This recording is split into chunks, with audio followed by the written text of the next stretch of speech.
line of questions everyone in town always seemed to have. I made a promise, and so here it is. Without waiting and a bit of flair, Max held out the bracers she had identified for him almost a year ago. Their black color was just as dark, and the 3 gold stars still stood out, looking just as new as the day he had laid them on her counter. You're serious? I mean, I never expected you to return and keep that promise or even remember my name. Fear not, Tanilla called out, her voice a little higher than usual as she spoke. He never forgets a beautiful face. Winifred's face cracked, and the woman smiled upon seeing Max's cheeks go red. It would appear not. Still, this is far too great of a gift. I cannot accept these. If you don't, I'll drop them here, and then anyone who picks them up can have them, Max replied. I would have brought that spear, but it isn't around anymore. Still, I owe you for helping me survive and get out of town safely. For that, this gift is the least I can offer. The enchantress tapped her lip, smiling and shaking her head slowly as she studied him, and then the 4 who were all still enjoying the event playing out before them. Your party, my family. A wide smile appeared, and she nodded, reaching out and taking the bracers from him. Gods, she knows him too well, Fowl called out. Smacking his lips, Max turned and glared at his friend before returning his attention to Winifred. Winifred's eyes widened a little as she took the card. She realized it was a thin piece of metal and began to grin as soon as she recognized it. You better run, Seth, or that woman behind you with the red hair might hurt you. From how she looks at you, I can see that you're hers, and I doubt I would want to fight her for you. With a last wave, Max made his way down the steps and to the carriage waiting on them, knowing that his time in Windsor Wheel was finally over for now. The sound of fists striking the stone wall rang out again, and yet in the corridor, no one heard them but the one being stupid and the other watching. You're being foolish again. Our plan hasn't failed, and there is. Like a bolt of lightning, the cloaked figure moved, almost quicker than light, their hand grabbing their partner's neck and pressing them against the wall. Everything is going wrong. What we planned has not worked out. Now all 3 are loose, and the entire system is looking for us. Even though the force would have shattered and killed most, she stood there, uninjured and only a frown, which displayed her displeasure at such a barbaric response. I will only warn you once. Take your hands off me, or the truth of what we have done will come from my own lips, and I will make certain to enjoy watching you suffer. 2 pairs of eyes, each cold and unwavering, locked before the cloaked figure ripped their hand back from the embrace it had around their partner's throat. Shaking her head, she frowned. When we decided on this path, we knew there were many ways this could go wrong.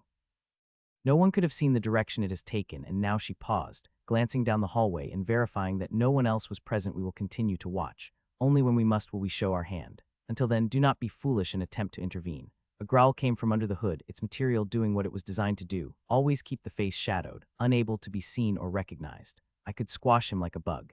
Yes, and then what would happen to every world? How would the other gods react? There will be a time for him to die, and it must be by the system's hands. For us to do anything on our own would risk destroying everything. Bah, old stories that no one can prove are real. Even the old gods say nothing about the prophecies and how destruction is guaranteed. What if it is all a lie, and there is power to be gained in killing one of the 3? The itch that had been there as that same thought had been dealt with many times came, and standing there in the hallway, she slowly nodded. Then we wait and ensure that is true. Acting before such a moment wouldn't be wise, she replied with a grin. You and I both know we can squash Max like a bug whenever we choose. For now, we let the game we have started play out. Already one has fallen. A chuckle came from under the hood. Igara, she had promise. I cannot fault a woman who rules with such a strong grasp. And yet she is dead. The recording of that fight, it left me intrigued. The sounds of footsteps coming from down the hallway made both of them turn, and each moved apart, not saying another word as they separated. Walking away, she pulled the hood over her head, eyes sparkling as the memory of that fight between Max and Igara played again. He is strong, far stronger than he should be. Each of them laughed, looking at their chosen appearance for this masquerade. You look stunning, my love, Fowl teased as he winked. A blonde beard, who would have known? She shook her head and tapped her head, and bawled, very brave of you. Their warrior laughed and pointed at Max, who was grinning. Well, since he has a head of red hair, I figured one of us should be bald to keep the mystery alive. Tanilla was wincing as she shook her head. It feels strange to see him with a full head of hair, she admitted. After so long, I kind of prefer the shaved look. And you 2 look like twins, Max stated as he pointed at Cordelia and their mage. Did you both plan on doing white hair, or was it by chance? Redness filled their archer's cheeks. I wouldn't have picked this, but she said I shouldn't change. No one would suspect us of being the party that was down in Windsor Wheel. It's true, Tanilla replied. Now the attendant says they have found the place you told us to go. Are we ready? Taking a deep breath, Max nodded and tapped on the carriage door, letting their attendant, who shook their head for a moment, take them in. Forgive me. I had not realized the change you promised would be so drastic, Spencer said. Fear not. I have already made a mental note of how you look now and still know the passphrase in case one of you approaches with a different appearance. Tanilla accepted the older human's hand and stepped down, looking up at the evening's respite, where Max had said they should stay while waiting for the choosing day. Large stone walls were raised up 4 floors, and the outside looked almost on par with the heavenly pineapple. Columns sat near the front entrance where the steps that waited for them to climb had a pair of servants, eyes locked on who would come from the carriage and ready to spring into action. "Keep moving. I'm ready to stretch my legs," Fowl called out. As they filed out, Max took a deep breath. The last one to leave the safety of their ride, he recognized the town instantly, and a longing to run to his parents' home fought to overwhelm him. "Never have I felt you more conflicted than today. Surely you can't be this overwhelmed by simple emotions. What happened to the boy willing to die to resist my temptations at greatness and power? You know what it is. Love." "Yes, I'm well aware of what it is, but the surprise at how it threatens to make you act like a fool is still surprising. Tread carefully. I would not risk exposing yourself to anyone here." Nodding at no one, Max let his elven friends take an arm, moving up the steps with Fowl and Batrier in tow. "Good evening, sir," exclaimed the male attendant on the right. "Welcome to the evening's respite. How may we take care of you today?" "I need the top floor, all of it," Max replied, his eyes holding the gaze of the man he recognized but couldn't remember. "My friends and I will need a private butler and chef and wish to not be disturbed unless we come down on our own." "Yes, yes, sir," he exclaimed and snapped his fingers. "I would assume no luggage." A simple nod was all he gave, and the other servant moved, opening the door and bowing as they waited for them all to enter. Inside was a world of wealth in a town that most never witnessed. This is the father's place of the boy who got 2 skills. Their family has been in power for so long that even the mayor defers to them, and the money they get from the bank they run as well. Only a few tables were set up, with fine chairs, and a booth far off had custom woodwork along the walls that provided privacy. A woman in an expensive dress stood behind the bar, her hair blonde, perfectly done, and a well-practiced smile already present. She nodded at them as they came in. Silver and marble made up the bar, and fancy chairs, with fabrics Max could have never imagined recognizing or even touching, lining each of the 8 taller seats at the bar. Behind it was a well-polished mirror, and a variety of colorful glasses and lightstones, which gave off a magical look. "Would any of you care for a drink?" A small grunt came from Fowl, and Max nodded, walking with both Tanilla and Cordelia by his side as if all this were beneath him. "You play this role almost too well," their mage whispered. "You can see the way she is studying you." "I had a good teacher," he replied, smiling as if she had just told him a joke. Both women laughed, their light voices carrying across the room. "We'll take your booth and some of your finest mead and ale," Max said, freeing a hand and placing 25 gold coins on the counter. "When our floor is ready, we will relocate up there. Here is enough to start the tab for the drinks." The woman's cheeks flushed for just a moment, and then she nodded, motioning for them to move to where Max had mentioned. "Very well, sir. I shall bring your drinks to you right away. Please relax and I'll get some snacks as well." Max turned and moved without waiting, leaving the girl and the money as they strode toward the booth. As they slid in, he studied the room, letting his sonar pick up everything he could. "Who is that?" "I'm not certain," the male attendant said. They came in out of nowhere, stopped right outside, and filed out. He asked specifically for the top floor, which most wouldn't know about. "Did you send for the master?" "Yes." Grinning, he pulled out a small magical object that Everett had given him. A box, no bigger than his thumb but with runes carved all over it, looked lifeless in its dull brown appearance, but when he poured just a little bit of mana into it, the runes lit up and a small barrier washed over them. "We can talk freely now." "Gods, Max, you act like a pompous noble, walking in here with your head high and giving orders like that." "Well, we would have let you be the pompous arse, but each of us agreed your intelligence isn't high enough," Batrier teased her man. "Besides, I'm not about to let you walk in with 2 elves on your arms." They all chuckled and laughed as their warrior rubbed his bald-looking head. "So now what?" Looking at Cordelia, Max shrugged. "We'll drink and eat, and I'm certain Mr. Sandal will be here soon enough. I have no doubt he'll be anxious to see who has come to his place and tossed gold around like it's nothing. And after that," Fowl asked, "we relax. Later we can walk through part of the city, and I can show you a few things. Besides, we still need to scout the location I sketched out a few days ago." Their warrior was about to speak when Max motioned at the servant coming with snacks. "Pardon me, but would you 5 like some refreshments while Tiffany finishes collecting your drinks?" Nodding, they watched as the young girl, perhaps only 19 or 20, trembled slightly as she set the tray down on the table and backed away. "For your trouble," Max said, sliding a silver coin toward her. Her blue eyes shook as she stared at the coin, and a wide grin grew. As she walked away, a slight skip in her step, an elbow gently hit his ribs. "You're not going to create another following of women, are you?" "Welcome to my establishment, Mr. Gilfer. I am Mr. Sandal, and if there is anything I can do to improve your stay, please do not hesitate to ask for me." The way the older man bent and acted set Max's hackles on edge. His long brown mustache was greased and formed into handlebars, and the expensive clothes that covered his pudgy body reminded Max of the suit his son had worn on choosing day last year. "I think we shall be good for now," Max replied. We may go out and explore the city from time to time, but there will be no need for an escort. I have a few adventurers in my entourage to keep me safe. A wise thing. One can never be too careful when traveling. Just know if you need any help or have business that must be conducted while you are here, my bank is directly connected to the Bank of the Queens in the capital. Anything someone such as yourself might need, I can make sure is acquired. Sighing a little before taking a sip of his drink, Max nodded and then cocked his head. The decorations outside. A festival, correct, sir. In just 3 days, our city will have the choosing shard come through, and each of our youth will be granted their skill to start off their path. Have no worries. This year should be a great year. The tone of Sandal's voice conveyed something, and Max detected it easily. Has there not been some good years? Grimacing, the man nodded, wringing both hands slightly. I am afraid that even with my own son gaining 2 skills last year, the whole town was forced to endure a tragic moment. Their eyes were locked, and after Max motioned for him to continue, the proprietor took a deep breath and continued. We had an unskilled last year. Everyone in the table shifted slightly, and Max could feel the gaze of some of his friends for a moment. That does seem unfortunate. Does that happen often here? Oh no, sir. Typically only every 3 or 4 years, so this year should be a great year indeed. Now then, instead of discussing such terrible things, is there anything else I can get you? Shaking his head, Max pointed upward. I'm assuming our floor is ready. Absolutely. I will have Tiffany escort you up there whenever you are ready. Glancing at the others, they each nodded, and Max moved to stand up. Then have her lead us there now. We're ready for a little privacy and rest. This isn't a bad view, Tanilla stated as the 5 of them stood on their private balcony, overlooking a portion of the city. While not the tallest structure we've been on, it does give one a glimpse of how far the town goes in 2 directions. Max nodded, holding her close as he stared out over the houses and businesses that filled the town he had called home most of his life. They still had 3 or 4 hours of good light before the sun would set, but he couldn't take his eyes off the area he knew everything would be centered around in the coming days.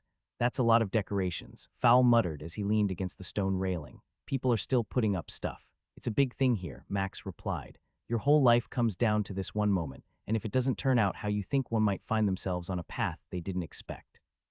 Still seems so different, Cordelia stated. In our kingdom, you simply visit the local adventurer's house, and there your skills are assigned. Most often, everyone gets what they want, even if they haven't really said it out loud. Kind of like someone who is expected to be a weapon or armor smith becoming a warrior. Batrier teased as she hip-checked her man. Yeah, that wouldn't happen, but if it did, no one would care.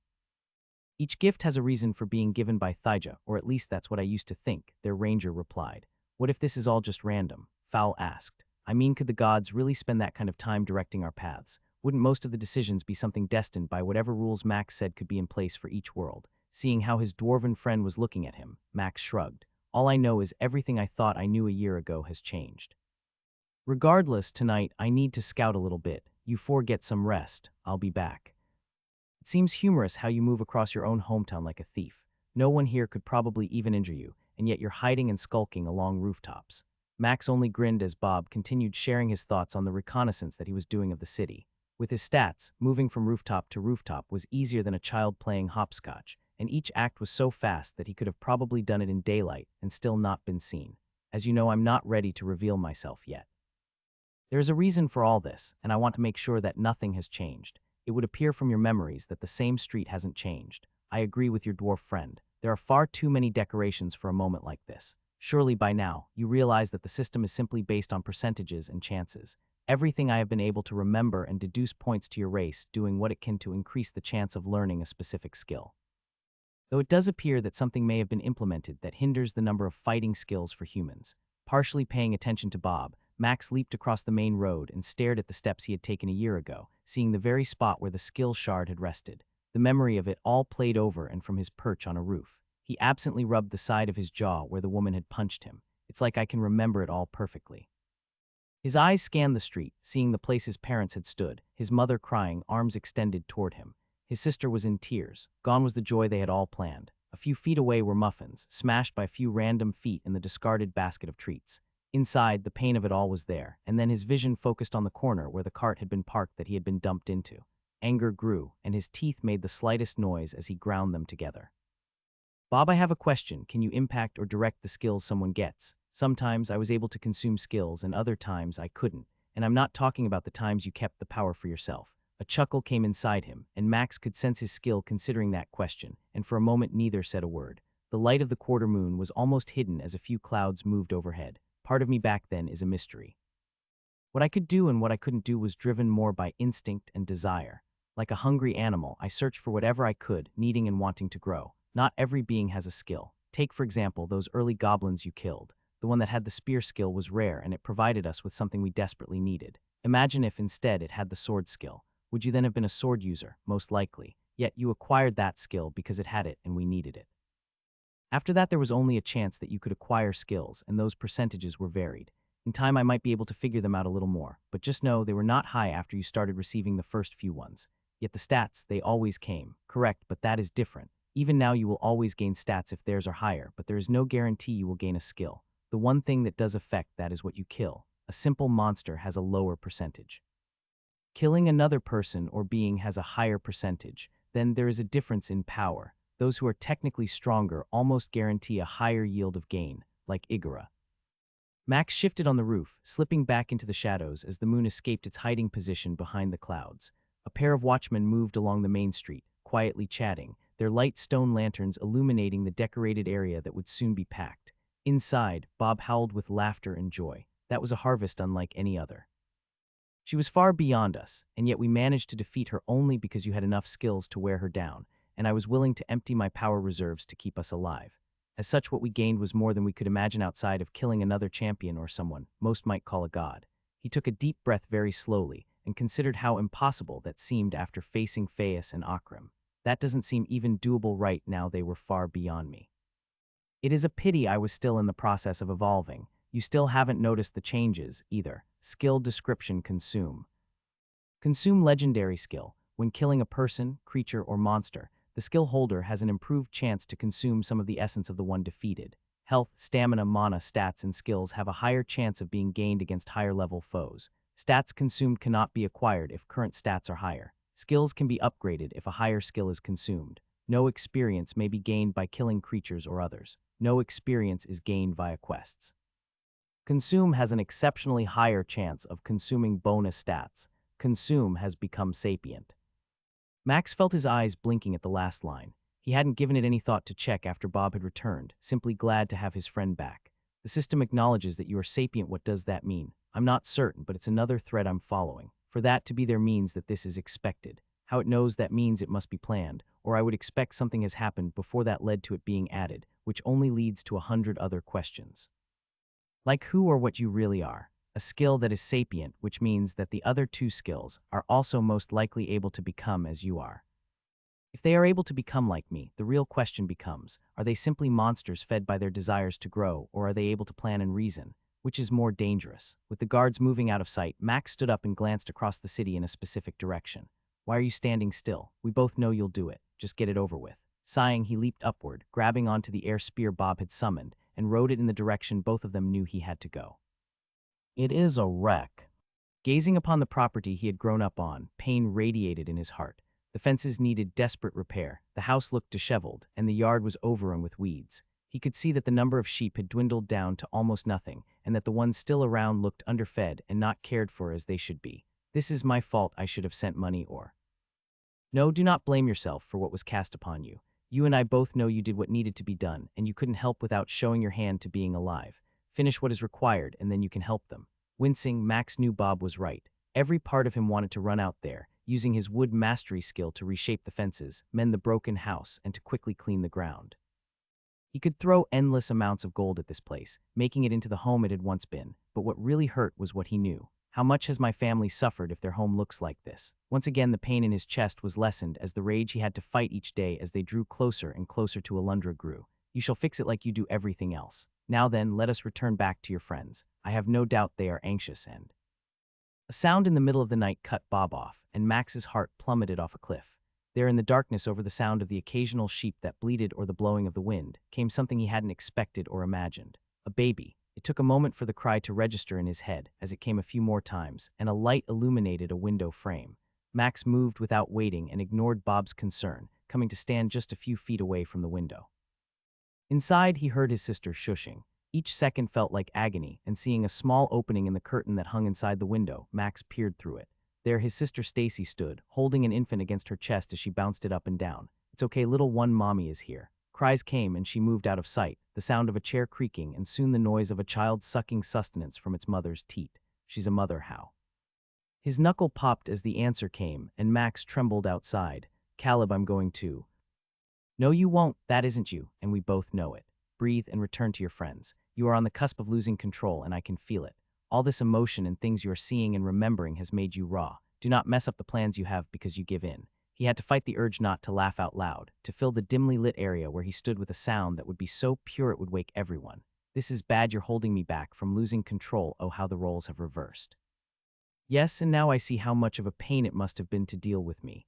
Max leaped into the air, grabbed the spear that was waiting for him, and held on as Bob took him away, only allowing himself the opportunity to laugh as he streaked across the night sky. Tanilla massaged his head, letting him settle down as Max told her what he had seen. I can't imagine what you're going through, but soon it will get better. How? She can't chase her dream of being a warrior with a child, he replied. Part of me wants to rip Caleb's head off, the other part of me wants to drag his ass here and make him man up and help with his child. Yet I know it's probably better he's not here. She nodded and ran her nails across the bald skin, giving a gentle kiss, and shrugged.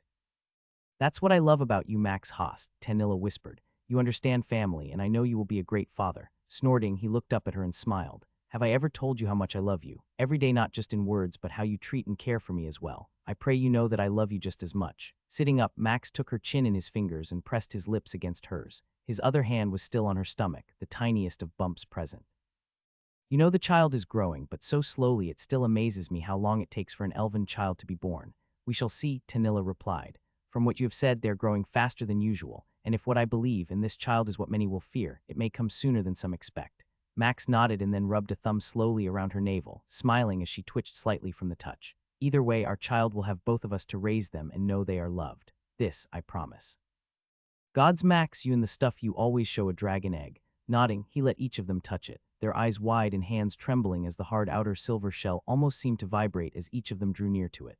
It's going to hatch soon, isn't it? Batcher asked. Yes, and I'm still not sure where to take it. It will need someone or another dragon to watch over it and help protect it. A quick question, Cordelia asked as she looked around the egg that was approaching the size of fowl.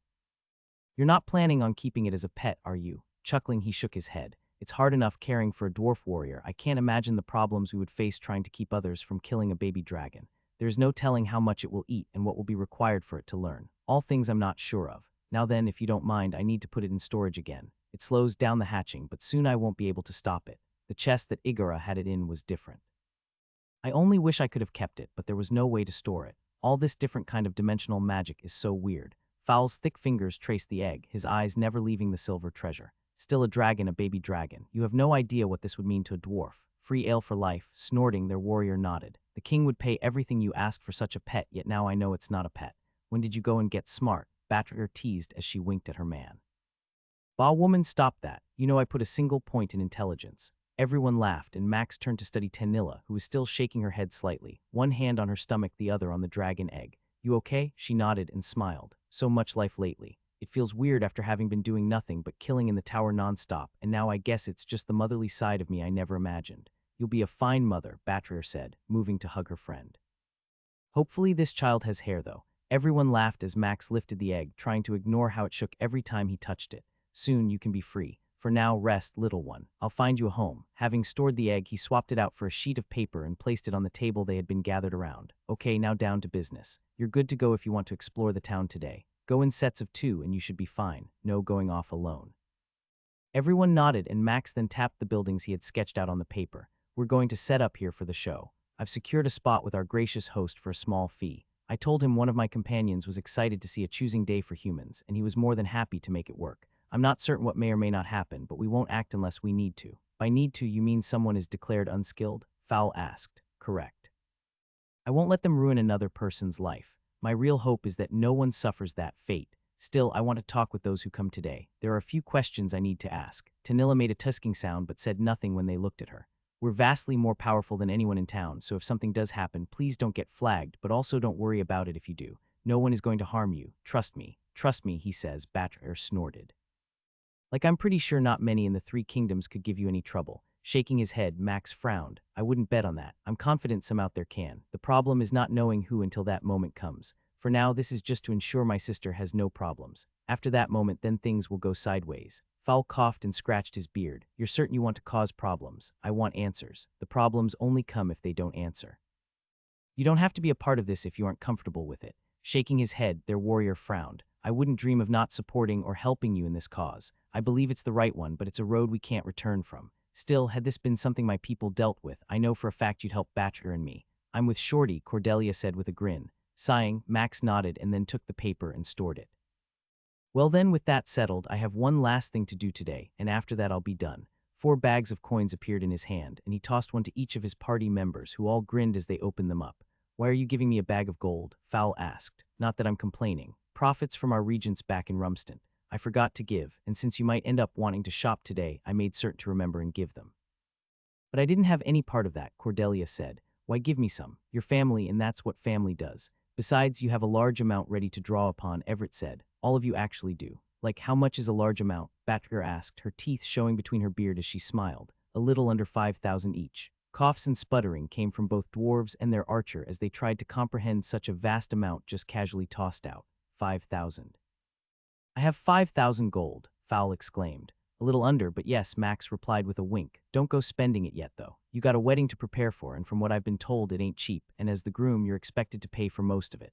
One moment, Fowl was smiling like he had won a jackpot the next. His face went white as he turned to see Batrayer rubbing her hands together. I'm going to have one of the greatest weddings our kingdom has ever seen, she cackled. Dear Akram, please kill me, their warrior cried out.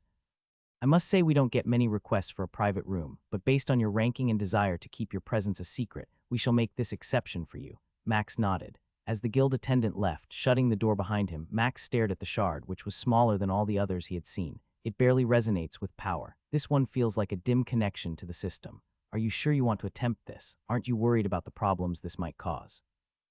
Plan that you want requires a few things. I'm willing to take the risk, and I doubt anyone besides those who may act in time will notice at first. As long as I don't spend too much time, we should be fine. Max moved to the skill shard surrounded by a metal frame without waiting any longer. The piece of crystal was barely bigger than both of his hands and had enough protection wrapped around it to ensure someone didn't just walk off with it. Gone was the fear that had once overwhelmed him. I'm ready. Then touch it and let me see what we can do. Both hands touched the cool surface, and a moment later it turned warm as lines of notifications began to scroll by. Connection rejected, entity does not meet. Connection override. Max host 19, connection terminated. KHLF 4U5ER. Backdoor connection acquired. System access granted. System access noticed. Attempting to evade. Prepare for integration transport. Pain erupted in Max's mind, and his eyes felt like they were going to melt from a bright light that raced toward him. We need to move quickly. Blinking, the pain that had been there was gone, and Max's mind felt crushed by what he was witnessing. Every color imaginable and then some streaked by him, all twisted and intertwined together. Different strands raced off in other directions, a vast web of colored lines. We are inside the system. This is what I see when I am here. Only then did Max realize they were moving, and he wasn't in control of whatever body they were in. How come I cannot control anything? This isn't your domain. It is mine. Bob's reply felt weird, but as they raced along a strand of lights that stretched like a road, pulsating with power, they turned sharply and something streaked by, barely missing them. His skill raced to the edge of the strand they were on and then leapt into darkness, suddenly streaking across an empty void until Max realized they were hurtling toward another strand of light further away. What was that? Part of the system is designed to lock onto us and track us so they can determine who we are and why we are here. Now be quiet for a moment. I need to see what I'm looking for. As they landed on the street, a whole world began to appear, blocky buildings, each with letters and numbers that started to reveal themselves to Max's new skill. Planet 492,81969 list. System skill sets. Rules for skill sets. Entity list. Bob streaked past them and unable to turn and look more, Max began to understand a portion of what his skill had discussed before. Up there, do you see that? A muscular, glowing black hand and arm appeared in their vision, pointing to a building that shined brighter than the others. It was surrounded by many lines of energy that pulsed in every direction. What is it? Where we need to be in order to access something. Now we don't have much time. Hold on. Max wanted to ask Bob what he meant, but one moment, the buildings next to him streaked by so fast that they seemed to blur into a solid line. Even though he didn't think this body was real, a sensation of nausea came over him, and Max found that they were flying toward a set of windows, large red bars pulsating with power over them. How can we fit? Watch system manipulation phase. The wall near the bars turned translucent, and their approach pattern adjusted. They moved through the wall into a room lined with a dozen large crystals, each similar to the one their faction had. All of them were connected through thick strands of light that flowed into the floor and then vanished. This one. Now then, let me see if we can do what I want. Bob moved to the one his attention had been focused on, dodging certain parts of the floor, which seemed weird until Max recognized that traps were littered around them. Two black hands reached forward and touched the crystal, causing it to change color from the clear one it had been a moment ago to black like the hands that held it. A high-pitched noise appeared in his head, unlike anything he had ever heard before, and a steady stream of information tried to overwhelm him. It's too much, I can't.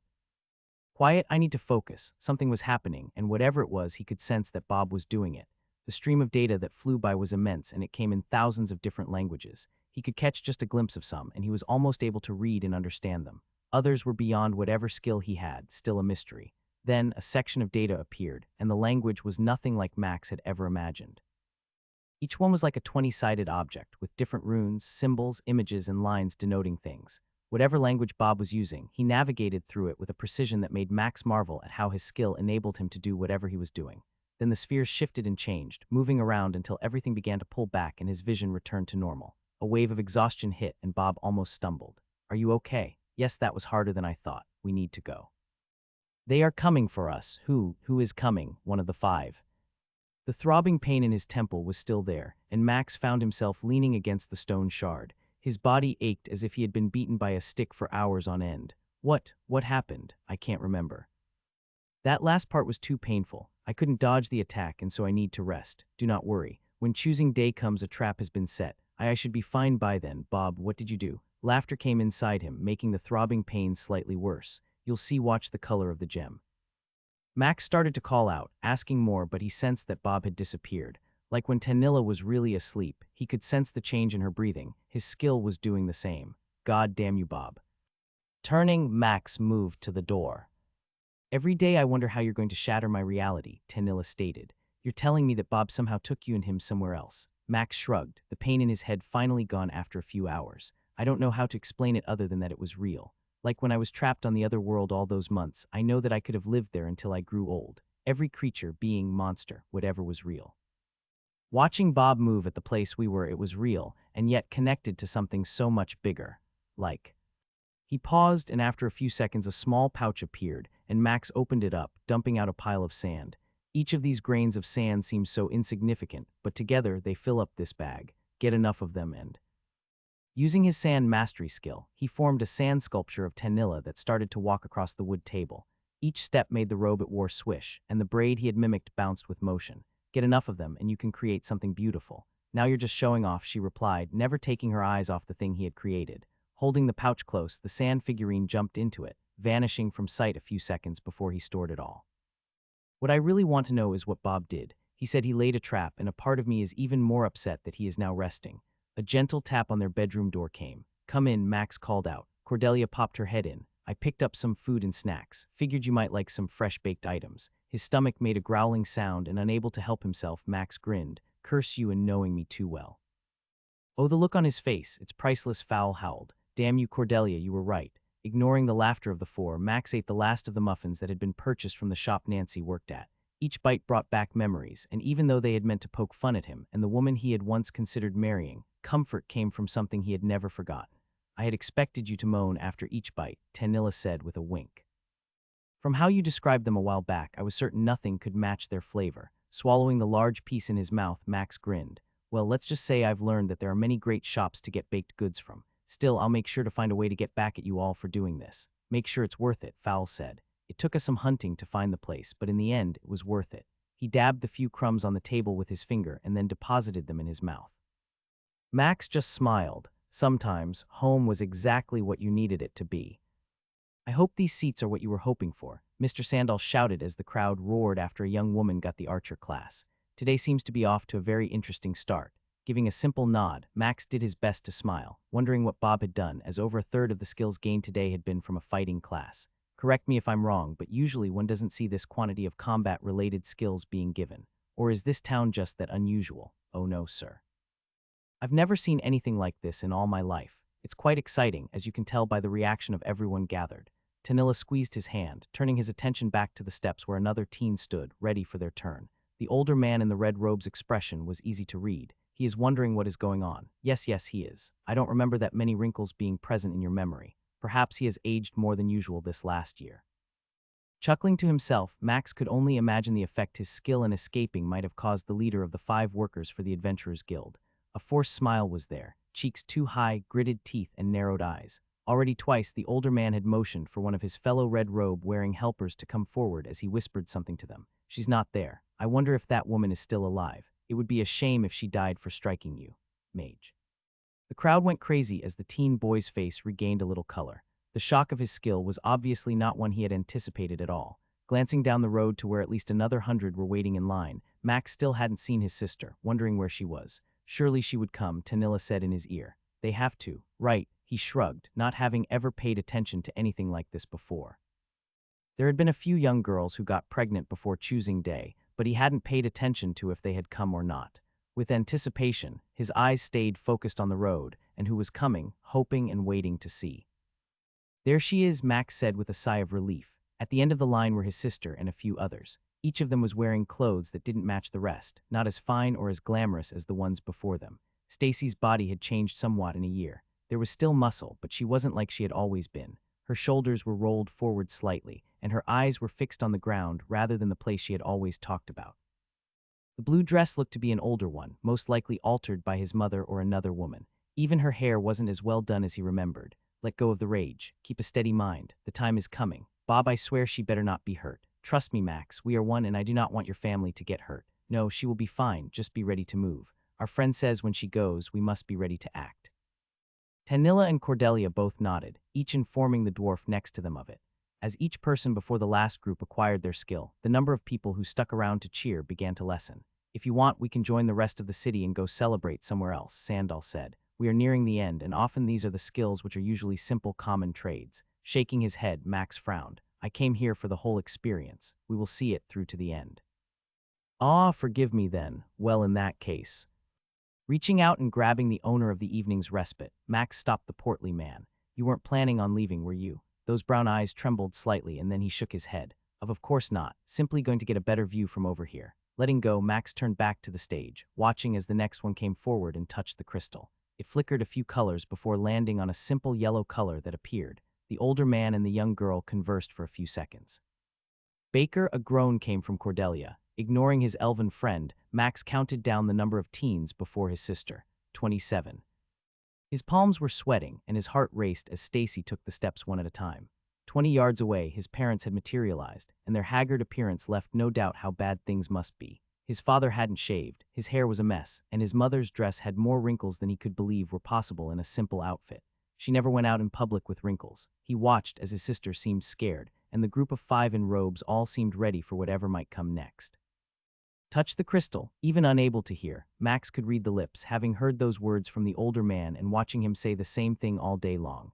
Nodding, his sister stepped forward, arms trembling as she moved close to the shard. Her hands touched it, and the crystal began to change color until it turned back to a clear state.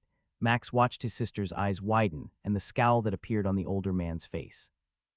A cry of pain and agony came from where his parents stood, and inside his head, laughter began to appear. Unskilled. Lies, Max shouted, jumping from where he had been sitting and landing just a few feet from the stairs, having cleared 20 yards like it was nothing. The 4 male attendants in robes had started to move forward, and the older one's scowl disappeared as his eyes turned from Stacy to Max. Who are you? This girl is.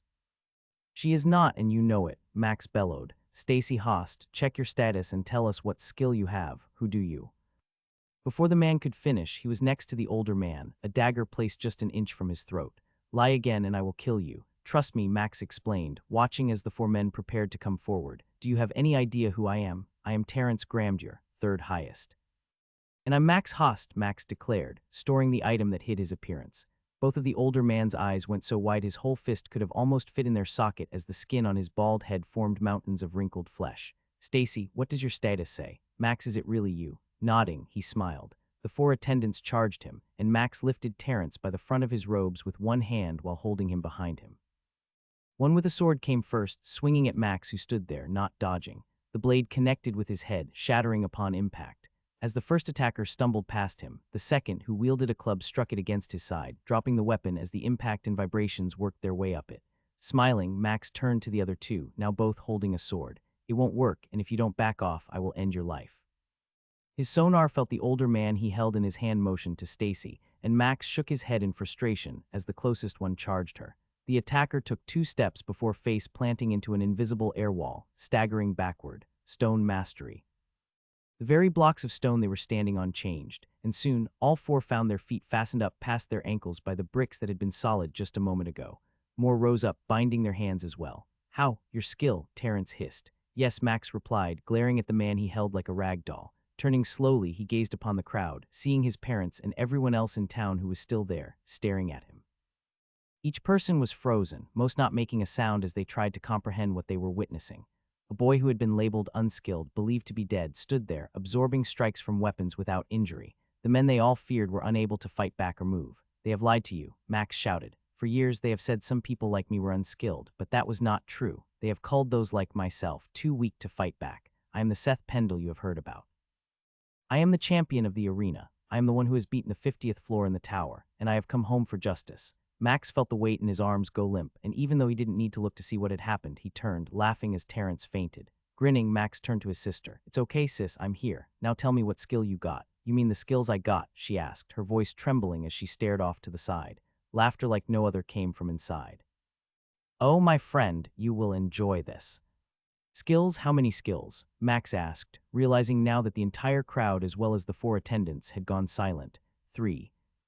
Murmurs came from everyone, and unable to help himself, Max joined in with Bob, laughing as he shook his head. Stone began to form around where he stood, and Max held Terrence out until it encased the older man's body, only his torso and neck not surrounded by a prison. Moving quickly, Max went to his sister and helped her stand, brushing a few wayward strands of hair from her face before smiling as he pulled her close. I've missed you. I'm so sorry I couldn't come back till now. She squeezed him, and then Max felt the presence of 2 others coming, one at a full sprint, the other a staggered state. Turning and holding an arm out, he caught his mother as she crashed into them, tears flowing but a smile that looked brighter than the sun on the haggard woman's complexion. My boy is alive. Alive. Kisses rained down upon his cheeks as she squeezed him, laughing and sobbing. Dad, Max said as he looked at his father, who was standing a few steps away, unsure of what was going on before him. Is this a dream? A nightmare? Are you real, son? Don't worry, Dad, I'm home. Like a dam that had broken, those eyes of his father burst with liquid, and he raced to where his son was standing, joining the trio as they laughed and cried. A few moments had passed before a voice came from out in the crowd. What skills? Sniffing, they all turned to see one of the teens still waiting their turn looking at them. A young boy, obviously from a poorer family as his clothes had patches on even his best outfit. Glancing at his sister, Max smiled. The floor is yours, sis. Tell the people what the gods have given you. Rubbing the tears that had flowed so freely, she nodded and took a deep breath. I've only heard of one, but the other 2 are things I don't recognize. It's okay, just start with the one you know first, he replied. Weapon mastery, she said with a grin. Holy ELF tits. Foul's outburst made everyone turn to see the dwarf who stood there in plate armor, minus his helm, shaking his head. Foul Hammerfall, Batterer exclaimed. What? Akram help me, he loves this family too much. Applause came from many as they tried to still comprehend what they were witnessing. And it's an uncommon rank, Stacy exclaimed. Their dwarven warrior groaned again but remained silent as more people applauded. What's the next one, sis? Holy Crusader, giant ogre balls. Once more Foul's outburst made everyone look at him as the dwarf edged closer to Max and his sister, hands shaking in the air as if pleading to someone. I'm not familiar with it, Max said. Foul, it's a clear skill, a rare one at that, so it's good, Stacy asked. A 10-second long groan came from the dwarf, who nodded the entire time. You could get a place in the dwarf king's guard with that skill, human or not. For a moment light returned to his sister's eyes. They sparkled and then vanished. I can't. I have a baby, she whispered. She looked down in shame. Max took his finger and lifted his sister's chin. I know, and you're fine. Trust me, we can work it out and you can still be the adventurer you want to be. Now then, what's the last one? Taking a deep breath, she glanced at the dwarven warrior now biting his finger. It's Juggernaut. Max sensed it but didn't stop it when Foul passed out, crumpling to the ground. Dear God, she's broken, Batterer said, just like her brother. Laughing, he grabbed his sister in his one free arm and pulled her close for a second before holding up an arm and turning to the crowd that was beginning to grow. People of Alundra, may I present to you one of the greatest warriors who shall ever come from our town, Stacy Host. The loudest cheers came from the group of teens still waiting their turn to find out their skills. Soon the rest of the crowd joined in, and then a few moments later, Max moved his family from the steps. You all go ahead, find out your skill and share it if you want, but otherwise keep it to yourself. Can we do that? The boy who had spoken up first asked, motioning to Terence, who was now awake and glaring at them. He's not going to hurt you, trust me. Besides, I have a gift for each of you after you get your skill. A gold coin appeared in his finger, and Max tossed it to the teen. You're up first. The young man had barely caught it. The surprise of the coin and gesture took a second to set in as he stared at more wealth than the teen could probably imagine. You're serious? I am. Now hurry up. The guards will be here soon, and I don't want to have problems when they come. Like a flood, the dozen teens still waiting surged forward, each collecting a gold coin before touching the shard and gaining their skills. Stop that, Terence shouted. You can't do this. Max gently freed himself from his mother's grasp and handed her to his father before he strode to where the red-faced attendant was. Oh, I can and I will, and we're going to have a long talk. Now, unless you want me to stick a ball of stone in your mouth, I suggest you shut it. Terence opened his mouth to speak, and as he did, stone began to rise from the ground. Clamping his jaw so hard it clicked, the older man glared, still seemingly unconcerned with the monster he didn't truly recognize before him. Max could see in the distance a group of about 20 guards coming, one on a horse he remembered from the days he had been forced to train as a teen in case he wanted to be a warrior. Max, Cordelia said, holding her bow in one hand, it's fine. They won't attack, and if they do, it won't go well. He turned to everyone who was standing, wondering what might take place next. You all need to go home. Know this, my family is off limits. As he spoke, his tone changed, and the threat was conveyed not only by his expression, but also by the narrowing of his eyes as he looked at everyone still standing. Make sure the entire town knows this, because if someone hurts them, I will hunt down them and everyone they love and do far worse than what happens to my family.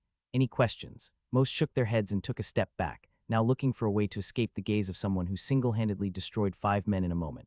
Good, now go. Everyone took off, moving at a pace to get away but while not trampling each other. Max nodded at the teen who had gone first after his sister. Mom, Dad. I need you to stand behind me. I'll take care of everything else. Just stay back here. Okay? Are you certain, son? Laughing at his father's question, Max smiled. Trust me, they don't want to fight and they already know it. As if Max's words were true, the group of guards slowed down and most of the men and women had pained expressions at the sight before them. Max Host, is that really you? Stepping forward, Max held up both hands and nodded. It is, Captain Molo. You have a good memory, son, but tell me, how are you alive, and why are these men like this? Motioning with his head behind him, Max held up 3 fingers. They lied to our town about myself and others being unskilled. They attacked me today when I tried to reveal that truth. Finally, they attacked my sister. Frowning, the older white-haired man nodded and slid off the chestnut stallion he was sitting on. The fact you're alive and have done such a thing proves there is an element of truth. Still, they are protected by the Queens and the Adventurers Guild. How can you hope to stand against them? Don't worry about the Queens. They and I have talked, and neither of them are going to interfere the moment they learn I was involved. The Queens? You've spoken with the Queens. When? Why, I mean, you were supposed to be a baker. How in the gods are you like this? I had a skill on my choosing day, and they lied about it. What they were going to do to me, I'm not certain, but I'm about to find out. Since then I have been running, trying to get stronger so that I could protect myself and my family. Max turned slightly and pointed to the 4 adventurers standing near the stone steps and grinned. They became my family, and together we conquered dungeons, cleared dungeon breaks around the capital, and passed the 50th floor of the tower. Behind Captain Molo, the guards were glancing at each other, asking questions and some backing up. That is quite a tale. Not that I want to say I don't believe it, the older man replied, but it's only been a year. How? Lifetimes are spent trying to achieve such a thing. I know it's hard to explain, and I can't tell you everything, just know it's true. All this was done under the name Seth Pendle. Those blue eyes of the captain blinked a dozen times in a few seconds, and his mouth fell open. Seth Pendle, you claim to be him. Pulling his adventurer token from his storage, Max handed it to the captain, who stared at it and turned it over and over a few times. I mean, there is no way you could have this and be the rank you are unless it's true still. He stopped himself and set his face, breathing heavily once, and glared at the men in the red robes behind Max and the others.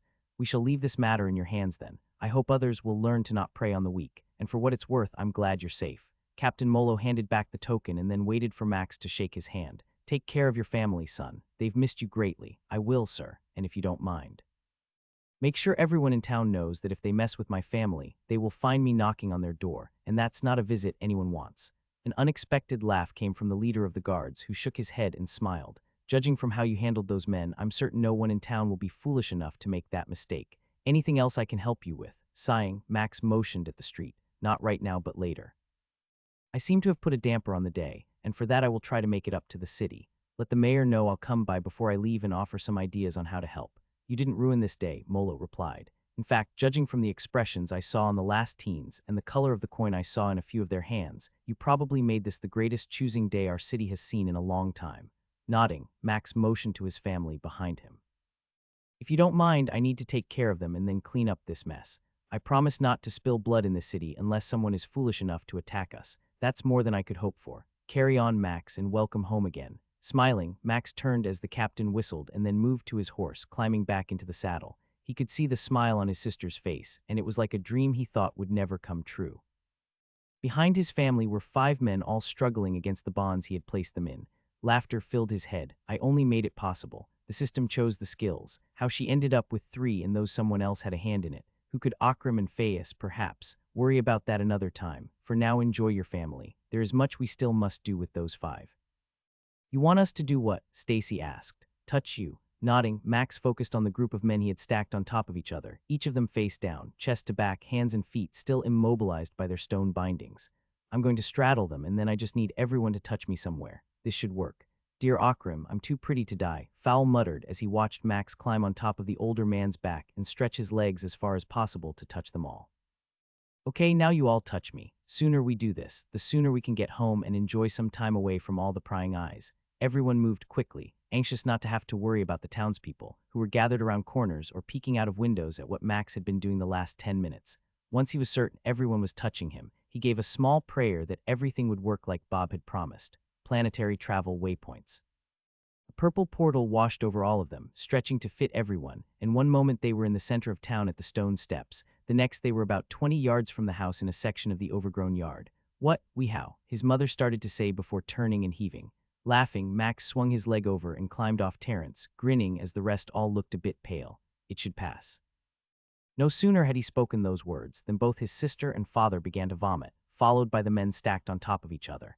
You should do something about that, Tanilla stated as she pointed at the mess of men. The stones began to move, and soon each of the attendants were seated with their hands and feet in front of them. Let us go. We didn't do anything but obey orders. Max turned to the one who had called out, seeing the rest of his companions nodding in agreement. Tell you what. I've got a skill that detects if you're lying. Answer what I ask truthfully, and I won't kill you. Lie, and I'll make you beg for death because I've learned to make men suffer for a very long time. Unsure whether the attendant was grimacing from the vomit that covered his robes and face or those words, Max leaned in close, putting his fingers on the man's wrist. Like some racing animal, the heart inside his captive was racing. Has anyone ever been unskilled when you traveled through the towns for choosing day? Do not answer that question, Terrence shouted. A wave of pressure came and Max turned, sensing it as he stared at the older man, his eyes looking ready to hurl daggers at him. He could feel the attendant's body tighten, and looking back saw his mouth wasn't working no matter how hard it appeared he wanted to. What did you do? They don't answer to you, Terrence growled. A cry came from inside the house, and a young teen girl came out, letting out a shriek at seeing the collection of men, women, and other races present. Stacy didn't wait, moving quickly to where the girl was, holding the baby tight and shaking like a leaf in a windstorm. Who are these people? Why are? Don't worry about it, Max's mom said as she moved to where the girl was. Everything is okay now. Max is home. Nikki's mouth fell open and she turned, looking at Mrs. Host and then at Max, who waved at her. You're talking. And he's supposed to be dead. How? It's a long story, Stacy replied. Now I'll pay you later if. No need, Tanilla declared as she moved forward, handing a gold coin to the young girl. If you're smart, you'll forget what you saw and wait till you're needed again. Opening and closing her mouth a few times, the young girl gaped at both the coin and the elven woman. Glancing around once more, Nikki turned and ran off back toward town. Max's mom turned and looked at her house, and he saw her frown. It's okay, Mom. We got somewhere else to stay instead. Fowl nodded and moved to a section a bit away from the house and pulled out a tent that was about 10 feet by 10 feet. How can everyone fit in there? It's magic, the dwarf answered. Now come on inside. We've got food and drink waiting. Max motioned to his mother and sister, who followed the others, leaving just him and his dad with the men that had been captured. You okay, Dad? His father scratched at the scruff on his face and frowned. I thought you were dead, and your mother, she didn't handle it well. And then your sister got pregnant, and with what had been said about you. His dad trailed off, motioning to the property. It's been hard, and if I'm honest, I'm not sure we could have lasted much longer. I've sold everything. What happened? How are you so strong? Taking a deep breath, Max rubbed his bald head. Let me deal with these men, and then I'll tell you, Mom and Stacy, later. Okay, what are you going to do to them? He could see the concern in his father's eyes, but also the way his dad was shaking. Let me handle this. Just know things will be better. I promise. Max watched as his dad nodded and turned to head toward the tent that everyone had disappeared into. After 2 steps, he turned and moved quickly to his son, embracing him and sobbing a few times. There in the yard he had grown up on, remembering having been hurt before, having been the one to cry, and having been held by his dad, Max returned the hug and said the same thing he had heard many times. It's all right. Tomorrow brings a new day and a new chance at life. Laughter and sniffing came as his dad lifted up his head and grinned. Touché. I've waited my whole life for that one, Max replied. Now go inside. I'll be there in a few. As his father walked away, the man moved to where Terrence was and spit on him. Whatever happens, just know it won't be enough to make you suffer as we did. Laughing, Max shook his head. Don't worry, Dad, it will be. Walls rose up as stone from underneath the ground came when he beckoned it. I could totally own the rock quarry market with this ability. Yes, nothing better than using something so powerful to earn some gold. Laughing, he didn't care, and the looks the men were giving him as walls began to form, and a building was created from a single piece of stone caused many of them to cry out. Holding 2 lightstones, Max tossed them inside. I'm going to go enjoy something I should have never been forced to miss out on. You 4 right now are not in as much trouble as Terrence is. Stay quiet, relax, and later when I come to do what I must, perhaps you can make it out of here alive and still sane. You don't know who you're messing with. Laughing, Max shook his head and stared down at the old man. No, none of you realize who you've messed with, he replied before sealing up the building except for a few air holes. Laughter came as everyone spent time talking and eating. It pained Max to see his parents trying not to stuff their faces, but Fowl was a great host, playing up the try this role over and over. Tanilla and he laughed as his sister's daughter, Callie, laughed and cooed as they played with her. She's Caleb's, isn't she? Max asked when Tanilla had taken the baby to where Batrir and Cordelia had sat. A small nod came as his sister frowned. I thought he loved me, yet now I know I was nothing more than something to conquer. If I ever see him again, I'm going to kick his ass. Max pulled her in and hugged her, unable to wipe away the smile that had been there since they entered the tent, even when she sobbed silently against him. Shrugging, Max turned and watched Fowl, who was building a snack out of meat, cheese, and fresh bread. I have a friend who helped, but I wasn't expecting all that.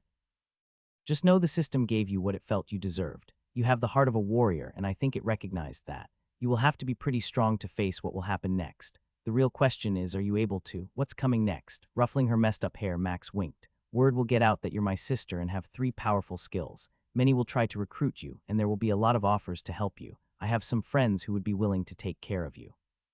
A faction that I'm part of and would do you right. I'm certain you could take Callie with you, and they will help care for her as you go adventuring. She scoffed and shook her head. You just got here and already want to ship me off. What about Mom and Dad? Look at them, he replied. They're happy, knowing I'm alive, seeing you get 3 skills. They have their own battles, but at the end of the day, what matters is that we are all okay. Besides, Mom and Dad can join you if they want. Max turned to see both of his parents staring at him. We can what? His mother asked. You 2 can join Stacy and her daughter in the capital. I have friends there who can provide for everything you would ever need. You could run a shop, make clothes, or you could retire. Dad could get land and run sheep out there or spend all his time spoiling his granddaughter. In the end, you only need to decide where and how you want to live. You're leaving us. It's okay, dear. He's alive. Max watched as his mom glared at her husband and then sighed, nodding and stroking the scruff on his dad's face. That is true. For so long I'm sorry I lost all hope. He pulled her close and everyone stood there silently as the pair hugged, both crying as they released the pain of how they had really felt. A hand snaked around his arm and Max smiled, squeezing it and looking at Stacy. You're a bastard, she whispered. Which makes you one as well, right? Laughing, she laid her head against his arm.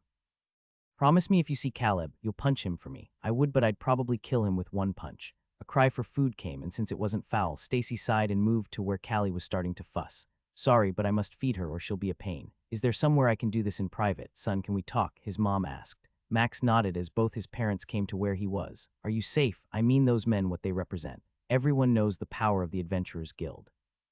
Squeezing his mom's shoulder, Max nodded. I'm fine. Trust me, I'm the one person they don't want to upset. Besides, where I'm offering you 4 to go has a place none will venture to touch you. I'm serious. Ask any of my family over there. Not even the queens themselves would bother you. Both parents glanced at the 3 who remained, all having moved a little closer and nodding. You've raised a fine man, Cordelia said. There aren't many humans I would trust with my life, but he is one of them. Even more, he has saved me countless times and helped me be a better person. The love he has for everyone had to come from you too. Oh, don't blame me, Max's dad replied. That's all his mother. Laughter came as a few tears trickled down the cheeks of the woman who raised Max. She's right, Mom. I'm here today because of the man you helped me be. Max rubbed Tanilla's hand as they walked out of the tent. You're a lucky man, she said, shaking her head slightly. Never in my life did I imagine a family could be how you all are right now. After everything you faced, how they were treated. It's almost as if none of it ever happened, and yet I know it's not true. But you can see it on their faces. They are putting on a show, but deep down the pain is still there, Max replied. Even my sister, for all her bravery and smiles tonight, cannot hide how she reacts when Callie cries. Whatever happens next will take time, but hopefully what I can provide will allow them to still pursue their dreams. She stopped, holding his hand, and pulled Max back, keeping him from continuing toward the stone building he had created. You don't have to do this alone. Ever. Studying Tanilla's gaze, he nodded and smiled. And that means the world to me. Just know the monster inside me, the rage that has been building up, the very thing Bob continues to warn me about. Both of them chuckled at his last words, and Max shrugged. Whatever those people and the ones like them are doing, I need to find out. Something is happening to people like me and would have happened to my sister had I not been here. I can't let that go by without at least trying to stop them. But what if it's too much? I mean, whoever is doing this has the power to keep your queens in check. That kind of power, Tanilla sighed and frowned. I've lived in a house like that, no, a cage. Never sure of what tomorrow might bring because the one who pulls the string doesn't share and always takes out those who might threaten the power they desire. Squeezing her hand, Max lifted it up and kissed her soft skin. The problem is that eventually you and I both know someone must deal with this, and besides us, who is strong enough to face such a thing, she shrugged. Still, I can see the changes inside you. No matter how much you try to hide them. Max took a deep breath and let it out slowly. What scares me the most is how much more I'm going to have to change. All the betrayal, all those who have tried to kill us. Even worse is knowing that everything we believe in is possibly wrong. If it wasn't for you, I'm certain I would have given in to Bob and things would be completely different. And yet you're about to go in there and torture those men. Frowning, all he could do was nod at her statement. Hopefully only the one, but yes, you don't have to join me. Part of me would rather you didn't. She shook her head and motioned to her stomach. I won't let you go down that path. There is so much to live for, and not all of it should require us to become monsters. We both know that wherever this leads, more killing will be required. Only a fool believes that each life they take doesn't affect them. Perhaps that is why we are trained so early to see the monsters, dungeons, and tower as nothing more than cleansing the land and getting stronger. That way, when we must kill, we are used to watching the light of life go out of someone's eyes. She is right. You have changed so much since what you experienced on that other world. Tread carefully the next steps, or it may not matter how evolved I have become. You still direct so much of our path. Tusking his teeth, Max nodded, and a doorway appeared in the side of the stone building. I'll do what I can to limit it then. For now, let's focus on what is before us. Tanilla only grunted and let go of his hand, letting Max enter first, and the illumination of the lightstones inside spilled out of the doorway and onto the ground in the darkness of night. Walking in, he was assaulted by the smell of those who had been unable to hold their bowels any longer. None of the four men seemed to be in any condition to talk as they all were covered in sweat, yet when Max came to stand before Terrence, the older man was smirking, looking like he was simply lounging near a campfire and relaxing. Max Hosto, how you plagued me, boy. Do you have any idea how much trouble you caused me? Not near enough, or you wouldn't have done what you did with my sister. Bah, you don't have any idea what I was doing. You don't understand. His words were cut off as Max's hand moved, the backside of it slapping the older man, causing his lips to crack and bleed. A red aura appeared around Max, and the light in Terrence's eyes seemed to glow. Now you're done for. Do you have any idea how long that will last? Years, prepare to be. Consume is cleansing JIH 1U08. Consume has finished cleansing JIH 1U08. The smirk that had appeared on the attendant's lips were gone when the aura vanished just a few seconds after. How? That's not. A sneer formed and Terrence scowled, his eyes narrowing as he watched Max. Your skill, it should not have the power to do that, to break the rules of this place, of this world. When Phaeus finds you, he will. Do nothing, Max said as he bent down. I've met him, and he's on my side now. Spittle flung out as the older man started to move his jaw, his tongue thrashing inside, yet no words were fired back in response. Forget me for a moment. I'm going to ask some questions, and as you can see, hurting you won't matter. Killing you won't be a problem either. Whatever protection you assumed the system would provide you isn't there. Only my kindness is something you can hope for. The other four men were trembling, and Max could sense their bodies shaking, one of them weeping as he sat in the filth that had escaped his bowls. Trust me, it's far better to help me with what I'm going to ask. Clamping his jaw shut, Terrence shook his head, both eyebrows becoming one bushy line of hair as he stared at his captor. What do you do with the unskilled, as you call them? A simple snort came from the older man, and Max sighed, pulling a knife from his storage. The simple knife was one he had crafted in the arena on the other world, its black glass shimmering in the light. Tanilla, would you go and summon Batrer? I'm going to need her in a few. Don't do anything drastic till I get back, she replied, moving toward the door. Laughing, Max slid the robe up until the well-toned quad of his captive was free. Winking once, he plunged the blade into Terrence's thigh, a slight howl escaping the weathered lips before the older man bit down harder. I won't. I've barely begun to scratch the surface. The red glow surrounded him for about 5 seconds before vanishing again. Sighing, Tanilla moved quickly, knowing what he planned to do. After she had left, Max pulled the knife free, stuck his finger inside, and tapped against the bone he had penetrated too. The pain sound that came from Terrence for a few seconds proved that even the older man wasn't immune to pain.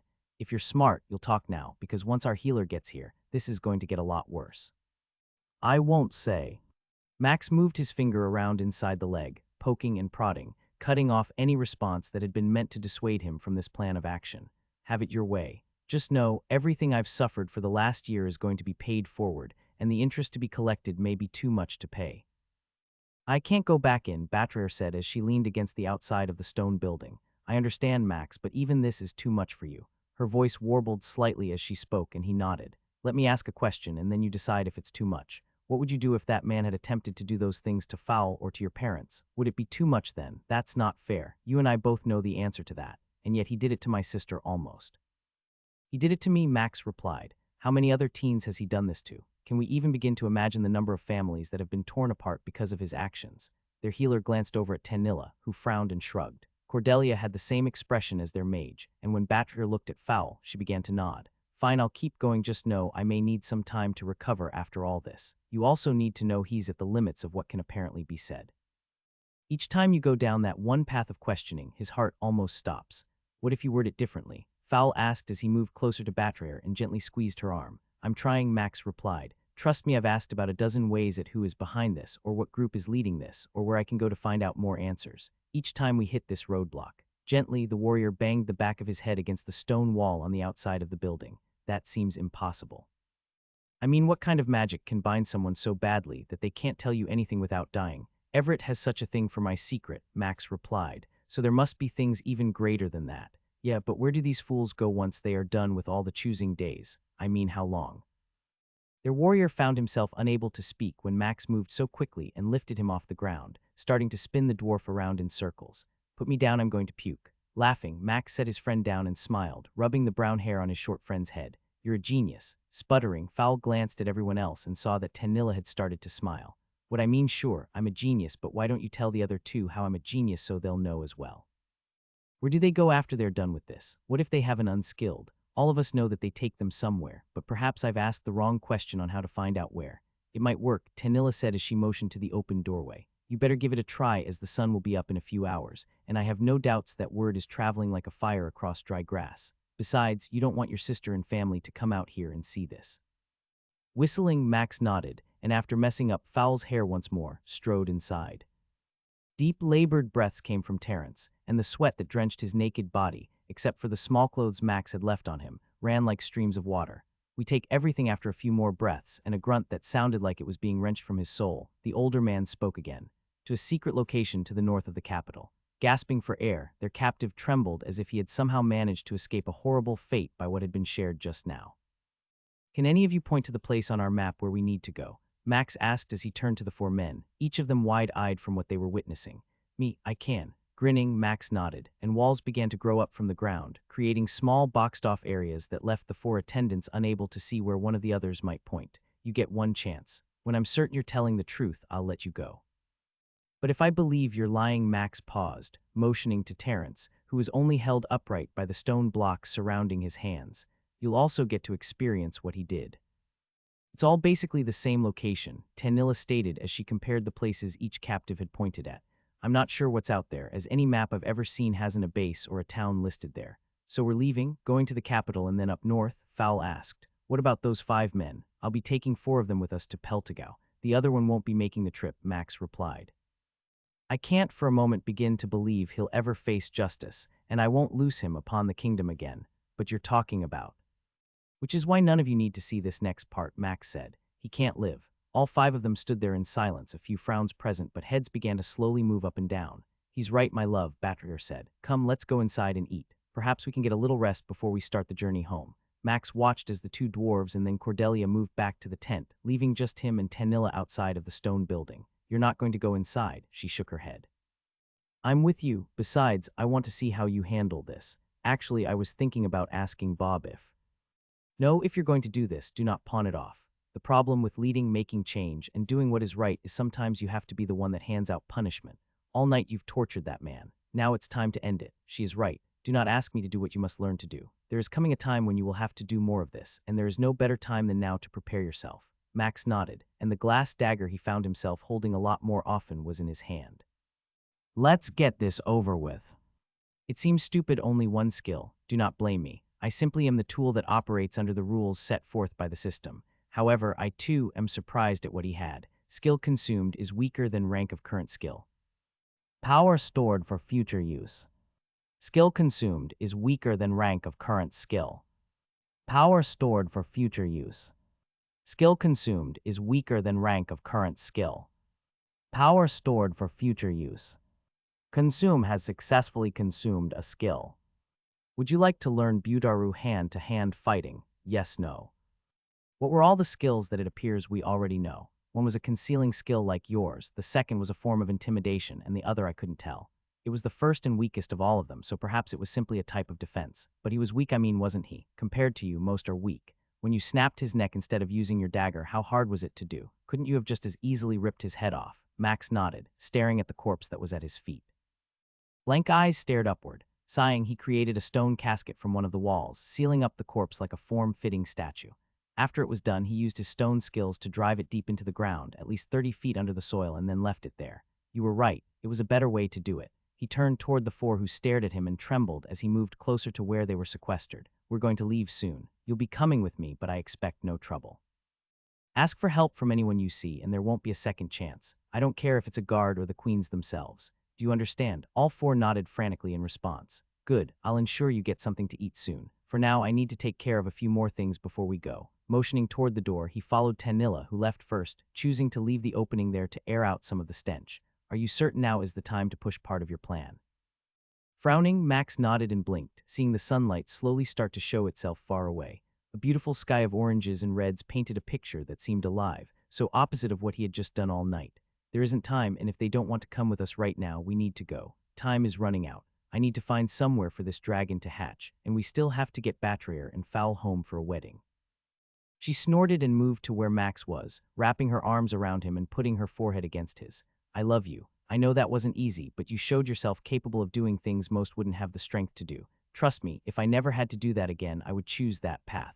After a moment of holding each other, Max kissed her and then led her toward the tent. Let's get this over with. His parents and sister sat in their chairs, eyes scanning the table where over 100 gold coins were sprawled out. How? He's a tower climber, Mom. That's how. His mother nodded at Stacy's words but couldn't help but stare at the coin in her fingers. Son, you don't need to give us all your money, his dad said. Laughing, Max began to pull out more bags, dropping them on the table with a thud. After 4 more bags were there, he pulled out some gems from storage, setting a variety of other costly objects on the wood. He likes to show off, Fowl muttered. Makes my gold pile feel so small.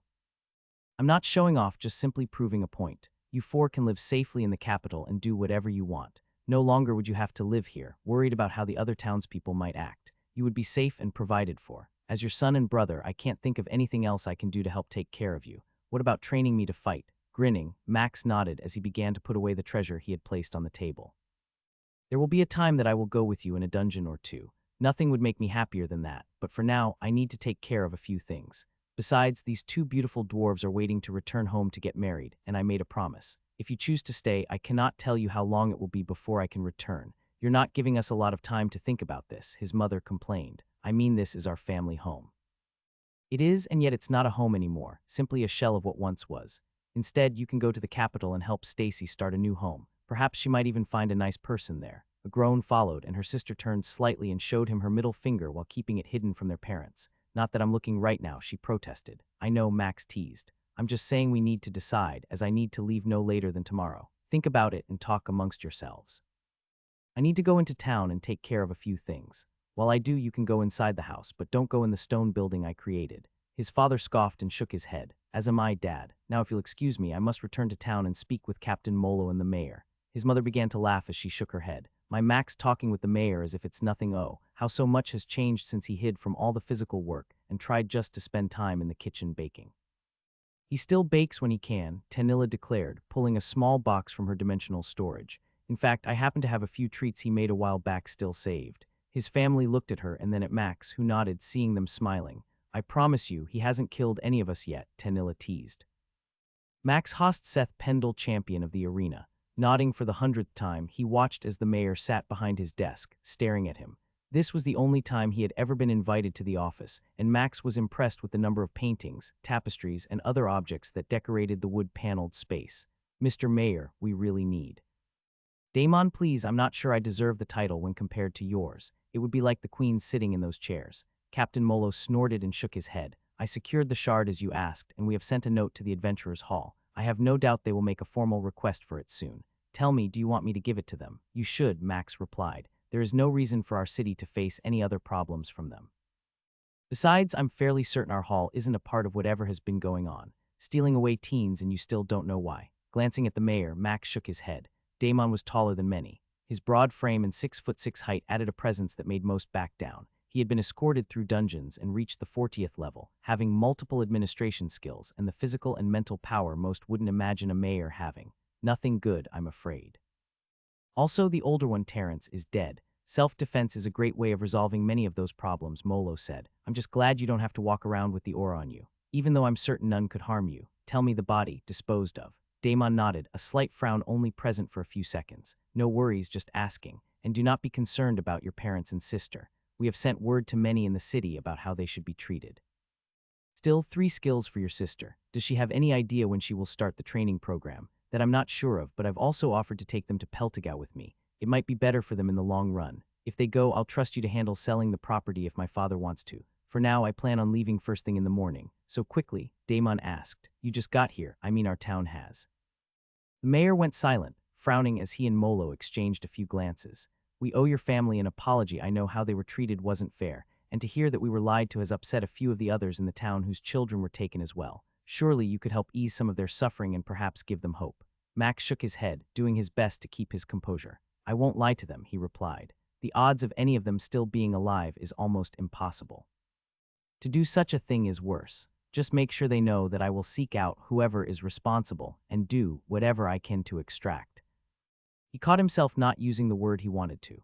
"Justice. That is all we can hope for then, I guess," Damon replied. "Is there anything else we can do to help ease the pain you and your family have endured?" Shaking his head, Max stood and held out a hand. "No, I've got a few other errands to run, and if you don't mind, I will sneak out." There was already a crowd in the street that was following me. Most of them are the families of the teens I gave a coin to, trying to thank me again. Others are those hoping I might give them one as well. Sighing, Max felt the strings that constantly tugged at his heart. How many teens were there, not of noble or higher blood, those whose families are on the lower end of the income scale? Closing his eyes and scratching his chin momentarily, the mayor shook his head from side to side. 70, maybe 90, I'm not sure. Why, in each hand a coin bag appeared and Max dropped them on his desk. There is 100 gold. Ensure that each teen who could use one gets one, but also ensure that those who do are in need. I may come back at a later date and verify who received them. A slight chuckle came from Molo, and Damon just nodded, ignoring the grin on the captain's face. One last thing. Another pouch hit the desk, and the mayor coughed twice, banging his chest once. Find a way to let the town celebrate. There are 50 gold coins inside. When I return, I expect to hear about a party rivaling anything the capital has ever thrown. Again, ensure everyone who wants to come can and that all of it is free. We will make it so, Damon said as he moved around the desk and held a hand out to Max. I feel bad now. Not once did I know who you were until they said you were unskilled and you somehow escaped. Now, seeing you and hearing about what you have done and are doing, I wonder if others are like you in our town. The only way you'll ever find out is if you spend time with them. Besides, it appears the city has seen a bumper crop of new adventurers spring up. Perhaps you might help them prepare for what comes next. I'm already on that, Molo said as he held out a hand to Max. For what it's worth, I always knew you were special. Laughing, he shook the captain's hand. You don't need to lie to me. We both knew I was lazy.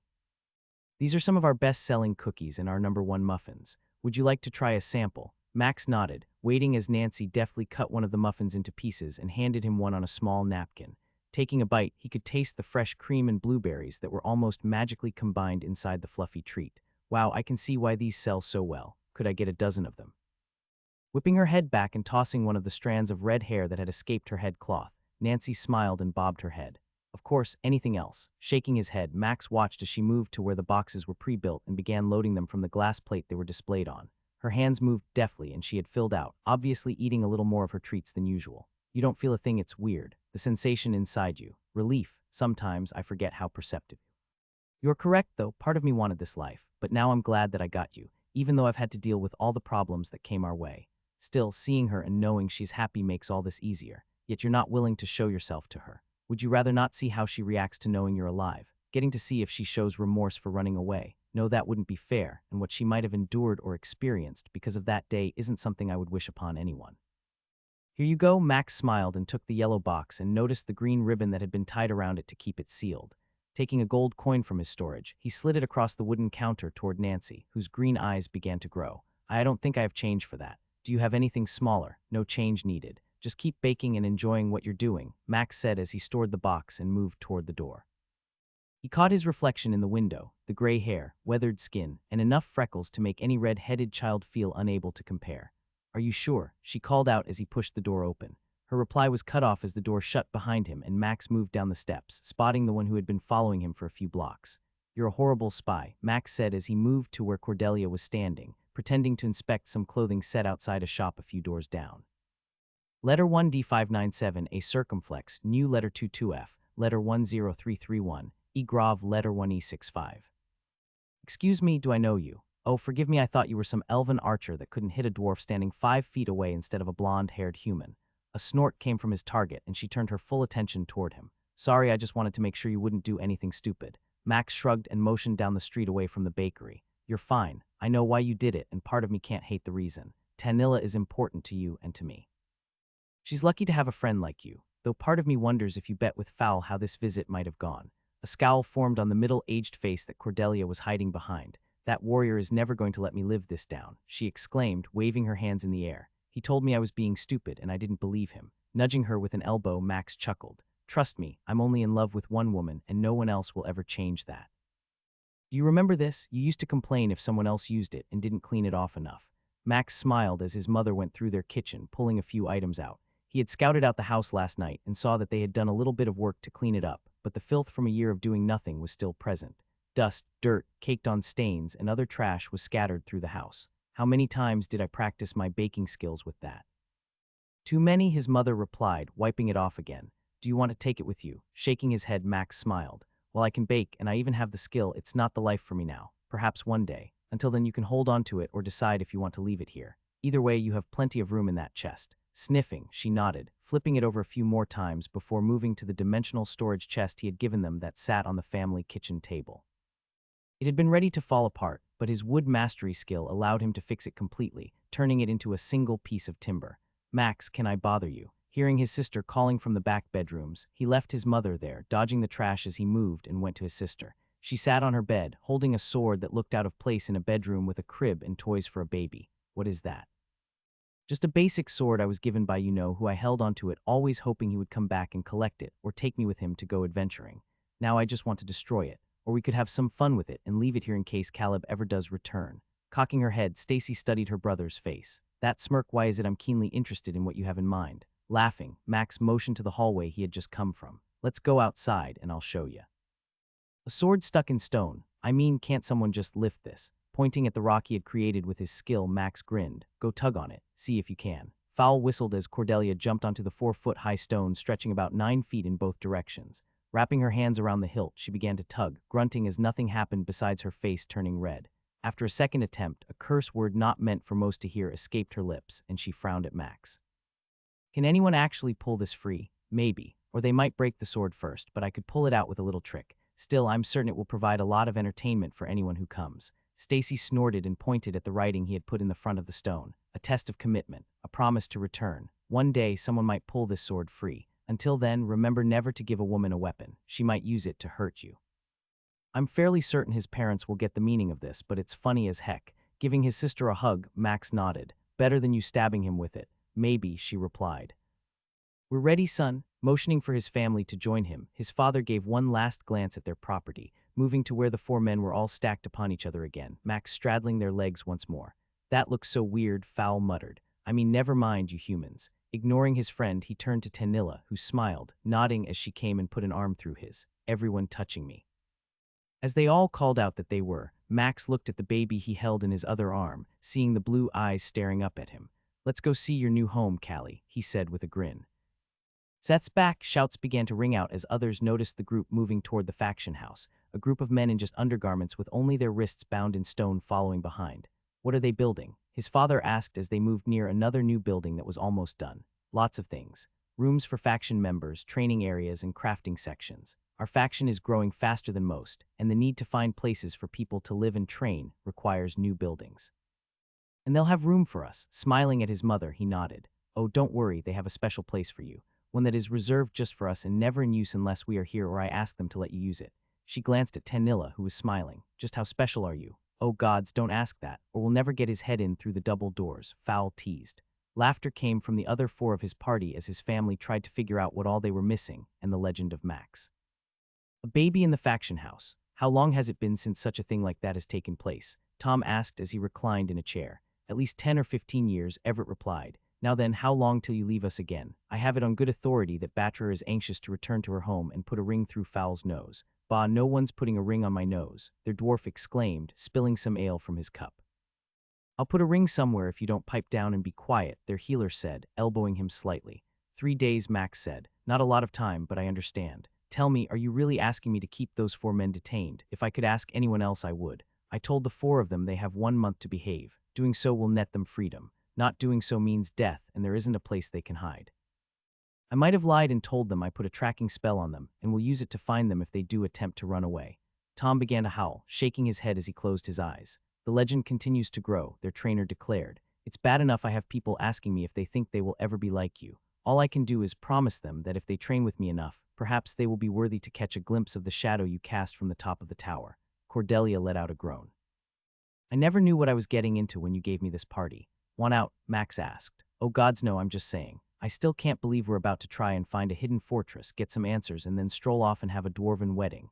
As everyone laughed and caught up, Max felt Tanilla leaning toward him, her lips close to his ear. Promise me you won't be stupid for 3 days. I can't lie to you, he replied with a wink. Still, if I do, I'll make sure to let you know beforehand. Sighing, she nodded and yawned. I'm going to turn in. Some of us have been up most of the last 2 days. If you don't mind, I'll leave these 3 men to discuss something I'm sure none of us want to be part of. As their mage rose and moved toward the door, Cordelia quickly followed. That's our cue, my love, Fowl said as he pushed her toward the edge of the couch. Time for the big boys to have adult conversations. How about I take you upstairs and show you adult things? Faster than Max could recall, Fowl was racing toward the door, a single wave of his hand as he moved to get it open. Once it shut and the 3 of them were left alone, he felt both men staring at him. Why do I feel like each of you has about 100 questions? I've got more than that, Tom replied, sitting up in his chair. Still, we found what you were looking for and know it's important, so we're leading with it. Everett stood up and moved to the small table, quickly storing the cups and plates that were on it, wiping it off with a towel and then laying down a map he summoned from storage. This is where you need to go, he said, pointing to a spot in some mountains far to the south. It costs a lot to get actual intel, I believe, but if you're looking for a place with dragons, here is where you need to go. In his mind, Max saw the distance and frowned. That is a bit of a way away. How far is that, for most people? A month, we can do it in 3 days, maybe 4. That's just one way. Still, you can wait on the other. Time is running out on this egg, and you do not want the responsibility to care for it. Even worse is if it hatches while in your storage. While it is a unique creature, it would die in there instantly. Only the shell protects it from the magic that would kill all other things. How your face just changed tells me you're about to leave, Everett stated. Can you even make this trip? Cracking his neck and then letting out a yawn, Max nodded. It won't be fun, but I can. I guess I better go tell Tanilla I'm going to be stupid. Snorting, Tom stood and held out a hand. If I don't see you again, know that you learned the ultimate lesson. What's that? Never tell a woman you're going to be stupid. Laughing, Max shook his trainer's hand and moved toward the door. Everett simply waved and nodded as they watched him leave the room. We're putting bets on how quickly he returns. The faction leader asked as he rolled up the map and stored it. No, every time we do, I lose money. Laughing, Everett shrugged. Someday, you'll actually get paid for working here instead of using it to cover all of those losses. She was not happy, but it appeared that Tanilla understood. You and I both know no one could keep up with us for this long. All we can do is focus on covering as much distance as possible. You're correct, but the exertion will finally catch up with you. Do you have a plan for once you reach the area the dragons are supposed to be in? Besides walking up and asking if one will raise the egg you carry, there are no other options. Returning it to its original world would be problematic if we cannot find someone to care for it here. Adding such a creature to that environment, being so young and weak, would create potential problems and power struggles I don't want to consider. We still don't know if Jazzjack and Quillismore are alive and managing things, and yet you still want to return and check in on the place. Is that a battle we need to fight right now? You are right to believe that the potential power and gains that can be made from keeping the world operating as it is are worth it, but that would mean changing what you are doing now. Are you ready to leave this world again? Maybe, but you know we wouldn't go alone. Yet could you protect them if you brought your friends? Letting go of the ice spear that he had been holding onto that was flying across the sky, Max landed on the air, one right underneath him, balancing on it as it carried him high above the ground to the south. He knew Bob was right, and that truth had kept him from already checking in on the other world. In a place like that, if someone tried to harm his friends there, it would be a real test of his strength and resolve. Eventually, we'll have to return, and I won't leave them behind. The longer I wait to go back, the more likely someone will attempt to gain power. What kind of fight could I be walking into then? There will always be a fight wherever you go, Max. You seem to keep forgetting that you are going to face conflict. Someone will always want what you have or desire to destroy you simply because of the threat you present. The day will come when you find yourself standing alone, facing everything the system can throw at you. You always make it seem so bleak. A chuckle came from inside his head, and Max couldn't help but grin as he moved through the night sky, most likely invisible to anyone who looked up. That looks like what we're searching for. A large opening was hidden in the shadows of the seventh mountain they had been searching along. Dark clouds drifted overhead, filled with the ash from the volcanoes that had become visible the night before as the lava flowed down the black stone that housed the molten rock. The last one was too small, and the beasts inside were nothing more than food. Bob created an air spear that allowed Max to ride it down from the sky, moving toward the opening that stood out from all the other shadows. I'm glad we're doing this during the daytime instead of at night. Without light, I can't imagine seeing anything amidst all this smoke. It's the perfect place to be a hunter. Checking the sky once more, Max nodded. As he drew near, the size of the cave revealed itself to be larger than either of them had expected, easily being at least 50 yards high and almost 2/3 that wide. This looks like the place. Both could see the marks in the stone that bore scratches where something had used the extended shelf along the mountain to launch and land from. Are you still going to go in? There is no telling if what we're looking for is inside or out hunting. We'll go slow. Besides, you and I both know how to defeat a dragon if we have to. Combined with that knowledge, and whatever mark I received from the dungeon, I'd suspect something this large should show some semblance of intelligence. We both know what assume spells, but you're right. A thread of amusement moved through his mind. Dropping from the spear as it vanished, Max's boots crunched against the hard stone, his presence and arrival creating a sound that felt louder than it should. As he moved slowly toward the cave, he and Bob reacted simultaneously. Traps, a layer of magic covered the stone and led into the cave entrance, noticed by his own command of magic and the trap detection skill.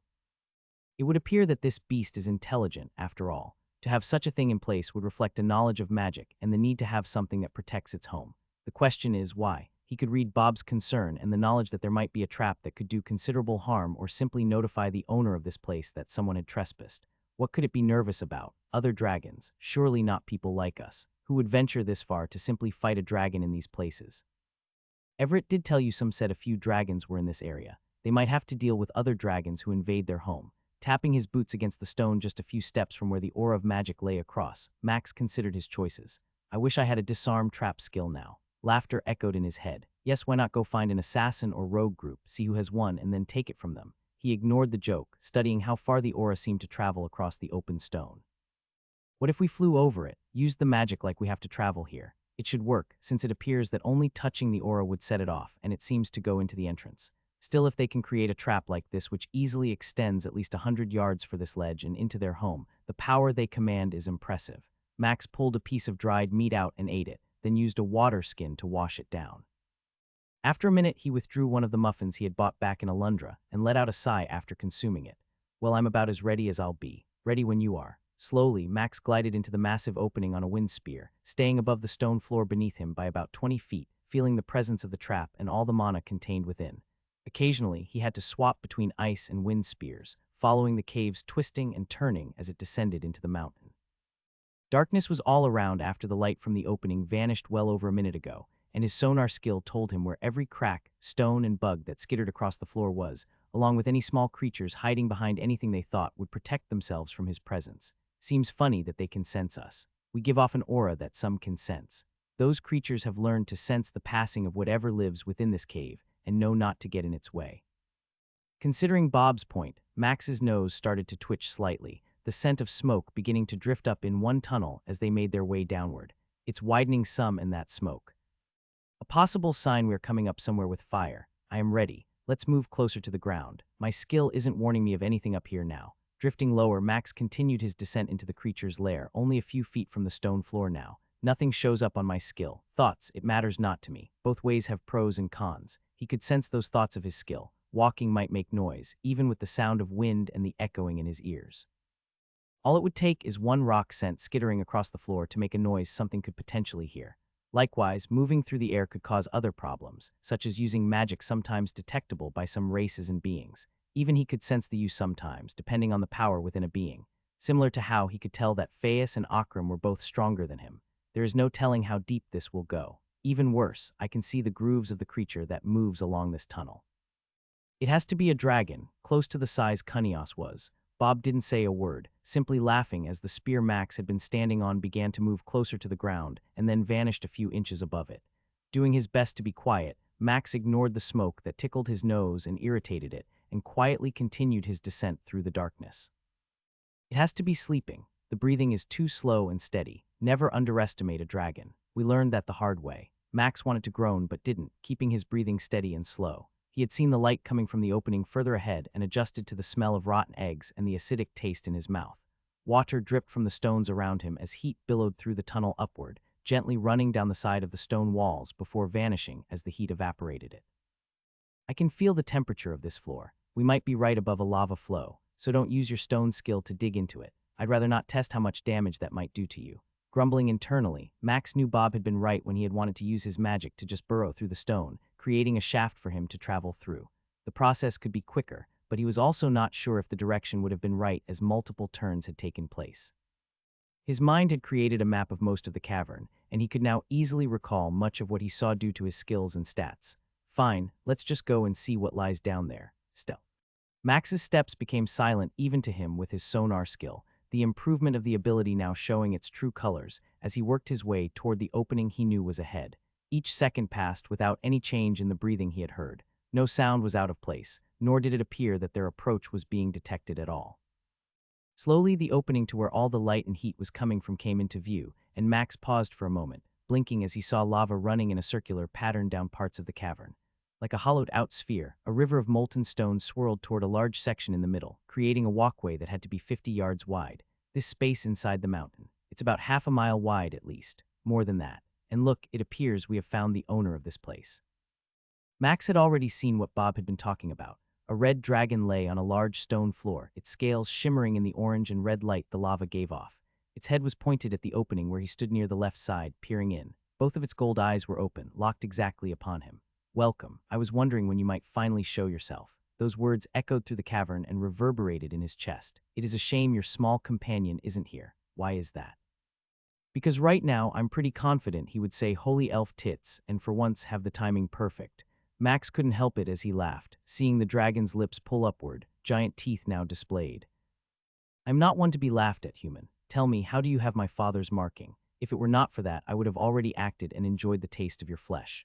Clearing his throat, Max moved with confidence, chest out and right toward the dragon, who slowly lifted its large head. "He and I spoke in the trial upon reaching level 50. To say how I got it would be breaking our agreement, but if you can sense it now, you're different from the other dragons I met."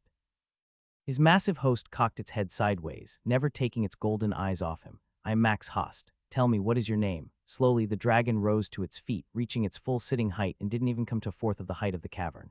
Each scale looked hardened, healthy, and almost radiant. It shifted slightly, bending its neck toward him, producing a shimmering effect. "I am even more intrigued now. A human with the mark of my father and speaking the tongue that only dragons know.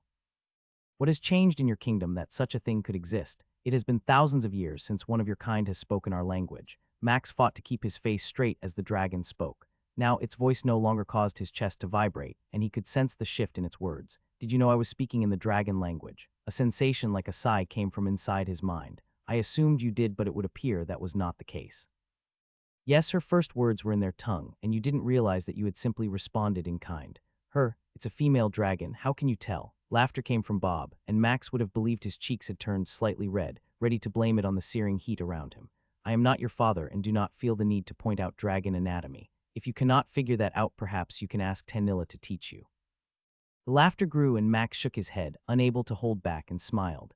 "Forgive me, I must also compliment you on your appearance. I have yet to encounter a dragon with scales as beautiful as yours. Truly, yours shine almost as brightly as your father's." He would be very proud of his daughter. Her lips pulled back, and a toothy smile appeared for a few seconds before a thrumming sound escaped her mouth and caused her body to shake. "Dear father, what have you found?" "A human who not only carries your mark, speaks our language, but spins words better than most males of our kind who might wish to lay with me." Lifting her head toward the ceiling, The dragon continued to howl for half a minute before slowly relaxing and sighing as she fixed her gaze again upon him. I am called Erthen. Tell me, why have you ventured into my home? Surely you are not foolish enough to believe you can come here and kill me or steal my treasure. Shaking his head, Max used a hand to wipe his bald head. The sweat that formed had already been wicked away by the heat, but he needed a moment to collect himself. I made a promise to another dragon on another world. To keep that commitment, I need the help of a dragon, and so here I am, looking to find one who might be willing to allow me to keep my word. Erthen shook her body, her wings flapping a bit and creating gusts of hot wind that swept around the cavern. I will hear your request. Come, you may walk the circle of flames, and I promise to not attack, provided you do not attack me. Grinning, Max fought back the urge to smirk. Would it be all right if I just flew over? Fly, you can. She stopped questioning as a spear of air formed, and Max jumped onto it, balancing with ease. He then slowly glided across the lava that gave off heat beneath him. Letter 211, letter 1D00, letter 1ED5, letter 162 epsilons. A mage in warrior gear, and yet you move with the grace of an elf or a thief. Both of Erthen's eyes sparkled in the light, watching as he made it to the other side of the lava barrier and jumped off, landing on the stone floor near her. Giving a slight bow, Max looked upward, straining his neck to take her in. You really are a majestic dragon. To be your size means you have lived a few years. Laughter came and the thrumming inside her pushed against him with force, the waves of pressure assaulting him, no longer weakened by the heat of the lava or the distance between them. If you were a dragon, I might make requests. Still, I can tell that you will have a hard time conversing like this. Allow me to assist with that. Her body began to glow a bright orange, and then Max watched as he knew what was coming next. She is far stronger than we realize, to have that kind of power. Not the same power as Igora, right, that I am not certain. Just be careful, Max. As they talked, Erthen's body grew smaller until she stood in the center of her stone area, easily 10 feet tall and wearing a red dress that matched what her scales did. Flaming red hair cascaded down her dark, tan skin, and those golden eyes were locked upon him, a smile firmly in place on her lips. How is this? Max wanted to speak, but he was caught off guard. You wow. Laughing, she moved toward him, revealing behind her a red tail hidden by the dress when she first appeared. As she moved, 2 large stone chairs appeared, one in each hand, and she set them down. Snapping her fingers, a force rushed past Max, and he felt the air immediately cool, almost like a mid-spring day as a dome of some sort prevented the heat from reaching them. That is impressive, he said as he moved toward the chair she placed on the floor. I've only known and seen one other dragon who could transform like that, and she was very powerful, a world champion. And tell me, how did she handle meeting you? Erthen asked, sitting in her chair and shifting slightly to pull her tail around, setting it over her lap, slowly playing with the scales. He couldn't help but wince as he sat down. She died. She attempted to keep me from the woman I love and hurt many along the way, so I fought her and killed her. A cough came from Erthen, and her eyes widened as she pressed herself back against the stone chair. You claim to have killed one who can do what I have done. Impossible. Yet her words trailed off as she sat there, slowly relaxing, her eyes glued to him. I sense no bragging. None of what you have said sounds boastful. I have heard many men and dragons try to exaggerate and make themselves seem bigger, and yet you do not. Tell me, why would she do such a thing? Max sighed, and a bottle of alcohol he knew was worth thousands of gold, taken from Igora's own stash, appeared. Perhaps I can share that story with you while we enjoy a little of her drink. A crystal goblet appeared in Erthen's hand, and she held it outward, grinning. That would be a tale worthy of hearing. Max felt like an overprotective parent as he watched Erthen gently stroke the outside of the silver egg. Her fingers caressed each groove, never seeming to leave the outer shell. With each stroke, he could sense the dragon inside responding, watching the egg move slightly, quivering just a little. An egg, such a precious thing. Her voice was so low that Max might not have heard it without his sonar skill. This is why I need a dragon willing to protect it, to help it grow and teach it how to live. She snorted and shook her head, gazing at him from above. You do not know the value of such a thing, and yet you offer it to me not knowing what kind of dragon I am. I could be the kind to raise it to ravage the lands, burning down cities and killing all those who live in it. And yet, by how you talk and how I see you touch it, I know there is a heart of a woman inside you that desires to have a child, he replied, seeing how she winced at his last words. Max Host, I cannot this gift. There is no way I could ever pay you for such a treasure. I don't need gold or items. I just need to know you'll let me keep my promise to Cunios. Let this child know that their father was a proud dragon, one who wouldn't bend no matter how heavy the load he was forced to carry. A dragon who sacrificed everything so they could live. A sniff came, followed by a tear from each eye, rolling slowly down those tan cheeks, catching on her red lips, each one licked away a second later. This Tanilla, the woman you love, she's very lucky to have a man like you. I pray she realizes this. She better, he replied, winking, glad to see Erthen smile again. Surely I could give you something. Scales, teeth, I have plenty for now. The only thing I might ask is if you would allow me to visit and check in on the dragon occasionally. Not because I don't believe you will raise it right, but because I would like it to know that somewhere is a human that cares about it and will do what I can to protect it, as long as it doesn't get in too much trouble. Her laughter carried far and wide, and he couldn't help but join her momentarily. Well, you got past my first trap and many of the others. I see now I shall have to create a few new ones, since you easily flew over them. It was not something I had anticipated anyone would be able to do. Then again, it has been many years since your kind has been foolish enough to venture into my lair. I will need to attune them to you so that they will not cause any harm when you touch them. Part of me wants to learn so much of this magic you possess and many other things, but I don't have the time for that right now, he replied. Besides, now that I have been here, you don't need to do anything. Whenever I want, I can come to any spot I've seen in the cave. Her head snapped in his direction, her gaze having drifted down to the egg she was caressing. You can travel. I can, but I would prefer to keep that knowledge a secret. However, since you will be caring for this one and we both know its value, I'll trust you with that knowledge as well. Two gold eyes blinked rapidly for a few seconds, and then Erthen shook her head slightly. Father was right to choose you to mark. To be that strong to have the heart I sense in you, it is a rare thing. Know that I will take that secret with me to my death. As she spoke, she lifted two fingers, touched them to her lips in a kiss, and then put them against her chest. Let's hope that doesn't happen. Besides, I need to. It's happening. Both of them stared at the egg, which was beginning to bounce. His sonar skill had told Bob what he now knew. It's hatching. Erthen exclaimed. Come, join us and tell us who you are, little one. It's breathtaking, he whispered, barely aware that he was speaking aloud. Erthen let out a soft rumble of approval, her eyes fixed on the egg. It is the birth of something magnificent, she replied, her voice a low thrum. A hatching dragon's first moments are a rare sight, even for a dragon such as myself. A crack appeared at the peak of the egg, splintering the hard surface with a delicate web of lines. Max leaned closer, his heart pounding as he watched. Another crack followed, spreading down the length of the egg, and for a moment, silence hung in the air. No other sound entered the protective dome that Erthen had created. Then, with a sudden jolt, a tiny shard fell away, revealing a flash of something glistening inside. It's moving. I cannot remember having ever seen something so beautiful. Max could feel the sensation of awe inside his mind, a weird feeling derived from his skill, which merged with his own emotions. Together they stood there as one, eyes focused on the movement before them. Slowly, a silver claw emerged, pushing against the fractured shell, followed by another. The egg seemed to pulse, its occupant struggling against the confines, each movement more determined than the last. Erthen watched patiently, a gentle smile playing across her lips. He will need to break free on his own, she said softly. It is his first challenge, a boy, you can tell. A male, Erthen replied, her tone warm, proud, and with a sense of amusement. He is strong. Max nodded, barely daring to breathe as he watched the tiny dragon push, crack, and claw its way into the world. The egg split further, and the hatchling's head finally emerged. Its scales shone like liquid silver, sleek and shimmering, with delicate ridges that hinted at the grandeur it would grow into one day. Its eyes, still cloudy from birth, blinked open, and the baby dragon let out a soft, chirping sound. A grunt came from the eggling, and it thrust its head upward, giving one final push that shattered the egg around him, causing the pieces to fall away and tumble to the warm stone floor beneath it. He let out a tiny, high-pitched roar that sounded more like a squeak, but inside his chest, Max felt the sound reverberate. Unable to help himself, Max grinned, bending down slightly and holding out his hand. Welcome to your new home, little guy, he murmured. Another tiny roar came as the dragon sniffed the air, its silver nostrils moving. Then it suddenly let out a sneeze, which sprayed Max with mucus that matched the liquid that coated its scales. Erthen's laugh made the young dragon pull back, the deep tone causing it to lower his head toward the ground. You are fine, little one, she said, bending down on a knee and holding out her hand. Slowly it transformed from the tanned skin into a scaled hand. Once more those silver nostrils began to twitch as it sniffed the air, slowly moving closer to her outstretched, red-scaled fingers. With a chirp, it moved quickly, thrusting the crown of his head into her palm and letting those fingers scratch its scales, causing a high-pitched trill to come from his throat. Calm down, little one, you are safe. As if her words were all that it needed, the eggling turned and glanced at Max, who hadn't moved at all, still partially covered in mucus it had sprayed him with. He is a friend, he brought you here. His name is Max, and you are safe.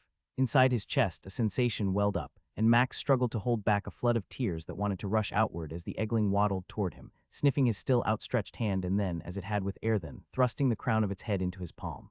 Without needing to be told, his fingers moved, scratching little areas between each soft scale, elated as it trilled from his touch. A trickle of energy came from their contact, and Max fought not to pull his hand back. Your hand, it is glowing. Even though Bob said the obvious, it took him a minute to realize that it was indeed doing that. A warm orange light was coming from where his skin touched the dragon's scales, and Max couldn't stop scratching the eggling. Letter 1 D411 A circumflex, letter 1033D, letter FF4F, beta yeah letter 1E61. Impossible, how can? Erthen stopped talking and Max felt her move toward him, her scaled hand resting on his bald head. Immediately the flow of energy inside him grew, filling his entire body and causing him to tremble. What is happening? Don't fight it, close your eyes, trust me, let yourself go, be who you are, Max. A simple nod was all he did, the world around him spinning as he knelt down on one knee, the dragon now able to look at him eye to eye, easily the size of the large white wolf he faced a year ago. It trilled, a throaty deep noise vibrating inside it, and Max felt Erthen doing something as well. Let go. Remember what you believe in and why you do what you do. To protect those that I love, even beyond that. It didn't take more than a second for Max to sense what Bob was getting at. To protect everyone who cannot. A surge of power flowed from his core, racing from his chest, down his arm and into his hand. The heat grew where skin and scales touched, and the noise the eggling made filled his ears and his mind. It reverberated inside like when Bob sometimes laughed. Each time he did, it was intoxicating, and layers of stress that he fought against daily were washed away. Then it came. Rakenath has offered to bond with you. Accept bond, yes, no. In his mind, those words seemed to burn with power. It was a sensation like nothing he had ever imagined. I cannot choose for you, but you must act quickly, the system will not. Yes. Max didn't hesitate any longer. Bond forming. Rakenath has accepted bond. Processing. Processing. Processing. Override in process. Wekheim has approved of bond. A jolt of lightning and searing heat raced from his hand to his heart, and Max found himself shaking like a leaf in a windstorm. Inside, his mind was struggling to handle what it felt. A pressure like no other was pushing against it from outside, and then like a dam, the wall that held it back broke. I am Rakenath. I am hungry. Max's laughter sounded so wrong to himself as his eyelids opened up. There, just a foot away, staring at him, were a pair of silver eyes focused on him. The eggling had shifted closer to him during this whole process. Rakenath says he is hungry. A gasp came from Erthen, and her hand was trembling as she pulled it away from his head. It named itself so quickly, and it bonded with you. He did, Max replied, struggling to tear his eyes from the silver pair that seemed to want to hold his gaze forever. Looking up at Erthen, he could see tears had run down her tan cheek, her scaled hand struggling to stop the flow that didn't seem to abate. Is this a bad thing? I mean, it doesn't. No, she shouted. This is a gift that only our Father can give, and if you have it, I. Without waiting, she knelt down, bending her head. I am here to serve you, Max Host, marked by the Father, the first I have ever learned of to have bonded with one of my kind in this world. He rose, his legs feeling wobbly and Rakenath's head rising with his hand. Turning, Max studied Erthen with her face toward the ground. Please, I do not deserve this. I didn't come here for this. And yet the gods, it appears, have a hand in this moment. That name Wekheim somewhere in my being itches each time I think of it. His jaw moved, and yet no words came as Max felt the same itch in his core upon hearing Bob say that name. Is your father called? Pain seared in his hand, and Max winced, yanking it free from Rakenath, who let out a cry when he did so. On his palm, a rune he could recognize, but not red, was glowing and pulsing with power. A chuckle from Erthen caused him to look at her. You cannot say it, nor can I. We are prevented from doing so. Our power is not strong enough for that. Had you been able to say it, I would have given you my entire being, all of my treasure, and done whatever you asked. Those golden eyes were shining, like a light behind colored glass, giving off a glow that felt unnerving to stare at. A scaled head nuzzled against his side, and Max saw the silver eggling making a move for his hand. Hungry, so hungry, he is hungry. Can I feed him any kind of food? Erthen's warm laugh filled the cave, and she shook her head as she stood. Rakenath will need fresh food. Allow me to go gather him some. I do not have anything he would desire, and any dried meat would only upset his stomach. For now, he needs fresh blood. Stay, I will fetch some. Before he could protest, Erthen began to run. When she jumped into the air over the lava, her body transformed, growing quickly into the giant red dragon he had first encountered. Each beat of her wings sent air washing over them, and then suddenly it was gone, no more assault from the wind. She passed through the barrier she had created. Amazing. Kneeling again, Max turned his attention to Rakenath. He rubbed along the bones and ridges around his smooth jaw, finding little areas that made the eggling trill. So what am I going to do with you? Feed me. Laughing, Max shook his head, his mind racing at the fact he had somehow bonded with a dragon and was now rubbing its scales. What are we going to do with this? I can't take it home. I'm certain our host will help us, but you are right. He is too small, and that would be another being you would have to protect. We both know many would risk your wrath for what he might be worth. As the trills Rakenath continued to let out filled his chest, Max shook his head in disbelief. Oh, Tanilla, wait till I tell you. Sitting in the stone chair Erthen had given him, he watched as the eggling snored near his feet, coiled around the chair he was in as best as possible. Each inch of scale that could touch him while it lay did. The scales over his belly looked ready to burst, having consumed every bit of the 2 lizard creatures Erthen had retrieved. You're certain he will be fine. Stroking her own red tail that was set across her legs, Erthen shrugged. I have never dealt with a bonded dragon before. There are many things here I am not certain of, other than that you and he are connected. Surely you can feel that. He nodded, already sensing an invisible string from his own chest to the eggling. And the fact you see nothing yet regarding your bond does not help, she continued. How often can you return? Once a week at the most. When I come, I would most likely bring some friends, 2 elves and 2 dwarves. A row of sharp white teeth appeared as Erthen smiled, tapping her fingers for a moment on the scales of her appendage. Oh, they sound like fun. Do they like to be scared? Laughing, he shook his head. Perhaps we can just scare the male dwarf. The rest are ones I actually try to not upset. As women, they tend to make me suffer when I have done so. Her warm laugh filled the cavern, and Max just grinned. Once more he stared at the notification that neither Bob nor Erthen could tell him much about. Bond. You are bonded with the young eggling Rakenath. In time, as the bond grows and he matures, more information will be available. Know that Weckheim is watching. Nothing like knowing a god has their eyes on you and a hand in all this. Something tells me we are in for a surprise the next time we meet him. So when will you leave? Erthen asked. I need to go now. While I've made great time, I have been traveling for over 4 days and have not slept in probably 5. Even though the exhaustion is there, I can withstand it, but I must return to my friends. There is another threat I must deal with, and I plan to return as quickly as possible within that week and bring him some freshly killed animals. Do you need anything when I return? Shaking her head, Erthen snorted. No, you Max Host have given me more excitement on the single day than I have seen in hundreds of years. Do not worry about Rakenath. I shall watch over him and care for him. Just return soon. I'm certain he will miss you greatly. Bending over, he began gently tapping between both eyes on the sleeping eggling's skull, slowly increasing the pressure until his eyelids drifted up slowly, those silver eyes looking glossed over. Tired, want sleep. I need to go. I'll be back. Erthen will take care of you, and when I return, I will bring you some food. Fine. No emotion came through the bond, simply a layer of exhaustion as his plump belly shifted as the dragon did, uncoiling its tail from his legs. On my life, know that he will be protected. Be safe, marked 1. Max's limits of his traveling skill weren't too difficult to manage, simply choosing to appear south of town a bit out, and using his new way of flying to get back to the capital. Crashing into the courtyard near the training grounds caused a bit of a stir and some initial panic, but once everyone realized who had just appeared, trainers and faction members streamed toward him. Seth Pendle. The voice that came out from over the rest was from a woman he recognized, seeing the larger-than-average fighter waving at him. Sulenda, he shouted back, moving toward her as those who had already gathered around him parted. You look to be doing well. The brown-haired and muscular woman bobbed her head in a nod. Stopping just a few feet from him, she threw up a flex, her tanned arms on display as she only wore some leather pants and a shirtless jerkin. I'm just trying to get used to moving again. Well, I don't have any lasting problems in my head, she said, tapping her skull. I sometimes feel like what I want to do and how I want to react aren't perfect. Tom says I will be fine, and so has me helping to train all these new recruits. Her hand swept out over many of the ones near them, making it obvious that her 7-foot-plus frame was not the usual size most people could enjoy. Sounds like a good thing. How is Mustuck? Shrugging, Max just gave the grin he often did. Thank me by making the next generation of faction members to be the best they can be. That's all I need. Nodding, she whistled, and a groan came from everyone gathered. You heard our favorite hero. Everyone back to the training grounds. I need to repay a debt. Some chuckles came from a few as the 30-plus people all jogged back to where they had been before he had arrived. Waving, he moved toward the entrance of the faction house, ready to see everyone and get a good night's sleep.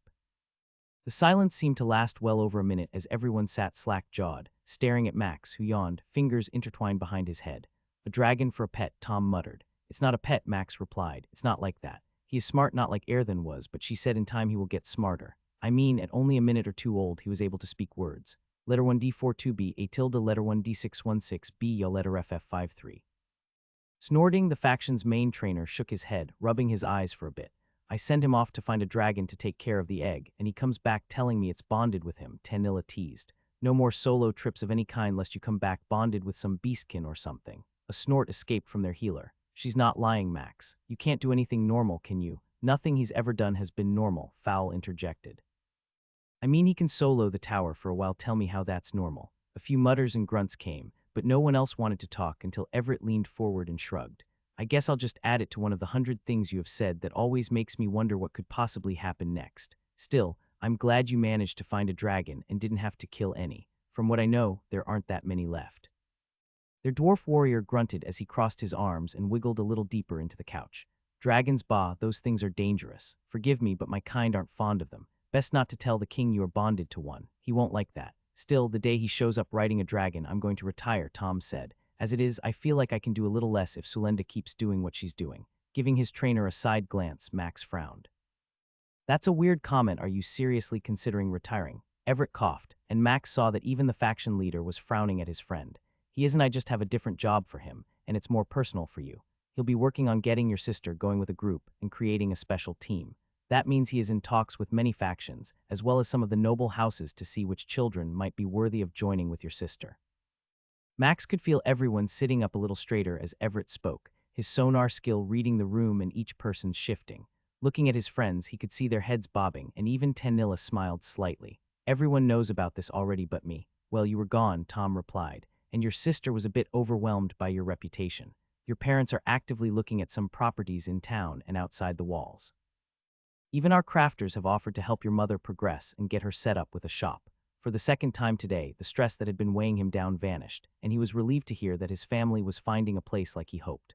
Laughter came from Everett and Tom as both men shook their heads. No, Max, this is our pleasure, the faction leader replied. You and your team have done more than I can ever repay. Everyone on the board has agreed that anything you need is yours.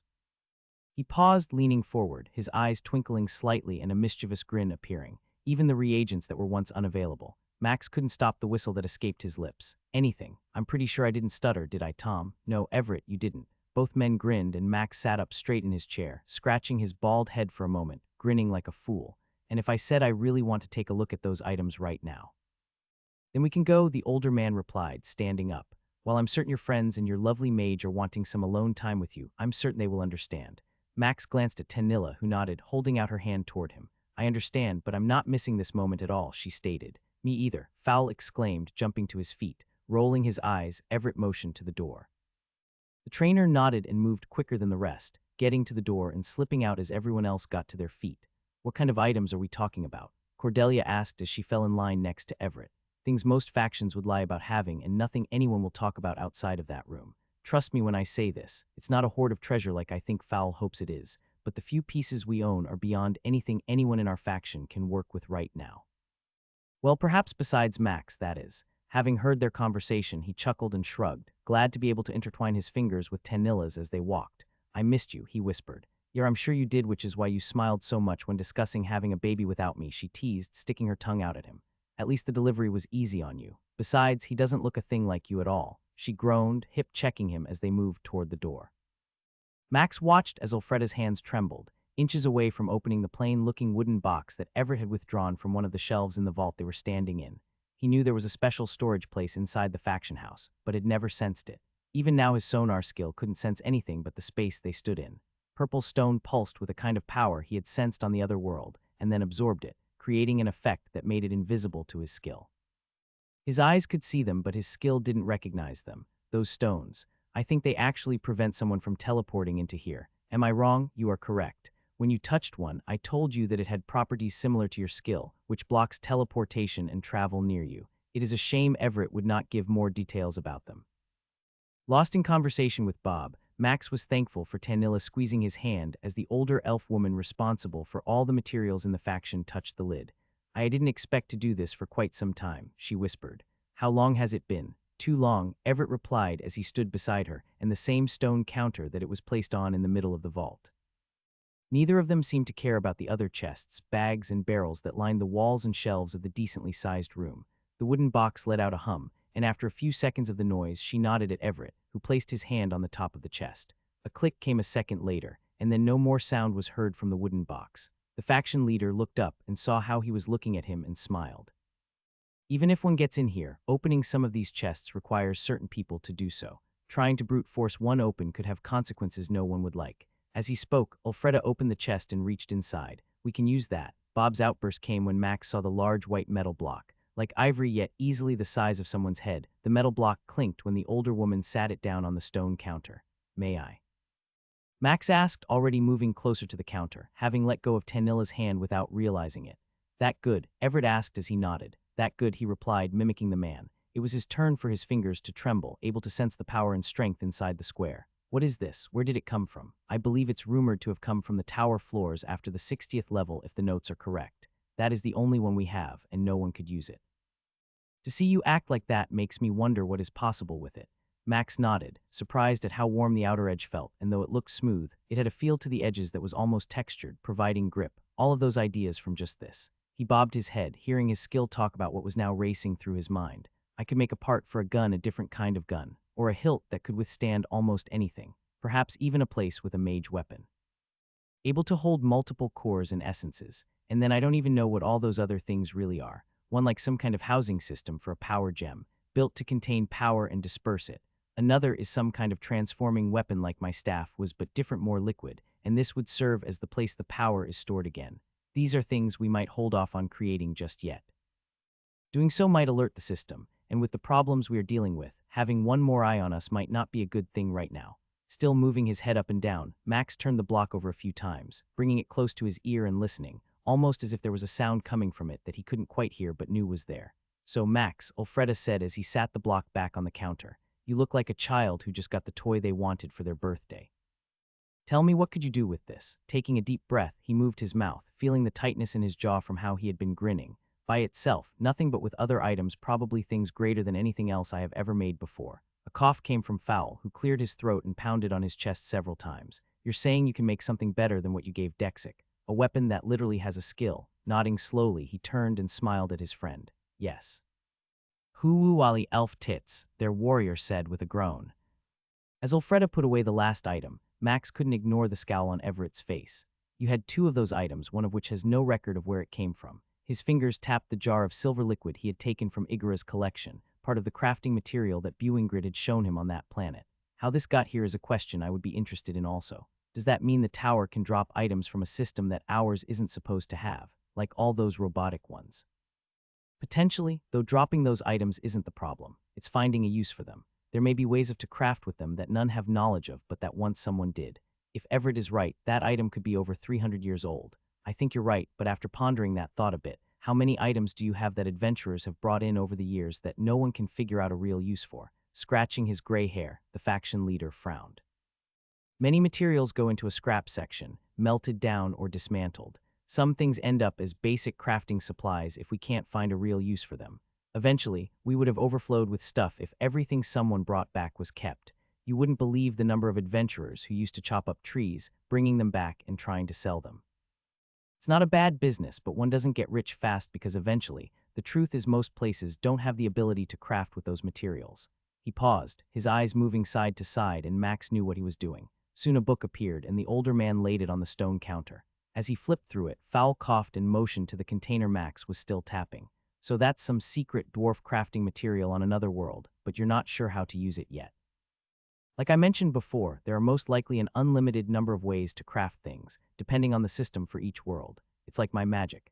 Max summoned a small stone rock about the size of his head with his elemental mastery skill. Setting it down on the counter, he used his stone mastery skill. It began to rise, spinning as he desired, and then split into hundreds of smaller pieces, each maintaining the spherical orbit before he forged them back into one solid piece. Tanilla can't do this, he stated before dismissing the rock, and it vanished. What in the gods was that? Ulfreda's sudden outburst reminded Max that not everyone knew the extent of his skills. He knew his face was turning red as warmth flooded his cheeks. You can cast magic too, she asked, slamming the lid to the wooden chest with a bang. I can, though it's more of a secret to many. How, I mean.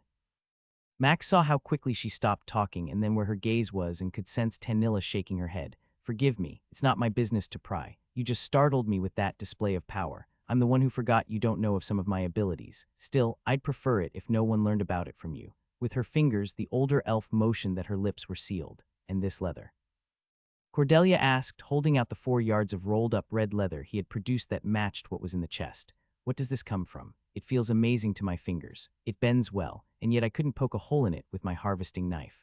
Arcute letter 1F01 and letter 20F, letter 1D41B, Egrav letter 1E65. Everett shrugged and Max joined him in mimicking his response. I'm not certain. The perk of killing someone who wants you dead is you get their stuff. Unfortunately, that doesn't mean I know where it came from, which goes back to the tower being similar across different worlds or connected in some way, Tanilla said. There are books I wish I had access to in my capital that would probably talk about this. Yes, dear, but those wouldn't be something we could access, most likely kept in the royal library. A chuckle came from Cordelia, who grinned at Elfreda's comment. That is true. I should have thought of that, Tanilla replied. Shrugging, the older elf picked up the box and began taking it to its place on the vault wall. So with 2 or 3 other items, I think I can make some legendary weapons that will change our minds on what is possible. Still, I'm a little upset you won't let me have that fire-forged bar, Max said as he watched the faction leader tap his finger on a line in the book. What did you find? It was obvious Everett wasn't going to deal with Max's request again for the special bar that Fowl had already drooled over. This isn't my book, but the leader before me. What you said triggered a memory, and she wrote that our faction had discussed this very topic with a few other ones. Read this. Max took the book that was slid toward him and saw the passage Everett was talking about. The Emerald Knights have shown great knowledge of a mystery that has plagued my thoughts for a while. Their leader admitted that there is a record in the vaults which points that tower floors above the 60th are considered beacons to another world. Some reported that those who travel there occasionally find creatures that are sapient and can converse. Not all are beings that desire to simply kill the climber. Those floors are considered rare, but it raises the question of why those later floors might be like this. Only once in our faction's history was there any mention of a time when our greatest climber, Selkie, a myth to many, reached the 77th floor and said that his party found only one creature on it. They traded items, and upon that task the portal appeared, allowing them to leave. While I doubted that, like most people, now the question I face is, could this be true? Why would the tower change? What lies beyond those higher floors? Frowning, Max slid the book to the right, letting Tanilla have a turn before the rest would get a chance. So that tiny painting in the Hall of Honor, that's all this Selkie has to be remembered by. That's what you got out of this? Everett asked, shaking his head. Don't blame me. I don't handle those items. There might be more, but like yourself, most people who climb that high don't want that kind of attention or fame. Besides, how he died was bad. Max winced, his mind already doing some math on just how powerful the creatures that high up in the tower might be and how hard it might be to fight them with normal stats and skills. The system, I believe it, is preparing those who are able to finish the tower, opening their minds to what is out there. The possibility that life as you know it is not that special. Not that special. I mean, I know we're not much compared to what I faced on the other planet, but really. What makes you think you're special beyond me? Could you obtain the power you have now without it? Is there any chance you might have become strong enough to reach the 50th floor in your entire lifespan? What about your sister? Without my help, she would not have the skills nor the power she possesses. Tanilla isn't special outside of her blood and the bonus that grants. Imagine if she had me. Your friends are only special because of their journey with you through the tower. He was frowning and didn't care. The knowledge of what Bob was saying caused a sore he had picked at a few times already to itch. Every part of his mind searched for answers, and the tiniest thing he had heard or read came together, trying to solve a problem that was right before him. So if one does beat the tower, they will understand potential options or paths. But since Igora defeated the tower and was still able to be killed by us, that means just completing that task doesn't grant safety.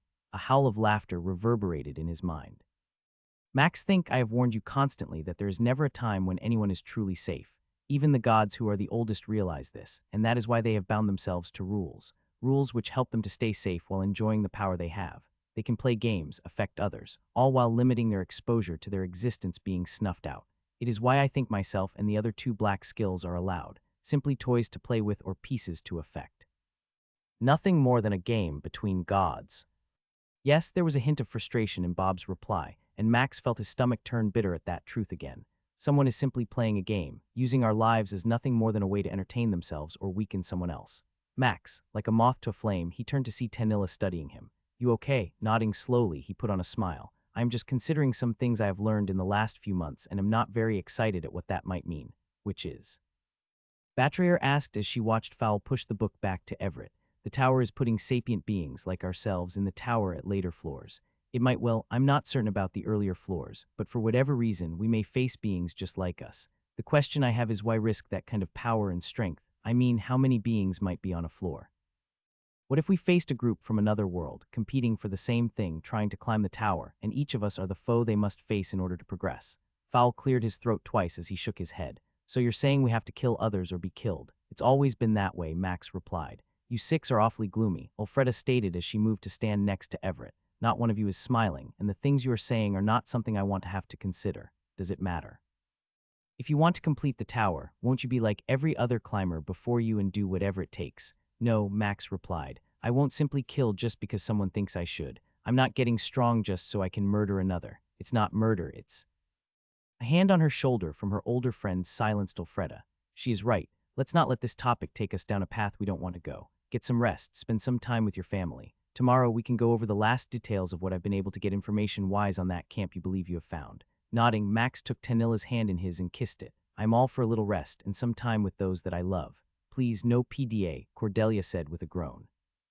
Listening to those two make animal noises most days is bad enough. I can't take it if you two start that. Fowl barked twice and then let out a whine, causing everyone to laugh as Everett motioned toward the vault door, which was pulled shut. I think this is the perfect time to say goodbye, their leader said. I'll be free tomorrow. Welcome home, Max, and enjoy your time tonight. And then Tom took me to a beginner dungeon and walked me through it, exclaimed Stacy, her voice rising with each beat of the story she was obviously anxious to share. This dungeon doesn't have teams. Everything is level 1, and there are guards and people like Tom who simply come in and give advice. I hit level 3 already. 3. Max smiled, watching his sister's face almost radiate light from the joy she now appeared to have. Next to her was Callie, fast asleep in a tiny carrier. Both of his parents looked like different people as they lounged on the couch in the suite Everett had given them. Each had new clothes and a haircut, and his father sported a clean-shaven face. Smiles never left their lips, and those shadows that had almost consumed their eyes were gone, no longer looking like life was over. I tell you, these 3 abilities are incredible. I've had multiple people coming to watch me and Tom. The only thing making this worse is when they find out I'm your sister and want to offer me a place in their faction. Chuckling, Max winked at his sister and ran his thumb along the top of Tanilla's hand. He could sense her smile as her head rested against his shoulder as they lounged on one of the other small couches in the room. The price of fame is being desired, he replied. Just take it slow. Trust Tom. I wish I had the chance to study under him more. He really knows what to do. Sighing, Stacy nodded and snuggled down in the chair. Glancing at her daughter, she reached out and almost touched the sleeping child's head but stopped at the last moment. Part of me feels guilty for being so excited about this. I mean, she spent the whole day with the sitter Everett hired for us. Am I a bad mother for wanting to do this? Max shrugged. I'm not able to answer that, but I think if you want to be an adventurer, you know that staying home will only make you feel like you did when Caleb didn't return. You might even resent her being born. He felt a pinch to his leg but ignored Tanilla's action. A slight scowl appeared on his sister's face, and even his parents stiffened at his old friend's name. That's not fair, she protested, glaring at him. Is it?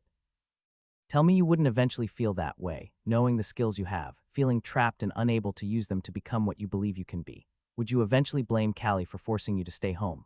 Would you hold that against her and potentially drive a wedge in your relationship because she reminded you of him and what you once again felt was taken from you? Max, you can't say those things, his father argued. I've never blamed you for what happened to our family. Why would your sister do?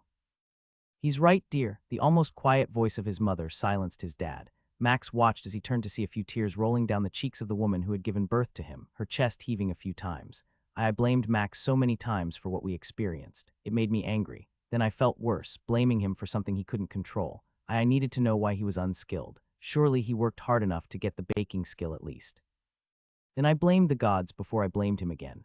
Until that day he showed up, there was a lot of resentment in my heart. His dad's mouth moved, but no words came. Instead, he simply pulled his wife close and began to hold her, kissing her head as she cried silently for a moment.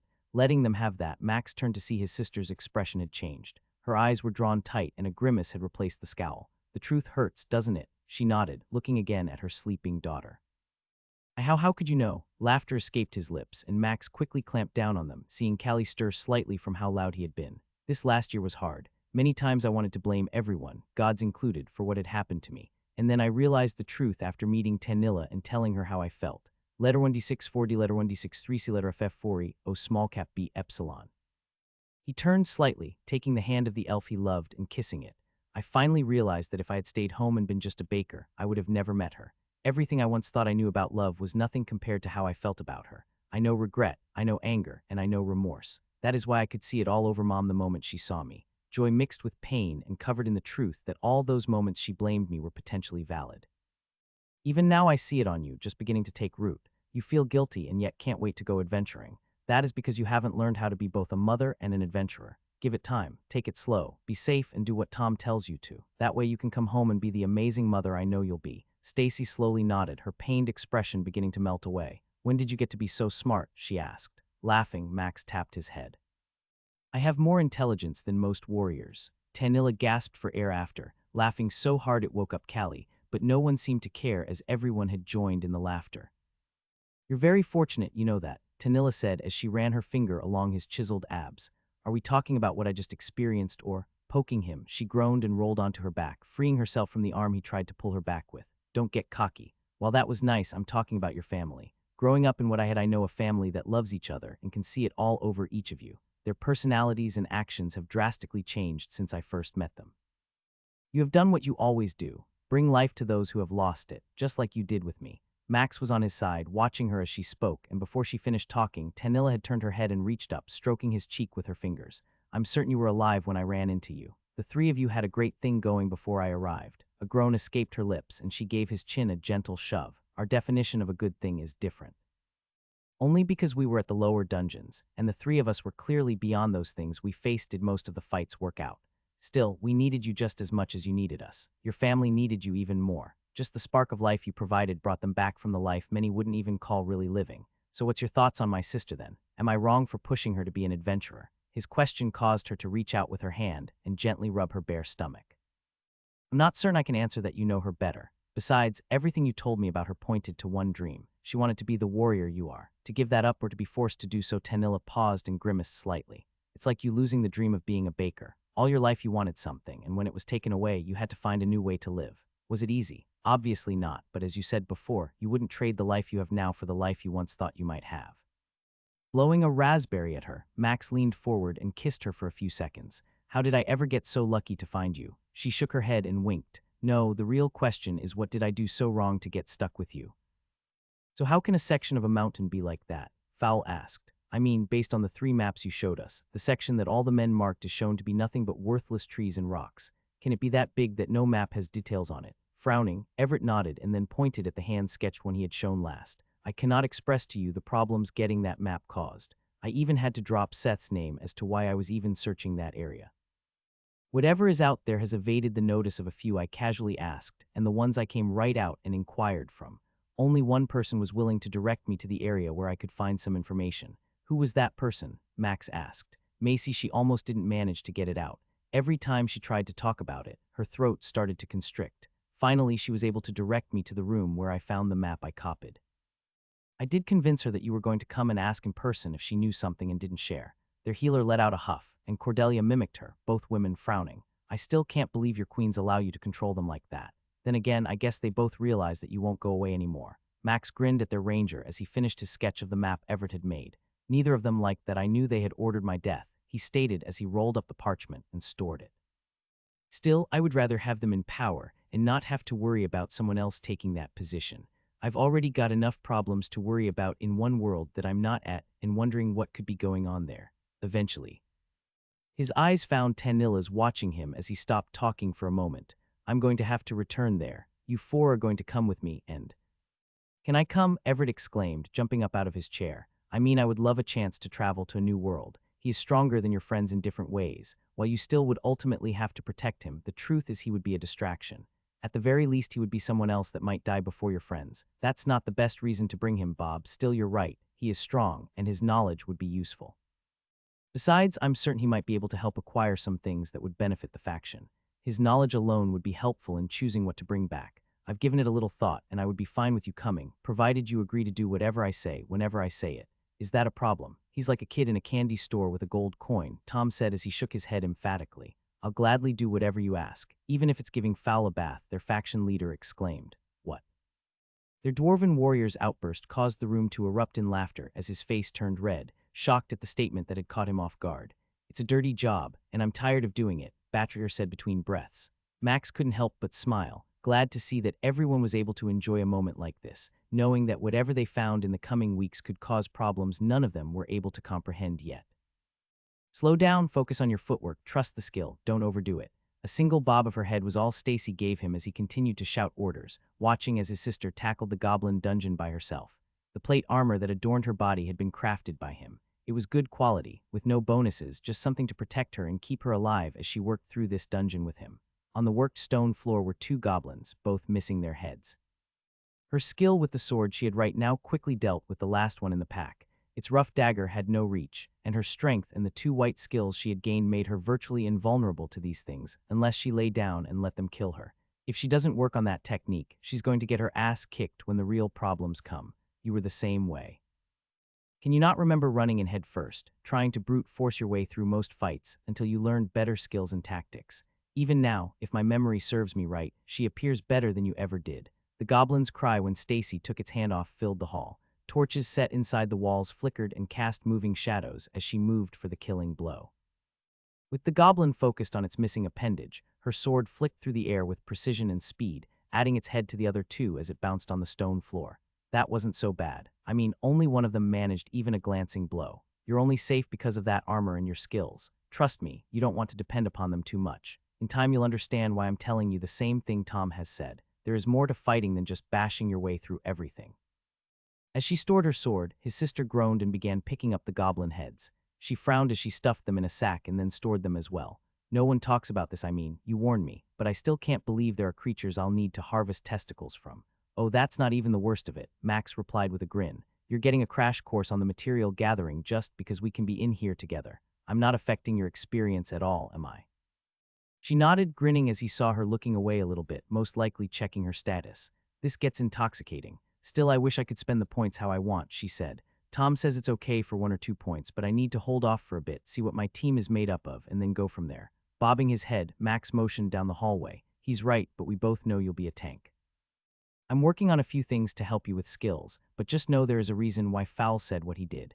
If you go that route, you could be one of the best defense-based warriors. Sure, it's not all glamorous, and your ability to do a lot of damage isn't there, but it provides safety to the people you fight with.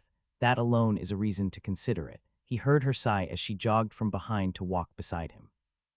That was never my dream, but then again, neither was having a brother who would outclass me and be some legend in all the land. A punch from her did nothing, but Max still stepped to the side, winking at her as she rolled her eyes at him. It's not funny. You make all this look so easy. A year's worth of so many deaths, he replied. Now then, watch what I do. See my footwork and know before you tell me I'm cheating. Trust me, I'm slowing myself down to match your speed. It's not easy, but you need to pay attention. Letter 211D, letter FF41 small cap N, obreve letter 16D2, epsilon S circumflex. Stacy nodded and fell back a few steps, watching her brother move toward a pack of 3 goblins. One held a dagger ready, and the other 2 had a sword. None wore anything beyond a simple leather jerkin. You're going to show off again. No, I'm practicing this fighting skill. All those kicks and punches we have thrown had so much wasted energy and power. Just like the weapon skill, I can see the difference now. Footwork, hip movement, where I hold my hand, and the slight bend of my knees. It's like using a dagger, except without the dagger. A cry came from the trio as Max moved into range, bent over slightly, feet set as he prepared for the rush like the last pack.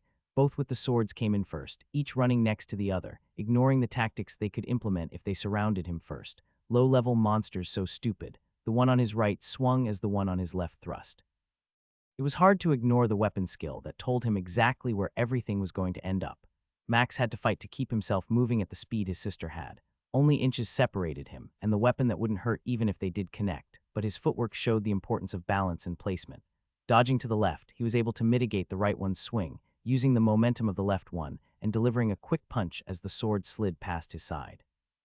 Like a magnet, his fist was drawn to its unprotected jaw, striking it with just enough power to send it stumbling sideways into its ally, entangling the pair.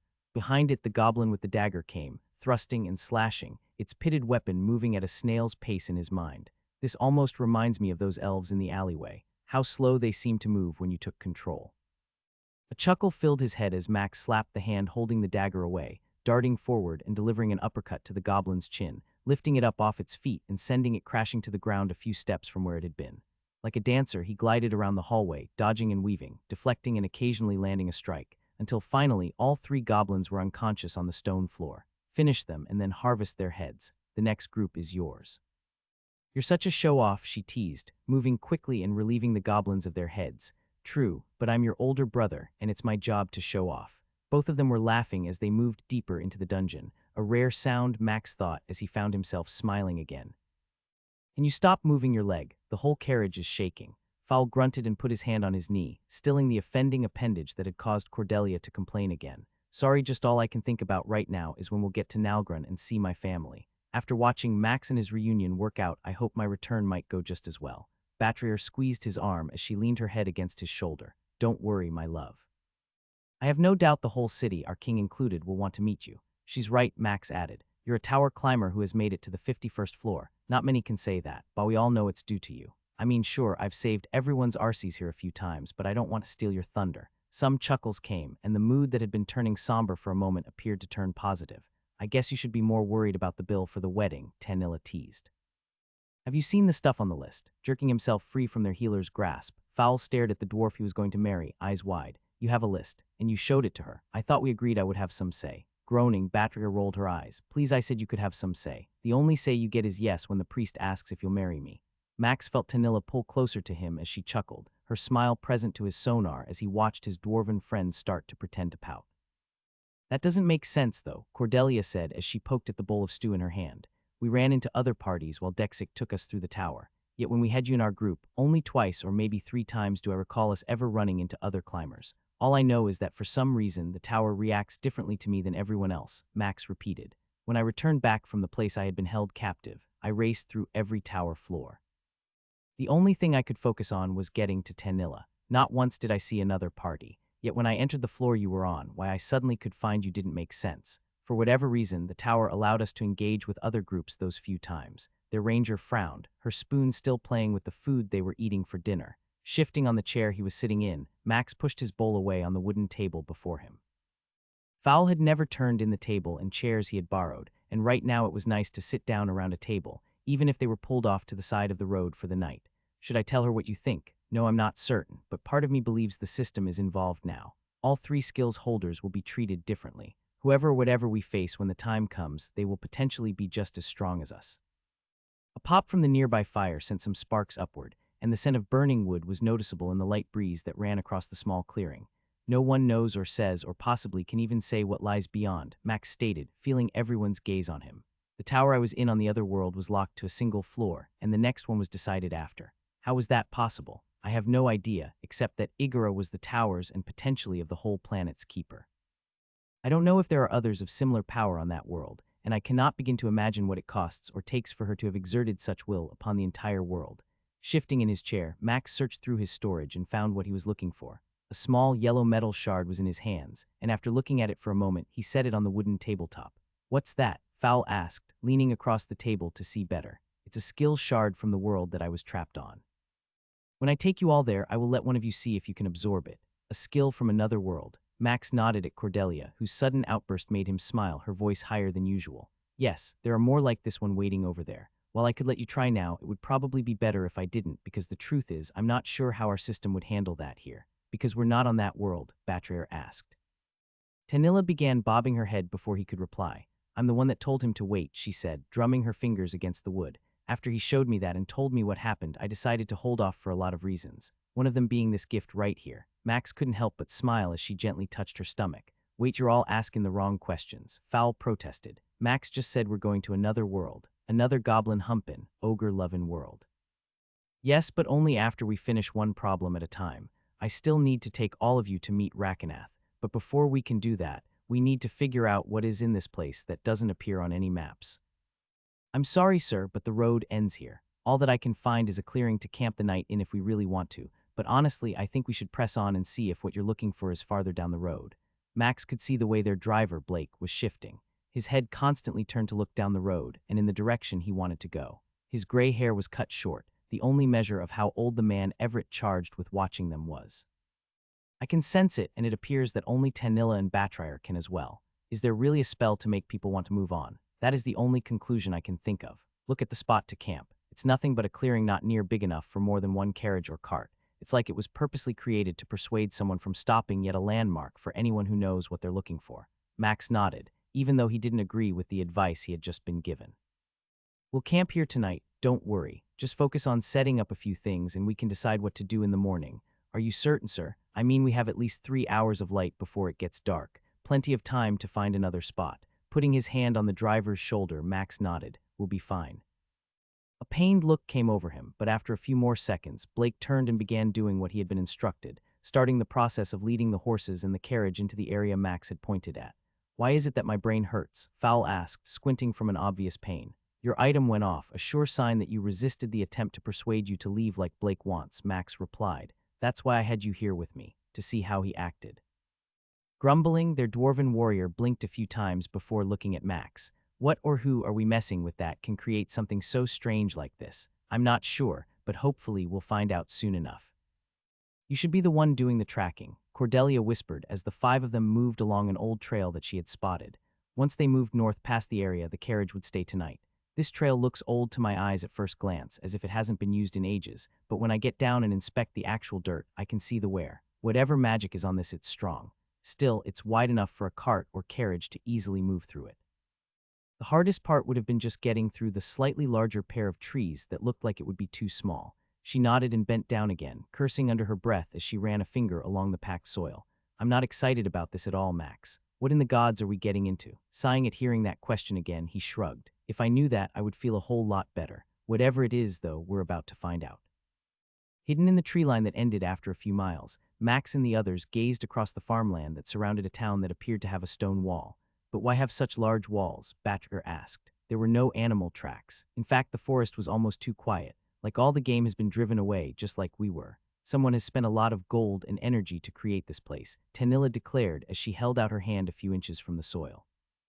I can feel the amount of magic inside it. To know that they have done this is impressive and scary. We can't approach without being seen, their ranger pointed out. The walls are tall enough, and I can make out what is most likely a guard tower. Based on everything we've found, I'm guessing they are manned day and night. So how are we going to get in? Fowl asked. You're not, Max answered as he fought back the sensation of concern coming from Bob. I'll scout it out tonight and then see what I can find. After that, I'll return and we can decide how to approach. What, you're going in alone? He's the only one, my love, Batcher said. Think about it. We can't get inside. Even at night, there is no telling what might be out there, waiting for one of us to walk over and alert everyone or even hurt us. Motioning to the trees behind them, Max led his friends deeper into the shadows of the trees. Listen, I'm not sure what I'm going to find, and I need each of you to promise me that you'll stay here, no matter what. His gaze fell on Tanilla, who glared back for a moment before finally giving him a single nod. You're not going to be stupid, are you? Fowl asked. He's a warrior. Of course he's going to be stupid, their ranger replied with a grin. I'm just glad to know if anyone can be and get away with it, Max can. Rolling his eyes, all he could do was consider what was going to happen in the next few hours after the sun went down completely. You've been awfully quiet lately. I can sense your trepidation. What's up? I don't know how to describe what I feel. Something is different here. Like when we were on the other world, the way in which the system interacted with you. I can engage with it when you gain skills or stats.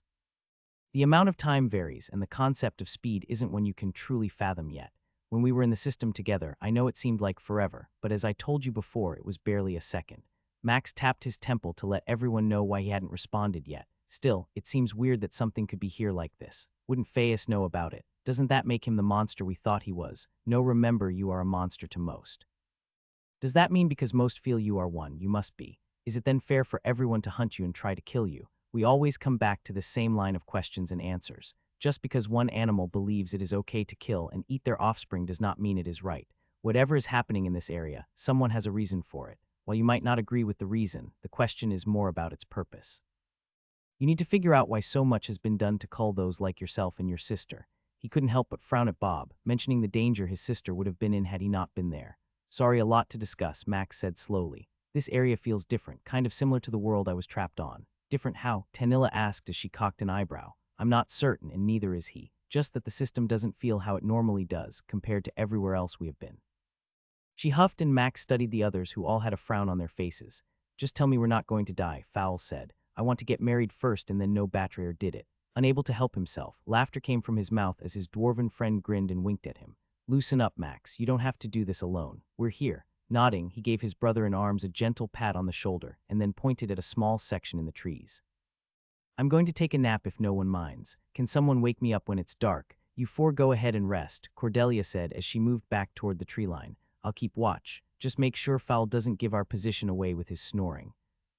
Be safe, Tanilla whispered as he kissed her on the cheek. You don't want me coming in there to rescue you. Even though it was almost pitch black in the shadow of the trees, Max stroked her lips with his thumb and smiled. I'd almost let myself get caught just to watch you in action. Your gold hair shimmering in the night. That's something every man wants to see coming to save them.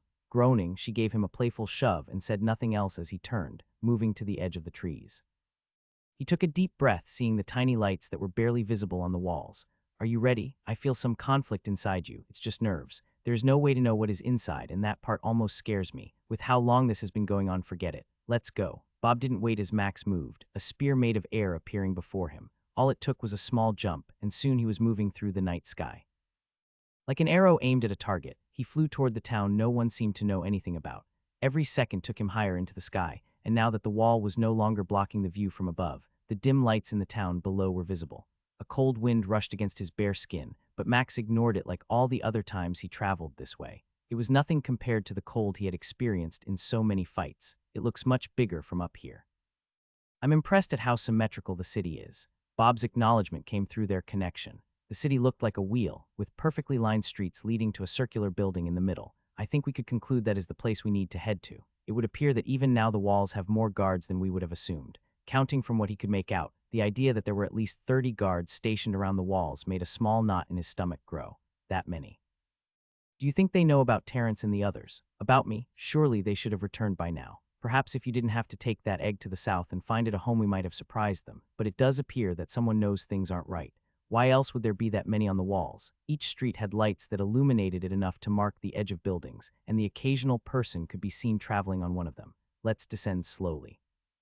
I don't want to make as much noise or impact as we did last time. That was your choice, still a wise plan. I can sense that beyond that, you're not really certain about what we will do once we land. I'm just making this up as I go. You know that. The tiniest thread of amusement felt like a chuckle in his mind, and then Bob went silent. They began to descend quickly, falling like an arrow that had reached its zenith in the sky.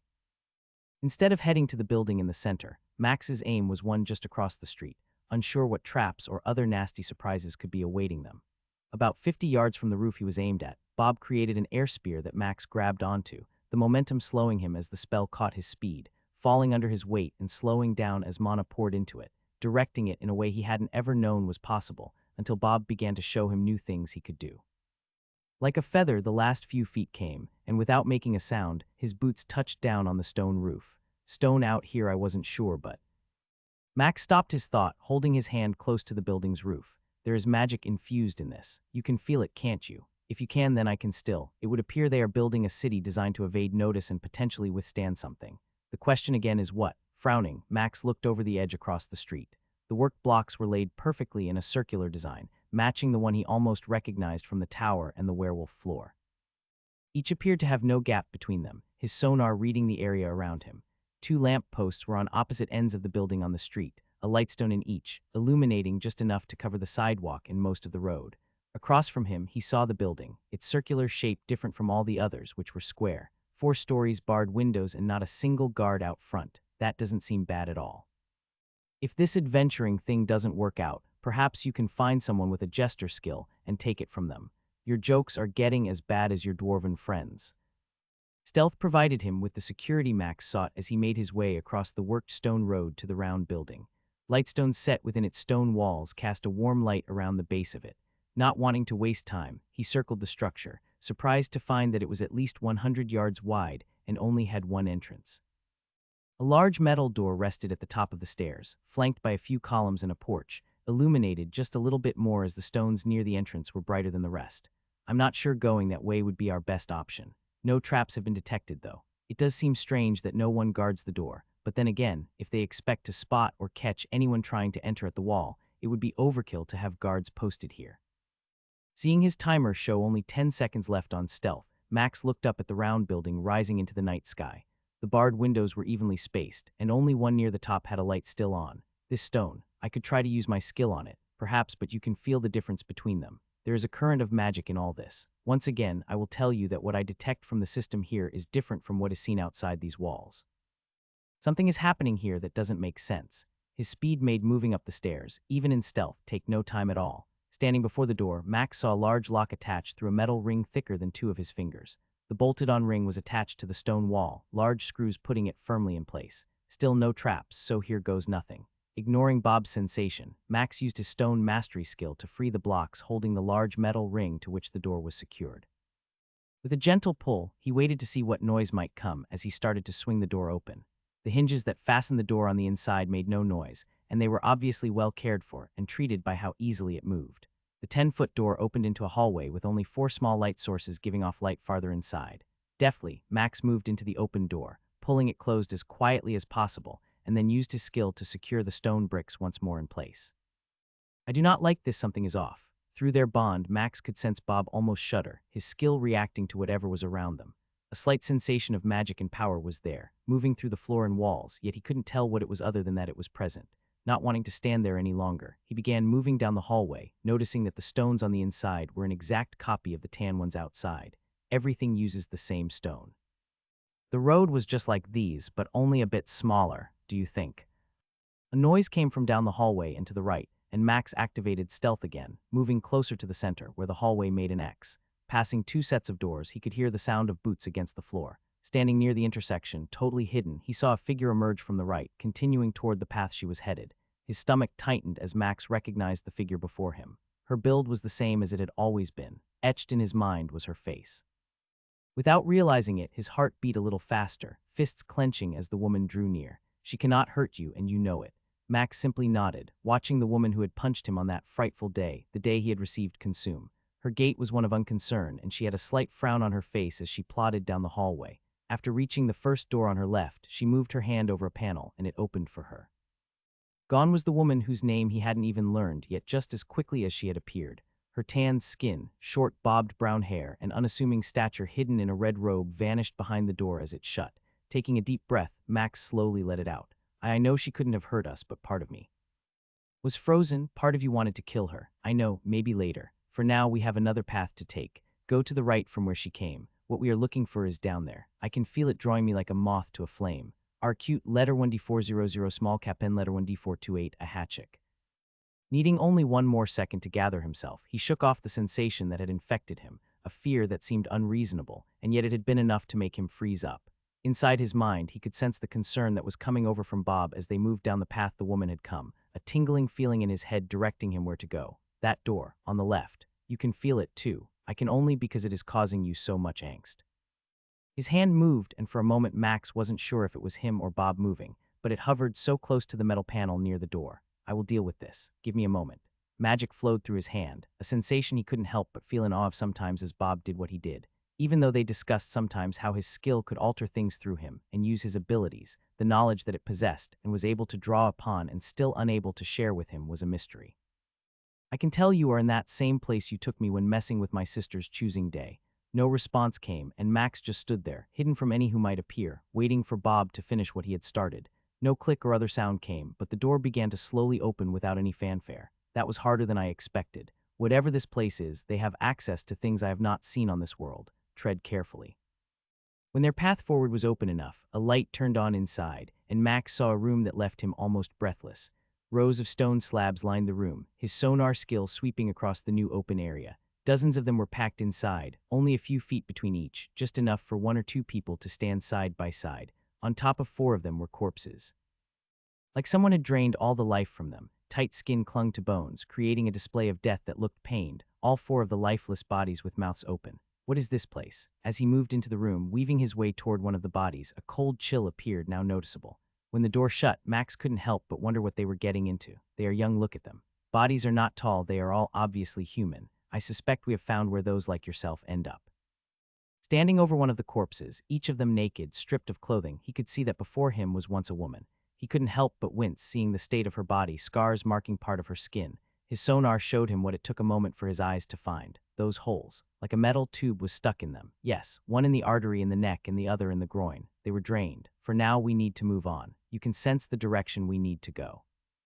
Nodding once, Max spun on his heel and moved to the other end of the room, where a stone table was slightly different. Had his sonar not been so good, he might have missed it, but Bob's sense of whatever it was they were searching for led him straight to it. Underneath the lip of the table was a small hidden panel, and with his fingers almost touching it, Max could feel his skill once more doing what it did. Like the door, it began to move, sliding along the stone floor, no sound coming as it revealed a set of stairs downward. Dread like nothing he had ever experienced washed over him as warm air flowed upward, brushing against his skin. It is down there. We need to decide. Are you going to do this alone or with your friends? What do you recommend? Bob said nothing for a few seconds, and Max stared down the stairway, seeing the light that washed over it from the bottom, a crystal softly pulsing and giving off light. Neither of us knows what lies below. We are strong, and yet it would be foolish to believe we are the strongest on this world. Everett told you that he believes at least a dozen or more might be able to stand against us. While most would be in the royal families of the other races, we would be foolish to believe that such a place like this can exist without someone who possesses real power, which means it is a threat to my friends by bringing them here. Correct, but tell me, Max, are you going to do this alone? What if you did need help? Could you deal with the truth that by bringing them here, you might endanger them, unable to protect them? But what happens if we are caught in something and cannot accomplish this alone? He knew he was frowning, but Bob's questions were causing him problems.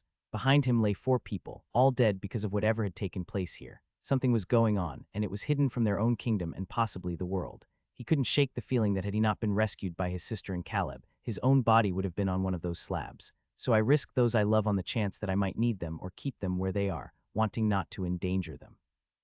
And face their anger at being left behind once more. Do not forget, at some point you must either leave them behind and do everything alone or trust that they will be strong enough to fight alongside you.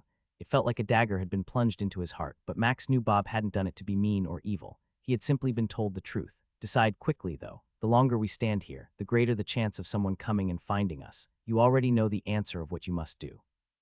Now you must admit it to yourself. Swallowing felt difficult. Emotions were fighting against each other, and seeing the mystery woman who had knocked him out a year ago made all this harder. Glancing at the body of the woman he had looked at, a chill ran up his spine. That could have been Stacy if we had not been there to stop them from taking her. She would have been fine. She only has those skills because of what I did and the power I gave. But yes, had she been given those, and you were not there, most likely your sister would be dead soon. With his decision made, Max moved to the stone table that had slid across the floor to reveal the stairway beneath it. Bob did whatever he did, and it began to return to where it had originally been, hiding the descent into whatever lay below once more. No more people get hurt if I can help it, but you're right, I can't keep doing everything by myself. You're never alone, Max, I'm here. Listen carefully to what I say now. This path you are finally committing to means that death may come at some point to one of your friends. It also means that you won't walk it alone. Choosing between the two means a life of loneliness and pain. The other can have the same outcome and memories of a time worth living. A twinge of pain washed through him as Max felt the same emotion from Bob that he had when forced to leave home and run. Never again shall you be alone. I'm here as well. They retraced their steps silently, and neither said another word as they headed back to where the others were waiting. Max watched as everyone sat in silence, hunkered down in their erected tent, creating a place to hide in the forest without fear of giving off light. You 4 don't have to come if you feel it's too dangerous. That's a load of goblin shite and you know it, Fowl muttered. What kind of friends would we be if you went in alone? It's not about being bad friends, he protested. It's about the potential danger that lies inside, and you're certain that the area isn't like our world. Tanilla asked as she drummed her fingers a few times on the table. He nodded at her, studying how her face looked perfectly calm, even though he had sensed her heart beating faster as he told them what was inside.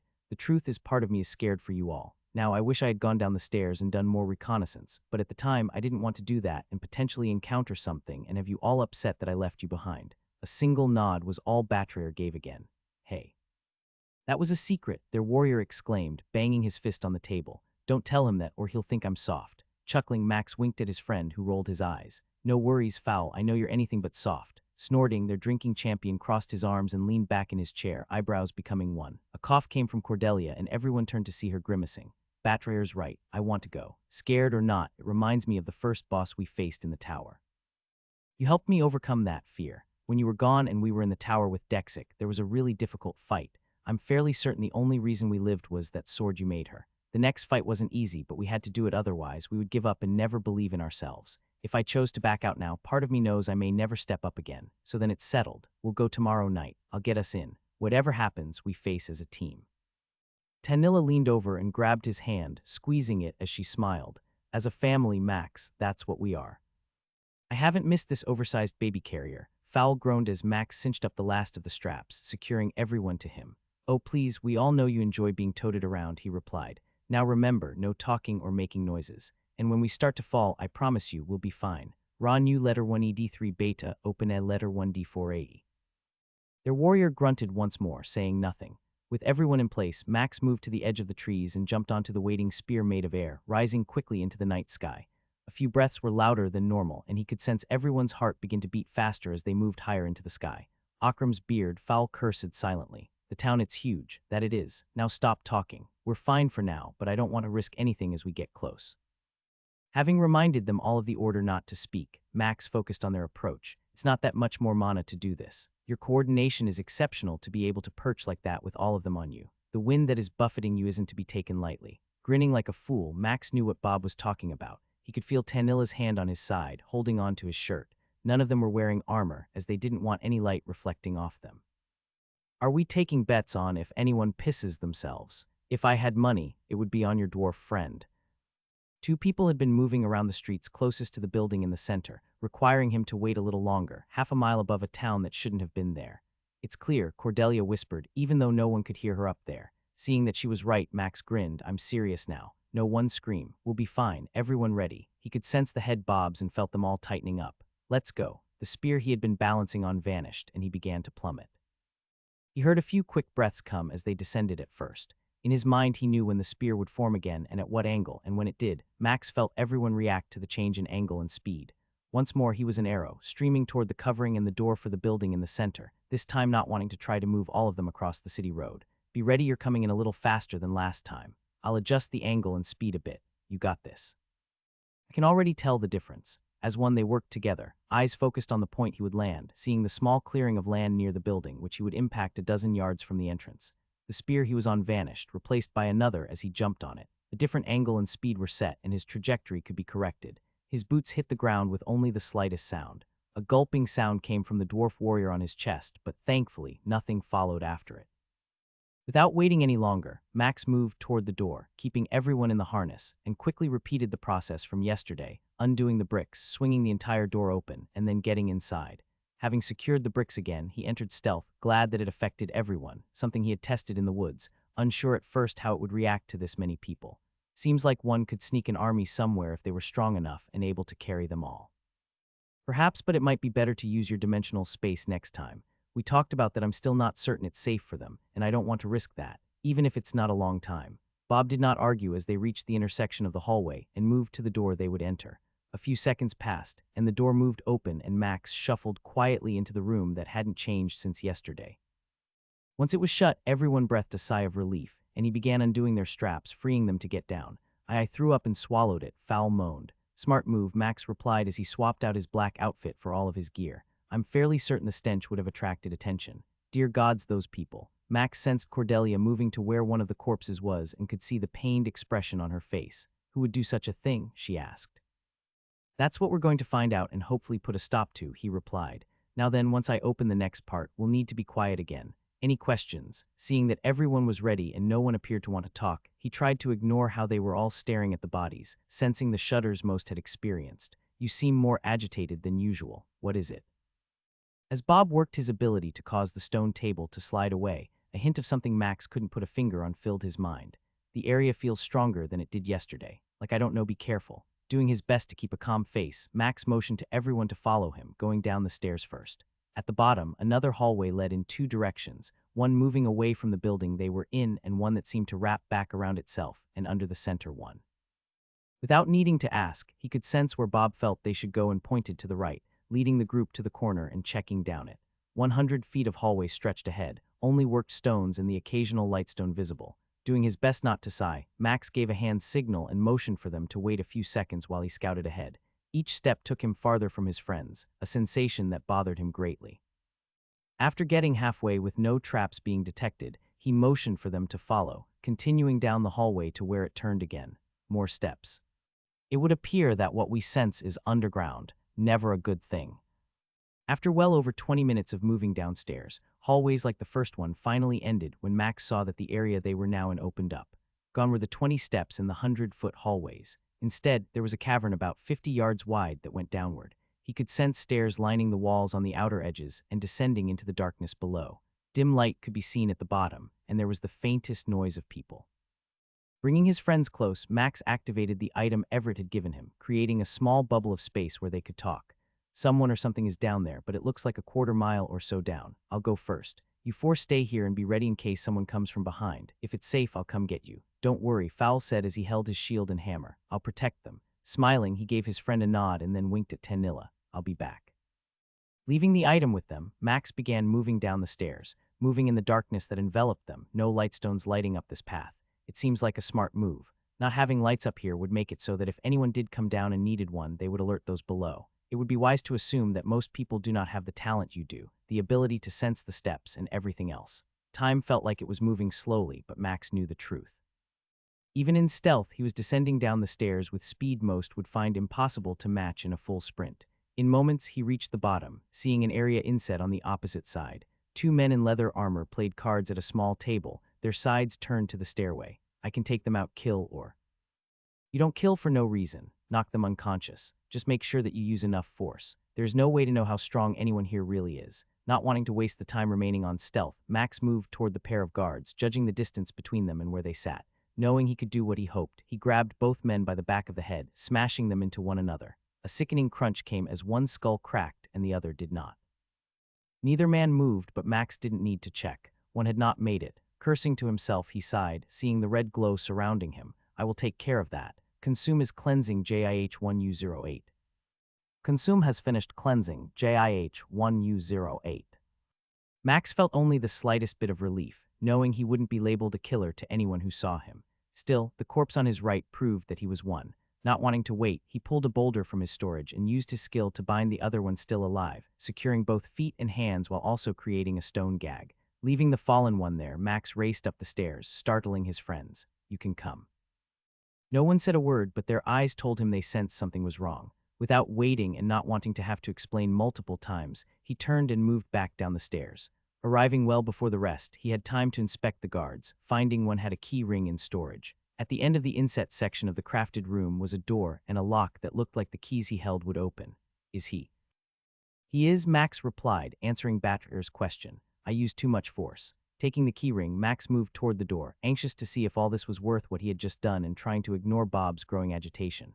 Behind this door something is there. It only took 3 tries to find the right key out of the 10, and when the door swung open, a slight creak coming from the metal hinges, Max saw the doors that lined the hallway behind it. There were 4 metal doors on each side, all with a small lightstone right outside them. At the end of the hall was one more door that looked different from the rest. Inside were the sounds of someone breathing. It was multiple people breathing. Giving hand signals, he stealthed, moving up to the first door. Inside the cell, he could hear someone breathing. Peering through the small opening, his heart felt pain upon what he saw.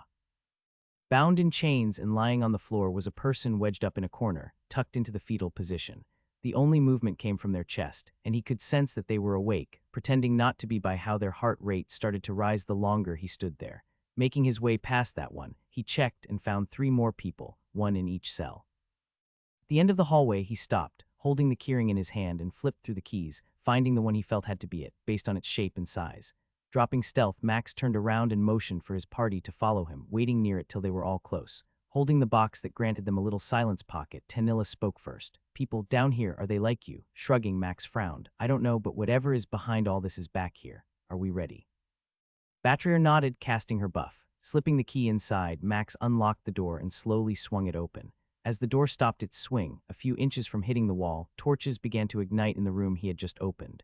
Lightstones flared and burned red. Everything that he saw shocked him, but even more so was what Tanilla said. It can't be. What is it? Fowl asked. Tanilla started to move past Max, and he held a hand out to stop her. Let me search first. He could see the tears that had formed, and her eyes were fixated on the vials on a shelf across the room. A large stone X was in the center of the room, stained with blood that had also marred the floor. Near the place he assumed the head would go was a small crystal shard. Along the stone floor was a circle of crystal that surrounded the entire room. 9 lines converged in the middle where the stone X and crystal were. Bob, what am I seeing? Everything hit him at once as his skill used his eyes and sonar. Tubes were hanging on pegs, red liquid still dripping from a few. Jars filled with what he knew had to be blood were lining multiple shelves near them. On the opposite side of the room, Tanilla's eyes were transfixed by vials that looked familiar. After a moment, he realized why she was reacting that way. Slight hint of magic and power came from them. No one move. Give me just a moment to sweep the room. Leaving them there, Max circled the round room, dodging the sections on the floor he knew were bodily fluids or something else. No warning came and no traps were detected. Stopping near the crystal shard that hummed with energy, he could feel Bob almost vibrating. It's safe, just don't touch anything, he warned. We need to burn this all down, Tanilla exclaimed as she hurried to the shelves behind him. Why, what is it? Battrier asked, following her friend. As the pair moved to the vials, Max studied the shard the length of his arm. Its color was off. All the ones he could remember were clear, unless someone was engaged with it. Bob, this someone is using this to access the system. What they are doing is highly unlikely impossible, most would say, but knowing what I know, it's not. It's just very costly and challenging, to have that knowledge and ability. Max, we need to destroy these. Turning to see Tanilla, who was pointing at the vials, her whole arm was trembling. Moving to where she was, he already knew what he was looking at. Are those really red skill elixirs? He asked. Gasps came from everyone but Tanilla, who nodded. I had read stories and heard tales, but thought it was foolishness. Stories of this in a book. Long ago someone from Thyja has come here. Her voice sounded scared, and for the first time, Max felt the pressure of everything around him. What would it mean if someone was here, brought by the elven goddess, that we are in trouble? I have no way of knowing their true power but for them to be here, working with humans, draining life and skills, and creating things like this we need to letter 1d608 small cap n letter 22f, letter 162, y'all letter 23f. Bob's words were cut off as cries came from the hallway they had used to enter here. He moved toward the door, getting between it and his friends, shield and weapon out as a figure moved past the cell doors and toward them. His eyes couldn't believe what his sonar told him. An elf, almost 8 feet tall, strode with a power that he could sense from here. She moved with a grace and command that rivaled many of the powerful beings he had encountered on the other world. Gold eyes and hair radiated along the hallway, sending out light that announced her presence. "Who is that?" Fowl asked. Max could feel Tanilla moving her hand, reaching for her wrist. Cordelia was grabbing her chest, struggling to breathe. "Toys? What kind of toys have entered my domain?" Her voice was like a siren, pleasant to the ear, begging Max to surrender his will. Every battle he ever fought for his will was nothing compared to this moment, as it slammed into him harder than any blow Igora had ever hit him with. A roar inside his head pushed back, and Max felt Bob surge with power, holding the overwhelming force from taking over. Consume has resisted a skill. He could sense the change in Tanilla, the power that began to flow from her as the bracelet was dismissed and her true presence was revealed. As her hair and eyes must have been turning gold to match the woman walking toward them, he could finally detect the others behind her, each one an elf outfitted in armor and weapons. "Royal blood. Sister, why have you invaded my place? Do you not know the—" She stopped, eyes moving from Tanilla and back to him. Max could sense her tensing, seeing that he was the only one besides Tanilla still standing, his friends having fallen to the ground, struggling to breathe. "Who are you, one who can resist my force?" "I was about to ask who you were," Max replied, watching as she stood a few feet into the room, allowing the 3 elves who moved from behind her, flanking her slightly, ornate swords pointed toward him. A frown appeared, and once more, the force of whatever skill she tried to use slammed into him. Consume has resisted a skill. Intimidation. Nuff, his own power swept out across the room, and the 3 with her buckled, dropping to the ground as his shout finished.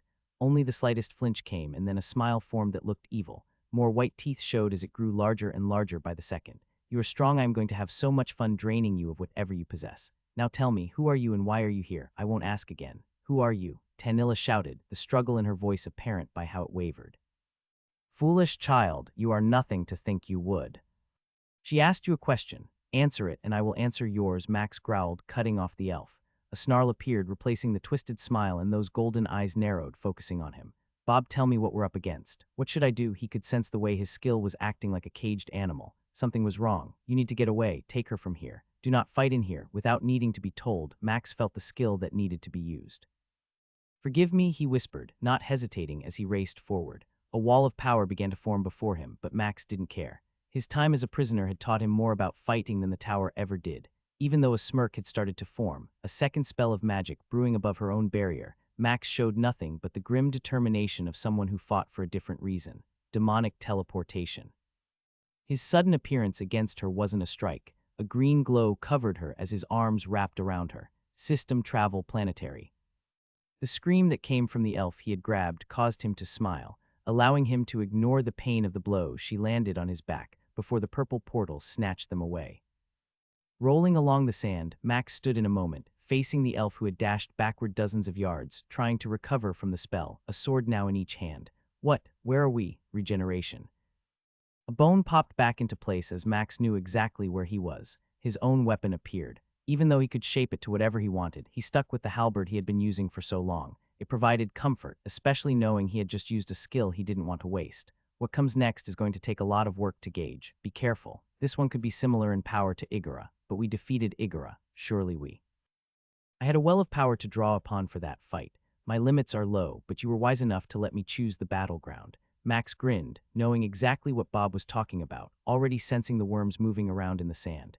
Using his sand mastery skill, he created a barrier of sand under his feet, sensing when a few worms slammed into it, unable to get through from underneath.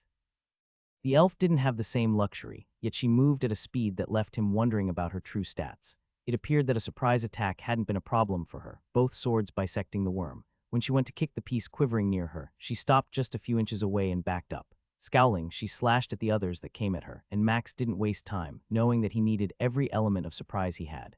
fire familiar. As the glowing ball of flames grew near him, Bob summoned a real fireball and let it grow in size and power.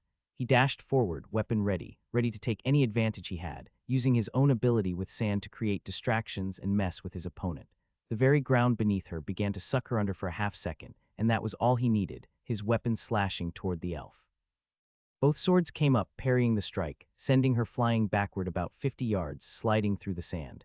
Max had often thought that Tanilla's golden eyes were beautiful, and was often sad that she didn't let him gaze into them more often. If it had been possible, the pair staring at him right now would have shot beams of pure magic. Nothing but his death would satiate their hunger. A pair of air blades came rushing toward him, sensed by the sandstorm he was creating, cutting through distance with a speed he knew far too well. His ball of fire sped toward the elf, a wall of air stopping one wind blade, his weapon deflecting the second. Each point of contact let out a thunderous boom as the power of those spells connected. She dodged his fireball, feet moving rapidly across the sand that he tried to use as a quagmire to slow her down, not in one place long enough to do anything. As Bob worked on summoning other spells, he turned the sand into daggers, sending them like a rain of arrows at his opponent. He watched as she hacked and deflected them, the few that made it past her defenses not appearing to cause any lasting damage at all. Each cut healed on its own, and Max sensed a growing power coming from her. Like an arrow, she shot toward him, no longer on the defensive, and he met her head-on, his weapon in one hand and Gorgon's shield in the other. In less than a second, each of them had rained down multiple blows upon the other, only to have them deflected or parried, combos broken by each other. The worms were foolish, trying to capitalize upon the fighting pair, yet none could catch them as they danced around the hot sand, sending up a spray of dust and flying fragments, all controlled by Max and sent back at his opponent's face. Bob unleashed a bolt of lightning, but a shield of air stopped it. The magical energy struck the sand around them, turning it into glass. It crunched under their feet as both of them worked to get a sense of the other's abilities, each strike able to cut down an average person with ease, yet neither using a skill. Legendary weapon dual wield is high, too. She has some detection field like yours and wind or mastery of some kind, different but similar. Each of them shared thoughts between the hundreds of attacks and strikes that came, creating large divots in the sand as they took turns getting knocked back through it from the impact of each blow. With death so close and the potential of never seeing his friends again, Max couldn't help himself. He smiled. And then he started to laugh, ignoring the slight nicks he took when her blade managed to get past his guard and land a shallow gash. Staring at his opponent, Max could see the expression on her face change as well. Her smile was back. Both knew this was a battle like none had faced in a while, and the only way it would end was when one of them died. Miles of desert lay plowed like a field prepared for planting. Each of them sent out spells that carved through the sand like it wasn't even there. Max's own sand mastery had been sending blocks of glass from countless directions, trying to slow down or do damage, but none of the attacks that landed had any lasting impact. To the left, keep moving left, draw her that way. Bob's plan was a solid one.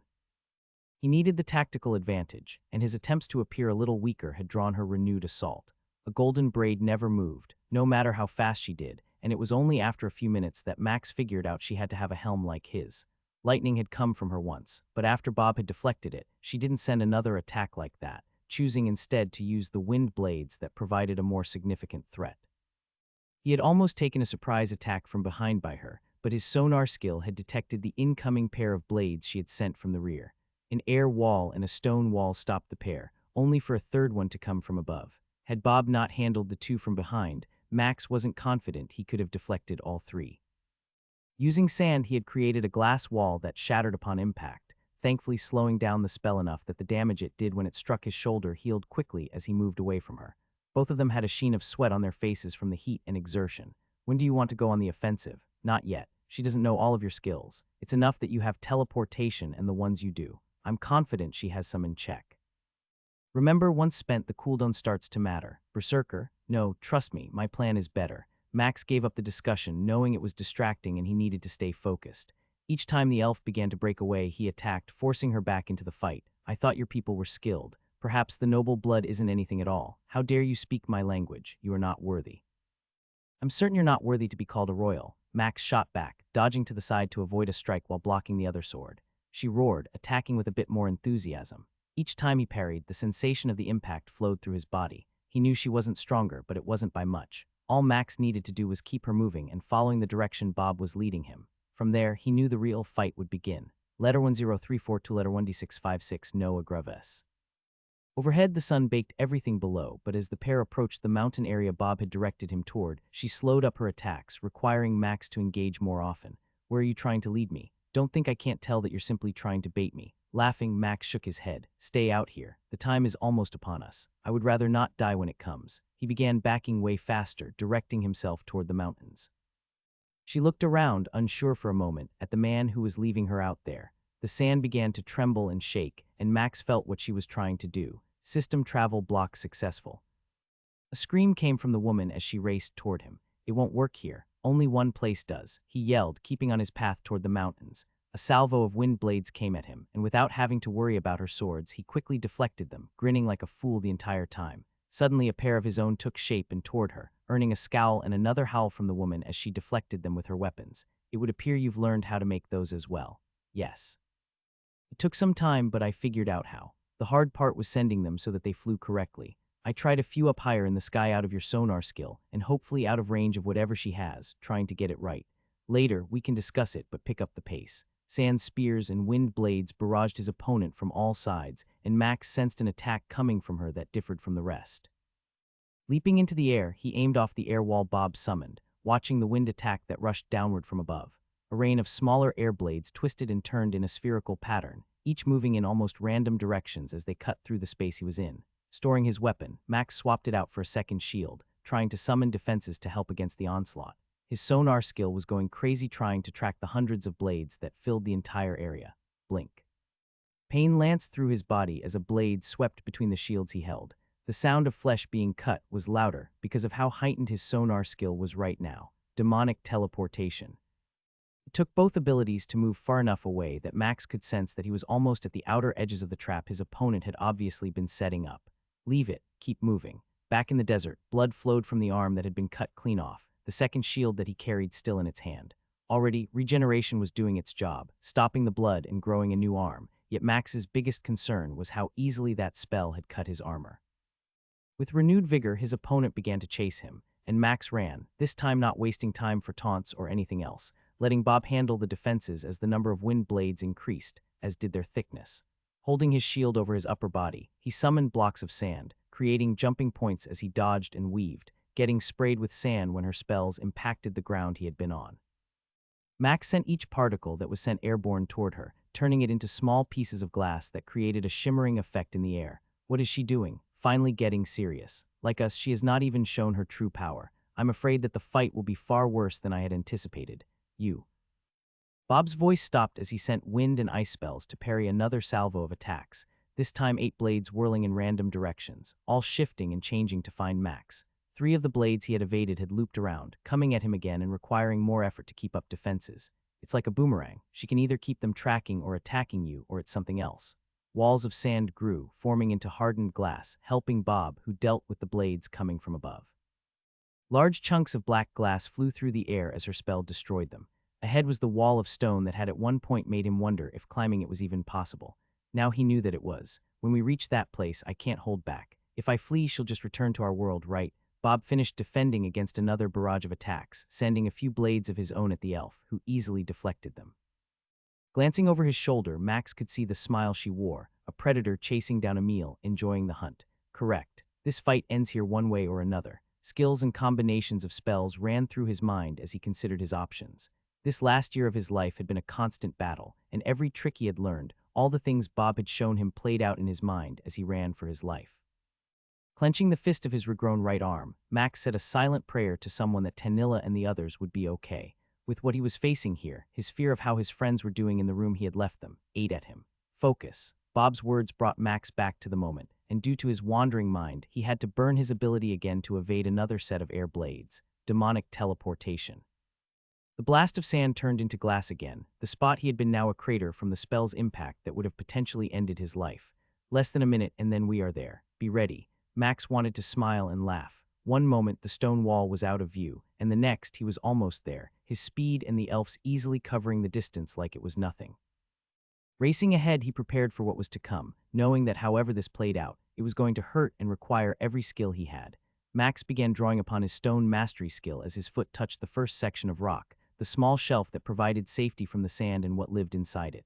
Wait just a little more. A second later, he was against the wall, back to it, facing the elven woman who had both swords out. Small flecks of blood were present around her eyes and mouth, long dried by the hot sun. Standing about 25 yards away, it was obvious she felt this was her victory. "You're trapped and soon to be dead. Tell me, who are you, so I can write down the name of another in my book." Her taunt and the smirk she wore rubbed Max wrong, but he glanced both ways, playing the part, letting everything unfold as he hoped. "Maybe 12 more seconds. Just promise me you won't kill the woman back on my world." "Then I will," she snorted, shaking her head and pointing the tip of one sword at him. "That I will not do. Perhaps she will find favor or forgiveness from our God, but that isn't a promise I can make. To have seen what she did, it will cost her. As for you." Larger blades than ever before began to form all over and around her. Thicker and twice his height, almost a dozen of them were floating above her in the air, spreading out to surround him from every side but his back. Any last words? Her teeth were on full display as she grinned. "Just make sure to tell Thaija when she sees your soul in the afterlife that Max Host says hello." Both of her eyes widened, the golden glow seeming to lessen just a moment. As her mouth opened slowly, words started to form and he attacked. Large blocks of stone, each larger than a cart, began to rain down upon where she was, sent with a force well beyond what simple gravity could cause. She reacted, sending her blades at him, streaking faster than ever before. Dust filled the air as stones crashed into the rock and her blades cut into the wall. Demonic teleportation. Bob had it timed perfectly. The last air blade was just inches from his back where he appeared, their momentum unable to be stopped as each of them carved through the stone. His arm bled, the knife he had stuck in it causing a trickle to come forth as Max found safety from her original attack. Demonic summoning. Everything changed as the world began to shift and transform into the kaleidoscope that signaled the coming of what he needed. A river of blood flowed from his wound, far more than he could ever remember the last time, rose into the air and began to form a rune that he knew meant one thing: consumer of souls. He shuddered as the rune grew, turning into liquid lava, and then vanished when it finally seemed ready to burn brighter than the sun. Next came the black and purple door. Unlike the other times when it was a portal, something new took place. Like a living tapestry almost, it towered easily 30 feet into the air, covered in grotesque imagery of demons slaughtering so many other creatures, their actions shifting and changing every second. As power pulsed around it, a loud boom sounded, and then the door swung open. No claws had pushed it apart. Behind it was a room, and as Max gazed through the opening, it reminded him of what a throne room might look like. Large ornate pillars lined a hall, and far away was a large chair, made of what looked like countless bodies mashed together.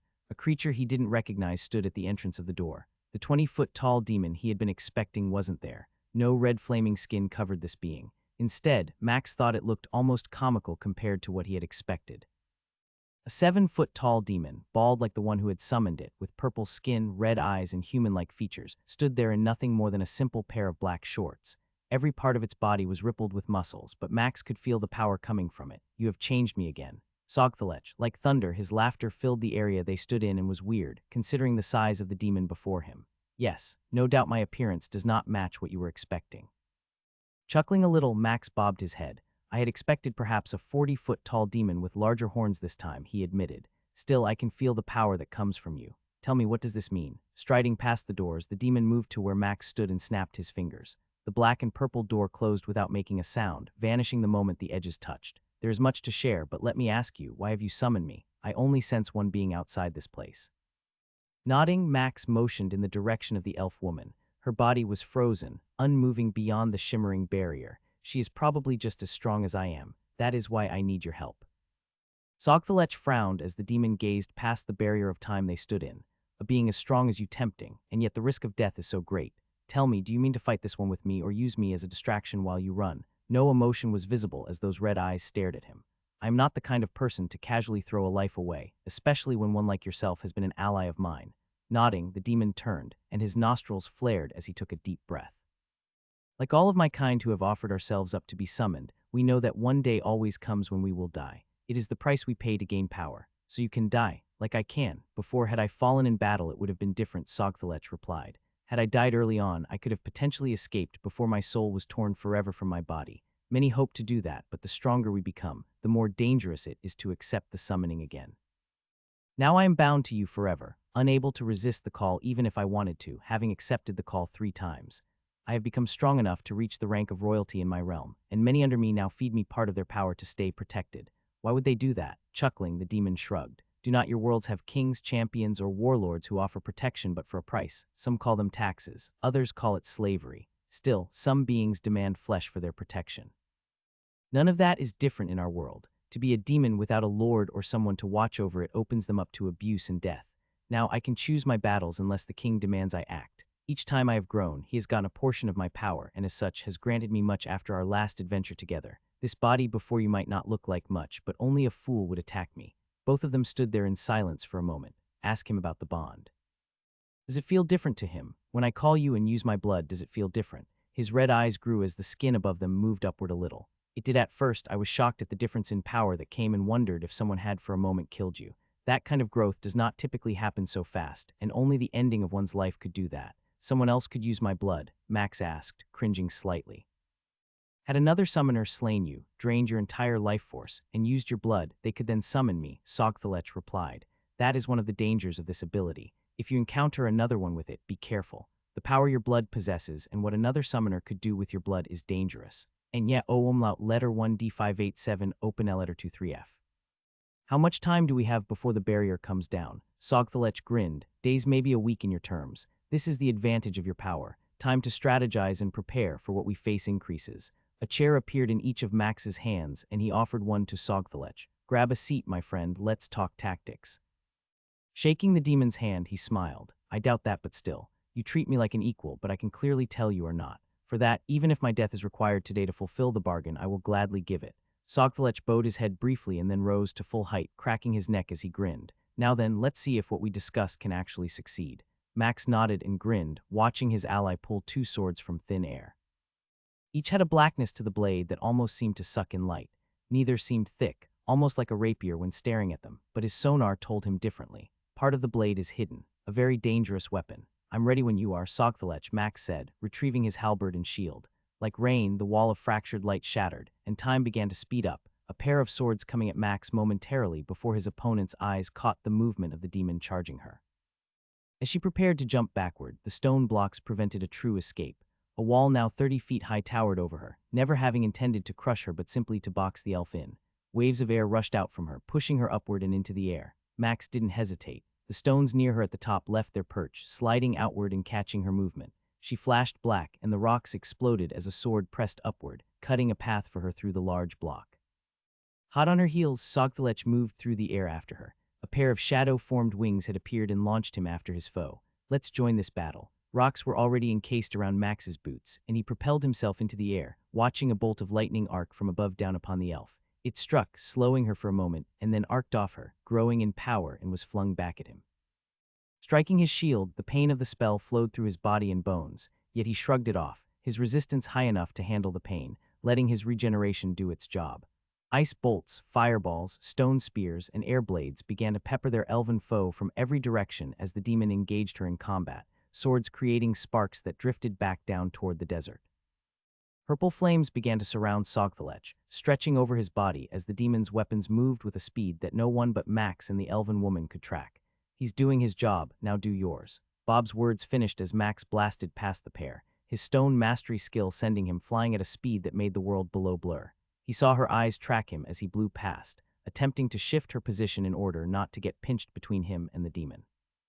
Yet Sogthelech never slowed down his assault, deflecting most of the elf's attacks. A few wind blades made it past his swords, their spells touching the purple flames and winking out of existence.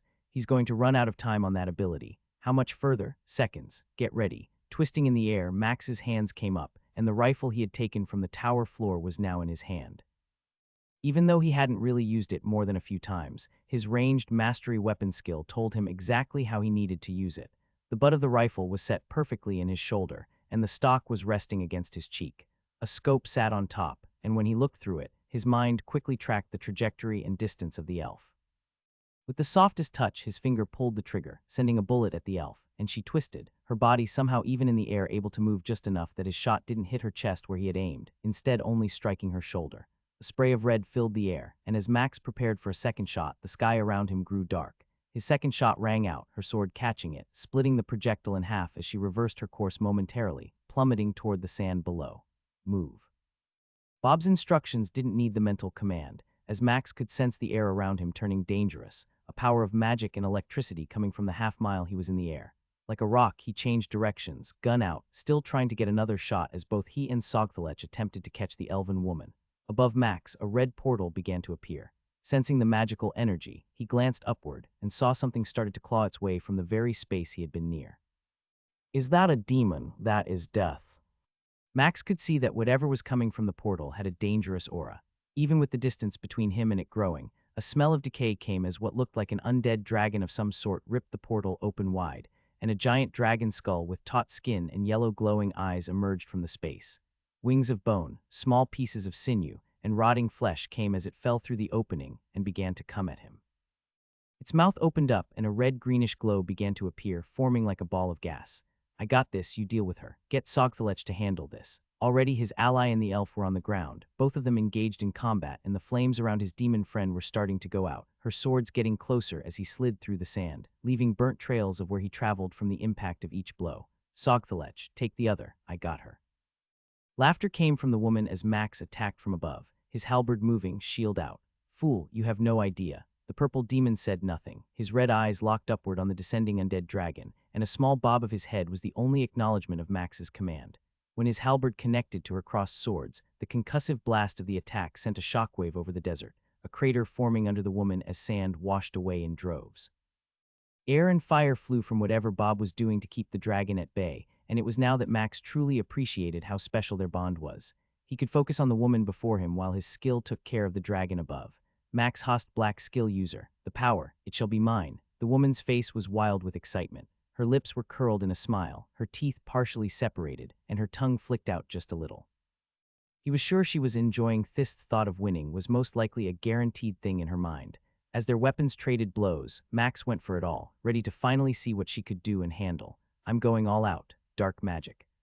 Mirrored image. Rampage. Quick attack. Ghost strike. Magical strike. Power strike. Berserker. His vision changed slightly, not letting the true rage overtake him, but as everything went active at once, Max saw her body and swords flicker a half-dozen colors as well. Gone went her smile, replaced faster than a heart could beat with a grimace as his weapon came at her. Both swords had gone to intercept his halberd, yet his strike bypassed them, the combination of speed and everything else too much for her to overcome. His blade struck her collar. Only the abilities of whatever she had used kept his blade from cutting through the blue armor that protected her body. Still, the power of the first strike drove her deeper into the ground, sending up more waves of pressure and sand, widening the hole they were creating. The crater was now easily 50 yards wide and as deep as a 2-story house.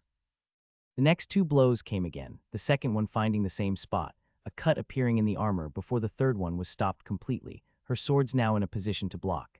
Yet as her weapons blocked his strike, her body pressed toward him, his mirrored image landing blows against her back, the two of them juggling her in that space between them.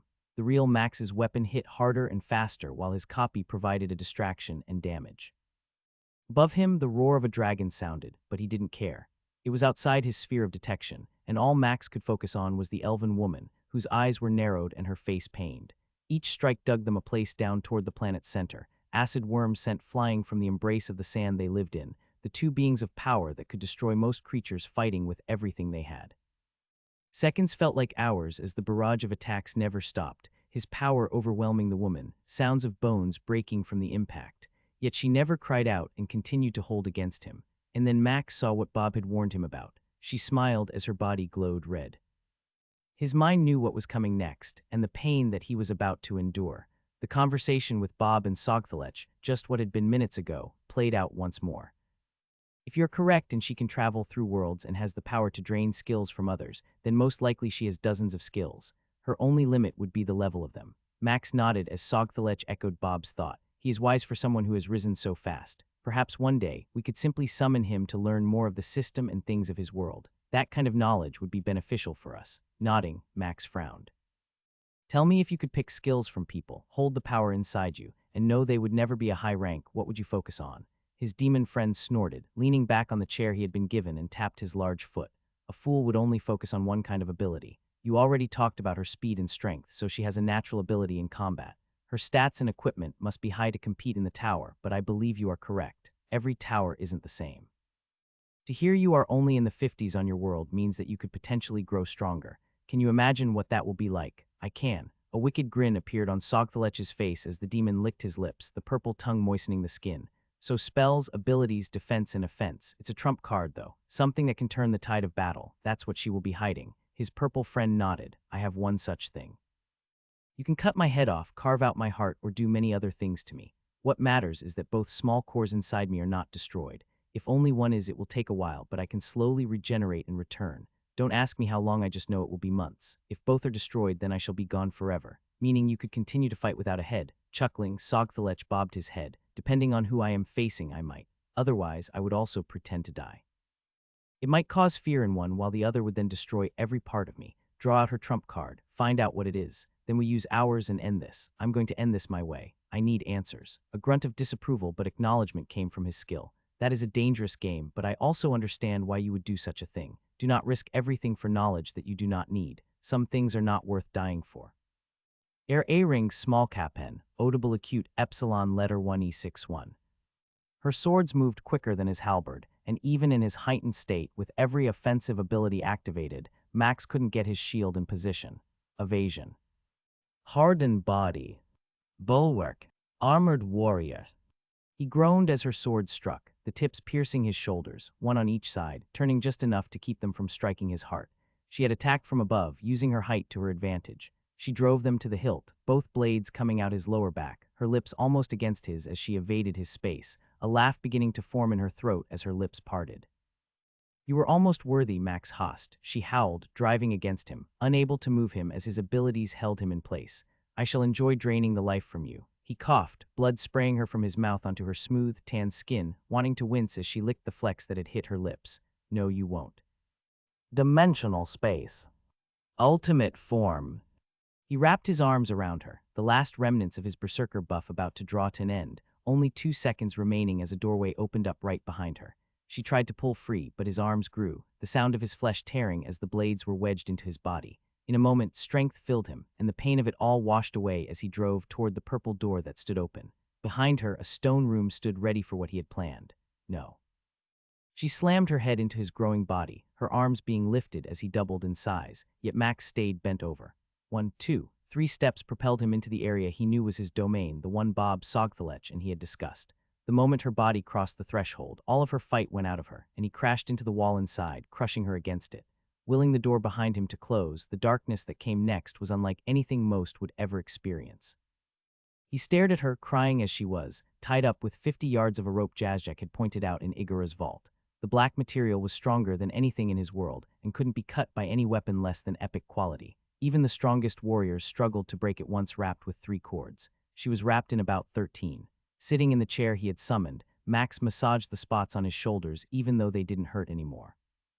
Knowledge of what had been inside him sent a sensation of discomfort.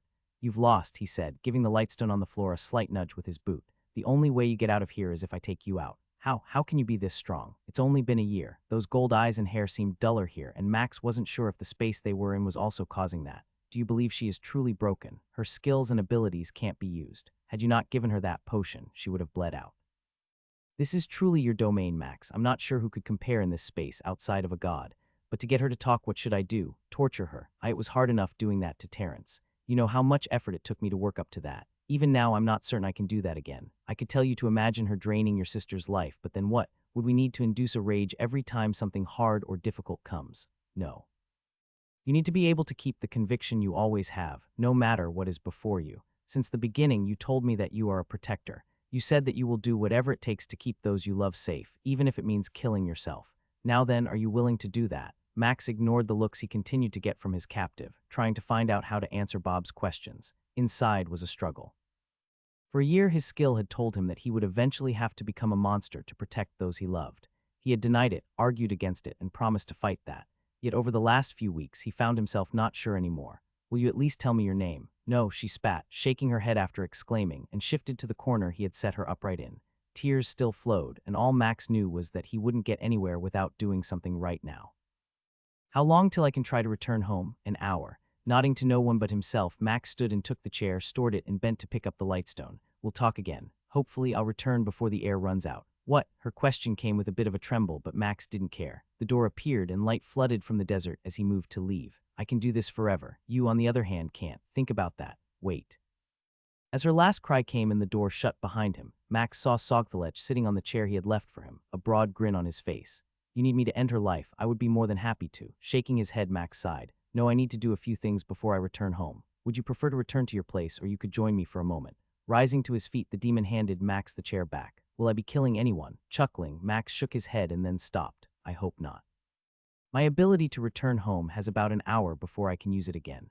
So while I am here, I want to visit the city I technically own and ensure things are still in order. Both eyes grew as Sogthelech grinned. A city. You have much more to share with me, Max. Still, if someone needs to die, please let me be the one to make it happen. You just want the soul, not that I mind. Tell me how that dragon's soul was. All of the demon's teeth were displayed as his face lit up.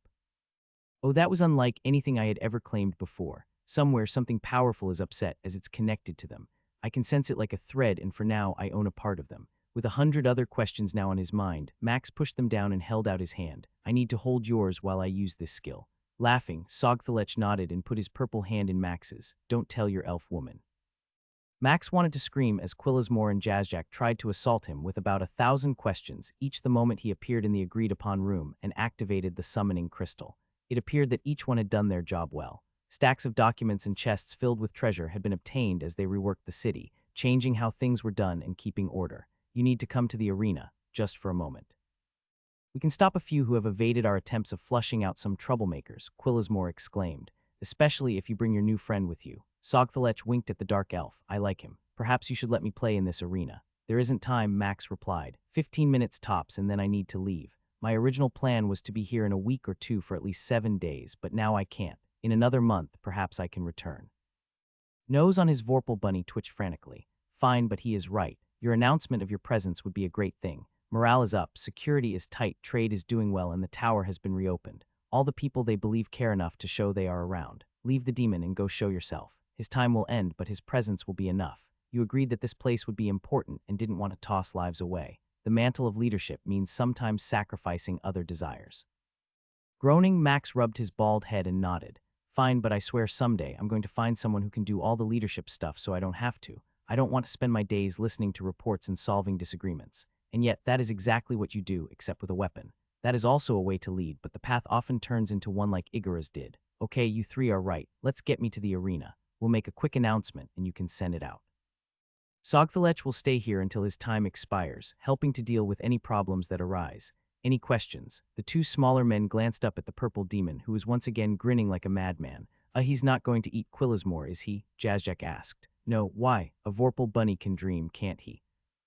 Bob had counted down the seconds for Max, not because he needed to, but because it was the only thing keeping him settled as he waited. I'll be back in a month, he informed the trio. Sogthelech, don't overdo yourself. Simply allow your presence to be noticed, and these two to state that you are my emissary. I'll try to find another time soon so that we can converse. The demon bowed, lower than Max had intended. It is my pleasure to be known as your arm and blade if required. Travel safe, Max. Until next time, Jazzjack hopped once to get closer to Max. 30 seconds. My wife said she owes you a meal. Do not make me tell her on your next trip that she is not worthy of your presence. A chuckle came from Quillismore, whose grin showed most of his teeth. I too feel that pain. Travel well. May your friends know your concern, and may your enemies always fear your blade. 5 seconds. Waving once, Max backed up a few steps, his armor and weapons now ready. As soon as he could, the purple portals came, and he winked out from the large office room he had been standing in, leaving a trio to carry a weight he felt he had yet to deal with properly yet. Max. His sonar skill told him that Tanilla was coming toward him, having shouted his name as his eyes adjusted to the new place. Even though it only took a fraction of a second, he could already see the situation that had unfolded. 3 elves were bound in rope, and the love of his life was standing there, radiating power as her hair and eyes shone with the gold light she often hid.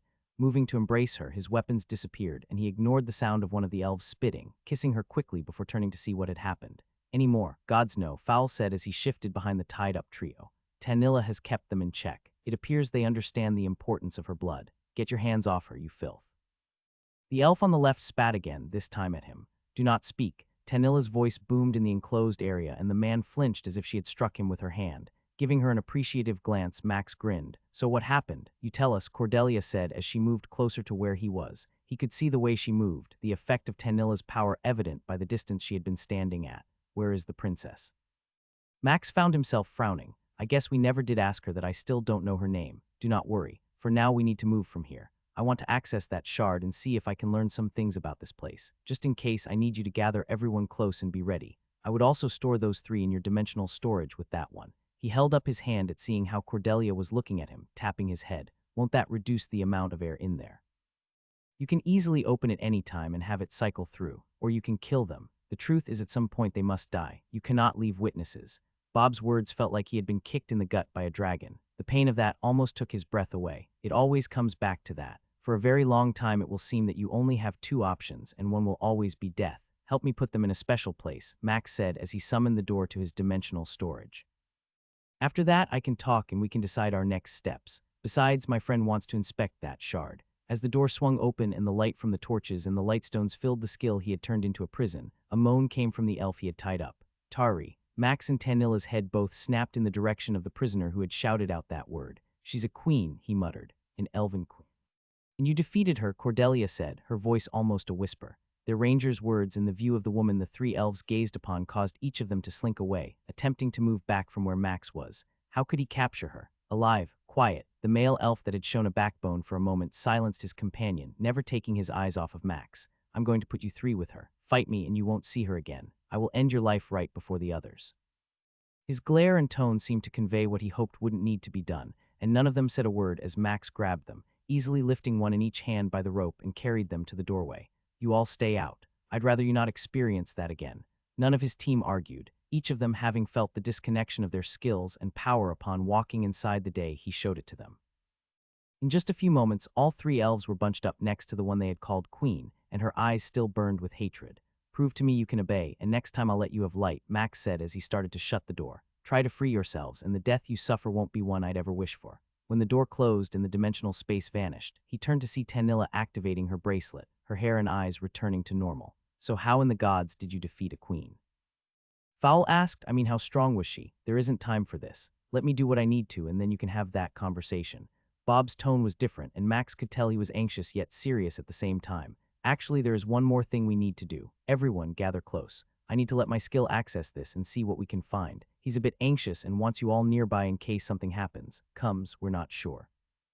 Eyebrows furled and moved into one, but a grunt was all their warrior gave, moving to the stone X near the skill shard. Should we be worried? Batrir asked as she joined Fowl. I don't know, but after what I just faced and not knowing what all this is, it's better to be safe.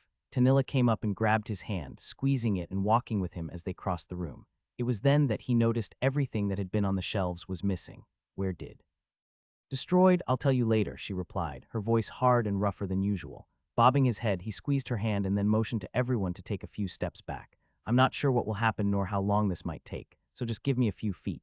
No one said anything as they exchanged a few glances and gave Max the space he asked for. Taking a deep breath, he moved till he was just inches from the small sliver of the shard, staring at its dull color. You ready? I am, but you cannot join me on this one. Last time it was hard enough to bring you and show you what I see. Even now I can sense something different from this shard. Forgive me, but you'll be unable to move or see anything in this world or in there. You make me feel like we're in for such a good time. A small chuckle came, and Max could sense the change in Bob's tone. I won't lie to you. Something about the way this feels almost scares me. Everyone to me now. The world swirled around Max as he heard his own voice come from his lips. An intense pain like someone had cracked open his skull and was reaching in, pulling his brain out one handful at a time, made it impossible to see or think. Even still, his sonar skill sent enough information to him that the others were coming to where he was, stumbling backward from the shard that had a high-pitched whine coming from it. Max, Tanilla asked, grabbing his arm when she got close.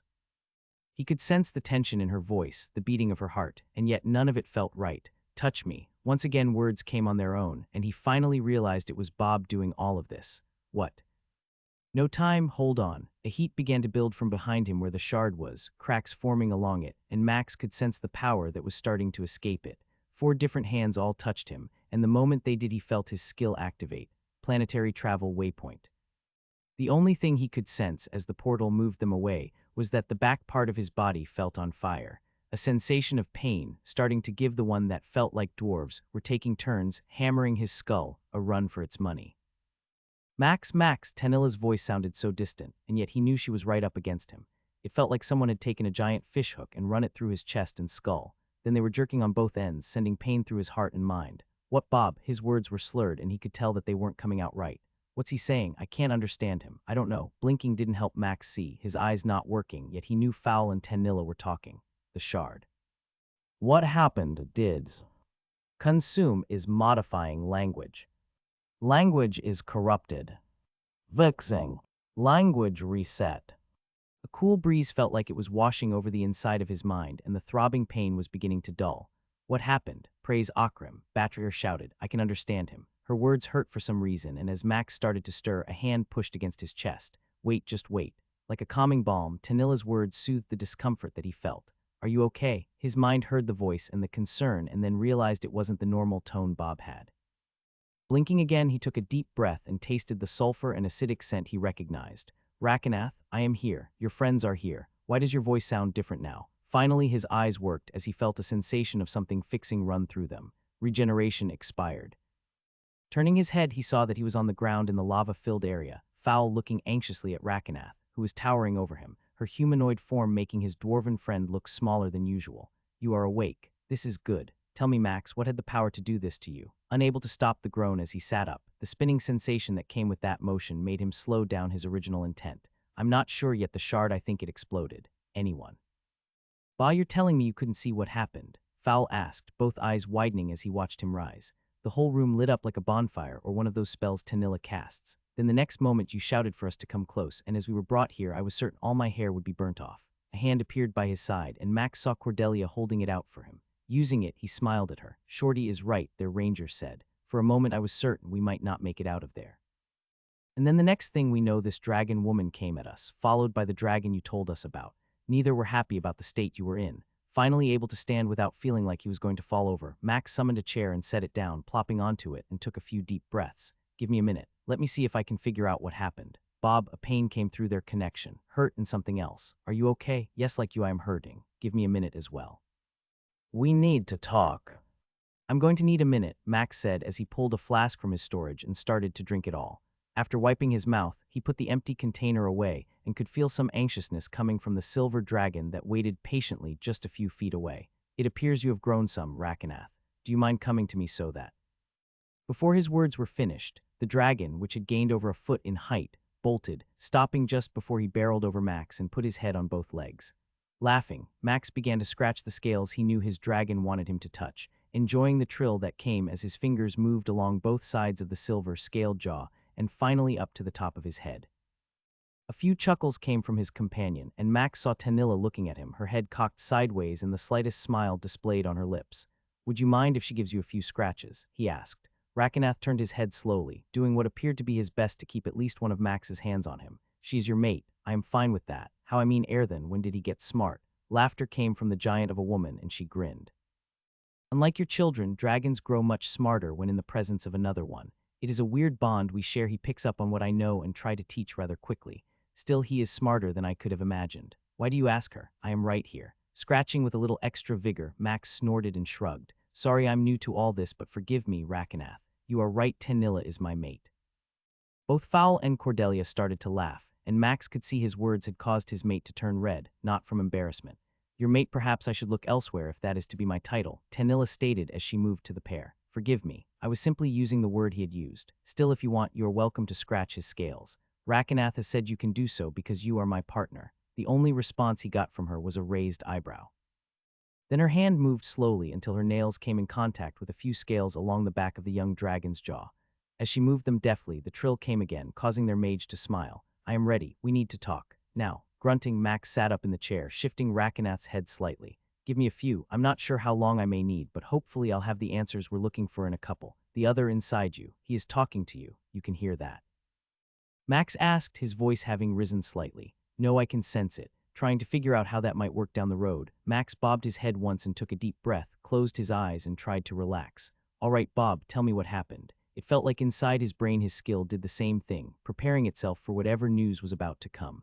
Max, I need you first to understand that there is still much I cannot remember. Part of me remains locked behind a wall no matter what I attempt to do. I cannot break it down or get past it. In time, I am certain the only way it will ever fully unlock is when we gain enough power for me to evolve again.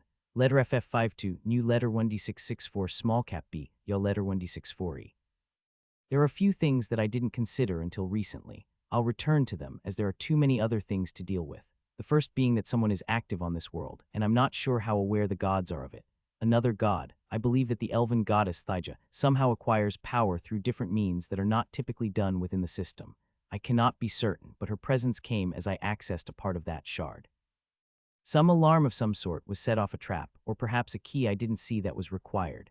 When I connected through the shard, everything was in a language I struggled to understand. It was coded, or perhaps it was concealed almost through magic. Had you not possessed the omnilingualism skill that you do, I doubt I could have overcome that initial barrier. Bob paused for a moment, and Max could sense something that felt like a shudder, almost as if someone had walked over their grave came through their bond. There was so much there, it was overwhelming. All over the system is a tiny thread that seems to be spread like a web, and when I touched it, my presence was sent out. Before whatever command came that was intended to destroy me and thus you in the process arrived, I learned a few things. For at least 1,000 years, this world has been a point in that web. I found lists of names of people from your world. Each had different colors and other marks listed next to them I couldn't discern in the time I had. One I recognized only because you know it, a Henry Mythos. He was from your town. Max immediately knew the person Bob had just named. It had been years before his choosing day, but that teen had been declared unskilled. His parents had caused a problem at that declaration, and now that he thought about it, they all disappeared not long after. So they track each person that was taken. Just how many are we talking about? Thousands, tens of thousands, every village, every town each year. Silence seemed to stretch in the expanse of his mind, and yet Max knew it was nothing but seconds. Do you think Akram and Faius know about it? I doubt that highly, but it would also point to the reason both of them are possibly scared or anxious of her presence. While I don't remember all the things about gods and power, I can imagine that such a thing as this would give Thydra a way to get stronger faster. Tanilla doesn't appear to know about this, and I'm assuming that her parents have only given her small bits of knowledge, preparing her and her siblings for potentially becoming like the one that we faced. A chuckle that felt so oddly out of place in that moment came from Bob. Your mind is quicker than I had expected. She most likely does not know the truth behind what she was raised under. The house in which she grew breeds those who are hungry for power and are willing to do whatever it takes to acquire it. If the elven woman we faced is a sign of the kind of power one might have from serving this goddess, Tanilla's father might be more powerful than we imagined. Max's hand froze, having been gently scratching Rakenath's scales, causing the dragon to move its head. I can sense your concern over something. Do not worry, I am here. A calm that felt oddly out of place seemed to transfer between the simple touch they shared. That isn't a fight we might be ready for still. Now what? Does Thydra know it was us? Is she going to be hunting us? I doubt she will know what happened as I created a back loop on the power that was sent to injure or kill me. The attack was more of a spell meant to overload us and provide time for someone to come to where we were. She may not be aware that you have captured the elf that we did. All this points to a god who will know something has happened in a world they take part in, so we're running out of time. Why does it feel like so many threads are suddenly falling apart? Bob was silent, and the seconds ticked on, half a dozen turning into almost 20, and finally his skill answered him. Max, we are becoming a light that cannot be hidden. You knew this would happen, and I told you that such a thing always takes place. Eventually, we will have to fight for the power you desire to have. We cannot win a fight against a god, but there are things we can do to help protect us from those fights. Staying on the move, not being tied down. Correct. The skills you picked up will provide you with the ability to avoid that conflict. Provided you keep yourself safe and do not allow yourself to be caught off guard, we should be able to always flee. While it does not fit the person you are, the tower and those fights defending the city taught you that sometimes you must run. So what do I tell the others? Can I tell them that a god has been abusing this world, that we have? Max's mind suddenly connected a few dots that he hadn't considered until that thought. The shard, you destroyed it. A maniacal laughter came from his skill, and a sense of pride was present all at the same time. I did. The very spell used to subdue me turned into the catalyst to create a feedback that looped until the shard imploded. Unfortunately, I had to stay there, using every skill you have in a different way to let it grow stronger before adding my own power to it. When I disconnected and gathered your friends, the power was too much for that small shard to contain. If one was to revisit the area we were in, I doubt they would find that city at all. You mean it's been destroyed, and probably a large section of the land near it. You might hope that your driver, Blake, is still alive. I'm not certain the extent of the damage done, but anyone in that area is gone, including those who were in the cells. Max frowned, frustrated at knowing a few more people died and that he couldn't save them. So now what? We consider this path done. I would stay here a few days. Allow your travel skill to give us a chance to return to the capital and inform your friends of what has happened. Then we start the next journey and head to the dwarven capital. It is not hard to see those two hairy people are anxious to return. You've changed so much. For a moment it almost appears like you like them. Bob gave off a sense of contentment. Max Host, you have allowed me to become something I know I was most likely never meant to be. That is another conversation for another day. For now, know that those you love and consider family are under my protection. Anything that I must do, I will. A sensation of a snort came through their bond. That name, one day I will find a different one. Perhaps Seth might work. Max couldn't help it when he burst into laughter. His eyes opened, and he saw the looks everyone was giving him. Sorry, inside joke. Let's get a table, chairs, and some food. We need to have a talk. Fowl was right, Batrair said as she spat on the ground. That's a load of ogre crap. Rakenath was asleep next to Max, his body on one side, tail wrapped around the legs of the human he was bonded to. On the other side sat Tanilla, her hands gripping the metal cup she held tightly. Each finger was turning white from the force she was exerting, and the metal appeared to be losing the fight as a few indentations had appeared. That is disturbing news, Erthen stated as she frowned. Her eyes were sparkling as she watched Tanilla. To know a god has done such things to people, it makes me understand why so many of my kind dislike dealing with all of your races. It's not our fault, Cordelia replied, almost yelling out her response. We didn't know. A snort came from the owner of the cave they were relaxing in, surrounded by the same barrier Max had first experienced. While the lava flowed and waves of heat filled the cavern, none of them suffered any of its effects, protected by the spell Erthen had stated was a trivial ability. I am not saying you are to blame, child, but just know that often you carry out the wishes of others without being aware of the destruction you cause. Does a child who is sent outside to toss seeds in a field know what the one who asked them to do intends? Are they aware if those seeds will cause a plant good enough to eat to grow, or if it will instead turn into a weed that will destroy food for many? Who does one blame, the child or the one who sends them? Their ranger started to reply and then stopped herself, closing her open mouth with a grunt. If the other gods don't know, can we tell them? Fowl asked. I don't know, Max replied. The last time I encountered both gods, they were anxious about Thyger arriving. With her base, or whatever we want to call that was blown up like I believe it was, I would expect her to be paying more attention to this world. Even more so since her person in charge of it is missing. What are you going to do with her? Max and the others turned toward Tanilla, who had almost crushed her cup completely. Both sides folded in on each other. What do you mean? Max asked. She turned her head slowly, those green eyes almost seeming to radiate with energy. Do we kill her? Do we torture her? All of us know we cannot set her free. He shrugged, only able to sigh as she held his gaze. I'm not a murderer. I ordered someone else to dispense justice on a different world, and it still eats at me. Part of me hates myself for not being strong enough to do what I knew needed to be done. The other part of me hates that I had to do it. Still, there is another side of me that knows I must do something with the elf I have captured and her companions. Why is it so hard to kill them if they deserve it? Erthen has been very specific about my need to kill anyone who threatens myself or you. Do I need to kill them for you? Hearing Rakenath speak suddenly after wondering if the dragon was actually asleep or dozing made him smile slightly. Bending over just a little, he scratched the side of his back, a soft trill coming from the majestic silver dragon. Perhaps I should take lessons from you, Max told their host. He said you have already taught him the need to put down anyone who threatens him or me. A chuckle came from the dragon, her red hair bouncing as her large frame heaved from the growing bellows that came from her mouth. Erthen shook her head after laughing for a few seconds, and then both golden eyes locked onto him. That lesson cannot be taught to one of your kind so easily at your age. Dragons are often alone. Very few have a mate on this world, and that means every moment we must be prepared to defend ourselves from anyone and anything. She paused, leaning against the wooden table Fowl had borrowed from the faction, her oversized hands pressing against it as she towered over it. Do not mistake my acceptance of you and your friends as some kind of kindness I share with anyone else. Had I not sensed the mark on you, I would have attacked you long before words were ever shared. Even your friends appearing as they did almost had me react. But again, that mark you bear is like the sun now, and I cannot miss it. Letter 1 D411 a small capen ograv ve iagonek letter 1 E67. She pointed a thick finger at Rakenath's head as the young dragon sat up, his snout facing her. He must learn that until he is strong enough to defend himself against various threats, there is no room for mercy. Caution is everything. If he trusts the wrong person and gets too close, they can end his life in a moment. A huff came from the silver nostrils, and a few pieces of mucus flew out, almost landing on Fowl's cup. Hey, my ale. Even after that fun outburst, the mood at the table felt heavy. Max could sense the acknowledgement of his healer, ranger, and mage. I have never been that person. Even now I don't want to become a monster. Am I a monster for protecting myself in the eggling you left me with? Erthen asked as she leaned back in her stone chair, folding her arms and frowning. No, just inside me has been a war desire to kill and consume anyone and everything, to grow stronger by doing so. Only now do I finally start to see the pain of being strong and trying to forge a course in a different direction. The expectations people have are difficult to carry. Even worse is what I know I put on myself. He sensed Tanilla's hand long before it touched him, and when she squeezed his forearm, he took a deep breath and let it out.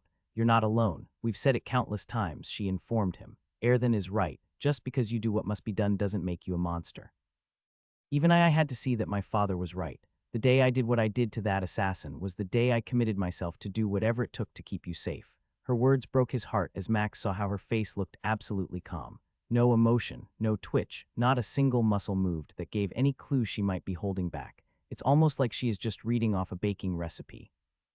That is because she is completely committed to you even when it's not a life and death situation. In the heat of battle, you are the monster. When that rage wears off, your conviction fades and you struggle. She does not. Being a princess taught her a long time ago the lesson you are still learning. She's right, Batra said quietly, spinning her mug in her hand on the table a few times. After I almost died and you saved me, I knew I would do whatever I had to in order to keep you safe. Once I finally worked through all those fears, all those moments where I couldn't wait until the last minute and ask what if, I told Fowl that if push came to shove, I would kill my own kind for you. A tear started to form in Max's eye, and he reached up, feeling the moisture that seemed so foreign in a place surrounded by flames and lava. Max. He turned to see Cordelia frowning at him after having said his name. I had nothing before you all. Sure, I had the faction, but my groups were splintered, broken, and no one really was willing to put their life on the line for others. That is why I struggled to commit at first. Part of me wondered if the four of you would leave me behind to die if things got too bad, and then. She sniffed, using her thumb to catch the tear that had escaped. You did what only you can do. Every day you told me not just in words that I was worthy of protecting and that I was family. Not once did I ever sense you would discard me as others might. For that reason I too would gladly kill any elf, human, or dwarf that threatens my family. Tanilla's hand squeezed harder on his arm, and Max saw Fowl simply nodding, his gaze fixed on the mug in his hands. Only his sonar skill allowed him to feel the tears that ran into the dwarf's beard. He took a deep breath and let it out slowly. It took two more before he could finally speak, the words he wanted to say, held back by a wall he had erected since the start of all this. A collective chuckle came as he grinned, breaking the tension that was so thick one could almost cut it with a knife. Bobbing his head, Max squeezed Tanilla's hand with his, and then freed it from his forearm and started to stand. It's time for me to do what I need to. No one said a word as his chair made some noise moving across the hard rock of the cavern, and after pushing it back in, he gave Rakenath's head a scratch as the dragon turned to follow him. Stay here. You can watch, but I don't want you to get close. I understand. Taking a few steps, Max readied himself, hardening his expression, a frown forming as he committed to what was coming next. Then, are you willing to dispose of a few bodies? The stone chair the red dragon was sitting on grated against the floor as she stood. For you, I can either let you put them in the lava, or you can allow Rakenath to eat them. It would do him good to have a fresh kill. It took great effort to hold back the shudder that wanted to run through his body. That seems almost worse than what I had imagined. Does it? You had originally thought she might eat them. Why would it matter which of them does it? Remember the conviction they're talking about. That eggling needs to grow, and you are providing for him nothing more than a meal. It would be the same as if you brought a cow or sheep and gave it to him. But there. Simply meet beings which have chosen the wrong side. In a battle, do armies care if the birds eat the dead of those they faced? Does the general feel bad that the wolves or other animals come and pick clean the bones of those who they struck down? No, you must be the same. Everything that stands against you must make not just you but your new companions stronger. I'm not sure how it works for them, but Erthen would not say this unless there was a reason. The purple door appeared as Max used his skill. Dimensional space. Rakenath, I'll bring them back so you can eat them. Hearing those words strummed a chord inside him. The reminder that only in death had he grown stronger. Bob was right and he knew it. A year had passed and so many had died to his hands. Each death was a step to becoming strong enough to protect those around that table, to protect his family back at the faction house. As the purple door started to swing open, Max smiled. Through his bond, Max felt a small chuckle coming from Bob. Now is the moment your enemies will learn to fear you, Max. When a man is committed as I feel you are right now, they shall learn to weigh the costs of going against you. As the door finished opening and light flooded the room of the space he controlled, a body rushed toward the opening, and Max had his weapon out and pointed toward the opening. You've made a mistake, he growled. The elven warrior that had been his problem since returning to Tanilla and the other's face planted against an invisible barrier, getting knocked back a few steps. A small dagger fell to the ground, and Max realized he and his friends had missed it, having not searched them like he would have, simply trusting that they had done a better job. Behind the elf were the other two, all prepared to rush at him, frozen in their steps as he stood there, a smirk now on his face. It would appear you didn't want an easy death, Max stated as he stored his weapon. You should have listened to my warning. As he moved to where the invisible barrier was that had stopped the elf's escape, Max wondered what else he needed to learn about this place. I wasn't aware that would happen. Were you? No, I believe since it is your dimensional storage, you control access. This means that it might be a very effective prison because unless you allow it, they will never be able to escape. As Max stepped through, the elf came at him. He wanted to laugh as the elf attacked without a weapon. His captive threw a jab toward his face. As the punch came, the elf warrior drove the same leg forward, preparing a short kick to his knee. His mind recognized the style as the one he had picked up from killing Terrence, and while the attack seemed fluid and better prepared than what he knew how to do, the difference between their stats was too much. His hand caught the punch, and his foot came up, blocking the kick and shattering the elf's shin with ease. Squeezing, his fist broke bones, causing them to come through the skin, and the scream that started to come was cut off as Max freed his grip from the paste of a limb and caught the elf's neck. His other fist pummeled the shoulder joints, shattering each. Hanging by his hand, the loyal follower of the woman he needed to kill struggled as each blow came faster than most could ever hope to even catch a glimpse of. Finally, when done with his need to cause the elf to suffer, a simple move snapped his prisoner's neck. Notifications flew by, but he ignored them. With a simple flick of his arm, Max tossed the corpse behind him and out the door. His sonar skill revealed to him that Rakenath had come close to the portal, now sniffing the corpse, drool forming as the dragon prepared to take a bite. The other two elves were frozen, not moving. He wondered if they were trying to comprehend what had just happened or the sight that was obviously behind him. Not giving either elf a chance, he repeated the action, tossing two more bodies out the storage, and moved closer to the woman they had referred to as a queen, seeing her still bound and pressed against the back wall, her dull gold eyes trembling slightly. "I'm going to have a conversation with you. You won't like it, but I promise you will die. The only question will be how much pain you are willing to endure." As the door shut behind him and the lightstone cast an eerie set of shadows, Max bent down, looking directly into the elf's eyes. "The death I'm going to give you is deserved because of all the humans I can only begin to imagine you have killed," he growled. "Your only hope is that you tell me something to stop the endless healing I'm going to give you. Letter 1d445, letter 1d4b6, letter 1d letter 1d5 us." He held up a green potion. Its deep emerald color glowed as the lightstone at his feet shined light into it from underneath. "Terrence, do you know that name? The older human who captured ones like me. You should know he tried to hold back, but it's amazing how much someone will tell as you pull a bone from their leg and then heal them to replace it. T. Terrence, impossible," he. Max backhanded her, splitting the lip he struck and causing it to run red. "I didn't permit you to speak yet. When I'm done talking, I'll let you know. Until then, I'd think twice about doing so again." She glared back at him, eyes radiating more than they had a moment ago. "Now then, what should I call you?" A few seconds of silence stretched on, and Max shook his head as he frowned. A glass dagger appeared in his other hand, and using his sand mastery skill, it began to float in the air next to him. "Now is when you should start talking." He could see the twitch in her right eye. The simple display of power was meant as a reminder that he was a god here in this space. "You are not worthy." The sound of his hand striking her again seemed louder in that space, and more blood flowed from the injury he had inflicted with the first strike. "Trust me, this isn't the path you want to go." She shifted in her bonds, the rope still holding her fast, though there were a few marks he could detect where the elf must have tried to cut it. A scowl formed on the woman, and his heart for the briefest moment sank as he knew this was going to not be easy. "This is the time you prove the words you spoke. Unlike all the other times, I will not do this for you. It is time for you to grow and become strong like you have said you always needed to be. Remember, Max, strength isn't always might. Sometimes it is the will that forces a person to do what must be done. No matter what." Taking a deep breath, Max began to pull different items from his storage and set them on the stone floor. "I guess we'll see how strong your commitment to Thyja really is." Her breathing returned to normal as the potion took effect again, and he nodded at her. "So, Rinia, that didn't seem too hard." The amount of sweat that covered her in a room that seemed to adjust to the temperature in his mind was pleasant, and while no breeze was present, her body had poured out buckets of liquid. Blood seemed to vanish from the floor as it ran free, and he was glad there wouldn't be a mess to clean up.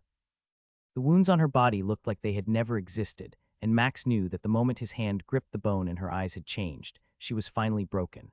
Next to him was a bag filled with dozens of toes and fingers, all having been regrown, as well as a few ears. "I can imagine you've done far worse to my people during the time you carried out Thyja's orders. Those elixirs, how long has the elven royalty been getting them from you?" Her body trembled and shook, and Max's sonar had learned to tell when she was trying to lie, and whatever bond gripped her heart was in control. Each breath was labored, and Rinia's chest fought against the bounds that hold her, constricting the movement that seemed unable to expand as much as she desired. "I can't give a number," she got out, the words barely making it between gasps. Nodding, Max knew how this worked. "Fine, nod as I give you some choices. 300. Short, quick bobs came as she struggled to breathe. 500, 700, 800. He paused as her head moved up and down each time for the briefest moment. 1,000, Max asked. Gasping, she nodded and he frowned. 1,100. For the first time her head shook no, and it sent her body into spasms. "You were right, 1,000 years. What kind of power can they have gained in that time? For the elven line to be involved so long makes me wonder a few things. The potential for power and growth is exponential, and for a moment I thought that perhaps one could have an unlimited amount of skills. Yet if what she says is true, we are looking at a change that needs to take place. Still, that explains why my stats hitting 1,000 in each hasn't triggered the bonuses we should expect. So the system requires one's body to go through an actual amount of change in the tower. Rinia's breathing returned to normal as he stood there, arms crossed, watching her. He could see the way she studied him. The knowledge that he had a black skill had caused the woman to pee herself. When he told her that both Akram and Faius knew of the skill, it had helped her overcome some of the spell that held her back, but like always, the need to inflict pain that was worse than whatever the spell caused was required. So she's cleared a tower on a different world, and that allowed her to have the skills she did. Still, there is a limit, she says, but we don't have a limit. What about the other two black skills? They are like me in some ways, different and yet similar. We should anticipate their host to have a strength similar to ours and multiple skills when we meet. Even if a blind hunger consumes them, they will be smart enough to find ways to gain more skills, and their abilities will allow them the opportunity to do so. We can discuss this later. For now, you need to end this. We both know her body is on the verge of giving out. You can sense the way her heart is skipping now, beats are missing, and in this place, not even the potion can heal whatever damage is being done to her. Which means one or two more questions. The problem is which ones. Surely she won't know Thyja's true plans. Her answers earlier show that she simply obeys and transports those elixirs to the world she has been ordered to. We can't access it without freeing her and letting her attempt such a thing, and we both know that would be a foolish gamble.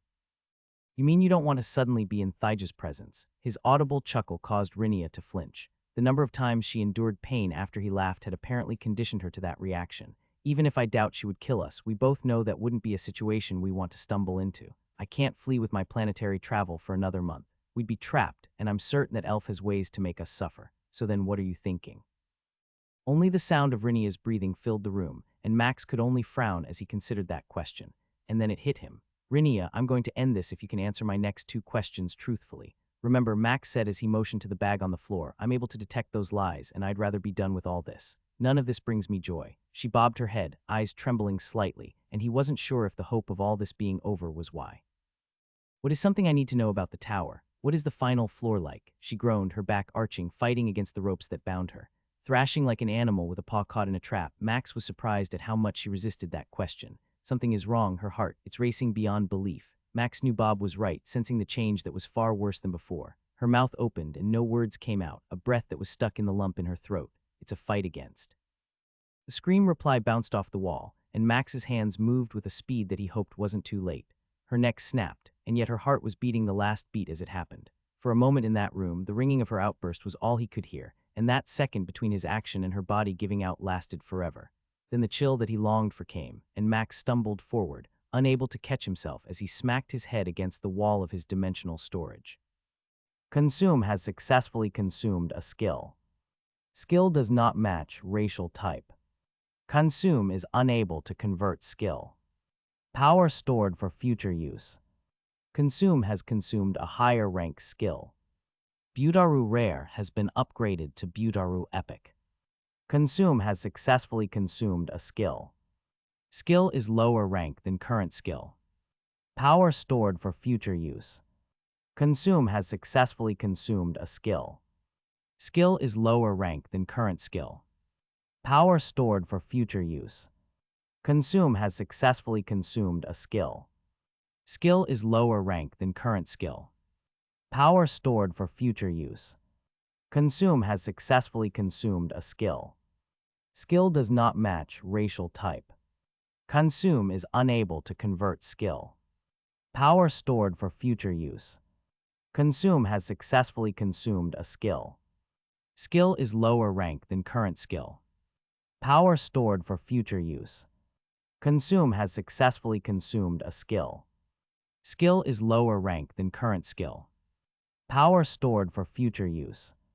Consume has successfully consumed a skill. Skill is lower rank than current skill. Power stored for future use. Consume has successfully consumed a skill. Skill does not match racial type. Consume is unable to convert skill. Power stored for future use. Consume has successfully consumed a skill. Skill is lower rank than current skill. Power stored for future use. Consume has successfully consumed a skill. Skill is lower rank than current skill. Power stored for future use. Consume has successfully consumed a skill. Skill is lower rank than current skill. Power stored for future use. Consume has consumed multiple racial skills. Consume is attempting to convert skills. Consume is unable to convert skill. Consume is unable to convert skill. Consume is unable to convert skill. Consume has partially successfully converted a skill. Consume is attempting to convert fully. Consume has modified skill for growth and potential unlocking. Consume has gained 20 of racial skill bloodline. Consume has consumed a higher rank skill. Budaru Epic has been upgraded to Budaru Legendary. Consume has consumed a higher rank skill. Dual Wield Epic has been upgraded to Dual Wield Legendary. Consume has successfully consumed a skill. Would you like to learn wind control? Yes, no. Consume has successfully consumed a skill. Skill type is too similar to current skill. Converting new skill. Hardened Body has been upgraded from Epic to Legendary. Consume has successfully consumed a skill. Skill consumed is equal to rank of current skill. Power stored for future use. Consume has successfully consumed a skill. Skill consumed is equal to rank of current skill. Power stored for future use. Consume has successfully consumed a skill. Would you like to learn 8 Uaja XXY? Attack on Consume detected. Attempting to block attack. Secondary attack detected. Skill deletion attempt underway. Consume is attempting to. Secondary attack prevented. Primary attack requires deletion of skill. Cosmic Tracer detected in skill. Skill purged by Consume. Consume scanning other skills. No other tracer detected. Consume has successfully consumed a skill. Skill consumed is equal to rank of current skill. Power stored for future use. Consume has successfully consumed a skill. Skill consumed is equal to rank of current skill. Power stored for future use. Status check. World Champion 20 stat increase. Bloodline 20 of the required 100 unlocked. Skills Baking common. Consume Legendary. Shield Epic. Berserker Epic. Elemental Mastery Legendary. Stealth Epic. Dual Wield Legendary. Sonar Epic. Melee Weapon Mastery Legendary. Power Strike Legendary. Backstab Epic. Evasion Epic. Haste Uncommon. Festering Touch Common. Death Magic Rare. Conceal Self Epic. Regeneration Epic. Armored Warrior Epics. Intimidation Legendary. Bulwark Epic. Dark Magic Rare. Poison Making Uncommon. Trap Detection Uncommon. Rampage Epic. Weakness Rare. Demonic Magic Rare. Demonic Summoning Rare. Demonic Teleportation Epic.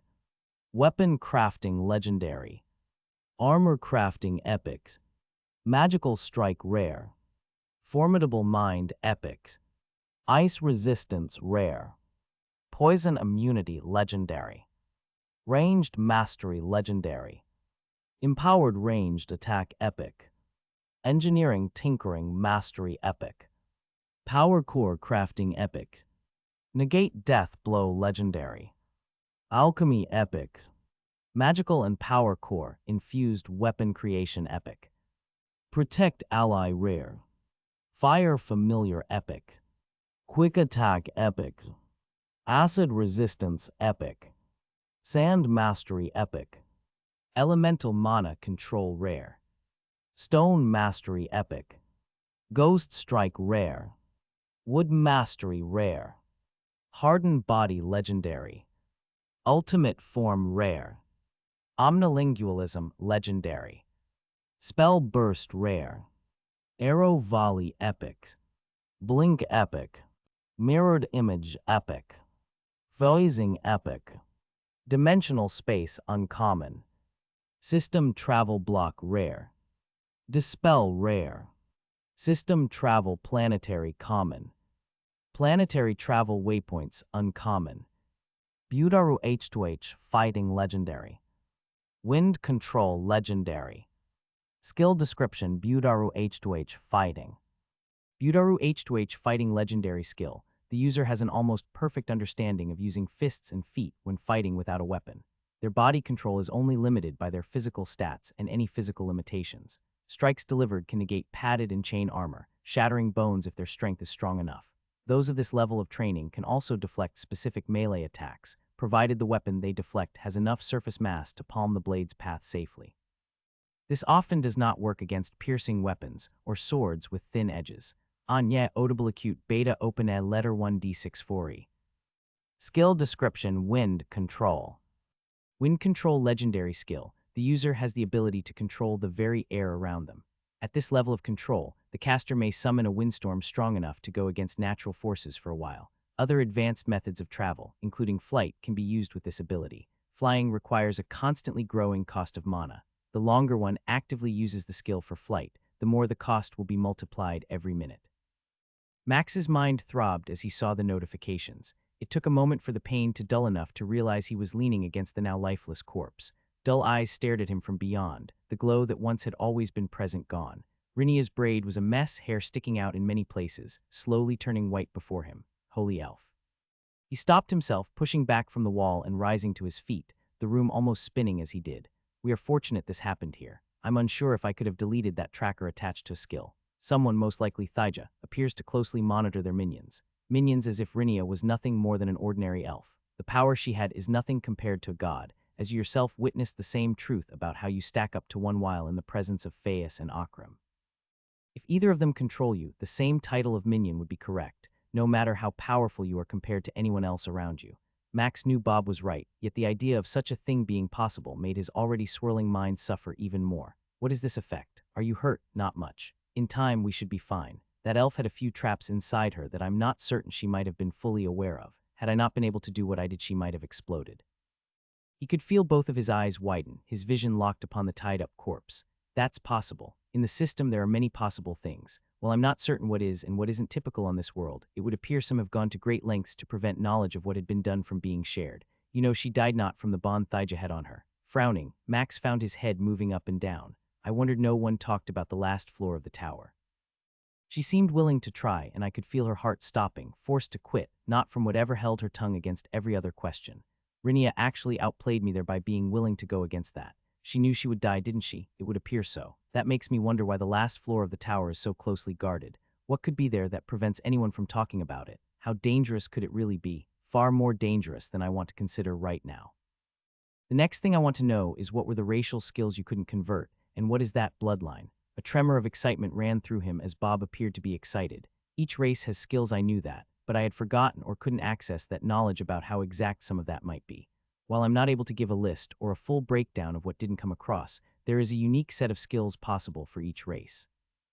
Rinia might have gained them from her own world, but part of me believes there must be some like this on your world. Bloodline isn't a skill, it is a state of you, a component of how you are made. If I deduced correctly, there lies within the royal line of elves a unique bloodline that is passed down through them. Those. Max could sense Bob trying to think how to word something as his skill paused momentarily. Think about the sand you control now. All those little pieces are unique, and yet the same. Still, some of the sand you can access here is different than the sand in the world we were imprisoned in. While both materials are technically both called sand, they have different makeups. Had you taken some from those beach tower floors, I'm certain the knives you make would be a different color than the ones you have now. He took a deep breath and let it out after Bob finished explaining. So even though Tanilla and Cordelia both bleed the same color of blood, the elf that I love has a different kind running through her, and that bloodline skill. If we get it to 100, will change what is inside me. A chuckle reverberated inside his mind. It has already begun to change you, yet you don't remember. When all the pain hit and you struck your head against the wall, did you not feel the burning sensation inside? Bob's statement tickled a thought in his memory, and closing his eyes, Max could reach out to it and found that he could draw it close. When he did, there was that moment he had overlooked, the pain and danger of the skills he had absorbed being the most important thing at that moment. Yes, right there. Remember how your blood boiled, and yet your body didn't fight to remove it like it would a poison. That is because your very flesh, bones, and core are starting to change. The next problem comes from how you will get that last 80. A rung smolkapin, a circumflex letter winzer through infa. Both eyes flew open, and Max knew exactly what his skill was thinking. The elves, the royal family, tell me. For you to finish that and evolve, you might have to do such a thing. In time, you'll need to talk with Tanilla and tell her what has happened. For now, we need to inspect the corpse. Something tells me we're about to be upset. Looking down at Rinia and the places in her armor that he had made holes, Max knew what Bob was talking about. I have 3 stones for unbinding things. I guess we can try to see if any of them work. His skill chuckled again inside his head as Max got to work unraveling the rope he had secured the elf with. You don't make me feel any better about my chances. That is because something tells me we're not dealing with items we're used to. It's like the weapon you made on the other world. Even in death, I doubt most could have taken that from you. Frowning, Max continued the chore of spooling the rope as he used a foot to keep the body in place as it rolled over and over. Each tug of the cord that had bound her no longer needed to secure the dead. A wave of anxiousness hit him as the door to his dimensional storage opened, and outside it was Rakenath, shifting side to side. Silver eyes locked on him the moment the door swung open. You have done it. I can sense that you have changed. A small huff escaped Max's mouth as he stepped out of the space and back onto the cavern's stone floor, seeing everyone had risen from their chairs. He did it, Fowl whispered. I did, Max said, watching his dwarven friend frown before giving him the middle finger. Sometimes I forget how good your hearing is. I'm proud of you. Those words seemed wrong, but everyone around the table seemed to convey the same thing by wearing tight smiles, most of their heads bobbing slightly. One of the hardest lessons a fighter must learn, regardless of race or creature, is that killing is required, Erthen stated, giving the table a smack with her open palm. You appear to have learned this lesson and now stand ready for the next. Cocking his head to the side slightly, Max shifted his feet, the large purple door shutting behind him and sealing the dimensional storage he had been in. What lesson is that? Not losing sleep over your actions, she replied. A decision was made. Right or wrong, you must own it. If you allow yourself to fester and wonder if what you did was the right move, it will cause you to falter and lose the very thing you just overcame. Nothing is worse than second-guessing every action you make. Hear, hear. Cordelia exclaimed, seeing their ranger and how she stood, chest raised slightly, her eyes scrunched slightly, made him take a moment to consider why she had made the outburst. The first boss in the tower. She nodded at him after he spoke those words. You helped me overcome my second-guessing. After that, we made sure none of us ever dwelled upon the what-ifs and kept pushing forward. It might not have always been the best choice, but we are here today because we never looked back. A grunt came from Fowl, who bobbed his head in apparent agreement.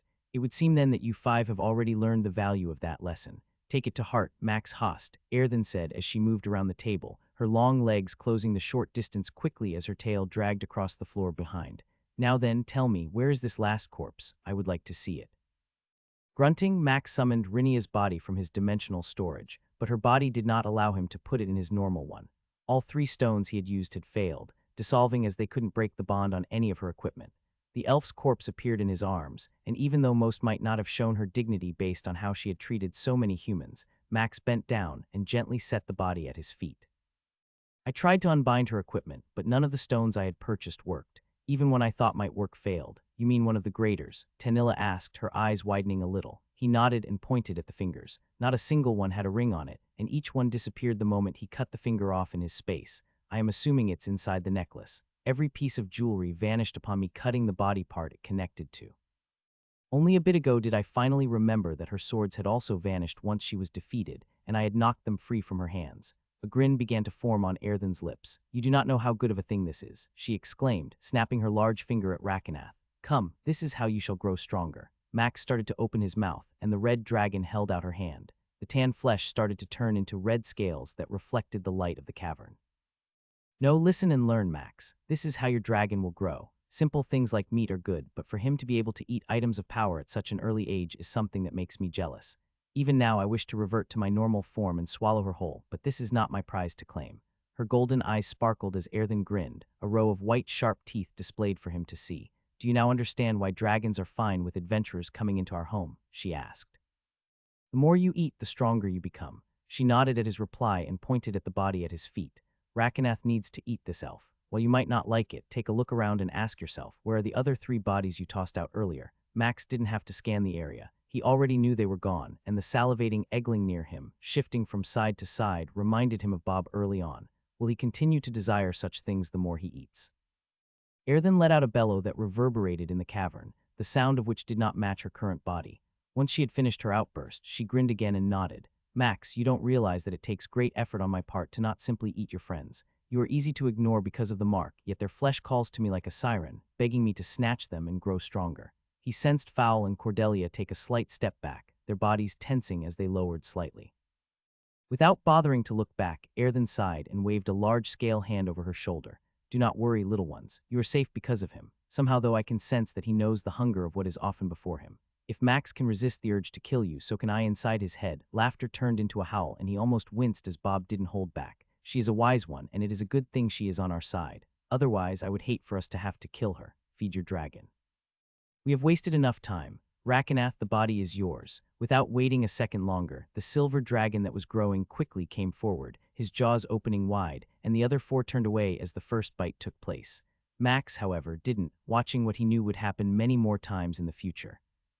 So many questions swirled in his head as Max watched Rakenath dozing on the stone floor of the cavern.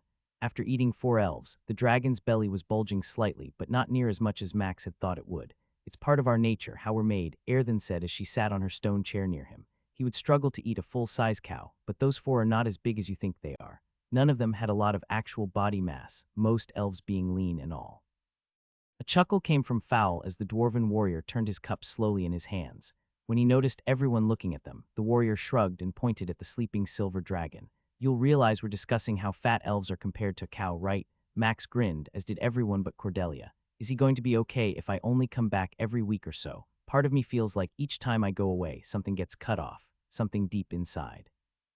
The large dragon shifted, her humanoid form supported by the stone seat she sat on. She smoothed out the red dress she wore with both hands. A bonding is something I know little of. Even though inside me is the knowledge that comes from our Father, this is different. Each world has rules on which the bond operates, and most worlds will never see it occur. Some bonds are one-sided, Air then stated, frowning as she spoke. Imagine a world where a person who bonds with a dragon can force their will and mind upon us. Every part of us becomes nothing more than some animal, broken and subservient to the wishes and demands of that individual. To know that takes place on some other world makes me fear for this little one. She paused, frowning as she tapped her fingers together. Yet there are other worlds where a dragon like myself would override the mind and soul of the person it bonds with. They become nothing more than a vessel, designed to allow me power through them and obey whatever wish or command that I have. Like a king or queen, my command would be absolute, and even worse is the knowledge that some can bind thousands to their will like that. And then there is the one I hope you two have. She sighed. Dragon and man, bound together on equal terms, granting each a bit of their own essence, listening and learning to the advice and wisdom the other has. That is what I hope you two will share. My only concern is how and when you two can experience such a thing, because I can't stay here or keep him with me for a while, Max asked. Air then slowly nodded, her gold eyes fixed upon him. Part of me wonders if that is for the best, though. Each of you will experience the longing for the other. It would be like you and your friend being kept away for months, the pain of missing and the longing making those moments you are together better. Max and Tanilla glanced at the other, squeezing the hand they held. We have been there, their mage said quietly. It is a pain I wish to avoid for as long as possible. Yet now, is your relationship better? I'd like to think so, Max replied. Then perhaps Rakenath will be the same, Air then said, cracking her neck as she spoke. He shall gain wisdom and knowledge from me, things that he will need to know in the coming days. If he were to leave with you right now, those things would be lost, most likely never learned. Instead, when the time comes, and you two can travel together, Rakenath will be better prepared for what is out there. Letter 1D445 A umlaut, eng letter 1ED9, ya s. What kind of knowledge does a dragon need? Fowl asked. Oh, that's a simple one, she replied with a grin. Cooking times for a dwarf is a tricky thing. Too long and they are burnt, tasting and smelling awful, but when done just right, it's a delicacy. Their warrior leaned back in his chair, eyes darting at the others before everyone except him burst out laughing. Bah, dragon nuts. His curse increased the noise of their outburst, finally reaching a point loud enough to make Rakenath stir for a moment. A heavy eyelid raised to see what the fuss was before closing again. How long this time? A week, maybe 2, Max said as he scratched the ridge of Rakenath's head. I need to get these dwarves to their city. Even though it might not look like it, they are to be married. Such a foolish thing for our kind. You either choose to be one's mate or not. No ceremony changes that. Your word is all that is required, as is your commitment. Grinning, Max's head bobbed as he increased the pressure of his fingers, earning a trill from his dragon. That is true. Tanilla and I have that. Still, I look forward to the day you can be with me as I travel. For now, just grow stronger. Air then has promised to provide you with the best training possible. It is like a thread, I believe, is what you call it. Somehow, it connects me to the one who gave you that mark in a different way. Inside me is a smaller version of it, she said. That is what has allowed me to learn so quickly from what she shares. How does that work? A grin appeared as the scales over his lips pulled upward on Rakenath's snout. Dragons share by touch. Each night she draws me close and puts me under her wing. As I sleep, I learn through the dreams she creates. Some are clear, while others are blurry. Worlds, so many different dragons of all sorts of shapes and sizes. Some are 2 or 3 times taller than her, and others are no bigger than your head. Each, however, bears the mark of our father. No dragon can escape the bond and connection with him. In those moments, she creates stories that are like ballads, tales. I know what you're trying to say, Max said, staring intently into the silver eyes that were looking back at him. Those are how I learn. Lessons of other dragons sometimes, occasionally ones I know aren't real stories, just simply things to pass the knowledge through. Yet as the night goes on, I am there in them beside her, part of that moment. Do I ever show up in those? A thrum came as Rakenath's head moved up and down slowly. Sometimes you are a knight, other times a standard warrior. Each time she has shown me you, there is always an aura of power. Every dream shows you in a light of honor or respect. Know that she was honest about her hunger for your friends. Inside her is a desire that wishes to eat them. She can sense how much stronger they would make her, just like she can sense the same thirst inside you. Max felt a shiver run through him as Bob laughed in the background of his mind at that statement. This voice inside you, it is a part of you, and yet it is not. Are they like air then is for me? He let out a low whistle and smiled. That one is a longer story and not for a moment like this, but yes, he is. He will protect you and me. Do not fear him. There is no fear of him. Every part of you tells me that you see him as a friend. Unable to help himself, Max snorted and watched as Rakenath shook his head. I'm sorry. I was afraid you might shoot mucus from your nostrils like Airthen sometimes does when she snorts. I do not enjoy being covered in it. This time Max roared with laughter and felt everyone's eyes upon him and his dragon. Glancing at Airthen, he would have sworn he could see a confused look on her face, eyes narrowed slightly at him. Stop that. I will get in trouble if she learns what I said. Now then go. I will be here, anxiously awaiting your return. Just remember, I am always happy with any food you bring me. Max moved forward, wrapping his arms around the dragon's neck. He felt how much Rakenath had grown in such a short time, and a thread of power came from this moment. The silver dragon responded in kind, using its wings and neck to encircle Max as best he could. Be safe, and I promise to bring something back to eat. Do not forget the one who trains him when you bring back food. Airthen called out. I won't, Max said as he moved to where his friend stood, waiting a few yards away. You can wait a few more days if need be, Tanilla said as he took her hand. Shaking his head, Max frowned slightly. It's been far too long and I need to check on Blake. We don't know if he is alive. Even worse is if he is alive and the destruction is as bad as Bob fears. We might have rumors growing in the capital. So check on him, then return to the capital, and then we head home, Fowl asked. That's the plan. Max turned to find Airthen had moved a bit away from them, her body glowing and growing. Holy dragon nuts, Cordelia cursed as the red dragon showed her true size. Fowl coughed, nodding in agreement as the other 4 all gazed upon the owner of the cavern, her real power on display for them. She roared and Max laughed as he understood it. Your friends best not believe I have balls. I am not some weak male dragon. They don't, Max shouted back. Sadly, both of them like to curse and have far too many ways of doing so. A thrum caused the very ground they stood on to vibrate as its tone echoed around the cavern, causing some of the falling lava to almost dance from the force it was assaulted with. Airthen's head lowered slightly, and a row of teeth appeared as her lips moved away. Be safe, Max hossed. Try not to cause too many problems between now and then. Grinning, he shrugged and beckoned to his friends. It's time to go. She doesn't like it when Cordelia accuses her of having nuts. What? I didn't. Their archer stopped talking, seeing how Max was grinning, and the obvious noise of laughter from the dragon grew louder. Gods, I hate you, she muttered. No, you don't. You love me like the brother you wish you had but would never come over for dinner. At that comment, both Tanilla and Cordelia started to laugh, leaving the 2 dwarves frowning and squinting at the pair. Elf jokes never funny, Batrier stated. As everyone came close and put their hands on him, Max leaned backward until he could see Rakenath. Grow, my friend. Oh, I will. The system is under attack in ways it should not be. What are we going to do about it? 4 figures said nothing in response to the first, each of them feeling the flow of power that ran through them from every living creature across the system. Strands wound together in tight cords, running into the very chairs they sat upon, the seat of their power, and also the chains that bound them. What has happened is not new. Many times each day these things take place, and yet you now say we should act upon it. The 3rd archon asked, You only bring this up because of what it is connected to. Of course that is the reason, the male archon stated, his voice louder than before and earning him a harsh gaze from the other 4. He coughed, his appearance nothing more than a humanoid body, each of them sharing the same one, filled with lights and twinkling every moment as the system's power coursed through their being. Each of you knows it is different this time. Never in so long has one been like this.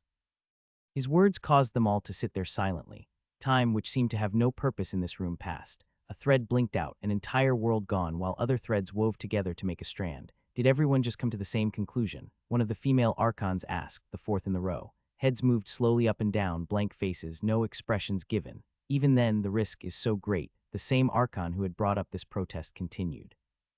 How many have come, giving power back to the system to influence this thread, this strand, the very thing we all know the potential danger it represents? That does not matter, the second archon replied, glancing at the one who sat in the last seat. We have been here so long and seen so many things. This is nothing to be concerned with. Our rules will keep things safe. The gods play their game according to them. At any time we can adjust the rules if need be. No more words were spoken as the other four turned their heads into the same neutral position. They kept them in unless one spoke or a god came to their room. Yet on the end, the fifth archon frowned for a moment before joining the others in their gaze across every thread they were connected to. Max stared at the crater, the only evidence of the town they had infiltrated just the other day. No smoke rose from it. Instead, there was an absence of all rock, dirt, and anything else. A smooth surface like glass ran down the almost 3-mile-wide bowl. Everyone must be dead, Cordelia said quietly. What kind of power could cause this? No one spoke, but Max believed each of them must be working through that problem independently. Can you do this kind of destruction? Fowl asked. Sensing his friend looking at him, he could only shake his head. No, this is far beyond me. Even with everything I have and know, moving that amount of material would take so long. I mean, how deep is this? Half a mile? 3/4? At least, their ranger replied. Still to know that Tanilla caught herself right before she said the name she had prayed to her whole life. Clearing her throat, she grimaced. To know that someone would unleash that kind of destruction on a town makes me question the blind loyalty I have given them. It's not your fault, dear, Batrayer said as she squeezed her friend's arm. No one could have imagined that she would desire this. I mean the signs were there, their mage replied. Her voice was low, the pain of the realization evident on every word she spoke. My dad, my grandfather, they all proclaimed how our goddess wanted us to be strong. Powerful enough to go to other worlds and proclaim her might and conquer those who wouldn't bend a knee. Max held her hand, feeling her whole body tremble as his sonar detected the slightest movement she made. So many have died because of her. I want to curse her name, but fear doing so would draw her attention. And we. She paused, pulling her hand free from Max's and pointed at the crater before them. The last thing I ever want to do is draw the attention of someone who would do this to the ones who follow them. Are you going to tell her we caused this, that I actually caused this to happen? It can't be all your fault. I mean, surely the crystal and that attack played a role. Perhaps in time, though, she might calm down and ask. When she does, tell her the truth. I had no idea the destruction it would cause. The choices were limited, and I needed to get away, yet I also needed to destroy the link to this world. Had I known letter 1E5F knew, grav letter 1E63. Bob stopped talking, and for the first time he could really ever remember, Max felt a thread of remorse. We would have killed them all had they attacked us. Why is this different? A small chuckle reverberated in his head. You are beginning to sound like someone who has overcome their struggle against when someone must die. While you are right, I do not like how Tanilla feels about this, and how we are in the middle of her pain. She's struggling with anger against a god she has served her entire life. Right now, the blame for this falls upon Thyja's shoulders. Eventually, you must tell her the truth. I must take some of the blame. Sighing, Max frowned. No one appeared to be concerned by his action, and all of them felt the weight of this moment. I guess we should return to Peltigau. The tracks show Blake was headed back toward the capital, and while I'm certain we can beat his return, I'd rather not have my family think something bad has happened to me again. A snort escaped Fowl, and Max saw his friend shaking his head. Unless you're planning on camping out here a few days, I'm fairly certain there is no way that man is going to be faster than your ability to travel between points. Chuckling, Max shrugged. We can walk if you want. Gods know, their warrior replied. You've spoiled me, and now I expect to travel in style. Everett's face had displayed a variety of emotions over the time that they had known him, yet watching the older man seemingly unable to make the pained expression on his face vanish was heartbreaking. He never takes this long to handle whatever we tell him. Even when I shared with him what happened on the other world, Everett didn't stay like this. That is because he is used to you achieving the impossible. Learning that the gods he believed in have been secretly killing his race for so long just to gain power has shaken him like it did Tanilla. The difference is that he doesn't have you like the others do. Everett. When Tom said his name, the faction leader turned and saw his friend smiling softly at him. Are you going to be okay? Aye, the gods, Tom. Why didn't they protect us? How come they would allow this, I mean? My only hope is that they don't know, Max said, cutting off the questions he knew were coming.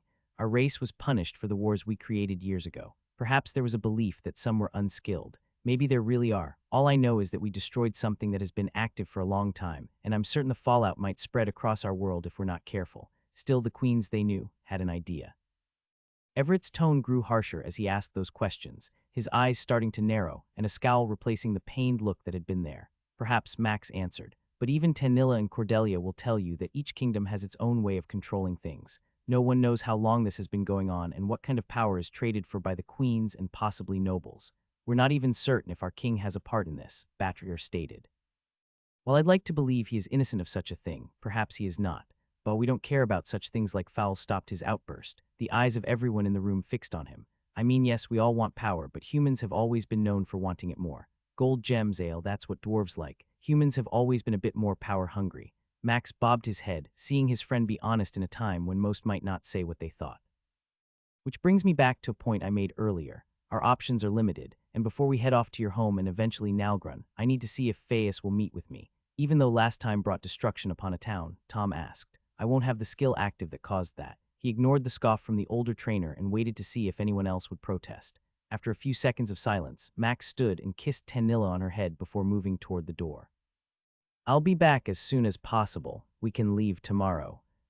Everyone sat in silence after Max left. His change in attitude was noticeable by all. He's different, more committed, Tom said quietly. What happened? Max realized that sometimes death is required outside of combat, Tanilla replied, her jaw tightening slightly as she spoke. No longer should we expect him to be the person he once was. He has grown up and tossed out the idea that everyone deserves mercy and help.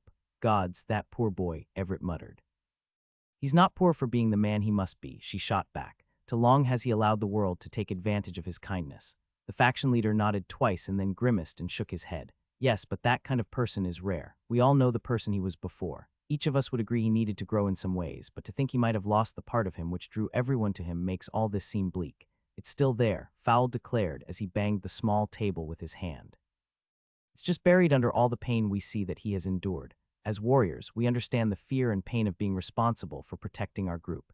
He just feels that for the entire world. Batrier leaned against her man and nodded. Do you think he'll ever be who he once was? Tom asked. A sigh came from Tanilla as she slowly moved the hand she had resting on her stomach. Only time will tell, she answered. In the meantime, we need to help him be who he must right now.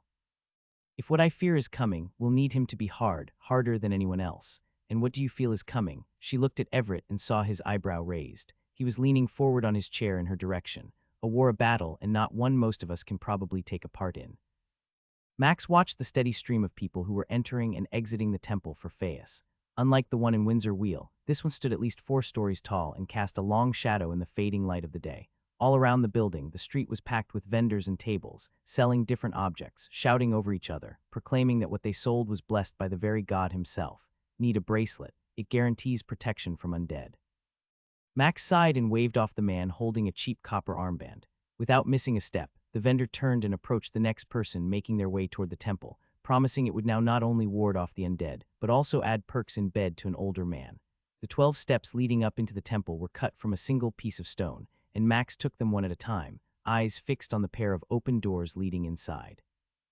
Columns bearing Phaeus's likeness supported the large overhang, each created by someone skilled at working with stone. Murals depicting the god fighting, healing, protecting, and performing other acts of godliness were displayed. How much money was spent on all this? Bob scoffed in his mind. You do not understand the power of all this. For his worshippers to believe how great of a god Phaeus must be, someone must tell stories of what he has done. Those carvings will always be there, promising that perhaps he might do the same for them. Being powerful isn't enough to have someone worship them. One must also make them believe that they care and will provide or threaten to destroy and torture if they do not. It can't be that simple. Oh, it is not. There are many ways to gain a following of believers. You alone know that, as Everett told you about those who wear those silly armbands around the city and call them disciples of Seth Pendle. Idiots, all of them. Yet an army of loyal idiots is what every leader and would-be god desires, so that they can control those people and have them carry out the instructions they are given. 2 steps remained as Max and Bob conversed, the 30-foot doors almost touching the steps from where they were open. Each one was thicker than his hand, and the metal it was made of had more carvings and impressions of Phaeus and his power. Laughter came from children with their parents deeper inside. He could hear someone crying, lifting up prayers to their god for healing. Robed attendants all ushered people into the doorway, pointing them on a path that Max could now see, which led to a statue of the god, not a simple stone one, but one that was almost glowing. Is that gold? Perhaps the outside, but I doubt the entire thing could be so. Its weight alone would crush the floor without major magical enhancement. Still, it takes a special kind of god to have themselves depicted like that. Max could only nod, his eyes taking in the sight before him. In one hand, Phaeus had a shield, and in the other was a sword. Each had runes and writing on it, yet he couldn't make them out. Something in his mind told him it was a real language, just one his skill couldn't yet deduce. Flowing garments like the ones he had been wearing when they first met seemed to almost move as the lights illuminated the creation, which was at least 2 stories tall. At his feet were carved images of bread, meat, and a keg of what Max assumed was alcohol. Yet it was the eyes that tracked him as he walked. No matter where he moved, those eyes never left him, almost as if the statue itself was alive and wanting to keep tabs on him, here for a blessing or simply paying your respects. Max turned to see the young woman in an attendant robe he had sensed coming up on his side, just here to pray and see if Phaeus will reply. She nodded and lifted her robed hand, the yellow fabric hanging loosely from her arm. A single finger extended and pointed in the direction of the area where 5 different metal boxes sat, each one with an attendant near it. Choose how much you wish to give. Just know, Phaeus hears the prayers of those who give the most. Her smile as she spoke made him want to spit, yet Max simply nodded and kept walking to where the offering boxes sat. All around the temple, perfectly cut stone lined the floor, and more columns with tribute to the god whose house they supported lined each wall. Benches were filled as some listened to a man share a message about Phaeus and his love. Then his sonar and his eyes found the group of people all on their knees before the golden statue, kept back from touching it by a cloth rope in attendance, each one praying and crying out for his help. You're really not going to do what I sense you're about to. Grinning, Max couldn't help himself, increasing his pace as he moved toward the petitioners. The best way to get a god's attention is to answer prayers, right?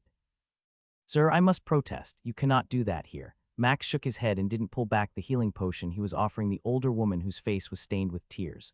Are you saying that Phaeus couldn't have instructed me to come here and help his people? The woman's cheeks turned red and her face matched the color of her hair. Everyone nearby focused on her, not the man who had been giving out gold and potions. No, I mean yes, Older woman with solid white hair came up from behind her. Her robes were purple, and Max could see the blue eyes that were locked on him almost sparkling. He is right, Julina. Sometimes our protector sends those we might not expect to assist. Now then, allow him to do as he has been led, and I will handle this. The younger woman huffed, took a deep breath, nodded once, bent her neck, and turned to leave, her yellow robe swishing as she strode away quickly. Take it. Go heal your granddaughter.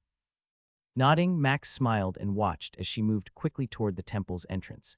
He could already see the line growing as others joined the throng, hoping to get something from the man inside who gave it away freely.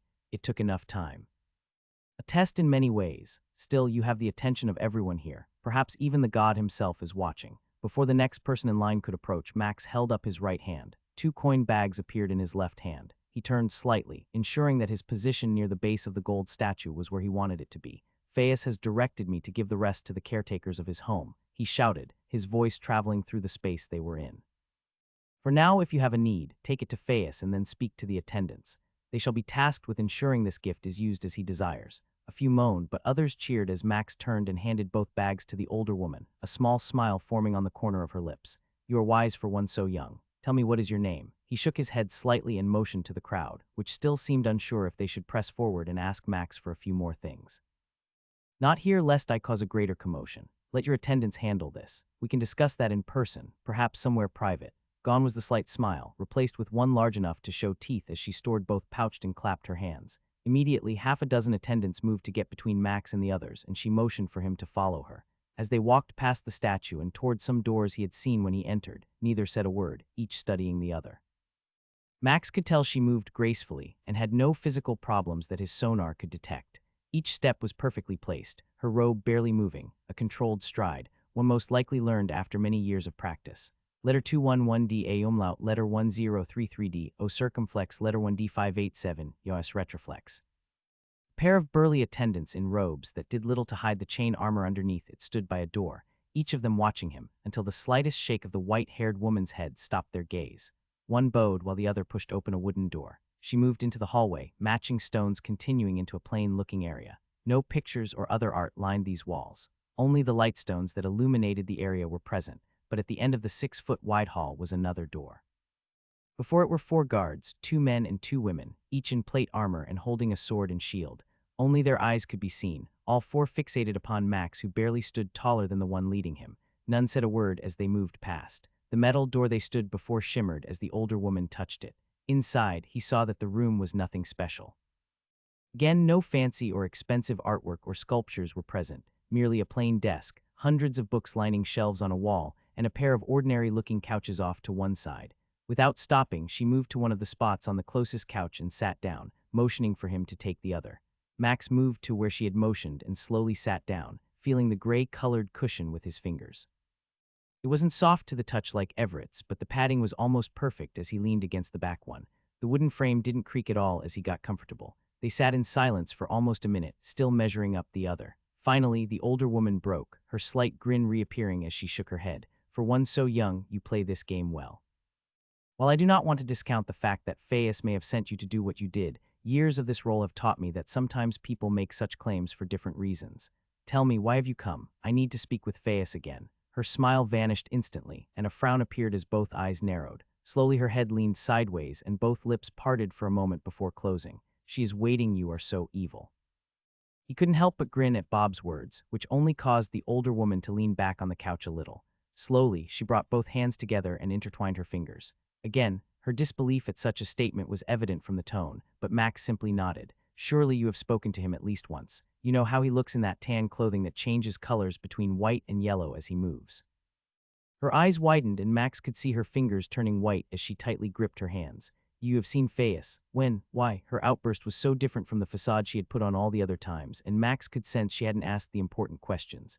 Let me help you out, and then we can talk about how you can help me make this happen. I'm Max Host, also known as Seth Pendle. I'm the one he was looking for.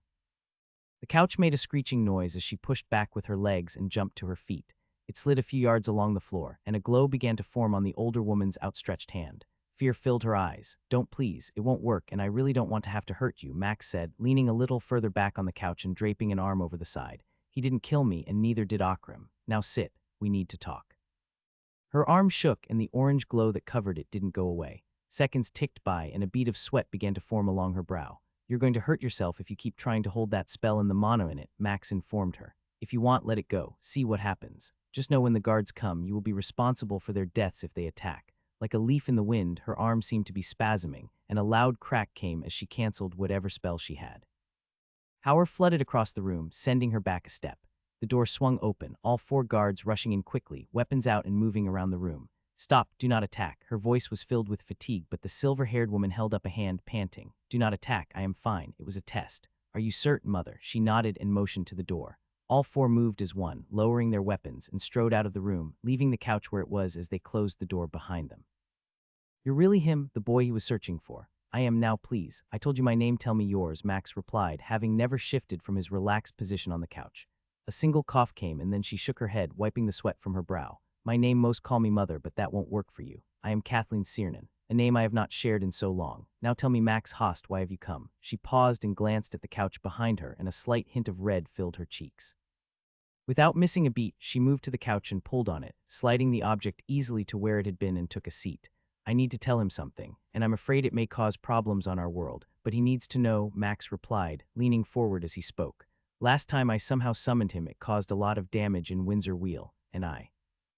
That was you? Her face showed the angst of that news, and he wondered what information had been gleaned about him so far. It was an accident, I promise. That is why I am here. I need to see him without that problem happening here. Surely you must have some way of making that happen. Her face scrunched, and hidden wrinkles appeared, the only other sign of her age beyond the color of her hair. We could most likely make that happen, but it is rare.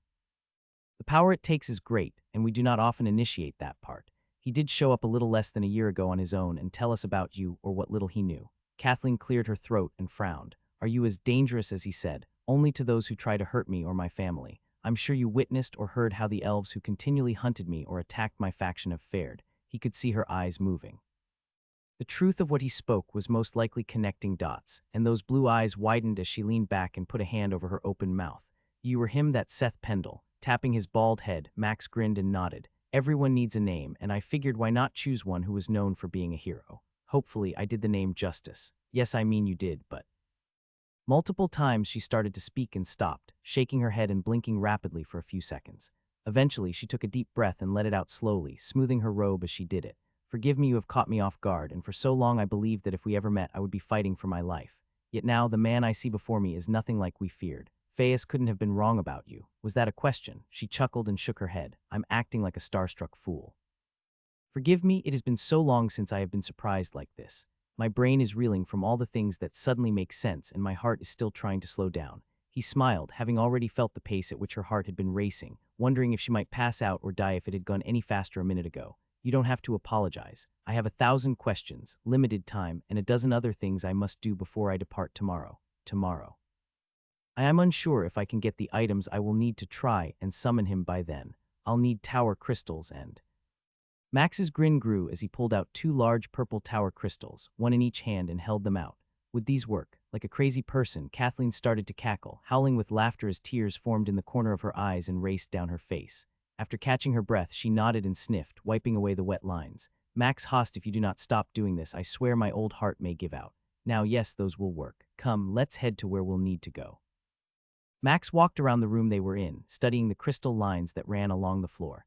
These are like the ones in the adventure hall. Does that mean these crystals are far more special than I initially thought? Yes, like when you made that weapon for Dexic and how you had to control the energy orb's power, making paths for the magic, or whatever you wish to call it, travel through. This crystal has a connection within the system. Yet there are no words here, no runes. Just the crystal that is in the back of the room like in the hall. Each of these appears to have something explicitly keyed for a purpose. I cannot answer how it is made or formed, and I doubt anyone here can or will tell you. Kathleen had a steady stream of questions for him the entire time they had walked to this room. He answered the ones he felt comfortable with and tried to learn a few things as well. Do you believe she honestly doesn't know how Phaeus gains power from the followers? I do. There are many more things that go beyond just a tithe or gift. Even she said that the gold or gems they tried to offer long ago that didn't come from someone outside their inner circle couldn't be absorbed. Also, the fact that they can't pay someone to make an offering is interesting. It appears the system can detect a true dedication and gift to the god versus someone giving it for the wrong reason or not meeting some specific criteria. Max nodded as he watched the woman he had peppered with a few questions get the last purple crystal to be absorbed by the shard. It was surreal watching something twice its size slowly melt and dissolve as the clear crystal shard, slightly bigger than his hand, consumed the purple object. That's done, Kathleen stated as she moved to where Max was. Now, in about 10 minutes, I can start the process, and we will have to wait. And this can take no time or hours, correct? She nodded and shrugged. I know that we are not his only world, and sometimes it takes a while for him to answer. No document in our history ever mentions him not coming eventually, but the longest delay mentioned, I believe, was a month. A month. She waved her hand before him and pointed at a pair of plain wooden chairs against the wall. Sit, I still owe you an answer. With everything that has happened recently, I am certain he is probably watching and waiting to see what might happen here. Following behind the woman as she led the way, Max considered the truth of that statement. All it takes is someone like me to get a few gods worked up. Bob laughed inside his head for far longer than Max thought he should. You asked me a question I cannot answer completely, but let me tell you the little I know. Outside of our role, we try to avoid problems between the different races, but no problems always arise. As you mentioned, yes, the elves are most often a pain in our side. Akram's children are content to work with us and do not have the problems as she stopped herself and sighed. As the other one does. I'm not certain what the conflict is between our races, but something in history had to have been there to cause such a conflict. What it was perhaps only the gods know because there is no record of it here. Letter win d6 thrissa letter to win fuv, a letter win 6 dutta, Cyrilicia a sedilla. And when it appears a being has thousands and thousands of years to hold a grudge, they can play the long game on getting revenge. Kathleen's lips formed a frown and she grunted. You are a dangerous man, Max. I can sense the knowledge inside you that many might overlook or ignore. It is not dangerous simply because of power, but also because of a purpose. Are the rumors true? You plan on defeating the tower. He nodded slowly, watching her face as the frown became a grimace. Is that a problem? Sighing, she used her tongue to push out at the bottom of her lips a few times, almost as if checking to see if something was between them and her gums. It has been so long since one from our race has done it. The rumors of what lies at the later tower are nothing more than that. After the 70th floor, no one really knows anymore. It is like history itself wiped away all knowledge. Were you a tower climber? Max asked. A mischievous grin appeared on Kathleen's face, and she nodded. I reached the 43rd floor in my time. That life was many moons ago, and when a chance to be here and take on this role came up, I gladly gave up the impending death I felt was just a floor away. Rings appeared on each of her fingers, as did earrings and a necklace. I don't wear these that often, but I still have some items from that place. He watched as she glanced down at her fingers. Her right thumb started to spin a purple ring on her left hand's middle finger. So many people I knew died I would return from a week or two in the tower, only to learn that a full group never returned. It's been a few hundred years since. A few hundred years, Max grimaced after his outburst, but he struggled to believe she could be that old. Smiling and laughing, Kathleen nodded. Touching her white hair, she flicked her head back as if modeling. Yes, I'm old enough to be your just old enough, let's say. Faius has granted me a longer life, but I'm bound to this temple. I can only leave for a day or two before my body starts to decay. Stay out more than a week and I'll be dead. Why have a life like that? Tapping her chin, she stared up at the ceiling, not answering for a moment. I guess after almost dying so many times in the fear of it, I struck a bargain. Better to avoid the pain of that last breath was always my motto. After one bad fight and losing a friend, the plan I had vanished. That was when I knew I was done. Every climber learns that moment. Some learn it the hard way as they take their last breath. Some experience it like I did, at the cost of so many they cared about. Occasionally, a few are smart, finding other things in this world to enjoy and carve out a life outside the tower, just like Everett and Tom. Bob didn't reply, but he knew his skill agreed. Now then, Kathleen said as she stood up, I can activate the shard. Once I do, I'll leave and be down the hall. A guard is stationed outside. When you're done or ready to leave, let them know and they will get me. You're sure you don't want to stay? Oh, I want to stay, but this isn't my moment. In all my life, I've met our God 3 times. All I can say is I quickly learned that while I enjoy being able to bask in his power, I also prefer to not be in it unless I must. A fear grips my heart, and I feel as if I'm going to be crushed into the floor like a bug beneath his boot, his aura. She nodded and winked at him, her blue eyes sparkling. Don't get up, trust me. I never know how long this might take. Are you certain you don't want any snacks or drinks? Shaking his head, Max summoned a cupcake momentarily before storing it. I've got my own treats if I need something. Nodding, she continued to the shard at the opposite side of the room and stood beside it. Very well, let me begin. Max could feel her touch it, his sonar picking up everything happening. Power began to radiate from the shard and into the floor. A low hum came, and he felt the hair on his arms rise slightly. This is the power of the system. She's sending a signal that will travel through it to Faius. Similar in some ways to that tracer someone had on that skill. It is designed to tell the one who is contacted where the person is that is doing so. Each world of his must have something like this, right? It would make sense. Still, that explains what that dark elf Quillismore meant when he talked about sending messages to different worlds. Part of me wishes we had time to travel through the transporter Igora had created, even though we might get flagged by the system for being out of our normal place again. A chuckle came from Bob, and Max grinned. Our time off this world was not enjoyable, but I would like to believe the gains we see now have been worth the pain. Traveling to other worlds and fighting what is on them could give us many new skills and more stats. Max knew Bob wasn't acting in some stat or power-thirsty way. The truth was they needed to get stronger, and even though he knew the tower would be easy for a while, there would come a day it was not. Also, the threat of what lay beyond on other worlds and who might come to his meant many were still stronger than him. Perhaps in time, but first, we need to do this and get Batcher and Fowl married. I disagree on what is most important, but we have almost another month before we can return to the other world. For now, the path before us is the best course. As they spoke, the hum had grown louder until it stopped. Kathleen turned, and she looked a little tired, her shoulders slumping forward slightly. It has been done. I shall go and rest. Good luck, Max Host. Tell Faius I thank him as always. He nodded, and she went to the door, leaving him in his chair. Soon he was all alone in the small 12 by 12-foot space. The room's silence felt almost overwhelming for a moment after the noise it had been generating. Standing, Max moved to the shard, his mind itching as he walked around it, hands behind his back. We are not going to do that. I would rather not risk finding out there is another trap in place. Where is your spirit of adventure? Would simply touching it really hurt, says the man who was afraid to even get near one for so long. Now you want to risk upsetting the very god we are trying to contact. Perhaps we need to discuss this wild side you're suddenly showing. Max frowned but considered what Bob had just said. Am I really being that crazy? I mean, I've always been cautious to a degree, haven't I? Yes, and since what took place in the cavern with those elves, you have changed. Not just your commitment, but also the lack of concern it would appear about how dangerous something might be. Just because we can do something doesn't mean we should. Picking a fight, touching an object of power, or anything else that could have consequences we aren't aware of is not the move to make right now, and you know it. He nodded, frowning at the fact he was being reckless. Forgive me, I guess part of me feels free no longer hiding behind that wall of fear of what I might become if I give in to the hunger. Now I just want to rush head first like those first few times outside dungeons, when I knew I shouldn't go in but did anyway. Please tell me this will not be a mindset you have for a while. I'm not certain we could survive that. Laughing, Max moved back to his chair and closed his eyes as he leaned back against it. No, I've got you to keep me on the path I need to be. For now, I guess I'll just rest. He is coming. Max's eyes opened as he stood, the sensation of the room changing slightly. Power flowed within the crystal lines on the floor, and a pulsing purple light flashed half a dozen times. Then it stopped, and a purple portal formed from floor to ceiling. From the other side, Faius strode through, his eyes locked on Max the moment he could see him. I wondered the summons seemed out of place, and yet I hoped. Well done, Max, well done. His outfit was the same flowing robes, and Phaeus's muscles rippled everywhere cloth didn't cover them. Yet his eyes were purple, almost matching the portal he had walked through and had just vanished through. I didn't want to cause problems like last time, and I figured they had a way to summon or contact you. Thankfully, I was right. The tiniest smile showed for a moment before the god moved to where Max was and held out a hand. Took a moment, but Max shook it, and then a chair appeared behind Phaeus as he sat down, plopping onto a crystal seat.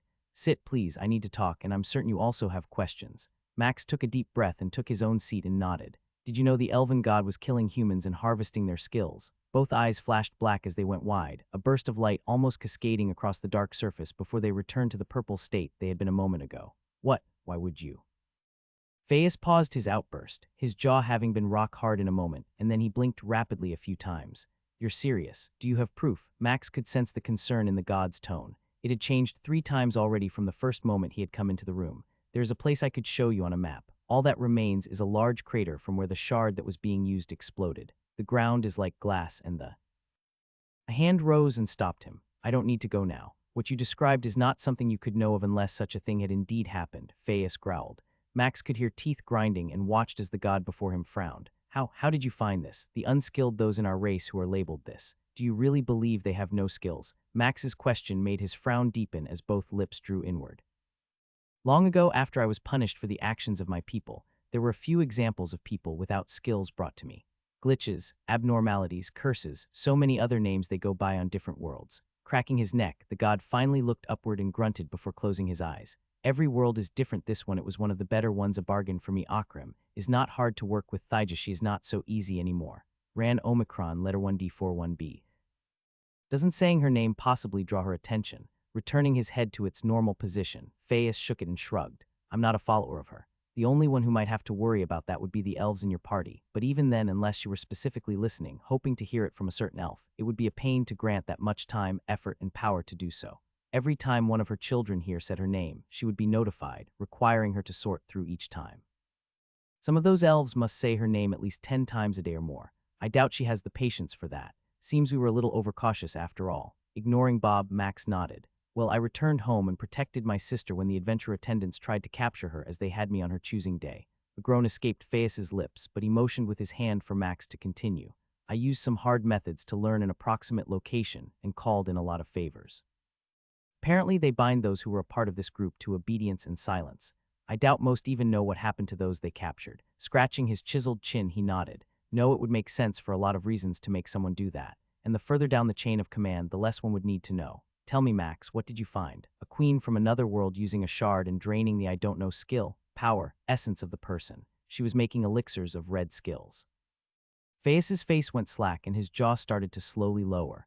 Red elixirs, you're certain? Do you have any? Watching the god he knew could kill him in a moment, Max leaned back slightly as the god leaned forward. No, I had to take the queen to the world I was captured in and defeat her there. Had I stayed, I'm certain my friends would have died in that fight. And they didn't get any. No, they destroyed them. What a waste, Phaeus muttered. Those are dangerous, but also powerful. It is no wonder she was making them, as the value of those to a god is quite a bit.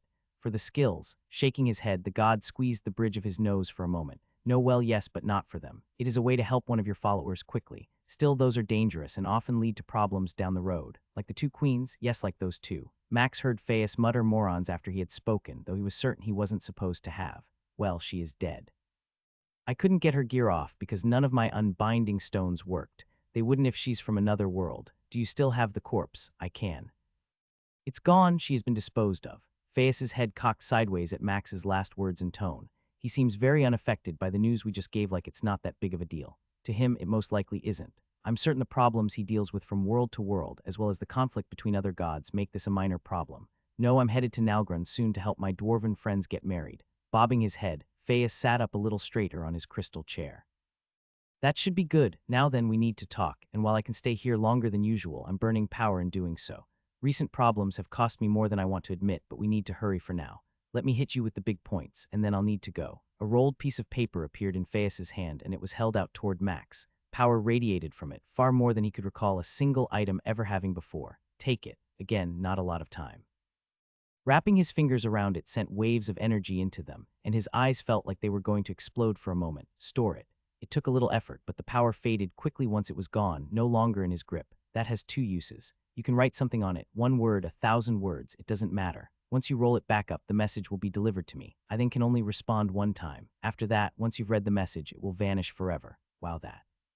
Not a toy, the god stated, frowning slightly. Do not waste it. Trust me when I say it has been a long time since I gave one out, and it took me most of that time to acquire another. Bobbing his head, Max watched as Phaeus' expression became blank. His purple eyes seemed to stare at the wall behind where he sat. Your skill is growing, and word has reached me the other 2 black skills are also known now. That means no god will or should be foolish to outright kill you. Some might try to capture you and force your hand that way, but it's risky, very risky. So I'm safe from Thyja, no, not in the least. She will do whatever she can to control you. Anyone you love and care for are all items she will take and collect to force you to do what she wants. Not doing so will be bad for them. Max blinked a few times, wondering how a god could do that and hoping someone would just blindly obey. Wouldn't she be nervous about what I could become? What might I do in retaliation? No other gods have taken that path before when the black skills were active. It is a common game, hurt my enemy, I release a friend or loved one. The skill desires growth, so they gladly accept that offer. Sometimes, the hunger is so great that a god doesn't even need to bargain, he simply provides a portal to another world and unleashes it upon it. The other skills, if they are like that, will be growing in power rather quickly. What else? You need to finish the tower. I know you have things to do, but there will be a time at which you must finish that tower. Doing so will take you to the next stage of all this. Right now, I believe you are ahead of the other 2. It appears you were unleashed first and grew strong enough for them to be given out. Somewhere in the system, they are growing, and things are going to get ugly fast. Doesn't this bother you? Max asked, seeing the apparent lack of concern on Phaeus' face. No, this isn't my first or second time hearing about the skills being loose. Rules. Everything operates off of rules. All I know is you must stay alive and reach the next part. Doing so means death for so many. Like if I die in the tower, Phaeus shrugged. The system might try and kick you out again, this time into a stronger host. If that fails, then the real problem begins. None of what would take place you or I can affect. Right now, all that matters is you don't die. Then tell me what happens in the last part of the tower. It looked as if someone punched Phaeus in the face the way it bunched up. I cannot, nor will I risk the pain of breaking that rule. Just know. Max watched as the god almost groaned, mouth open and eyes closed. Don't die, that is all I can say. The pain even for me is too great. That must be one horrible rule. You have no idea. Some rules are like that, able to kill some, cripple others, and almost impossible to break. Doing so will never be done because the cost of it isn't worth it. Then there are guides to follow. These are not hard, fast rules, but things everyone agrees on make life better for all. Some will break them outright, and that leads to war and pain. Others bend and manipulate, skirting the potential war, but not always. That is a rule just like others I cannot discuss. Beat the tower, then we can. Fine, I'll beat the tower, Max replied. It was always my plan. What next? Leave your friends. What? If you care about them, leave them. Before the end, trust me, the pain. Max's shock and bewilderment started to fade as he watched Phaeus' body tremble and shake. The system, it is punishing him, he is warning us. The tower before I finish the tower. A howl of pure agony came from the god's lips, and then his body shook one last time as he gave the slightest nod for a brief moment. I can't say anything else. Max couldn't say a word. He saw the pain that still lanced through Phaeus' being. An occasional tremor would hit and the man twitched from it. A deep breath of air filled the god's lungs and then the shakes stopped. One last thing, Max, one last thing. Phaeus held out his hand and a black stone sat in his palm. An artifact piece, Max whispered. Groaning, the god nodded. I wondered if you had acquired one, yet I wish I could give you more, and no, don't tell me how many you have. Part of why I must go is because of this. I have traded so much to get it, Max. Many of my worlds will feel the pain of what I did. This is the only way I can show my apology to you for what I attempted to do and what my people did. He watched as the god leaned forward and put the black stone in his hand. If what I believe will happen does, you might just get enough of those to complete it. You're going to need it. If not, you can sell them after you beat the tower and gain enough power to help jumpstart the next part. Next part, Phaeus waved his now empty hand and then rose, his chair vanishing as he stood. I can't say more rules, just know this, Max Host. Some gods are cheering for you. On the flip side, some are not. Lines are being drawn and you are a piece in the game. Many will try to have a say in the direction you go. Be smart in the tower. He wanted to ask a question, but Phaeus was already moving toward the portal that had appeared. I'm sorry, Max, I need to go. Be safe and good luck. But Phaeus didn't wait, stepping through and the portal blinking out, leaving him alone with a piece he knew was extremely rare in his hand. That has only caused more questions to arise still. I believe he truly was sincere about that apology. What you're holding, I sense he is right. Max glanced at the piece and then summoned the other two from storage, feeling them wanting to move closer together. I think you're right. But then the real question is, who has been pulling these strings all this time? Thyja. Bob was silent momentarily as they gazed upon the three objects before them. What if it was her, and she hoped they would get your black skill and absorb it? But what if it is a totally different god? When will they reveal themselves? And why would they do this? Either way, this means we're in for a real test. Someone wants us to be something we're not. And that raises the question one more time, what will they do to try to make us that? Be safe, Max Host, Kathleen said as she bowed outside the door that would lead back to the main part of the temple. I have sent a few letters to stop any who might be foolish enough still looking for you. I appreciate that. Too many have died, and I would prefer to keep that number to a minimum. She bowed slightly and then pushed on the door, the sound of the area beyond immediately flooding the hallway they were in. Until next time, Max grinned and nodded. I look forward to it. Perhaps one day you can leave this place, even if for just a moment, and touch sand again. She rolled her eyes as she shook her head. Those are dreams I gave up on so long ago. Do not worry, though. I am content to live the life I do and the service I have been given. Not every task or job can be as exciting as the tower, but there is a safety here that makes me content. One day death will come, and when it does, I shall hopefully be brave enough to face it head on. As he walked past the two guards who paid him no attention, Max considered her words, watching the crowd of people who had decreased in numbers since he left. Death comes for many, but there are ways to avoid it. Her choice is one some might say is almost comical since she serves in a temple as its mother, because her life force is bound to this place, correct. It is almost like dark magic, something necromancers use, binding their souls to gems or other objects. The irony is not lost on me. I'm not sure if I should be glad that Phaeus said neither. He nor Akram knew of the things Thija was doing. One part of it feels like incompetence. The other part feels like neither cared for us. Max shrugged as Everett shared his thoughts on the report. Still, I'm happy to know that Akram was ignorant of this, Fowl stated. An elbow gently nudged him, and Max watched as his dwarven friend glanced at the head motion Batrier had made. Tanilla was looking at her hands, fidgeting and playing with her fingers. You all right, dear? Their mage nodded and cleared her throat, aware of what she had been caught doing. I will be. The truth of what I have served and followed hurts more than words can convey, but I know the path we need to take. Even worse is that no matter what we do, so many will still be blind to the darkness in our God's soul. That's not fair, Tom replied. We're judging all this on our ideas and... Would you give her a pass? The trainer grunted and shook his head, not flinching when Tanilla's outburst and fierce gaze fell upon him. I am not, but let me ask you a question that seems wrong, but has a reason for being considered. What makes something okay in your kingdom and not okay in another? Ren o umlaut letter 10331 Iagonek letter 1d64e. Like what? Do most elves believe it is okay to have children out of wedlock? Max winced as Tanilla leaned back on the couch. They typically do not, she replied slowly. And yet if it happens, most elves would say that any mistreatment from a human point of view is acceptable because there is a social belief and system in place which dictates how relationships are supposed to be. Yet here in our kingdom, when a child is born and there is no partner or father, often the whole town may surround and help the woman and infant.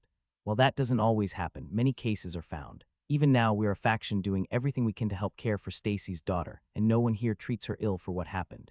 You can't seriously compare the slaughtering of 10,000 to something like that, Cordelia interjected, scraping the chair she was on as she stood up.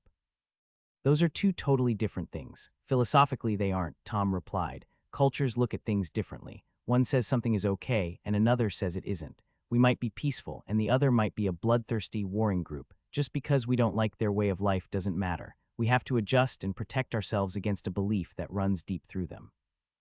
Some places, like the world Max was trapped on, believed killing was okay and necessary, and no one in that place thought otherwise. He cleared his throat and pointed at Max. Did you force the entire population to stop what they were doing and adapt to how we live here? Shaking his head slowly, Max tried to not grin, aware of the path Tom was going down. I did not. Did he do that because he was okay with people killing others, or did he choose not to try and fix that with limited time?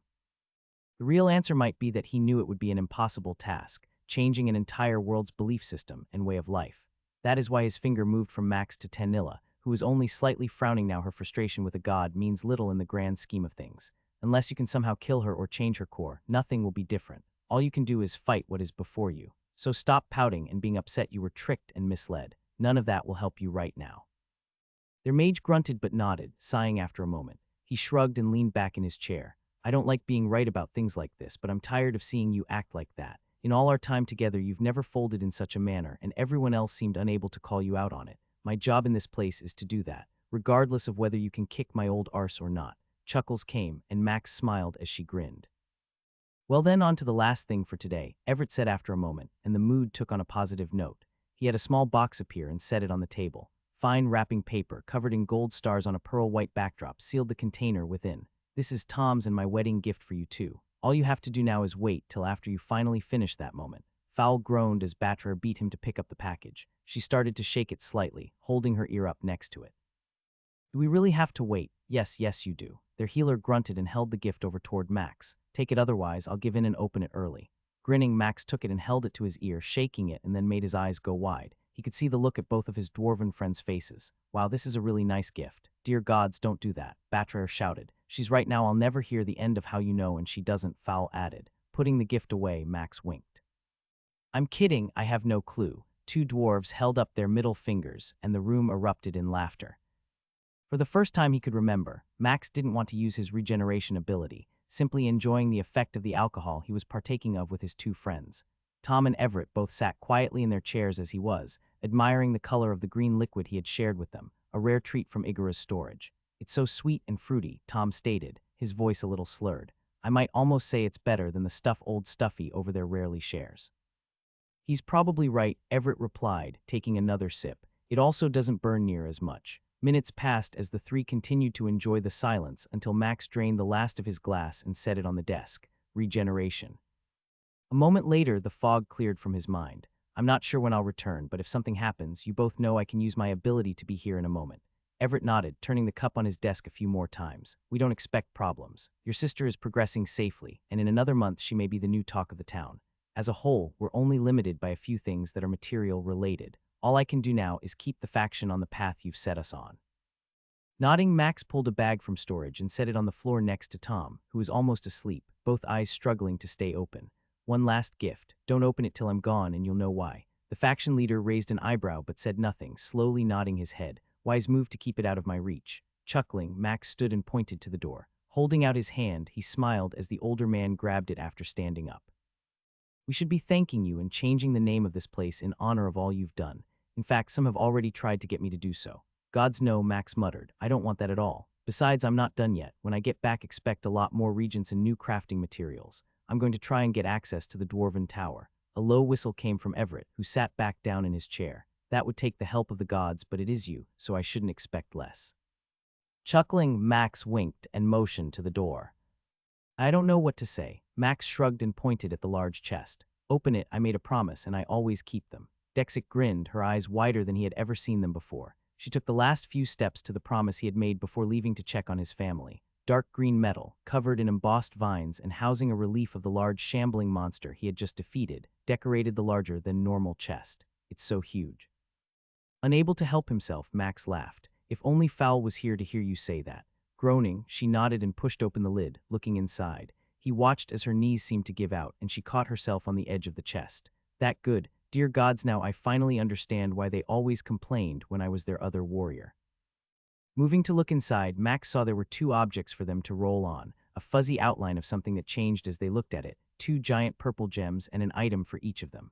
"A belt. I've needed a new one for a while." Winking at the still struggling warrior, Max reached in and pulled out the moss-colored belt, a chain that felt light and yet sturdy at the same time. Inspect belt. Grotesque Shambler belt, plus 40 SDR dex con, plus 20 damage resist. Unable to help himself, Max didn't wait, putting the off-colored belt on and smiling at how it made him feel. "You going to get yours?" Dexik didn't wait, reaching in and taking out the shield waiting for her. He waited and watched as she held the large item that almost covered 3/4 of her body. The protective side had a covering that reminded Max of the moss that had been the outer part of the boss he had defeated. Hopefully, this protects better on that shield than it did on the boss. "I'm certain the difference in power is why it only took one hit." Before he could respond to Bob, a simple sound came, and his sonar told him what was happening as the large warrior began to fall. He moved, catching her under the arm. "Whoa, you okay? It's the stats they how. Just breathe and relax. I won't tell you that most are like that, and if I'm honest, you shouldn't tell me what you got. Now hurry up and loot those last two items and those gems. I need to get you through the 50th floor like I promised." Dexik coughed, shaking her head and blinking a few times. "They are all like this. Well, from this boss at least. I figured yours would be good also." She jerked up, freeing her arm from his hand, and then took a step back. "Wait, did you say I can have the other two items?" Max nodded and motioned to the chest. "You protected my friends and family. You did that. Without your constant guidance and helpful hand, I'm not sure they could have made it through any other way. Even then, you kept them moving forward without me. For that, I owe you, and hopefully those items will make up for that. I didn't do that for." "Of course you didn't," Max said as he put a hand on her shoulder. but still, I owe you, and we both know you want to see what those offer. Now take them and hurry up. I need to be asleep in a little bit." Scoffing, she rolled her eyes and sighed. He moved back and watched as she stored her shield. A squeal that would make foul laugh came as she took out a helm. Dexic whipped around, showing him the plain-looking piece of armor with the same off-color as the belt and shield she now owned. Impossible, this. She stored it, and a second later the old helm she wore vanished. "Are you wearing it?" "Yes." He started to laugh, realizing what had her so excited. "Ah yes, the invisible state. Congrats." Once more the famed warrior squealed and turned back to the chest. "That was a sound I never expected from her. Perhaps you broke her. Let's not tell anyone if so." When he saw the ring in her face, Max didn't move as she bull-rushed him, slamming into him and wrapping her arms around. Returning the embrace, he tapped her on the back 3 times, and then when she didn't let go, repeated it. If Tanilla was here, she might get jealous. Snorting, Dexic pulled back, wiping a stray tear that had flowed down her face. "Sorry, all this dust from the boss. Of course, now get those crystals. We got one more floor." Lying in bed, he watched Tanilla as she slept. Tomorrow would bring a new chapter in their life as a group, and yet Phaeus's words echoed in his mind. "Rest. We'll take on the tower soon enough. You made a promise, and we both know nothing will stop you from keeping it." After Merla hugged Batrier, Max coughed to get the older elf's attention. "Is he always so serious?" the healer teased as she frowned at him. She winked at Batrier and smiled. "It's my job, but still I'm glad I could make it in time. You 4 gave me a little excitement in my usually dull life." A few chuckles came from Fowl and Tanilla as Cordelia kept her distance. "Our faction leader told us we could request a teleport to one of the dwarven towns if we paid the price," Max informed the healer, as she was unusually chatty today. "I figured we should ask you, since a standard attendant might not give us as much help." "Did you forget who you are, Seth?" Merla asked, her frown present again. "You could have asked most of the attendants to carry you to the leader of this hall, and they would have done it just to brag about it later. You're a celebrity. That's why most of these people are staring at you." Sighing, Max nodded and knew exactly what the older healer was talking about. At least 50 adventurers had asked for his autograph since the time they stepped out of the carriage before the gate. Many others had come up and greeted him. "Oh, he knows," Fowl teased. "We're just afraid about how much extra the transportation spell will cost with the added weight of his head." "That is true," Merla stated as she tapped her chin and pretended to do some math in her head. "At least double from the size it's grown. I'll pay, we just need to go. There are lots of things to do, and these 2 dwarves need to return home so we can announce their wedding." Merla gasped and looked at Batrier, who was grinning from ear to ear, all of her teeth on display. "A wedding? Congratulations. I wish I could come and celebrate that moment with you." Max held back a feeling of frustration as the pair rushed forward to embrace Merla. Whispers between the 3 went on for a moment. "Let it go, we'll be fine," Tanilla told him as she pulled him aside. "You're agitated, why?" "I thought last night with Dexic went well. It did its just." He trailed off, rubbing an eye for a moment as the weight of everything from his talk with Phaeus hit. "Time once again. I feel like we're running out. I just want to keep you all safe and make sure nothing happens. The longer we're out of the tower, the weaker we are. Being in it last night, seeing the gear that drops, I just want to outfit you all." He watched the woman he loved frown and shake her head at him. "We will be fine, and you know rushing ahead isn't a good thing. This wedding is special, and neither Fowl nor Batrier wants you to take away from it. So relax, smile. If any children were present, they would run off like those last few adventurers did when you scowled at them." Sighing, Max bobbed his head and did his best to look happy. "I'll try. Perhaps I'm just jealous they're going to be married." Not realizing how loud he had said that line, Max noticed the silence around him, and all of his friends, including Merla, turned toward him. "You're wanting to marry her, and that's how you ask?" Fowl sputtered. "Gods, man, even I'm not that dumb. I'm not asking," Max exclaimed, realizing immediately how bad that sounded. He turned toward Tanilla, who was frowning. "I didn't mean I don't want to, just that we don't want to steal from their moment. Don't we have to wait a while before we get married? Are you asking me if I want to get married or when I'll be okay with you asking?" Her tone was like ice, and even though he had faced down beings of great power, seeing the look of displeasure on the woman he loved directed at him struck a chord of fear for a moment. "Aralpha Nye letter 1 D1 small cap B, Iagonek letter 1 E61. Just drop to your knee and pull out the ring, you fool." It only took a second for him to react after Bob told him what he needed to do. The moment his knee hit the stone floor, the small box with the ring he had purchased a while ago was in his hands. "Tanilla, forgive me. I didn't mean to upset you, and I want nothing more than to be your husband. I had a plan on when and where to ask. We were going to visit that restaurant we had our date at in." He stopped talking, fumbling for a moment with the wooden case, opening and closing it a few times as he looked at the ring inside. Alfreda had helped him design the ring, a twisting of 3 different rare metals, all with a single ruby surrounded by small emeralds. It was a tribute to their intertwined lives, forming a new life in the process. Carefully, he pulled it out, stored the wooden box, and held it up between 2 fingers before her. If you'll put up with me and my occasional moments of stupidity, will you marry me? A few gasps came, and Max could sense the hall's din had gone quiet as people had gathered closer to where they were grouped up. Now, it was a spectacle for every adventurer and attendant to see. This seems unfair, Tanilla said with a wink, glancing around at the room. I'm in a tough spot if I wait too long, some might think I'm mean. Say yes because you love me like I love you, Max whispered. Don't do it for any other reason. Her lips trembled slightly, and Max could sense her heart was racing just as his was. Without waiting another second, she smiled and moved her head up and down. I would love to marry you. Max stood and slid the band onto the finger she presented him, the moment suddenly feeling surreal. It fit perfectly, which is another task their faction crafting elf had pulled off. He couldn't help but grin like a fool as he stood there, holding her hand, seeing the look she gave him. Never had a more perfect smile been created, with the way her lips parted and the light that seemed to radiate from her eyes. Kiss her, you fool, Batrier said, her hand pushing him in the back. Not needing any other help, Max moved forward, wrapping his arm around the woman he loved, and he did just that, kissing her with every ounce of passion he had inside. Cacophony of noise came as everyone gathered near them started clapping, whistling, and hollering. When they finally pulled apart, both of them breathing heavily, the newly engaged couple acknowledged the crowd celebrating this moment. After thanking those who came forward and wished them good luck, Merla led them from the hall to the transportation room. With only another small round of goodbyes required, the older healer wished them the best. Soon the light of the spell surrounded them, and a warm, dry breeze reached their skin a moment later. Gods were home, Fowl muttered, pointing at the large walls that stood less than a quarter-mile away. Max glanced around, his first time ever seeing a dwarven city, and noticed immediately the difference in Namgram compared to the towns he had grown up in. Every building he could see was made of worked stone, not a single house or business had wood. The street was lined with a different colored set of stones, and sidewalks ran in perfect straight lines. Carts laden with all sorts of goods were moving up and down the main road, and Max couldn't help but grin as he saw that he and Tanilla were now outnumbered 10-1. So many beards, their ranger muttered. I mean in the colors. Purple. Ah, that's an uncommon one, Batrier said, a grin plastered on her face as she held onto Fowl's arm. Some dye their beard for different reasons, but only a few will dye it purple. That means she's pregnant and has just found out.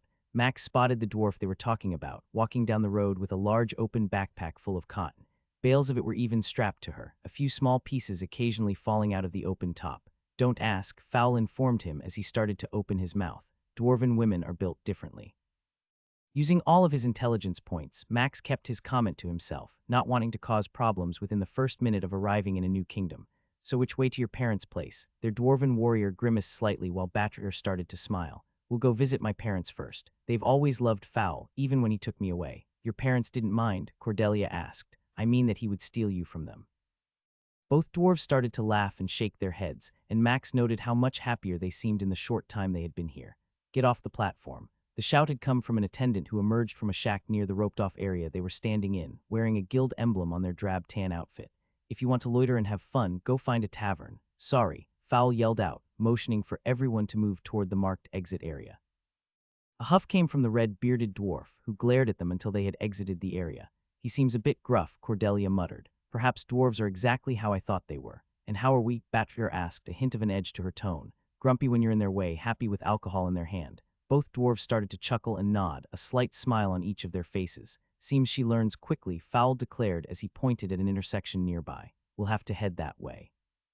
We'll go left and head into the main city. Stay on the sidewalk, and don't get in the street unless you're prepared to have your ears violated by curses far worse than what I say. Rubbing his bare chin, Max cocked his head and grinned. Part of me wants to test that out and see if I can pick up any new phrases. Gods no, muttered their dwarf.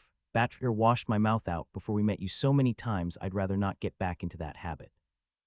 A bar of yellow soap and thick toothbrush, most likely for an animal, appeared in their healer's hands as she glared at Max. You best not act like some foul-mouthed dwarf, or I'll hold you down and show you why I won't tolerate certain words. Waving both hands in surrender momentarily, Max winked at Tanilla and smiled, catching her looking at the ring on her finger. Care to walk with me, my fiancé? She flashed him a fantastic smile and nodded, taking the hand he offered her. Lead on, fiancé. Akram, help me, Fowl said with a groan. Promise me we weren't like this. Batrier shook her head. No, you were worse. As a group, they started to laugh and chat as they followed Fowl and Batrier, the pair leading the way as they walked down the sidewalk, getting a proper tour of the third largest city in the Dwarven Kingdom. Max took in everything he saw, his mind recording all the names and buildings they passed. Each street in this section was named after a weapon or armor, and as they came to the corner of Battle Axe and Horned Helm, he saw a small pack of 4 dwarf guards walking down the middle of the street, wearing chain armor and occasionally shouting out orders at wagons who passed by. What are they doing? Fowl shrugged and smacked his mouth a few times. They are out here to deal with potential brawls in the alehouses on the outer part of this area. Those 2 wagons most likely have dwarves who have gotten into trouble recently. Usually they won't bother you unless you've earned a reason for them to know your name.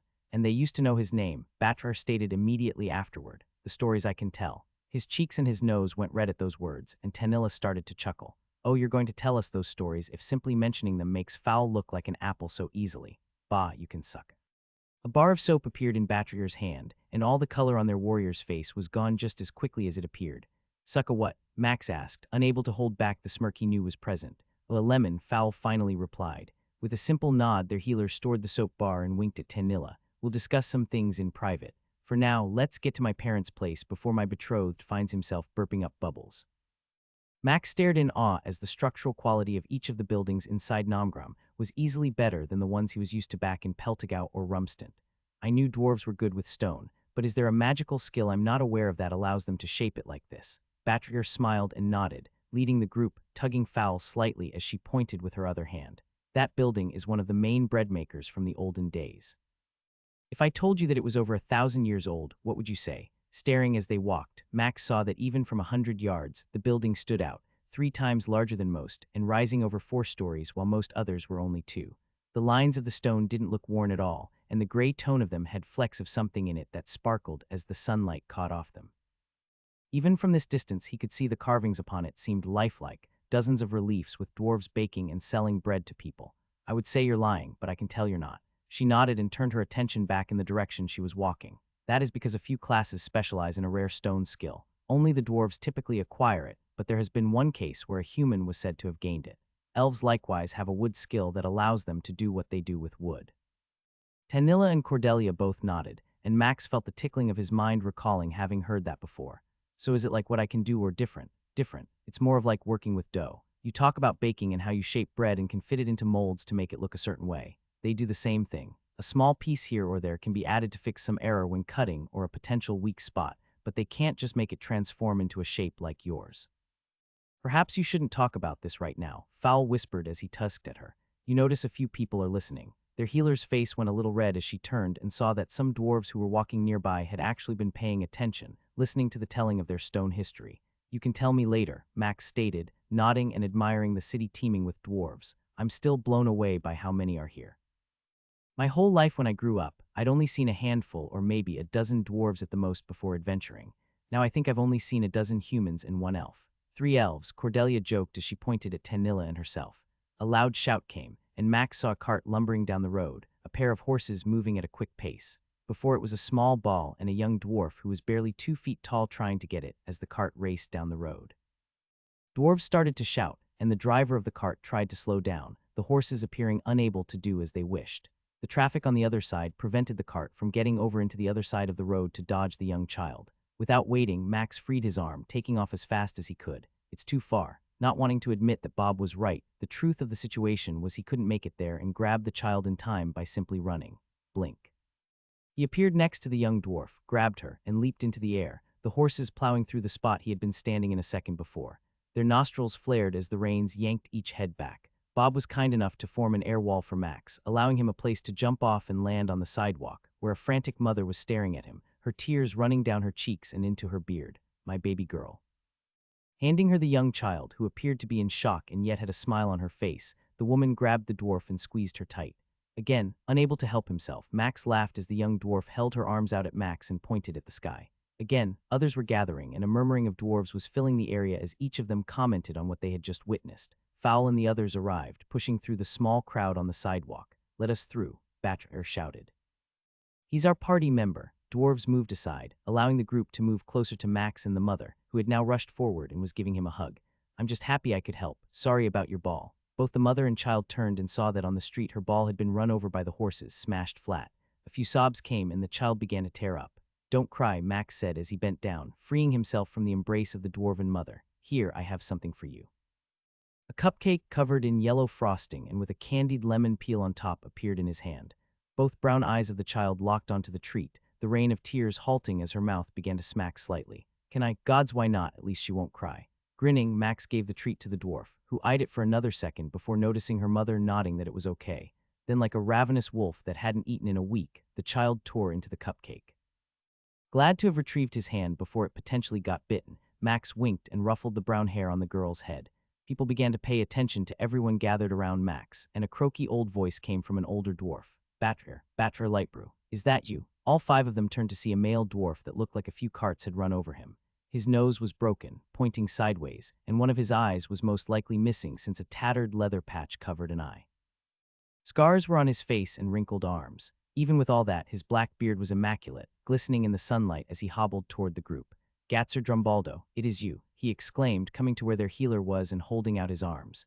Batra didn't hesitate, moving quickly and giving the older dwarf a hug. What happened to you? You've gotten old. He roared with laughter, picking up their healer and spinning her around before setting her down.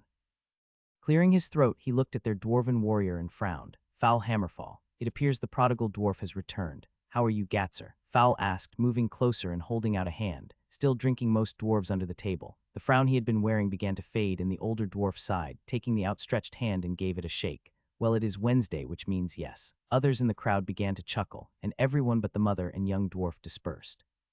So tell me, girl, who be these with you? Judging by how that one moved, I'm guessing you all are in the tower. Almost beaming like a ray of sunshine, Batrier nodded. This is Max, our local hero, Tanilla, our mage, and Cordelia, our ranger.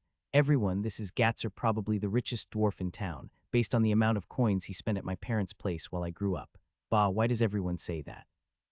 It's because you never work and all you do is drink, Fowl said as he took Batrier's arm and drew her close. Only a rich dwarf can afford to sit around and drink every day. Make good investments and don't overspend. That's my motto besides. Gatzer's eyes landed on the ring on Batrier's finger, and a slight frown showed through his beard for a moment. Engaged? Do your parents know? Not yet, Batrier replied. We are on our way now to tell them the good news. We then need to head to Fowl's parents and tell them the news as well. Ogre nuts, the dwarf cursed, spitting on the ground. Ogre nuts, came a muffled mimic from the mouth of the child, struggling to chew the entire cupcake in her mouth. Curse again near my child, and I'll drag you to my house and wash your mouth out, exclaimed the brown-haired mother, who was now glaring at Gatzer. Gah, forgive me, woman, I didn't see the child. He glanced around and then motioned with his head a bit farther up the sidewalk. I'll be over here, waiting on these 5 to join me. Fowl, I need to tell you something. With that, the dwarf moved off, leaving the party with a confused look, as the mother never stopped glaring at the older dwarf until he was a bit away. Does every dwarf woman threat to wash one's mouth out? Max asked, trying to change the mood. God's boy, you best learn that if you curse near a child, every mother around will be able to take you home and wash your mouth out. We don't tolerate that kind of language around our young ones. Holding up his hands and waving them slightly, Max nodded. No worries, I'm not one known for saying things like that. Usually it's only hair DW. An elbow from Tanilla cut him off as the kindness the dwarven woman had shown him a minute ago changed, her same glare that Gatzer had received falling upon him. Who taught him that? Fowl let out a whistle as his eyes darted around. I'm going to go see what the old drunk wants. You ladies have fun. With that, their warrior took his escape, hurrying to where the patch-wearing dwarf was waiting. Perhaps I should go as well. Perhaps you should, Batrier said as she moved closer to the young girl's mother. Forgive him, he doesn't know. As Max made his way from the danger he sensed was far worse than some beasts, he could hear what the woman said. Who would teach a man such a filthy thing? I mean, only the ignorant would talk about another dwarf's balls. Unable to help himself, Max started to chuckle and then laughed, speeding up his pace to get away from the quartet that was watching him. You're going to owe me, Max declared upon reaching his warrior friend. Why didn't anyone tell me that was such a bad thing? Chuckling, Fowl shrugged. It's not a bad thing among dwarves or the other races unless you're around children. That part his friend trailed off and winced. Yeah, that was on me. I should have warned you about that part for certain. Gatzer was frowning at the pair, and when both of them glanced at him, the one-eyed dwarf gave them a stink eye. Foul Hammerfall, you're in for a rough ride. Like a drunk dwarf on a donkey, you better be prepared for what might come out of Jataic's mouth. Ensure no child is within a mile of his place. Jataic? Max asked. A sigh escaped his friend, both shoulders dropping slightly. Batrier's father. He's a large dwarf. You've been gone a while. You two have missed out on a lot since that fateful day. Max watched as the 3 dwarves walked ahead of Tanilla, Cordelia, and himself, each of them having spent some time already discussing the goings-on of the city. Nomgrom has been busy since the last brew festival, and your father won another trophy to put on his wall. How many does that make? 17, Fowl asked. 18, Batrier replied. He'll be excited about that. What about the rest of the city?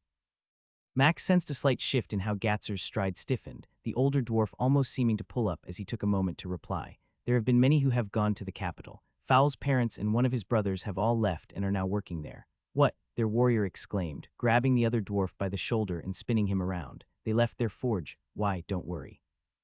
Your other two brothers and sister are there, still carrying on the family name, just that the king needed a few more weapon and armor smiths. He had a contest, and well, your mother produced an armor set, while your father produced a hammer and axe that one. They were things of beauty. Gatzer seemed to be staring off into the sky with his one good eye. You should have seen the excitement in our city as they left, an actual escort coming to take whatever supplies they needed as well as the furniture your mom wouldn't leave here. They took your youngest brother, Grondir, with them. Now just the older three remain, but they have been busy from what I know. Most of the other forges in that area are struggling to find work, now that they have the king's seal upon their shop. The seal of the king when? 5 months ago, maybe 4. I'd say my memory is a bit foggy, but that wasn't really something I put a ton of time into remembering. When one reaches my age, you learn to enjoy the quiet moments with an ale in your hand and no one to lecture you upon getting home late. Batcherer's hand squeezed Foul's shoulder as he stood there. We'll be fine, my love. We can tell my parents and then travel to the capital and find yours. After that, we can do the wedding. A small snort came from Foul, who then sighed. Perhaps it's best for now. I'm not sure how they would have taken all this at once. Besides, your dad will most likely be the harder one right now to deal with. Should I go on ahead and purchase a lot of ale to make the man happy? Their warrior gave the older dwarf a gentle shove and shook his head. No, he replied, taking a deep breath and puffing out his chest. I've learned to handle my own problems, and this sounds like something I need to deal with head-on. We won't try and grease the gears with your money, and I'm ready to go see Batrayer's parents and tell them that I love her and we're getting married. The tiniest gasp came from their healer, and then a giant smile appeared on her lips as she drew closer to Foul. Let's go, my love. Your father doesn't scare me in the least. As the pair started to walk away, Tanilla leaned into Max. Is he telling the truth? Nodding, he smiled and shrugged. Everything about him, from the way he was standing, walking, his voice, and even his heart says that he's telling the truth. If I had to bet on something, I think Foul was honest when he was glad his parents weren't here. Now I'm really curious about what leads to this amount of trouble. Cordelia joined their small huddle and winked. Dwarves, if you think elves are moody, just wait. We might be in for a fireworks show. The last few buildings and businesses they passed grew in size, each one taking up a larger amount of space on the block where they were situated. Different restaurants had places for wagons and carriages to be parked, one even having an area where dwarves were tossing axes at targets, loud shouts and hollering coming from whoever was winning or losing. It's there, Batrayer said, as she pointed to a building that had fine-worked stone walls surrounding it. That's far larger than I had expected, Cordelia stated. Just how rich are you? A groan came from their healer as she shook her head. My family is well off. They have been brewing alcohol for over 1,000 years, and while I said my father has 18 awards to his name, the family has over 100. While that is quite good in this town, there is one in the capital who boasts almost 500 of the trophies. That is why they are there, and we are here, still all this space. In any elven city, they would be well off, very well off. Bah, don't let her fool you, Gatzer called out. I've probably paid them more money than anyone else in the city, and trust me, they aren't hurting for gold. Most of the city gets at least a cask or two each week from their brewery. Max's nose twitched, and the smell he detected a few blocks ago had grown stronger, the smell of grain being turned into alcohol, when he wasn't as accustomed to as some might expect. His time growing up back home hadn't been spent near any of the breweries, and he didn't want to get a skill in it, so he avoided that chance when it came. Seems a steady stream of traffic already, and it's not even night time yet, Tanilla said as she motioned to the line of dwarves who were waiting outside a gate and lined up along a wall. Oh, that's because of the new brew that Jataic created. Somehow, he put alcohol and magic together in his latest creation. Now it causes a dwarf to fart so hard it makes one wonder how no holes have been found in every pair of pants in town. An ale that causes farting, Foul asked. Sounds fun. Chuckling, the one-eyed dwarf nodded. That it is some call it a rear blaster or a butt bubbler, but if I'm honest, the real name isn't spoken much since the last dwarf happened to blurt it out around a gaggle of kids. Poor dwarf couldn't taste anything after that group of mothers held him down and wore out his tongue. Crossing the street when there was no danger of carts coming, the group moved toward the gate, and a pair of dwarves in leather and holding clubs came toward them, holding up their hands. Sorry, no cutting in line. If you want a drink, you'll have to. Batrayer, the one who had cut off the first, moved quickly, and Max realized it was a female dwarf, her voice and the shape under the armor catching his attention. Batrayer nodded and held her arms open. Rugula, is that really you? I praise Akram, the prodigal daughter has returned. Both women embraced and laughed, each of them squeezing the other tight as a pair of dwarves closest to the open gate started to make for the unprotected entrance. You too, don't make me send you to the back. The other guard shouted out, Max grinned as he watched the pair, trying not to eavesdrop on the whispers they were talking in. Finally, after they pulled apart, the red-headed guard turned and looked at their warrior. Foul Hammerfall, you have grown, not just in height but most likely a pair between your legs if you're walking as you are and not slinking in by a side door. Rugula, it seems your mouth is as lovely as I always remember. One day I hope to grow a pair as big as yours. The guard laughed and came to Foul, the pair hugging each other for a moment before the green eyes of the woman fell upon Max and the two elves. So a party of 5 and with elves and a human. I'm guessing you all have returned home to announce you're going to enter the tower. Foul's mouth started to open, and Batcher quickly moved to where he was and elbowed him. Well, we wanted to tell my parents the big news before we took the next step, their healer replied. It's been a busy time since I left home, and I felt we should come back. Nodding, Rugula took a step back and nodded at Max and the others. Well, I guess that means you all can skip the line, except you, the guard stated, looking at Gatzer. You've already had your share of alcohol for the day. If you want to get in again, get to the back of the line. But the one-eyed dwarf started to protest, stopping when the red-headed guard moved quickly to stand almost chest to chest with him. No complaining or we won't let you in for a few days, she growled. Bah, if these youngins weren't around, I'd say things not meant for dwarves of culture. Rugula started to laugh, shaking her head and raised her finger, pointing at the end of the line. Well then, I guess that means we understand each other. Now move before I play everyone's favorite game, toss the drunk dwarf. Gatzer glanced at Tanilla, who shrugged, somehow surprising Max as she kept a straight face. Perhaps the line won't be that long, their healer stated. Regardless, I'll tell Father what a help you were. Maybe that will earn you a free pass in the coming days. As the older dwarf shot the guard a hand gesture, Batrier motioned for everyone to follow her. Max saw the gate of the entrance they went through had a large crest that symbolized the family name. Somehow, inside his mind, he understood it, but he was not sure if it was knowledge he had acquired somewhere or the language skill he possessed. Those runes and images, they talk about honor, beer, and akrim, he said as they passed by it. Honor comes from brewing for our god. Am I correct? Fowl started to cough, and he could feel Tanilla and Cordelia both staring at him.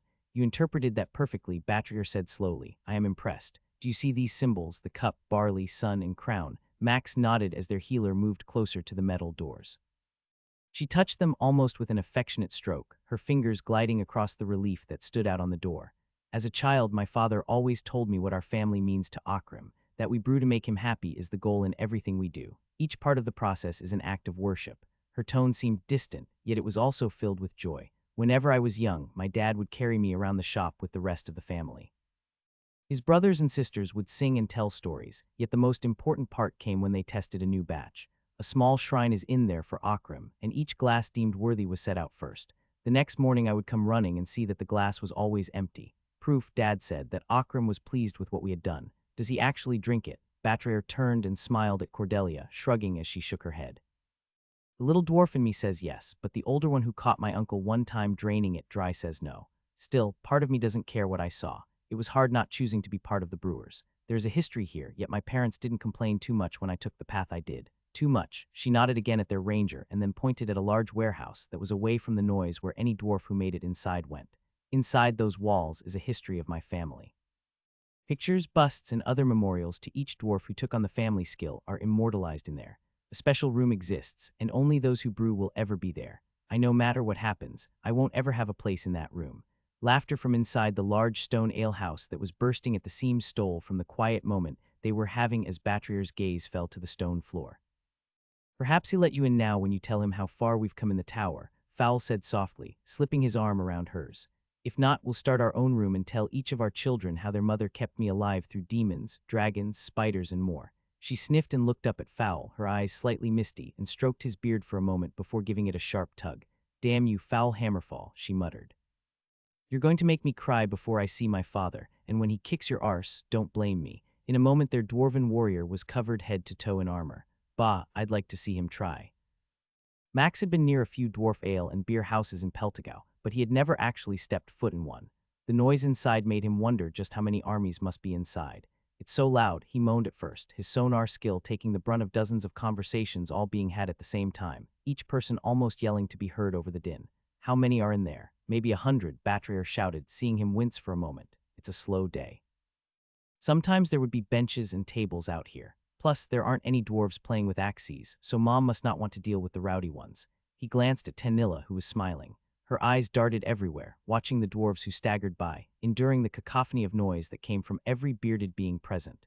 A loud roar suddenly erupted inside, and a dwarf who reminded Max of Buengrid on the other planet appeared at the doorway. He was easily over 6 feet tall and almost as round as two dwarves. His brown beard hung down over his rotund belly, and a leather apron with lots of stains had small metal hooks with clasps on it. A few had cups clipped to them, making clanging noises of metal on metal as he swayed from side to side, a normal-sized dwarf caught in his meaty grip. I said no more. With a simple twist of his body, the dwarf he had once been holding went airborne. Max was about to move to try to catch the flying dwarf, only to realize that it was a perfect toss, and after the black-haired dwarf reached the highest point of his flight, he came crashing down into a pen filled with hay. Cheers came along with laughter and applause of the dwarves outside, as the entertainment landed in the middle of the padded area. Batrier had froze, a dozen yards from the doorway, and Max could sense her trembling slightly. When I say no more, I mean. The loud bellow was cut off, and the abnormally large dwarf froze, his mouth open and eyes locked on their healer. A few tears started to form in each eye, and with a speed Max hadn't imagined possible, the one he knew had to be Batrier's father, who was crossing the ground between them, arms open. My little bee, Diddy, no one else spoke. The cheers and applause cut off as the two collided. The larger dwarf picked up his daughter and swung her through the air, pressing her against his chest. "I've missed you so much," Max heard him whisper. "Your mother and I, we." His words stopped, as did his spin. His eyes fell upon Fowl and the rest of the party, all watching with smiles at the affection being shown to their healer. Fowl Hammerfall. Gone was the excitement and joy. Replaced instead was a gruff tone as the larger man set his daughter down, Jataic Lightbrew. "I brought her home safely, as I promised," their dwarven warrior replied, his tone steady, yet with every ounce of armor except his helmet on. "That you did still, I feel I owe you a beating. Dad, please." A hand came up from her father, and he shook his head. After taking a few steps and glaring so hard at Fowl, Max swore that a hairy caterpillar had replaced the dwarf's bushy eyebrows. "You stole her away and didn't give us time to give her a proper send-off. Tell me, boy, have you come home, realizing you made a mistake?" No, Fowl replied, pausing momentarily as he stepped closer, his chest plate pressed against the larger dwarf's stomach. "I've come to tell you we're getting married." A few coughs and gasps came as more dwarves exited the alehouse. A dwarf who looked exactly like Batrier if she was older, taller, and a little heavier burst forth right as Fowl said those words. "Married? My daughter is getting married. Not now, Norhalin," snapped Jataic. "This pup doesn't have the balls to." A smile appeared on Max's face as Fowl grabbed Batrier's father's waist. In a moment, the dwarf, who he was certain would get everyone's bet for winning a fight between these two, was off the ground, spinning like a top as Fowl reacted.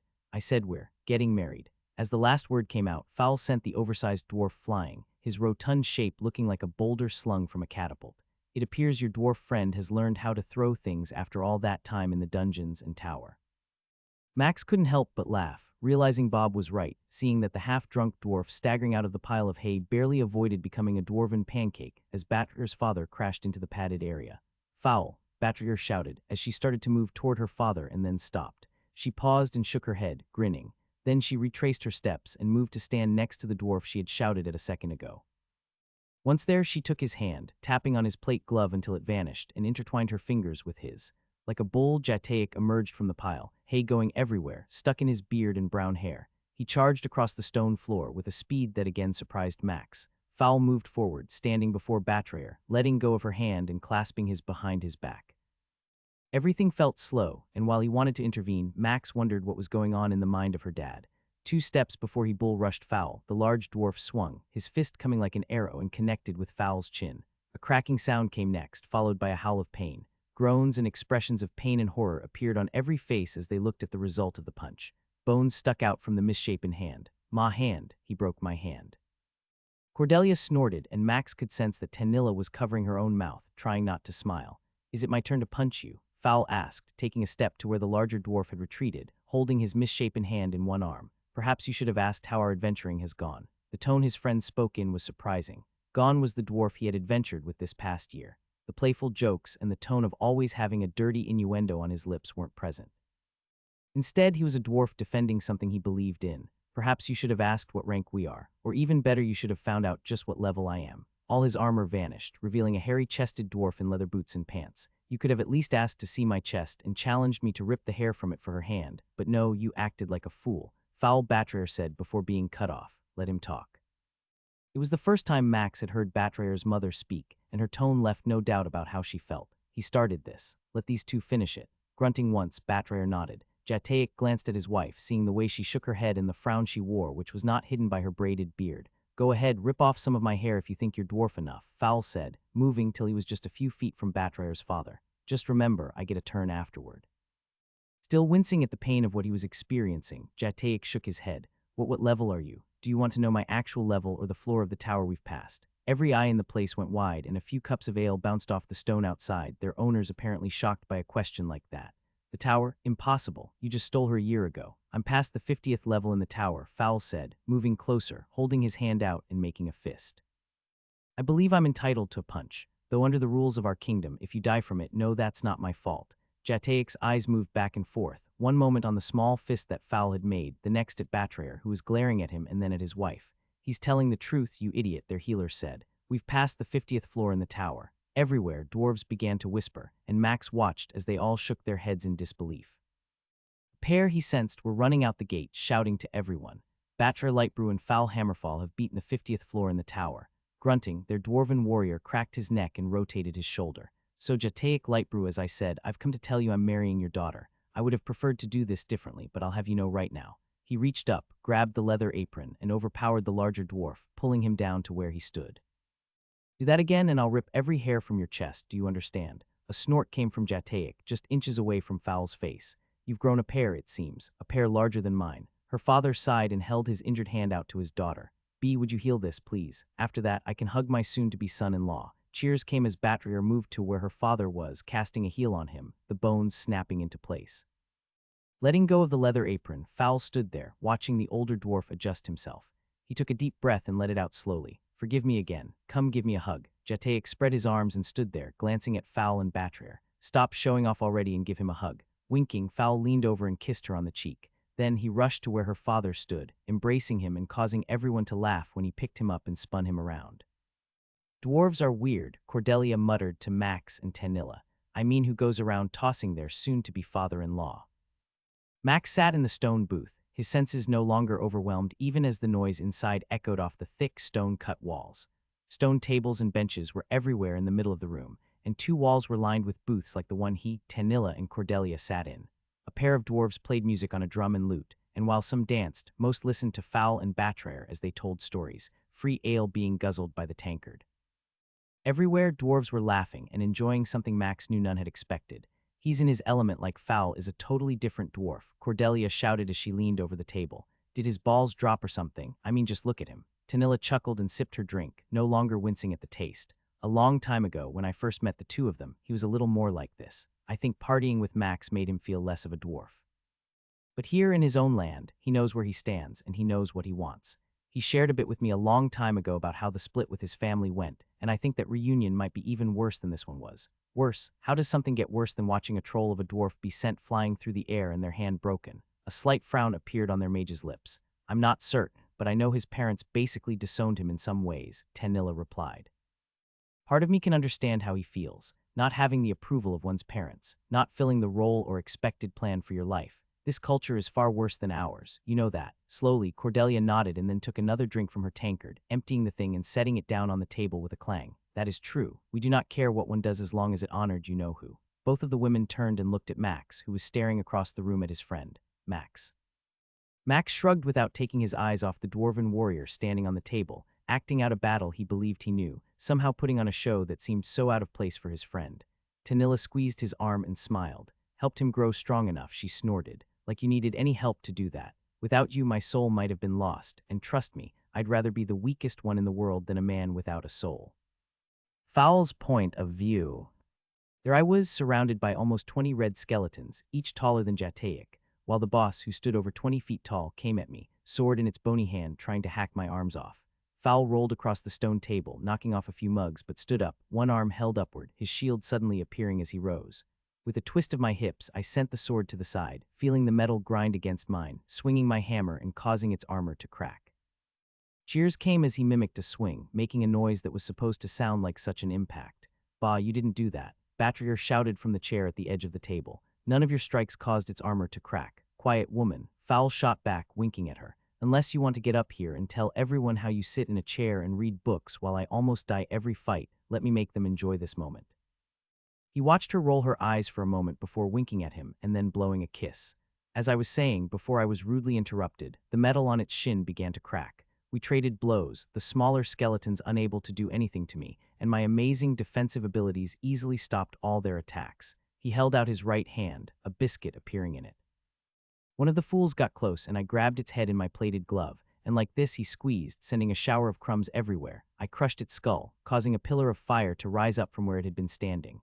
Gone was the simple brown shirt he had been wearing, and Fowl smiled as he motioned to his hairy back. Only a few of them were singed, unaffected by even such a spell. Truly, you must realize there are few dwarves like me. Cheers and groans came as some called for him to put his shirt back on. Please, this is a family establishment, Jataic called out. Put your shirt back on, or I'll have to toss you into the hay. Most of the noise quieted down immediately, and Fowl turned to look across the room at the bar where Batcher's father was working, pouring another line of tankards from a flask as he walked behind the stone bar. Bah, you wish, old man. A single finger appeared on Jataic's hand as the dwarf continued to pour drinks. He might not do it, but I will, Norhlin stated as she moved to where her daughter was sitting. Now put on your shirt and sit down. We need to talk. Coughing once, Fowl gave a slight bow, his shirt appearing in the blink of an eye. It appears I'll have to return to how I slayed this boss later, he declared, hopping off the table and onto the floor, taking the seat next to the love of his life. Few more groans followed until a bell rang out, and everyone quickly ran to the bar, clamoring to get another free drink. You're going to pay for all those, Batcher's mother informed them both. Just know I won't make you pay till afterward. And before you protest, my dear daughter, we all know that if you're that high into the tower, you can easily pay for free drinks for a year with the gold you be earning in there. Smiling, Batcher nodded and shrugged. Perhaps, but I did spend a lot of it on beard waxing. Fowl saw his soon-to-be mother-in-law roll her eyes, a perfect copy of how Batcher did hers. So then, what is the plan? Regarding, Norhlin cleared her throat at Fowl's reply. The wedding, when is it going to take place? Where will you have it? Should I be expecting a grandchild soon? Ma, what? Can't I ask why there was a sudden announcement of a wedding? This wouldn't be the first time a dwarf has returned home, wanting to suddenly get married without even knowing what happened in the last year. She's not pregnant, Fowl said before his eyebrows scrunched together and he looked at Batcher. You're not, are you? An elbow came at him, hitting his side. No, I am not, but if you ask that question again, I'll limit any chances of that happening for a long time. Her tone told him exactly what he needed to know, and without saying another word, Fowl leaned over the table, snagged a half-drank tankard, and lifted it to his lips. Gods, these women, I feel like that was a trap. Max warned me about these things. Perhaps I should put a few points into intelligence after all. Considering that thought momentarily, he shook his head and tossed that silly notion away. The warrior with intelligence, what am I, some bald human? With the noise in the rest of the building, it took him a moment to realize that both women were still staring at him. What? I asked some questions. You need to answer them, Norhlin replied. Feeling his cheeks turn a little warm, Fowl waved a hand before him. Nope, that's not my job. Batcher was absolutely adamant. Adamant, their healer said, that's it. Adamant that I don't get to do more than pay and say yes. Well, at least he's trained, her mother stated. Hopefully he won't act a fool like your father did. Fowl watched his love grin and then leaned past her mother to look at her dad, seeing the man shouting and yelling as he handed out free beer to every dwarf who came by. It was funny to see him fly through the air like that. I'm just glad he didn't break anything. Oh, his constitution is high enough, and that's not going to hurt him. Besides, with all that padding, he bounced more than most would, her mother replied. Still, I hate that your first moment back went like that. It actually went better than I expected, Fowl said. Part of me wasn't sure how he would respond to me returning with his daughter. I knew he wasn't happy about how that went down at all. Norhlin nodded slowly, her beard moved slightly, hiding the frown he knew was under it. You didn't earn any points with him, still we both knew that our little bee was infatuated with you and would follow you anywhere you went.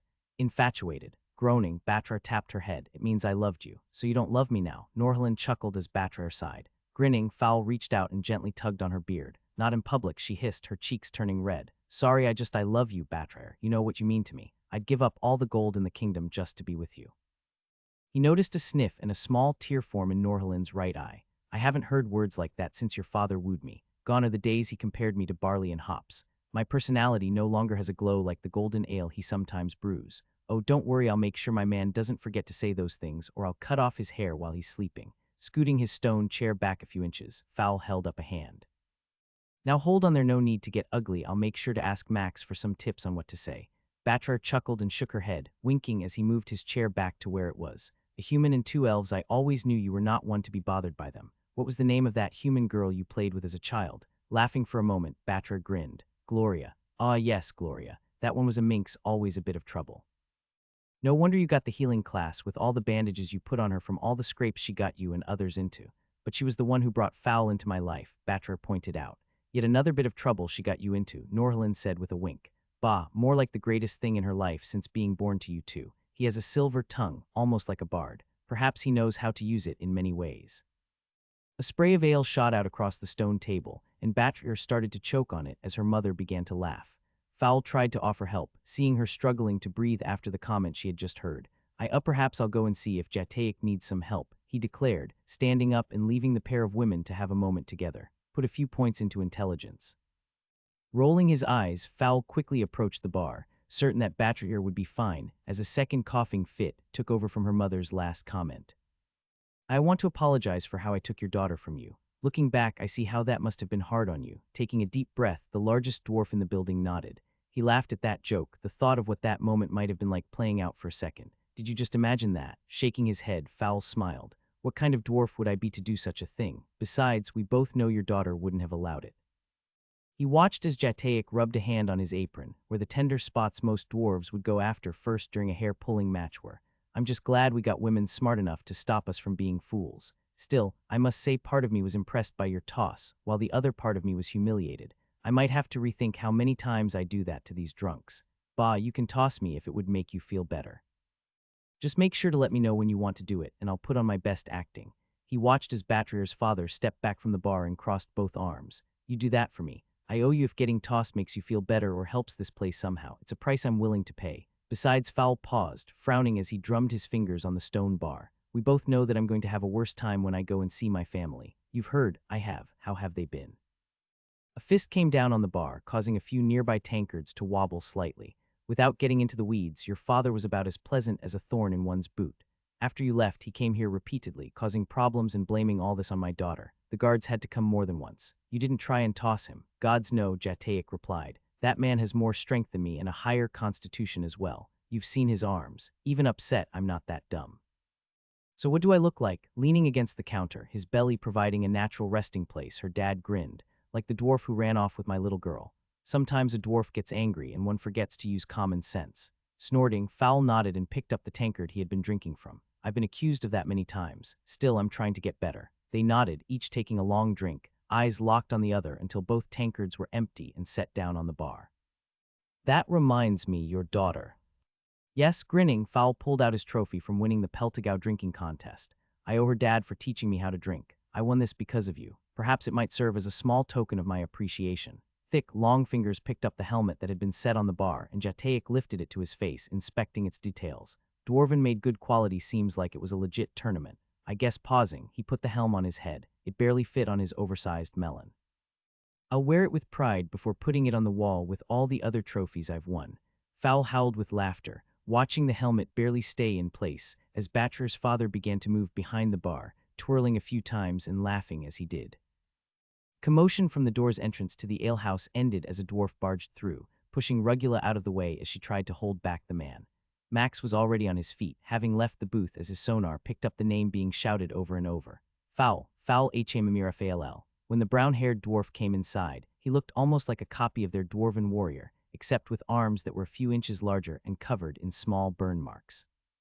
A patch of his beard was singed, yet those brown eyes scanned the room, shouting the name once more. Fowl Hammerfall. The room began to fall into silence, and Max saw his friend stand, eyes locked on the pair as the guard wrestled with no luck against the dwarf.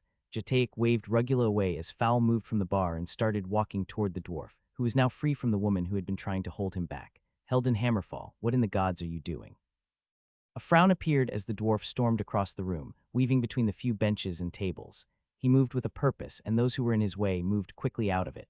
Max, Tanilla whispered. I'm on it, he replied, moving to stay close, coming from behind the dwarf. You dare return? What is this nonsense I hear spreading around town of you being some tower climber and beating the 50th floor? His words echoed across the room, and Fowl stood like a rock, unmoving from the position he had taken at the end of the table where Batrir and her mother had risen from. It's not a lie. That's a pot full of ogre shite, and you know it. Max saw Fowl shake his head at him slightly, causing the dwarf he was following to turn for a moment and glance at him. Boy, don't mess with me, or I'll thump you so hard you'll wish there was a dwarf here who had just given birth so she could nurse you back to the living. Unable to help it, Max started to laugh. His eyes almost closed and he held his chest. You think that's funny? He sensed the dwarf Fowl was related to stop and now start moving toward him. I think you're hilarious, Max replied. Perhaps the king is looking for a fool and you might win the award this year. A gasp came from most in the room as the nearby dwarves started to back up. Helden reached him, a thick finger put against his shirt. Scowl appeared as he pressed against Max, and nothing happened. I'm sorry, did your strength fail you? He teased. Fowl spoke about how great his family was at crafting and how strong they are. Perhaps you need to find a dwarf to nurse you and help you gain a little bit more strength and manners. The dwarf turned, his fist already formed, and started to swing until Fowl's hand caught his forearm and stopped him. Don't. Trust me, brother. He'll kill you with just a simple flick of his finger if he wants. Let go of me, you traitor. Tugging his arm, Helden tried to free himself from his brother's grasp, but no matter how much he thrashed, even with all the muscles in his arm, Fowl didn't move an inch. I'm going to warn you, their warrior growled, pulling the dwarf close until his other hand grabbed him by the beard and yanked his face next to him. Touch my friends and I'll forget your family, just like you forgot I'm family. Let go of me. The shout was higher pitched, and the gruffness of it was gone as the smith realized he was unable to free himself. Max felt a twinge of sadness at the look on his friend's face. You got this. Fowl began to move, dragging his brother by the arm and the beard until they got to the bench opposite Batrier and her mother. Sit, or I swear to Akram I'll hold you down and shave every lick of hair off your head and face. Who do you think you are? He's an adventurer and someone able to kick your arse any day of the week, Batrier said, interrupting the dwarf who was about to shout again. Sit down, or I'll let him beat you multiple times and heal you between them. A glare came from Helden as his eyes fell upon Batrier. Bah, you're the huss.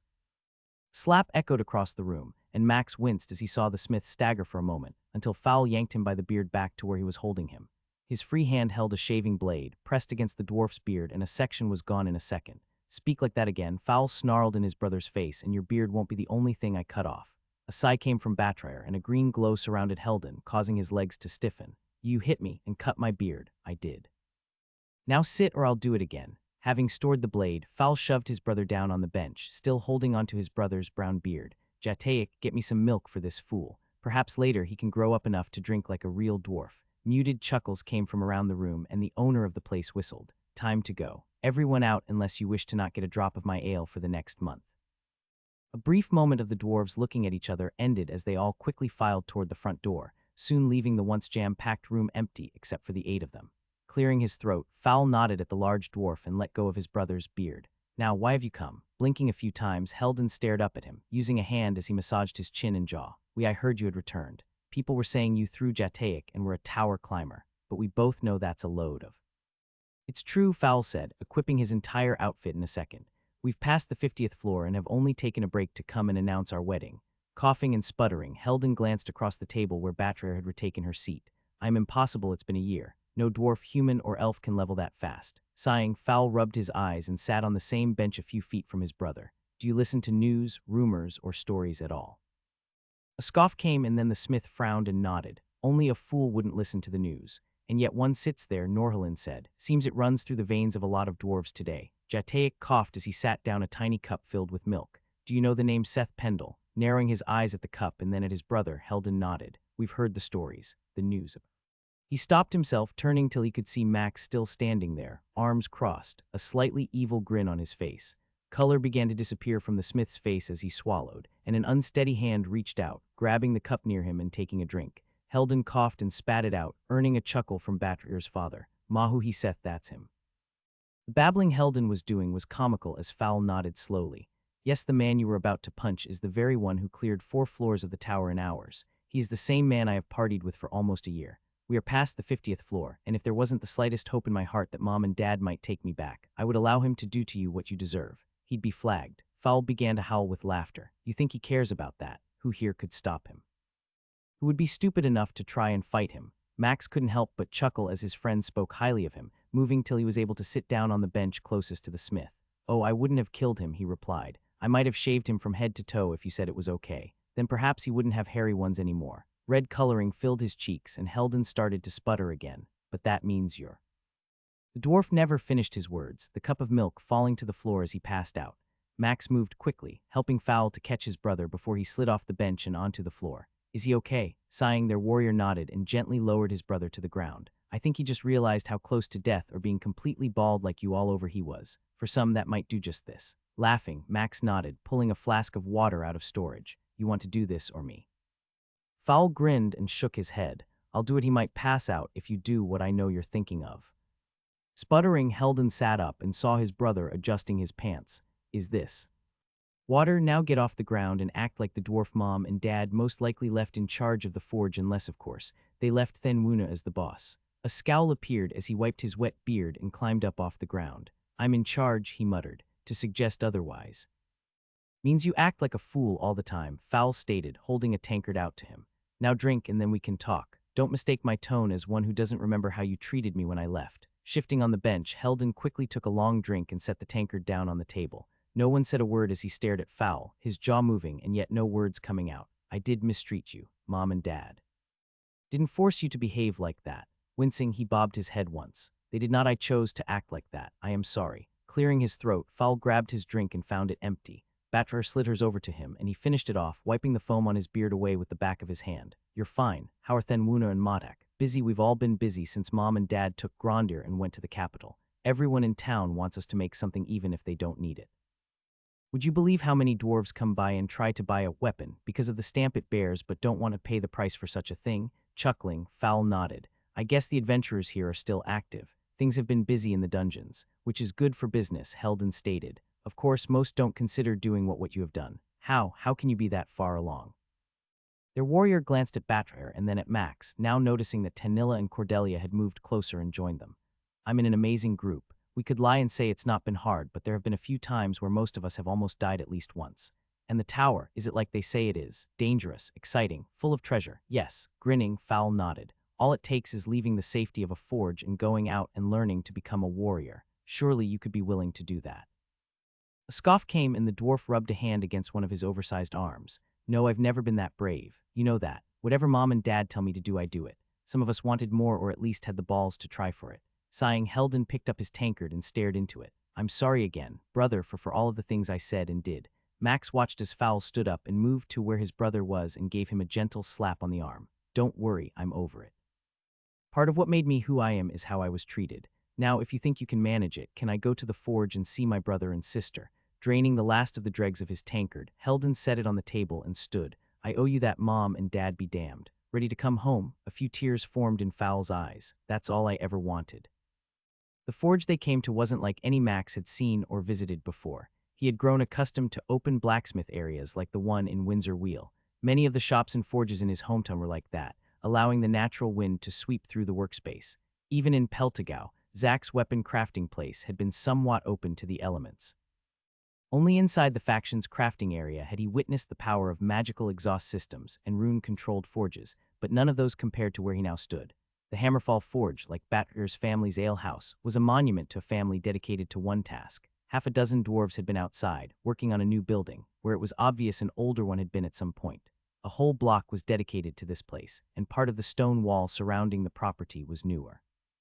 The 4 stone buildings that he could see only had one large warehouse door on the side facing him, and big windows lined the upper 2/3 of the building. A collection of stone exhaust systems on each roof gave off small puffs of white smoke that quickly vanished upon escaping the facility. How many crafting areas are there? Max asked as Heldon led them across the open area, occasionally shouting at different dwarves who were either working on the new construction or directing carts with ore in them. Clearing his throat, the muscle-bound dwarf frowned for a moment. There are 2 main buildings, that one and that one, he said, pointing at the 2 in the middle of the 4. The one on the left is for weapons, and the one on the right is for armor. Only those who have passed a certain crafting level can work in them. Anyone else who wishes to become an armor or weapon crafter must create a certain level of quality for a set period of time. Just having the skill isn't enough, as some depend too much upon what the skill offers. Many don't bother learning other tricks that help make something truly great.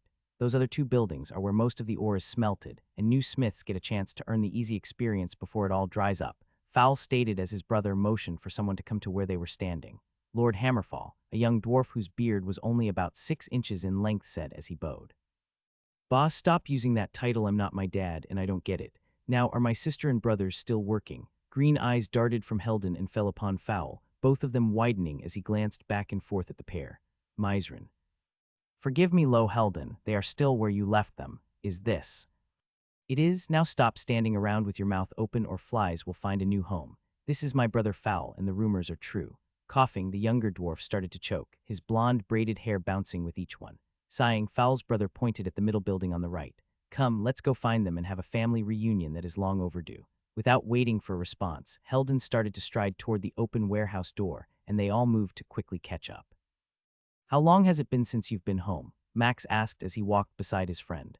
Over a year, almost a year and 6 months, Fowl replied. I have dreamed of this day, and yet it feels strange having it come so soon. When did you expect it to come? Never. 5 years, maybe 10. Ignore him, Batrayer muttered, holding tightly to her dwarf's arm. He's a bit of a pessimist, and often told me that he wasn't certain he could ever earn enough of a reputation that his parents would have to let him back. With them gone and his brother in charge, things will not be as stressful for now. But if they return, Tanilla's hip bumped into him and she shook her head. Sorry, I don't mean to pry. Fowl sighed and shook his head. You're fine, Max, he stated and then smiled. I owe you for this moment no matter what you say. Without you and your gift and friendship, I'm certain there wouldn't be a chance of me returning at all. The sound of hammers on metal began to reach Max's ears and sonar as they followed the oldest brother of the Hammerfall family, and the noise that came from within was not as loud as he expected. Silencing runes. Grinning, Fowl nodded. When your life involves the constant beating of metal, one does what they can to prevent the loss of hearing. In the old days, it wasn't uncommon for a dwarf who did what my family did to be almost deaf. Shapes began to appear as they approached the 15-foot open doors, and inside was a world Max couldn't wait to explore. Rows of forges with systems he recognized were lined up along one wall, giant exhaust systems carrying anything they gave off up and out of the building. Black stone lined the floor, and he wasn't certain whether it had become this color from what had happened, or if it had been chosen initially because, eventually, it would turn this shade. After the forges, rows of perfectly placed anvils were placed a distance away, tables with different clamps were placed, and other stations were set up for working the crafted weapons. On the opposite side of the building were racks and rows of sections designed to craft the other part of a weapon. Wood, bone, metal, leather, and many other materials his skill recognized were all set up. Dozens of dwarves were working on different shafts, handles, and more. Each of them focused on the tools and objects they were crafting. Most had not noticed the small group that had just entered the workshop. However, in the middle were two dwarves, with their hair tied back and wearing beard protection, inspecting a sword. They looked up as Heldon led everyone to where they were standing, a stone table with a few other weapons lying on top it. Both looked at each other and then quickly set down the sword, racing around the barrier between them and their brothers. Fowl. Max watched as a stout dwarf ran to where their warrior stood, arms spread wide. Thenwuna. He recognized the name as Fowl's sister and watched as she jumped into his arms and he hugged her, spinning around a few times before setting her back on her feet, laughing and smiling. You've grown. Look at the size of your arms. Bah, these puny things, she replied, holding up both arms and flexing, making Max realize just how small his arms were compared to the dwarves. It's okay, I still love you, small arms and all, Tanilla whispered as she leaned closer. The other dwarf had slowed down and stood about 4 feet away, frowning slightly as he nodded at Fowl. Matak, it's good to see you. It's good to see you as well. Is it true that when I fart I shoot lightning out of my arse? Chuckling, the other dwarf shook his head and finally smiled. The rumors, they're true. I ask Heldon if you need to. He'll vouch for what I claim. Clearing his throat, the oldest brother nodded slowly. Only Akram knows how, but our brother is a tower climber and he appears to have passed the 50th floor. A whooshing sound came as both siblings breathed out loudly and tried to catch their breath. The 50th floor. Already how about I tell that story later when it's just us? Fowl replied. Let me introduce to you my other family first. He turned and motioned to them all. You all know Batrayer. The pair nodded and waved at her. You've gotten so tall, Thenwuna said with a grin. Easily the same height as our short brother. All 5 dwarves started to laugh and Max found himself studying their heights. None were that tall, especially compared to Jataic or even most of the other dwarves he had been around. Modak pointed at him. He doesn't get it. Perhaps you should explain to your human friend what it means. Bah, maybe later, Fowl muttered. Still, that is Max. He is known by Seth Pendle, conqueror of the Colosseum and the one who defeated 4 tower floors in just a few hours. Modak's smile vanished and his outstretched fingers started to tremble. He's in your party, and he's my half-brother. Unfortunately, he can't grow a beard, but I still love him. Both of the dwarves gave a slight bow, which Max returned. Our tallest elf is Cordelia, skilled with a bow, a voice like a dwarf with his nuts in a vice. I'll stick your balls in a vice, their ranger replied with a scowl. Laughter came from the 2 newest siblings, and Cordelia sighed, giving their dwarven warrior the middle finger. Oh, I like her, Thenwuna stated. Reminds me of your voice when you were young. After her last statement, Fowl's sister covered her mouth and trembled. Your birthday, It's okay, sis, he said, moving and touching her shoulder. Max and the others threw me a party far greater than I could have imagined. Not only did they help me reach level 50 on my birthday, but they also had a warehouse filled with drunk dwarves, a live band, and a donkey. All 3 of his siblings turned and looked at Max. Blinking a few tears away, his sister moved first, holding out her calloused hand to him. Shaking it, feeling the roughness of her skin, Max shrugged and motioned to Batrayer. Chuckling, she nodded and moved to where Batrayer was and hugged her. Now tell me, is that a ring I see on your finger? Their healer's cheeks turned red as she smiled, beaming and holding it up for Thanwuna to inspect. I think she's got points in intelligence, Max muttered. I do, Foul's sister stated, taking Batrayer's hand and inspecting the ring. Gods, this thing must have cost a fortune. Who knew our little brother could afford such nice things? Perks of climbing the tower. Now tell me, when did you get so many other smiths? Modak grunted and pointed at the table they had come from. After we won the King's Seal, we couldn't keep up with the demand. Every Hufflenut and Bumbledore wants a damn weapon, even if it's just a fricking knife. What our brother is trying to say, Heldon said as he motioned around the building, is that we're making so much money we had to hire anyone in town willing to work for us. It turns out that upset a few of the other families, but none would pass up the opportunity to be part of something with the King's Seal on it. What quality of weapons are you mainly producing? Tanilla asked. Uncommon and rare stuff mostly, Modak replied. Only a few in town could afford anything of epic quality, and we'd have to order the materials for something like that. Then how did Mom and Dad win the contest? All three frowned at the same time, each of them mimicking the other with a low growl. Not a conversation for in here, Heldon said as he pointed at the table. Let me see what's been done, and once all the work is completed, we can return to the family house. Motioning for everyone to move, he led the way to the weapons waiting for inspection. You're like a kid in a candy store, Tanilla informed Max. You're practically skipping. He pretended to giggle and tapped all his fingers together while grinning. You know me too well, my love. Now all I need to do is convince them to let me have a turn. She grabbed his sleeve and stopped him, letting a little space form between them and the others. Don't do that, this isn't about you. Foul's finally out of your shadow for a moment. Sure, they can figure out we all are as strong as we are because of you, but don't make this harder by crafting when he can't. Nodding, Max sighed and gave her a quick kiss. Frowning for a moment, she then winked at him. Even with all that intelligence, you're still a man. Those four are going to be up all night, Tanilla informed Max as she snuggled down into his armpit. I can't remember seeing Foul ever smiling that much in a single day. You know what would be better? What? A longer bed, Max replied. My feet are touching the end, and I know yours would hang off if your leg weren't draped over mine. Is that a complaint? She asked. Oh no, I'm just saying one doesn't think about the size difference between the races sometimes.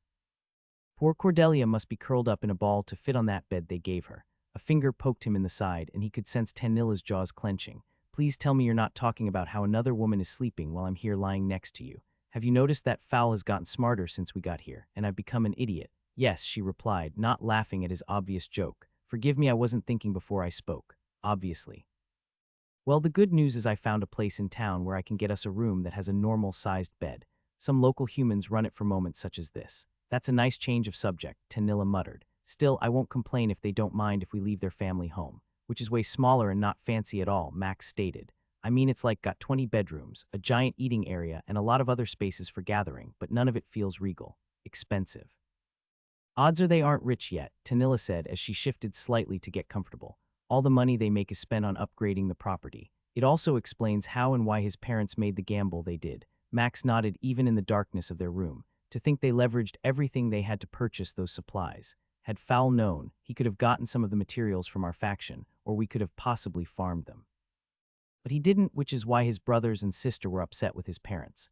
Max knew she was right, but something still felt off. How could an epic weapon win a competition? I mean, surely someone in this kingdom can craft legendary items. Tanilla moved her head slightly, signaling she agreed with his thought. Foul's oldest brother did seem a bit surprised by the fact they had won, but then again, their youngest brother, Grondir, does have a starting weapon crafting skill higher than usual. That is rare, even among elves. How so? He asked. We both know that your sister getting the skills she did wasn't by chance. For two members of the same family, outside of nobles or someone of my bloodline, that doesn't happen. Like ever, sitting up, Tanilla nodded. Never. I doubt there has been a recorded incident of anything like that on the elf side since I have been alive. Such a thing would draw the attention of my father. So you think perhaps this is what caused Foul's family to win this event? That the king or someone within his court orchestrated this entire contest just to bring the dwarf into the capital. Again, my kingdom is different. My father would simply command the family to bring their child. No one would protest, and many would consider it a great honor to be brought before him. All would see it as a blessing from her. Here, the dwarves are different. Their customs and behavior aren't so one-sided. Yes, the king has power, but he doesn't rule like my father or your people do. It is more of a father figure, and one must be careful how they potentially play favorites. Max sat up, grunting as he slid his bare back against the headboard, ignoring the designs he knew that were carved into it. Perhaps someone is keeping an eye on your dwarven warrior. As Tanilla has said, the odds are that someone would note his skills and his younger brother. How hard would it be for them to track his progress and growth? Max. Realizing he had reacted to what Bob had just said, he tried to relax slightly. Bob just mentioned something, and it makes sense. Would someone be able to track Fowl's progress and growth? He heard her tusking her tongue. The Adventurers Guild would most likely share that knowledge with someone from the King's Court if requested. For so long I wondered if someone was tracking your information, but then again, unless one knew to request it, no one would have until after you started causing problems in the capital. So then could someone be making a move not just on Fowl's family but on him as well? Placing her back against the headboard and leaning against him, Tanilla snorted. Max then groaned as he suddenly knew what Bob was about to say. And that means Batrayer's family might also be part of this. Them winning that trophy. Grunting, she gently jabbed his arm as she shook her head slightly. What kind of mess are we involved in? Is this your fault? Bah, don't blame me. I'm just the poor baker who got mixed up in a game some crazy gods are playing at. Thankfully, one was nice enough to send me you to keep me from going crazy. Kissing his shoulder, she grinned and then playfully bit it. Yeah, that's my job, to keep the human with a black skill from going crazy. Someone has to do it, Max replied, trying to sound playful as he considered the web he felt caught in. Foul. So what's the plan? Go track down Mom and Dad and then what? Come back here to get married. Bachelor shook her head as Fowl shrugged at his sister. No, we're going to have it in the capital. My parents are already getting things taken care of with the brewery. He says my uncle has been dying to be in charge, and once we leave they will head that way in a week. A week, Thanwuna exclaimed. How can one hope to have anything planned in a week? It took a year for Heldon's wife to get everything planned out when they married. That's because she is a Fowl stopped himself, glancing around the room and noticing the look on his oldest brother's face. Someone who wanted things to be perfect. Heldon snorted and held up his middle finger. You can say it, but I'll have to tell her what you called her. Just know she'll come over here with a bar of soap in hand, and I won't be able to stop her. All 5 dwarves chuckled a bit, and as they sat in wooden chairs pulled up around a fire pit that was mostly embers now, they seemed content. I've missed this more than words can convey, Fowl said slowly. Not being here, not getting to see you all, wondering if I would ever get a chance to sit in the gathering room. All this is a dream come true. Well, it's your own damn fault, Modak teased. You just had to be a fighter. Still, it appears you made the right choice, little brother. Bah, I can kick your arse now. Oh gods, they're going to compare sizes again, their sister bemoaned. Tell me he isn't like this with your party. Batrayer sighed and bobbed her head, slowly turning the mug of ale she held. Sometimes worse him and Max. Why did he go by Seth Pendle? Heldon asked, cutting her off. If his name is Max, why change it? It's a long story and not mine to share, she replied. Just know he's probably the kindest human, dwarf, elf, or anything else I've ever met in all this world. Yet the stories of what he did in the Colosseum, how can? What would you do to protect your family from a threat? Fowl asked. Modak winced at that question, his face looking pained. Fowl smiled and nodded, holding his hand out across the small gap and squeezing Batrayer's when she placed hers in his. What? Heldon asked, sitting forward in his chair. You just got here, I mean it's. Oldest brother motioned with a hand at his siblings. We all missed you, and if I'm honest, it wasn't easy obeying Mom and Dad's orders. Still, why leave so quickly, knowing what you've become and that there is no way they can deny Akram's hand upon your life? Taking a deep breath, Fowl looked at Batrayer and smiled. Let's just say there are lots of commitments we still have to keep. There is also a tower that we need to finish climbing. Gasps came from the 3 Hammerfalls, and all of them stared at him wide-eyed. You can't be serious. The stories of how many die. Why risk it? Squeezing Batrayer's hand again, he let go and then leaned forward, setting the empty cup he was holding onto the stones surrounding the fire pit. He then rose and gave each of his brothers and his sister a hard look. Would each of you stop crafting the moment you leveled your skill to the next? And before you say there is no danger in what we do, that missing patch of hair on your chin proves my point. Heldon closed his mouth and reached up, touching the bald spot where some had been burnt off. Trust me when I say this group of ours will defeat the tower. One day we will complete something no one else has ever done. When we do, I'm not sure how our lives will change, but no matter what, you'll be able to say you were kin to the dwarf with the biggest balls in the family. As he spoke the last line, Fowl puffed out his chest and thrust his hips forward. Groans came from all 4 and Thenwuna tossed her cup at him. While we all know Mom's got the biggest pair, so stop trying to compete with them. Laughing at the cup that bounced off him and the fact he knew his sister was right, Fowl shrugged. Regardless, I'm absolutely certain we will defeat the tower. He watched as his family all stared at him, each of their faces twisting and contorting differently. Just be safe, Thenwuna said quietly. I just got you back. I don't want to lose you again. He held his arms out and faced her, and she stood and came to him, the 2 of them sharing an embrace he had missed for so long. Bah, I'll admit I missed you as well, Modak stated as he jumped up and joined in the group hug.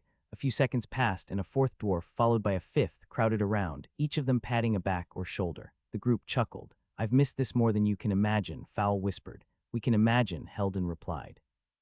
It's like a part of us was cut off the ugly part, but still everyone knows you need that piece to be whole. Laughter erupted as their bodies shook, none wanting to break the embrace. Their joyful noise filled the room. Having secured a room at the tavern run by the local humans, as Fowl and all the dwarves called them, Max left Tanilla in the room to find a local rancher. He needed to find some cows and keep a promise he had made. I was wondering when you would return. Max scratched Rakenath's head, grinning like a fool, needing both hands to accomplish the desired job. You've grown so much. It is the... Speak out loud. Use your voice, Erthen commanded, not using her humanoid form as only Max had come. You must practice it to get the right inflections and tones. Clearing his throat, the silver dragon who had grown stood almost 10 feet tall now, his body having doubled in size in the weeks Max had been away. I have grown because of the power of the one you fed me. Do not get me wrong, those 2 cows you just brought were delicious, but I am still trying to digest the elf woman and all that she had on her. Grinning, Max stood back and watched how the dragon he was bound to moved. The gait that had been off balance and sometimes uncoordinated was gone, each step in the perfect position. I can't lie. The dwarf was a bit hesitant to sell me 4 with nothing but a rope to lead them by. Thankfully, my storage space fit them all, even if it wasn't a comfortable moment for them. Worse than the moment I ate them. Chuckling, Max bobbed his head. I guess they might have preferred that. Still, how much bigger are you going to get? Rakenath glanced up at Erthen, who snorted and sent out a little gust of smoke and snot. Even I do not know that, so he has no idea. I guess he may double in size again in a month or so. Hopefully, he will be able to digest all that power soon. Raising an eyebrow, Max cocked his head and looked up at the red dragon, because... You do not want to see this, trust me. I doubt there is much you could show me that would gross me out. My dwarven friend, he wouldn't make it, but I've had the very flesh melted from my body, and most of it turned to stone. Trust me, I don't cringe easily. A low thrum came as her golden eyes blinked twice, and then she began to retch. Small streams of fire would occasionally come from her mouth, bouncing off the stone floor until it formed a puddle. Max felt he might have overestimated his opinion of himself. He watched the dragon gag on something for a solid minute before a large glowing orb, easily his size, appeared between her teeth. She lowered it to the floor slowly, letting it rest in the puddle of flickering flames. What in the gods is that, my treasure? Unlike some who hoard things in chests or hide them, I choose to form what we call a power orb. Erthen lifted her front paw and tapped a single claw against the shimmering pearl-like object, causing it to radiate with an orange glow that almost felt warm, even though he was a good 50 yards from it. In here are all the magical items I have eaten, and for me, something of this size is still difficult to bring up. Right now Rakenath is having one form inside him.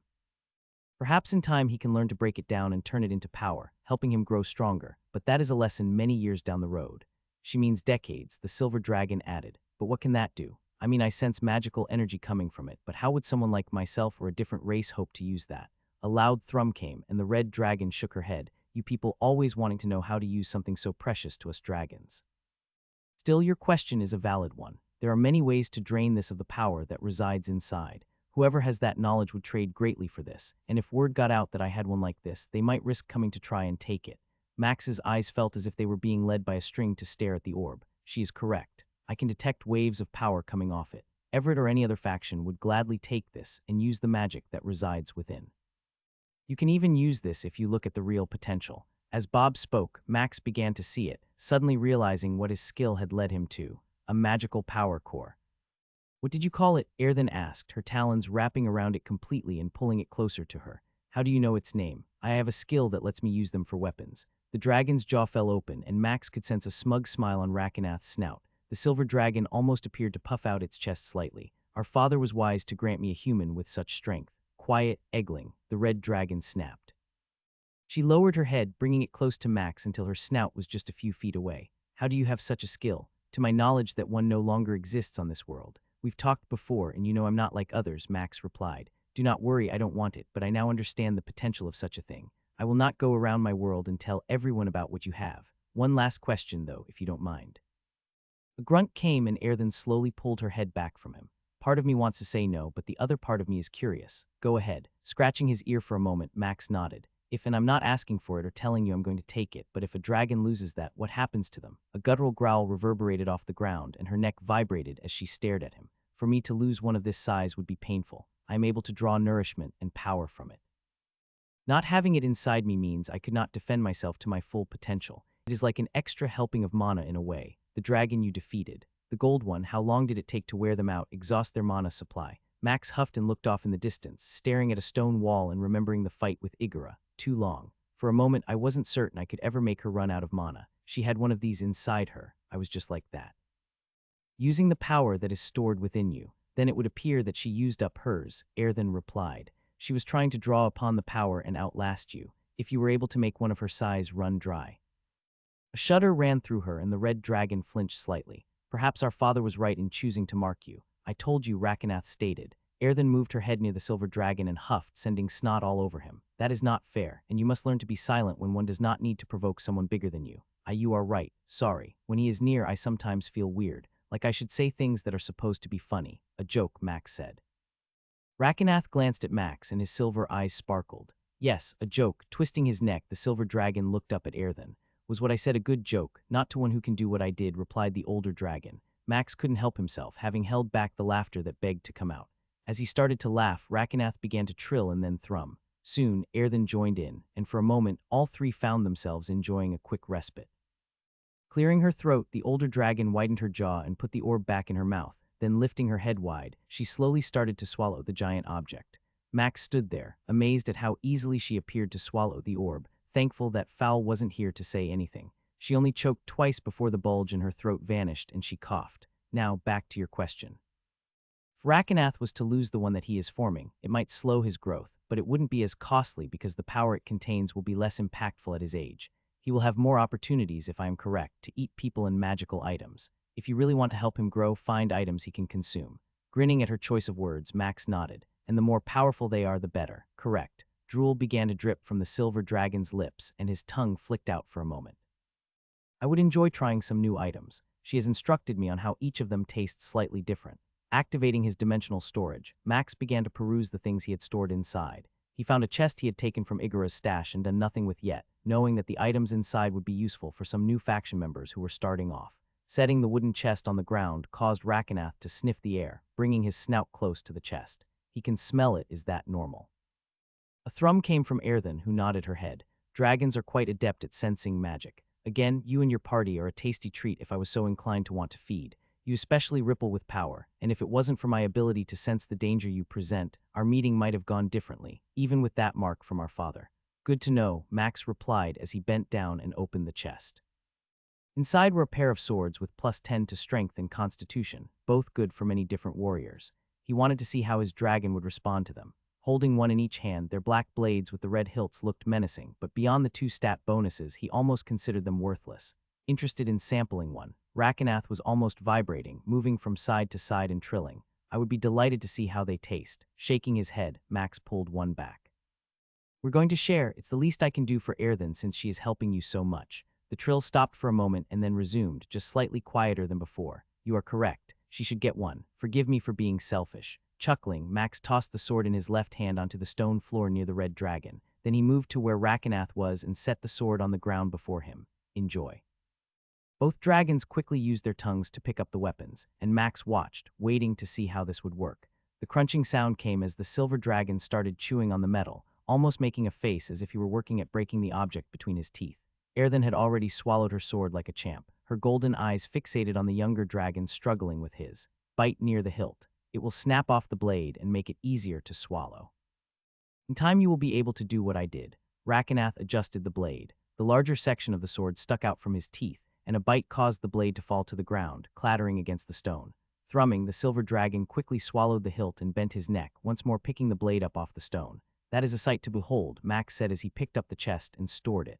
As much as I want to stay and spend more time with you two, I need to return to my friends. I'll see if I can't bring you both a treat the next time I come in a week or two. Choking on the blade, Rakenath spat it out, leaving it on the ground as he moved to where Max stood.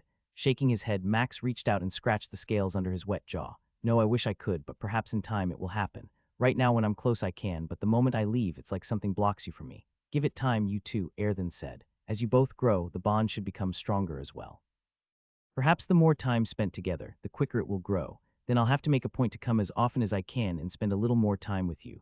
Rakenath pushed his head past Max's shoulder and drew close, wrapping his body against him. Hurry back and be safe. The silver dragon stepped back, and Max could have sworn he saw what looked like water forming at the edges of its eyes. I shall grow strong, my friend. How is he doing? Tanilla asked as Max appeared in the room she was sitting in. You didn't even flinch. I knew you were going to return in a few, and besides, who else would use a purple portal to magically show up in a random tavern in a random town in the Dwarf Kingdom? Nodding, he moved to where she was sitting and leaned over to give her a kiss on her head. Rakenath has grown like doubled in size, all in just 2 weeks. Erthen says he might double again in the coming month or two. Really? That quickly, I'm guessing it's because of what he ate. Taking a chair out of his dimensional storage, Max turned it backward and leaned against the chair as he sat just a few feet from her.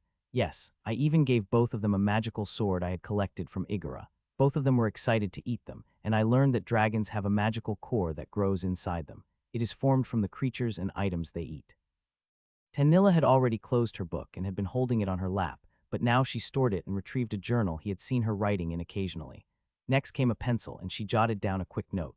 Would I be correct in saying that the more they eat, the stronger and larger they can become? Max shrugged. I'm not sure it's that simple. Erthen said he needed time to digest what he had eaten. Someone as powerful as Rinia isn't the normal meal for a dragon, especially one his age. Right now, she isn't certain how long it will be before she has completely absorbed it.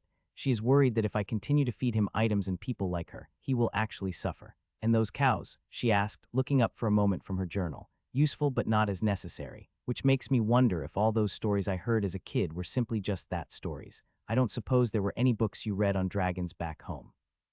Shaking her head, Tanilla jotted down a few notes and stored her book. The ones in my father's library were nothing more than stories like what you most likely heard. He might have some with facts about dragons, but I don't have access to a private stash I know he keeps hidden away somewhere. Rising to his feet, he stored his chair and held out his hand. I'm guessing we need to hurry back to Fowl's place. We're supposed to leave in a few hours. Taking his hand, Tanilla rose and drew close to him.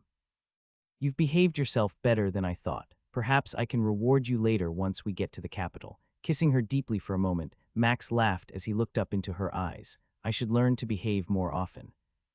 Fowl and his siblings all stood there in a circle, one large dwarven group hug, each of them whispering to each other.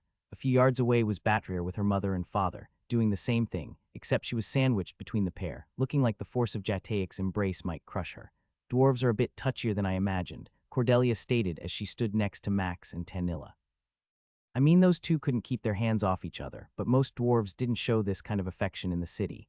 Family is different, their mage replied. You'd be surprised to see how much affection is displayed, especially between the parents and a young dwarf. Like what, 20 years or less? Both women looked at Max, who was grinning. That's the age most elves are still acting like children, Cordelia muttered. I have cousins, you would call them, who used to wear me out, always wanting to play games I had no desire to be part of. Alas, I didn't always have an option to not take part in them. And here I was thinking how great it would be to have that kind of affection, Tanilla said. Touch was limited after a certain age, and anything that came from that point on was rarely something I desired. Max shifted slightly, feeling uncomfortable about the difference between his life growing up and the lives of the two women sharing theirs. I guess I never considered how different all the races really are, even after what I witnessed between the different ones on the other planet. Some were affectionate, others not. Here is the same way. You are different because of how you were raised. While we could discuss the concept of nature versus nurture, I believe, Max, that you are a product of the love you got at home. When I searched your memories, most of them were filled with a mother who tucked you in every night and told you she loved you. Your father worked beside you, teaching and talking, and rarely did he ever yell at you or have to resort to physical punishment. Even your sister and you have a relationship I think some might describe as rare. Had you grown up in an environment like Tanilla has described, you might have easily given in to the hunger early on. Do you still believe that everything is chance, that I was given you by chance? All the small things that seem impossible to work out, part of me just can't help but wonder what would have happened if Caleb had gotten you. Bob chuckled, and Max knew exactly what his skill thought about that. He would have killed you, he would have killed everyone he could have given the chance. Of that I have no doubt. You there? Tanilla's poke caused him to cut off the conversation he was having and nod. Sorry, lost in my thoughts on how I want to treat my wife and children. I don't want there to ever be a day when you or they aren't 100 certain that I love them. Children, as in multiple? Tanilla asked, cocking her head slightly and grinning.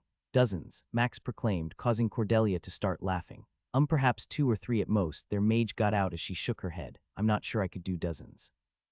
As the carriage moved down the road, the walls of Nomgrum began to disappear from sight. Max sat there watching his friend as he stared out the window. Fowl was rubbing Batrayer's hand and had a small but noticeable smile on his face. You okay? His dwarven friend nodded. It appears they missed you as much as you missed them. The hardened warrior bobbed his head, looking over at Batrayer, who was breathing quietly. She was asleep from a long night of drinking and late conversations that had worn her out. Family, you of all people know the importance of it, Max, and that is why I tell everyone you are my half-brother. It sounds foolish or more of a joke in your world, but to a dwarf that means something far greater than you might realize. Like what? Brown eyes focused on Max as the dwarf chewed on his beard. When I marry Batrir, she will become my wife and her family will become my family. Her entire family, which you only got to meet for a brief moment, will now be as close as blood. If they needed someone to defend them, I would be obligated and happy to do so. Just like blood, even though they are my half-family, they are still family. Does that make sense? It does, he replied. Similar to what we call in laws, but I think for you much stronger. I've told you before as well that I always wanted a brother, especially one that looks up to me. Both men chuckled quietly, trying not to wake up the three women who were asleep, all of them enjoying the gentle movement of the carriage and the rest from the busy days before. Of course, your family. No, it's more than that. Heldon was a fool, his actions were wrong but also right. Since I was cut off from the family, my being home and the news that was spreading created conflict for them as a whole. My being who I am and their lack of acknowledgement of me puts them in a bad light. He had to come and challenge me. To not do so either means he didn't honor my mom and dad's command or that they were okay with me being a liar and causing my family to lose face. Similar to Jataic doing what he did at the alehouse, Fowl shook his head and frowned. No, her dad was just being a fool. Rubbing his head softly, Max tried to mentally note how confusing dwarven family and societal rules might be. How so? He was just a pissed-off father. Batrir left on her own, had the skill given for such an adventure, and I had the skills that complemented hers. No one could blame the pair of us for leaving except him. Did I make matters worse by how quickly I left? Sure, but then again, I was being forced from my home by my parents. With nowhere to live and only a small amount of money I had been storing and saving since the day I knew what I wanted to be, there wasn't time for me to sit around. And you couldn't stay in Nomgrom because of all the drama they were causing. Correct, Fowl stated. I could have tried, but that wouldn't have been good in the long term. Every day I was in town made it harder on my brothers and sisters, forced to choose between seeing me in secret or even acknowledging me in public.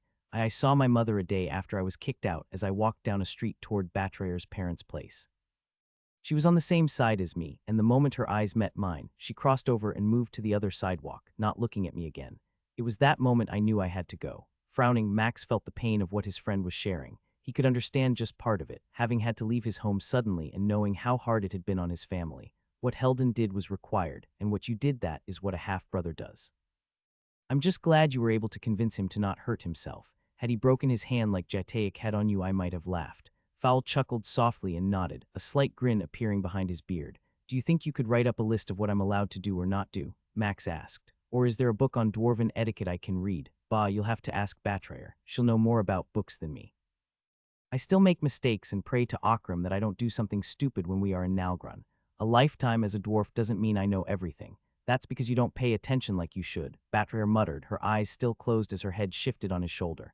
Still, you're learning. Even if you deny it, I know you must have put a few points into intelligence. Fowl chuckled and squeezed her hand, turning his head till he could kiss hers. We were hosed then, Max stated, flashing a grin at his friend. A dwarf that doesn't have any ideas on social etiquette in his own capital, and a human who has managed to piss off a good chunk of the elven population as well as the nobility. We're the perfect pair for getting in all sorts of trouble. A groan came from their healer as she opened a single eye and glared at him. I swear I'd threatened to shave you bald, but that's an empty one at best. You two better let me do most of the talking, or we'll end up in more trouble than I want to think about. Fowl shook his head. Please, what are they going to do to us? Who can stand against the power of my beard and his bald head? Batrir sat up and frowned. 2 seconds later, she sucker punched Fowl in the arm. Don't be stupid. You and I both know the Kingsguard has just as much power as you and I. While I doubt that they could take Max, it would make our life and our family life very difficult if you act like a donkey. The Kingsguard, you mentioned before that Fowl could join them because of his skills. Batrir nodded slowly, taking her icy glare off their warrior and sharing it momentarily with Max. Yes, and if word gets out that he has those skills, it will make for an interesting time in the capital. Some might be excited about such an opportunity, but if we want to continue in the tower, we'll have to be smart. Pissing off what many consider the strongest group in the entire 3 kingdoms isn't a good move. Max frowned and shook his head. I thought the faction teams were the strongest group. I mean, aren't they? No, she's right, Tanilla said as she shifted on the seat and sat up. Even my father knows the rumors and stories of that group.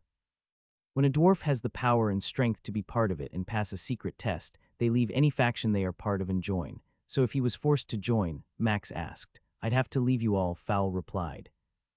The 3 days it took to get to the capital were spent in fun conversations as well as games. Max quickly learned that Tanilla could defeat most of them in strategy games unless Bob helped him cheat.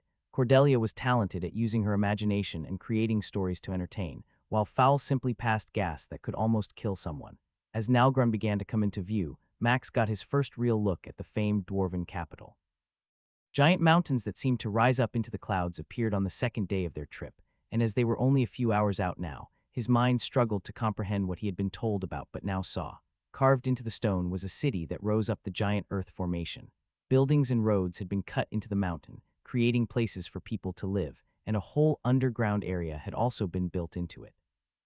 The outer edges of the capital started at the mountain's base, where a waterfall far to the east had been diverted to water the land at its feet. Large fields of grains, fruit trees, animals, and more seemed to be set in perfect patterns and well maintained. Even with the changing of the seasons, there were dwarves everywhere, working and taking care of them. How many of you are there? Batra chuckled at Cordelia's question.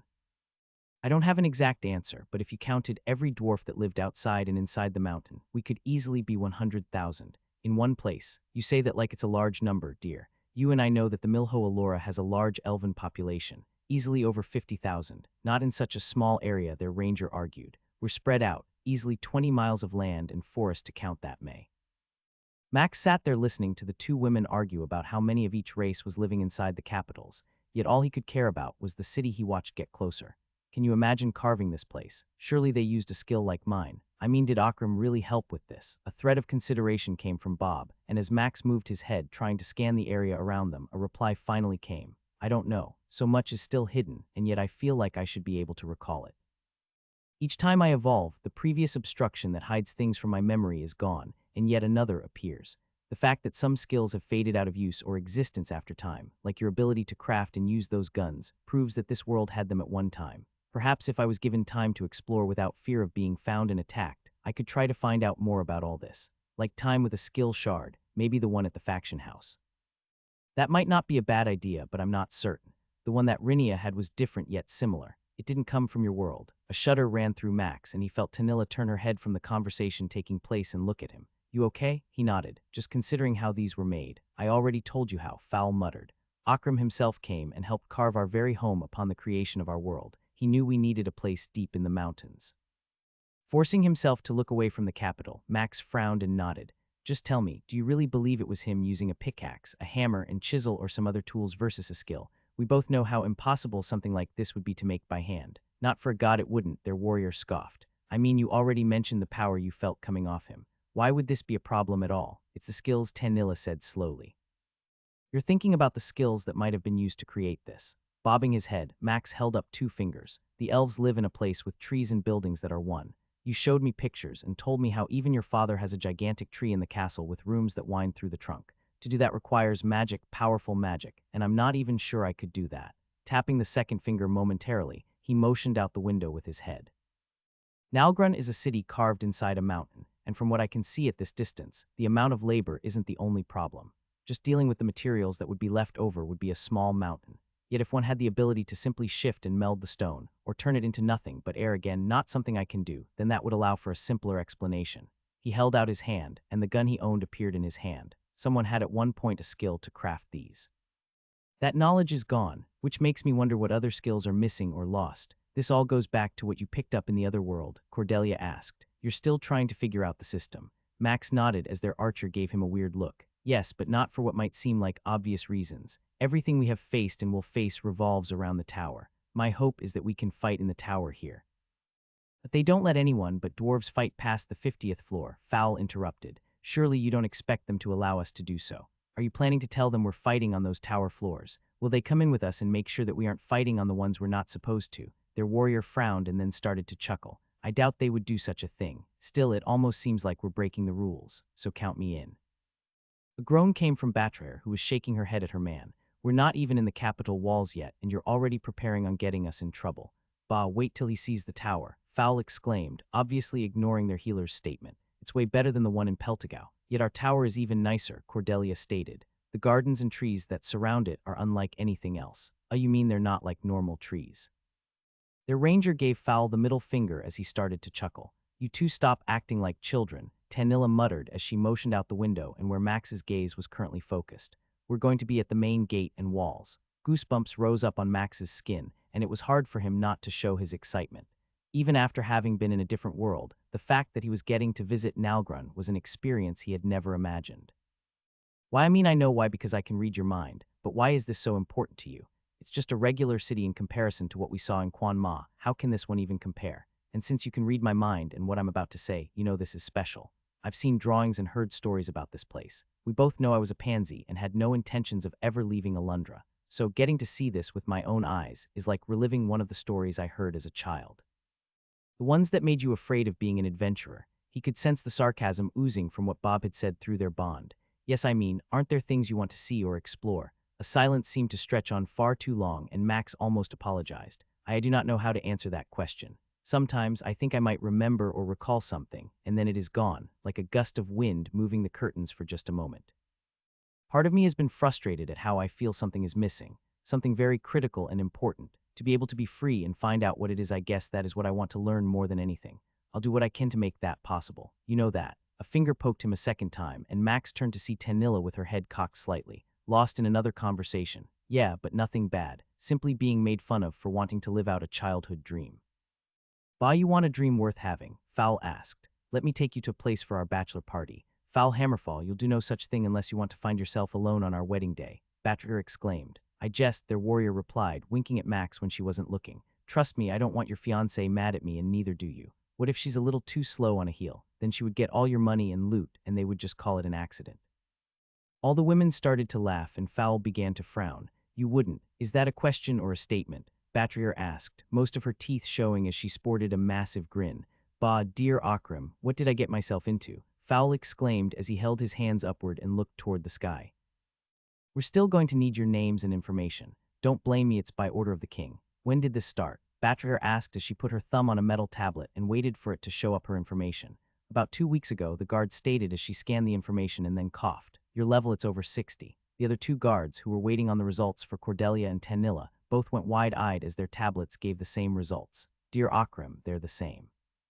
Max and Fowl moved up and held out their thumbs. You, by chance, wouldn't mind sharing your stats, would you? The sound of metal on metal came as one of the male dwarves smacked the guard who had just asked that question in the helmet. Bah, don't do that. You know how bad that is.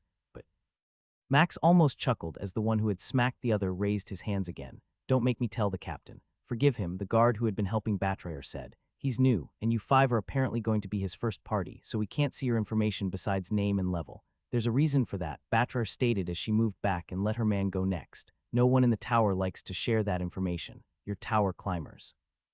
Once again, the sound of being struck in the back of the head rang out. Kanazul, go tell the captain I sent you. If you're smart, you'll tell him why before I do. But the older male guard held up a hand and pointed toward a building near the gate on the outside of the wall. Imagine being that naive, Fowl declared as he winked at the woman when she saw his level. Batrier shook her head and gave him a dirty look. Take these and make sure to wear them anytime you go inside the mountain or want to use these gates, the older dwarf said as he held out 5 bracelets, each a royal red color. I'm sure with your sharp eyes, you might have noticed the different colored ones on some of the others. Fowl spun and grunted as he finally appeared to notice what all the others had. With these, you'll have access to the inner city and be left alone. I expect you all are aware that any potential problems caused by anyone in your party would lead to a guard or two coming to investigate. Upon seeing your red bracelet, they would give you more leeway than the others who are not as strong or just average citizens. You 5 would find a member or 2 of the King's Guard coming to speak with you. Do I need to explain how bad it would be if you decided not to follow their orders? They shook their heads as they slipped the bands on, watching the metal bracelet shrink to fit almost like a second skin over their armor, clothes, or bearskin. That makes this next part easier, the guard said with a slight frown as he looked at Max and the 2 elves. Our rules of fighting are different than many others, as I'm certain your dwarven friends can tell you. Intent is everything. Dwarves fight because that is just a part of us, but most will never attack with the true intention of killing or maiming. Often it is all about honor or a perceived injustice. If a dwarf does attack you and they do not turn red, be very certain that if you respond in kind that your intentions are only to protect one's honor. That's why Jataic didn't turn red, Cordelia exclaimed.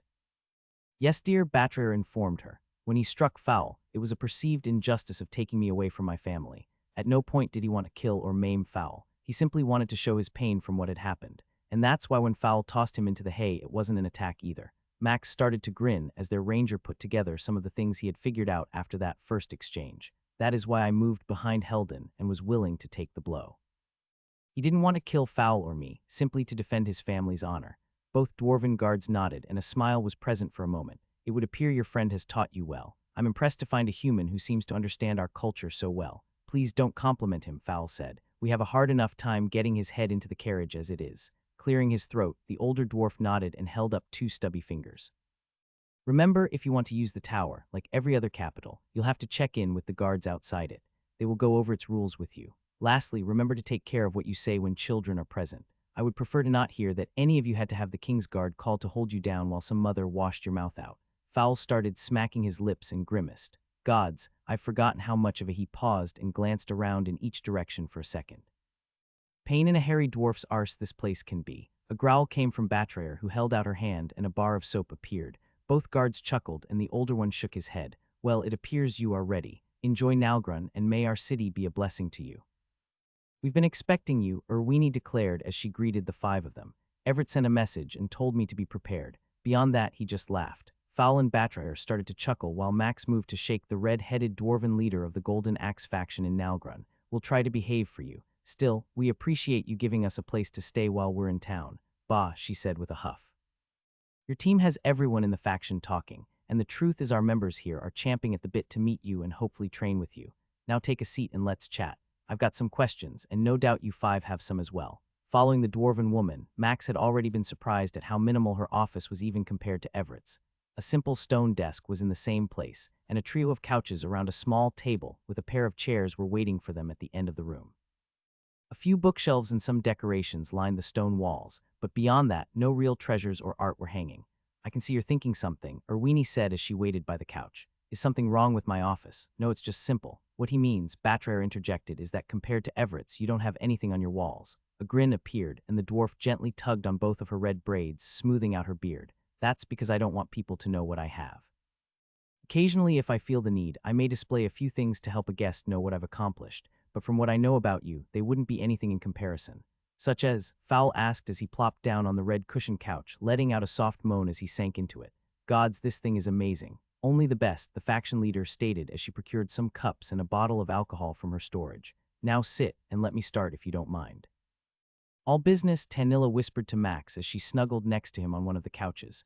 But Fowl is right, this thing is comfortable. Irwini began handing out the glass cups, each containing only a finger of the caramel-colored liquid, and after everyone had theirs, she raised hers. May our axes never become dull. Everyone nodded and raised theirs, draining the cups in a single gulp. Oh, that's the good stuff, their warrior declared as he sat the cup on the wooden table. Oh, I've missed the taste of home. Bah, like you ever enjoyed the good stuff when we lived here, Batrayer argued. You could barely afford the alcohol my father served, let alone this. A few chuckles came, and after sitting in her chair, Irwini took a moment to study them all. You're here for a wedding, and I believe you're trying to climb the tower. We are, their healer replied. His parents are somewhere in the capital. It appears they won a crafting contest early this year, and the king brought them here to craft. Any ideas where they might be? Max noticed only the slightest twitch of her cheek as the faction leader nodded slowly. I have heard of 3 families that have been brought to his personal crafting forge inside the castle. If they are like the rest, they will be living there now and have a personal residence and a team under them. To hear that they are one of those makes me wonder what else I'm missing. Lots, Cordelia muttered as she twisted the glass in her hand. We still need to find out who we need to talk to about climbing the tower. That won't be a problem. I can have a representative here to conduct an interview. Your armbands will make things easier, and the biggest problem right now is the increased security inside the capital. No one knows why it is like this, but we don't argue. As you two know, the king's word is law. Both dwarves nodded, and Max saw them looking at him. Fowl's eyebrows scrunched together, and he gave a slight head signal. The tower, if we wanted to climb past the 50th floor, how hard would that be to happen? Legally, to use a kind way of saying it, you're screwed. Their warrior snorted. In an unkind way, he asked. Irwini smirked at Fowl. You know, I'm not one to use that kind of language often, but you'd have about as much luck as pleasing a full-grown dragon with what you're probably packing. Cordelia snorted and began coughing, while Tanilla started turning almost the same red shade as Fowl. She's right, dear, Batrayer said, giving him a gentle elbow. Now stop trying to be ugly and let the woman talk. Huffing, Fowl crossed his arms and frowned. Grinning like a cat who caught a mouse, Irwini tapped her stubby fingers together. You can try to break the rules. Some have done it in the past. I don't know how, but supposedly the king can sense when someone does. Or perhaps it's just luck. No one knows, but those caught haven't ever enjoyed the punishment. Can we get permission? The faction leader turned to Max, who hadn't reacted at all to the last bit of conversation. She shook her head slowly and then, after a moment, stopped and shrugged. It's technically possible to ask, but you'll not want to do that with the one they send. You'll need to meet with an advisor of the king, and after that you can potentially take your request to him. Of course, Fowl or Batrayer will need to be the one to make the request, as you're not a citizen here. She means a dwarf, Fowl stated. I know, Max replied, never taking his eyes off the green pair the faction leader was watching him with. But she's hiding something. I'm guessing she doesn't have to bluff as often as Everett did. Snorting, Irwini just smiled. You're as good as he warned me, she muttered. The truth is, you can break the rules if what I hear about you is true, but the problem is the consequences. Unless you want to get into a fight with the King's Guard, you wouldn't risk such a thing. But if the rumors are true and you're as strong as they say you are, perhaps they might not force the issue. Bah, you're saying he could take the King's Guard. Irwini bobbed her head one time at Fowl's question. Impossible, Batrayer said. The stories aren't anything from what I've learned and what little Everett would share. The fact that he didn't share more and that the council wouldn't give up any real details tells me that Max, that is the name you're going by, right? It is. Then Max is far stronger than I've been told. For someone to solo clear a tower floor is one thing. To do it in under an hour, well, that's a mighty feat. To do 4 tower floors in just a few. It was more than a few, Max replied, but I can see where this is going. What do you want to ask? Holding up a hand, she waved it as if to surrender. I'm not looking for what your stats are or the skills you possess. I want to know more about how long you will stay. For the materials, she grinned and nodded. And that's the mind I was warned about, she replied. Everett told me that you have brought a lot of growth to the faction house. Even the council has sung your praises. I've been permitted to open up some items from the crafting vault if you're willing to stay and help us grow for a bit. What kind of growth are you wanting? Tanilla asked, shifting in her seat and leaning forward slightly. The crystals that drop. We could use some to help our members with their skills. I'd assume you could most likely farm the purple ones. I would gladly share what we have with you if you were willing. Max felt everyone looking at him, and he studied their faces one at a time. We talked about farming and resetting. Resetting, as in all your tower experience. You haven't done that yet. Irwini's outburst seemed a bit out of place as her chair scooted backward a few inches. Not yet, but we had discussed it. The time just hadn't ever been there. Blinking rapidly, the faction leader tried to look at all of them, her mouth moving and words not coming out. Yes, we're strong, Fowl answered. No, we won't tell you, but we're going to beat the tower as a team. You can count on it. Clamping her mouth shut, Irwini leaned back in her chair and silently sat there for a moment. Beating it, he was serious. Everett, Max asked. Bobbing her head, the faction leader slowly tugged on her red beard braids. Does that seem like something you didn't expect would happen? No one expects it to happen, she replied. I mean, you're Seth Pendle, the great warrior of Peltigau who has done the impossible, and yet most still don't believe you'll truly attempt the tower. To do so is suicide, because it hasn't been done in so long or because no one will talk about how it works, Tanilla asked. Because everyone who attempts it dies. Her outburst echoed off the stone walls, and the carpeted floor area did little to dampen the noise. Forgive me, she muttered, pulling out the bottle of alcohol again. That was uncalled for. No, you're fine, Max replied. You asked, and we answered. As you can tell, we are prepared for what is coming next. I don't want to get in trouble, and if fighting past the 50th floor isn't allowed, we won't go against the king or his proclamation, as I don't want my 2 friends to be banished from their own home. Instead, we'll farm the tower and do what we can to maximize our tower experience. But since you did ask. As he spoke, Max began summoning different crystals from the tower, setting down a yellow, green, red, orange, and purple one on the stone table. I have a few that I can give you right now, and I would love to see the crafting materials you are allowed to share. Irwini's hand trembled, and more liquid than before fell into the glass, a little spilling onto the table before she caught herself, eyes fixated on the crystals. You have those, does Everett know? He does, and there are more that I could possibly trade as well, he replied, holding 2 more purple crystals in his hands. The slightest groan escaped the faction leader's lips, and Fowl laughed. You best be careful, Max, or you'll break her like you did Everett. Scowling, the dwarf shook her head and drank the entire cup, ignoring that there was over twice as much as before. I'm going to have nothing to craft with or trade, but now I understand why Everett told me to make that offer. Do you want to put those away or leave them for me? You can have these, Max said as he put the other 2 purple crystals on the table by the others. I think right now we'd rather just get to our rooms, unwind, and then start the process of finding Fowl's parents. Clearing her throat, Irwini nodded and stood, holding out 5 keys. I'll show you to your room. It's actually a suite, similar to one Everett said you had for a while at his place. Hopefully, you 5 will be okay with that. Oh, we like spending time with each other, Batriger said as she stood. Unlike my real family, I like these people. The 5 of them sat on the furniture, each enjoying being able to lounge around in comfortable clothes without having to dress up. You know, I think she would do anything Max asked, Cordelia teased, the way she eyed him after he showed off his crystals. His crystals, Fowl giggled slightly, and I'm blamed for bad word choices. Clearing her throat, Tanilla frowned at the pair, ignoring Max's smile. We need to be careful, even more so, their mage stated. Word will spread, and once it does, I'm certain it will make us a target somehow. How so? Batrier asked. You know there are no elf-only factions in Nalgrun. What are the odds we'll run into any fanatics here? She's not talking about them, Max replied. Tanilla's thinking about how we're going to be perceived and the potential problem once people discover who we are and the wedding that is supposed to take place. Oh well, dwarves aren't like that, their healer stated. We have a few who will try to butter you up and earn points, but most won't get involved with the day-to-day going of that. But how many might try to show up to a wedding of a dwarf couple that are both past the 50th floor of the tower? Wincing, Batrer understood what Tanilla had just asked. Yeah, that might be a problem. How much gold do we still have? Fowl sat up and looked at Max, a bit of drool almost coming from his mouth. Enough, he replied. I mean, how much do you need for this wedding? Clearing her throat, their healer shrugged and grinned as she played with her beard. An unlimited budget. What kind of princess wedding could I have? Max stood at one of the ledges that overlooked the city inside the mountain. It's amazing, he stated as Tanilla stood beside him, nodding. Makes you wish you were a dwarf, doesn't it? No, then I'd be shorter, Max replied, elbowing his friend. Still, this is beyond what I had expected. Before them was a vast open area, all lit up like the sun, with a clouded section hidden and not in the center of the 5-mile-wide area. That's where the tower is, Batrier said as she pointed to the section that seemed to shimmer in the middle of everything. It runs up into the mountain and out the top of it.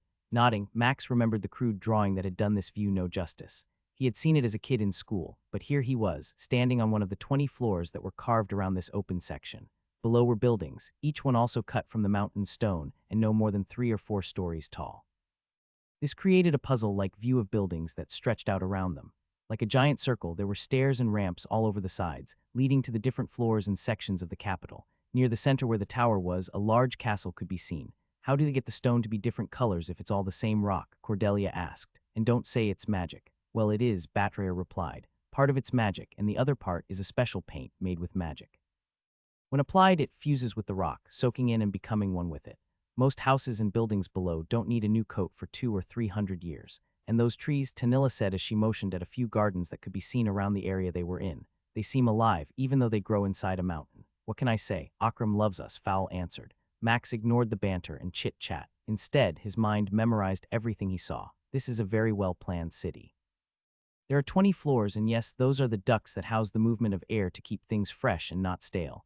And those other ones must be for waste. It makes Peltigau look like my hometown compared to the capital. You can feel the very magic within the stone as I can. There is something inside it. I believe you are right. Whatever Akram did when he created this has some mark of his power. Part of it feels like that coin he gave you. You mentioned how gods create worlds, how they draw power from what they create. I guess this is a small glimpse of the power they possess. We couldn't even do something like this. Max, Tanilla's voice saying his name caused him to turn and see her smiling and studying him. You ready? I was born ready. They got a lot of looks from different dwarves and the occasional humans and rare elves as they walked along the sidewalks, each of them snacking from various foods that were being sold on their path to the castle. Munching on a kebab with goat meat covered in a creamy sauce, Max laughed as some dripped down his chin. You need a beard, Fowl stated as he pointed at his with a greasy finger. Catches the dripping so you don't get your outfit dirty. Nodding, he stored the piece of food and procured a napkin, wiping off his face before it did just that. Cordelia muttered, a bright yellow stain on her green shirt. Is this why you dwarves have these beards? Their ranger asked. Because everything we've eaten so far seems to threaten to get one dirty with every bite. Licking her fingers, Batrier nodded. If it ain't juicy, you shouldn't put it in your mouth. Fowl started to choke, and the 3 women groaned as Max started to look everywhere but their warrior. God, you're so dirty-minded. You did say it, Tanilla reminded their healer. Still, I don't think I've ever had to be so careful when eating.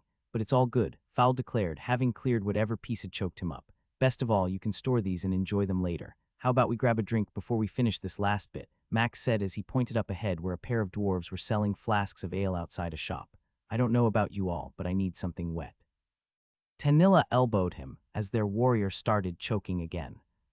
Do you have an appointment? Sighing, Fowl shook his head. For the second time, we do not, but my parents are working for the king. Why do I need an appointment to see my own family? The trio of guards outside the southern gate they had arrived at each gave them the same look of who the heck cares as their warrior pleaded his case. As you've been told already, red band or not, you need an appointment to enter the castle and get access to the crafting areas. If you'll fill out these forms, we can notify you when that moment arrives. Max couldn't help but admire the 3 guards, each in a dull brown set of chain armor. Although no weapons were present, they were able to stop the advance of a group of tower climbers with a clipboard of paperwork. We'll fill out the forms, Batrier said, cutting off her man. How long does it typically take to receive an appointment? The bald-headed guard who had been busting Fowl's chops turned and shrugged at their healer. Week, maybe 2 weeks, but we're supposed to get married, Fowl exclaimed. How can I? As his friends and the guards argued, Max saw a pair of dwarves in full plate armor who had appeared about a minute ago, standing inside the gate watching them. Each was slightly taller than the usual dwarf, and Max would almost swear he could feel their gaze. You can sense that, can't you? Their aura. It's impressive to feel it from this far. How strong are they? Obviously, they are in the tower, probably close to the rest of your party, if not stronger. The real question I guess I have is why we can sense their aura. Something feels different. You mean why they have one and we don't? Yes. Rinia had one. Igara had one. No one else we have met seems to have one, except the common factor being they had to have completed the tower or perhaps part of it. So in time, if we continue going through the tower, then we... Max stopped his train of thought as the aura both dwarves had been giving off vanished. A third dwarf appeared, this one a woman based on her plate armor and the way it hugged her versus the other two. Long black hair was tied in braids, and dark eyes were fixated on him alone. She's stronger than them even if she doesn't have that presence. It would appear they can turn it off at a moment's notice. Max, we need to go. He had sensed his friends starting to turn and leave, but Fowl's outburst made him look at his friend. 4 pages. I have to fill out 4 pages to see my parents. We'll be fine, Max said as he came up next to his friend and retrieved the papers that were getting crumpled. In the meantime, we can deal with doing the tower, hitting different alehouses and drinking till you pass out, or starting the process of preparing for a wedding. Obviously, I know which of the 3 I'd vote for, especially since we came here specifically for one of them. Huffing, Fowl nodded and slowly began to take deep breaths, letting them in and then out. Sorry, I just after the time with my brothers and sister. All I can think about is finally getting to see my parents and prove to them that what I chose was the right path. His shoulders slumped slightly, and Max nodded at the others who had stopped. Putting a hand on his friend's head, Max gave it a gentle shake. No matter what happens, you're chosen by Akram himself, he informed his friend. No other dwarf, just you, Fowl Hammerfall. Right now, you're stronger than most dwarves in the city, and soon, I have no doubt, will be the strongest when all this is said and done. Turning his friend slowly, Max looked into his friend's brown eyes, noticing that they trembled slightly. Each of us has hard moments, and you've been there for us. None of us will leave you, and we need the warrior that stood there, taking all that damage while a boss killed itself as your skill sent back a portion of the pain you suffered. Fowl began to smile and looked up from the stone path they were standing on. Now stop pouting. Go put your arm around that beautiful dwarven healer and let's go back to the faction house. Clearing his throat, their warrior nodded and held out his hand, grabbing Max and pulling him into a quick embrace. And that's why you're going to be my best dwarf at the wedding, Fowl whispered as they stood there a moment. What? Chuckling, Fowl just grinned. I was supposed to ask, but I figured why bother. We both know you'll do fine, I am honored. Really, when you two are done tickling each other's souls, can we go get a carriage? All this eating has made me tired, Batrier shouted. Laughing, Max hefted his friend off the ground and threw him over his shoulder, jogging to where the women were waiting. Put me down or I'll take back what I asked, howled Fowl. You didn't ask, Max replied, laughing the entire way. It appears everything is in order, declared the tower attendant who sat in their room. You 5 will be permitted to access any of the floors 1 through 49, but you are not allowed to go beyond that, do you understand? Each of them nodded, watching as the dwarf without a single hair on his wrinkled, bald head studied them over his rimmed glasses. Good, now then, as far as payment, it will be a gold per person for each day spent in the tower. Payment is due upon exiting the tower. And how many floors can we attempt in a day? Max asked. Scoffing, the older man's white eyebrows became one as he frowned. His white beard was getting thin, and those wrinkled lips were pushed so hard together that they made mountains of flesh from force. You think you can clear multiple floors in a day? I mean, what if a floor wasn't worth the time or effort, say a maze or puzzle one, and we left, choosing instead to go to a different one? Letting his face relax slightly, Bideforo bobbed his head. That does make more sense. Still, it's 1 gold per day. Try as many as you like in that time frame. Any other questions? Everyone glanced at each other and shook their heads. Well then, I'll be leaving you all to it, the older dwarf stated, rising slowly from the chair he had been sitting in. Don't forget to take that bottle with you, Fowl said quickly, picking up and handing the alcohol Irwini had given them to gift to Bideforo. A slight twinkle appeared in the gray eyes, and a tight grin was present only for the second time, the first of which appeared when they poured him a glass. You do realize I can't be bribed. Oh, on Akram's name, it's not a bribe, Fowl protested. Simply trying to make sure my armor doesn't get too tight, and I know it would be better to remove all temptation. Very well, I appreciate your gift lest it be tossed away, Bideforo stated. Now then, Irwini, if you don't mind, I want to head back home. For some reason, they wanted me to be the one here today. It's probably because everyone knows you're not one to trifle with, the faction leader stated as she led the older dwarf to the door. After it closed behind the pair, Max smiled and looked at the party. So who wants to see if we can't clear a floor or 2 before dinner? Cordelia laughed and shook her head. We're really going to do this, aren't we? Outside of a rare spawn, I'm pretty certain we can at least do 1 tower floor. Maybe 2, Max replied. I'm game, Fowl exclaimed. Besides, I've got enough gems saved up to hit level 1 in the tower after we reset the first 10 levels. Everyone chuckled and stood. Bathroom break first? Their warrior asked. Please, I don't want to hear whining when we're inside, Batria replied. The tower was surrounded by 40-foot-tall walls that appeared to be made from a single piece of stone. Max had spent some time inspecting the white stone, which seemed a stark contrast to the often darker-colored stones used for the roads, sidewalks, and buildings that weren't painted. Only 2 entrances, one from the north and one from the south, allowed access, and each required passing through a checkpoint. As they approached, neither of the guards did much beyond nod their heads, staying on the opposite side of the opening. It appears we were expected, Fowl muttered as they made their way to the pair of guards at the small entrance in the wall. Well, we probably stand out, Max stated as he pointed back at the group they had passed. Most of these groups have 3 or 4 dwarves, and we only have 2. And not a single elf so far out here, Cordelia said. I guess you short people don't like us tall people. It's not us, dear, Batria replied. Every dwarf knows we've reached out and offered to take anyone who comes. Your people are some of the best mages and archers, yet you don't often join us. The few who do are loved on and taken care of. So it's our problem. It is, Tanilla answered. We're the problem, or perhaps a portion of our people are the reason for all this. After walking past the guards, Max felt the full weight of the tower as they exited the 5-foot-thick section of stone and entered the courtyard where the structure stood. Rising upward, it was like a bulwark of strength, its base a worked stone section with runes carved along the entire first floor. Wow, that's awe-inspiring. Each of them nodded as they walked along the path to where a single guard stood from a chair they had been sitting in. An older dwarf wearing leather armor and reading a book motioned for them to come forward. The famed party from Peltigau, he said with a grin. You're all welcome to enter the tower, but please let me know what floor you'll be attempting. If we come to inspect and find you not on that floor, we will call the King's Guard and they will begin inspecting the tower floors above the 50th. We're going to start on the first floor, Fowl informed the guard. Very well. Good luck and be safe. Also, if you see a party on the floor, make sure to say hi. There are 1 or 2 on this one, I believe, right now, cutting their teeth.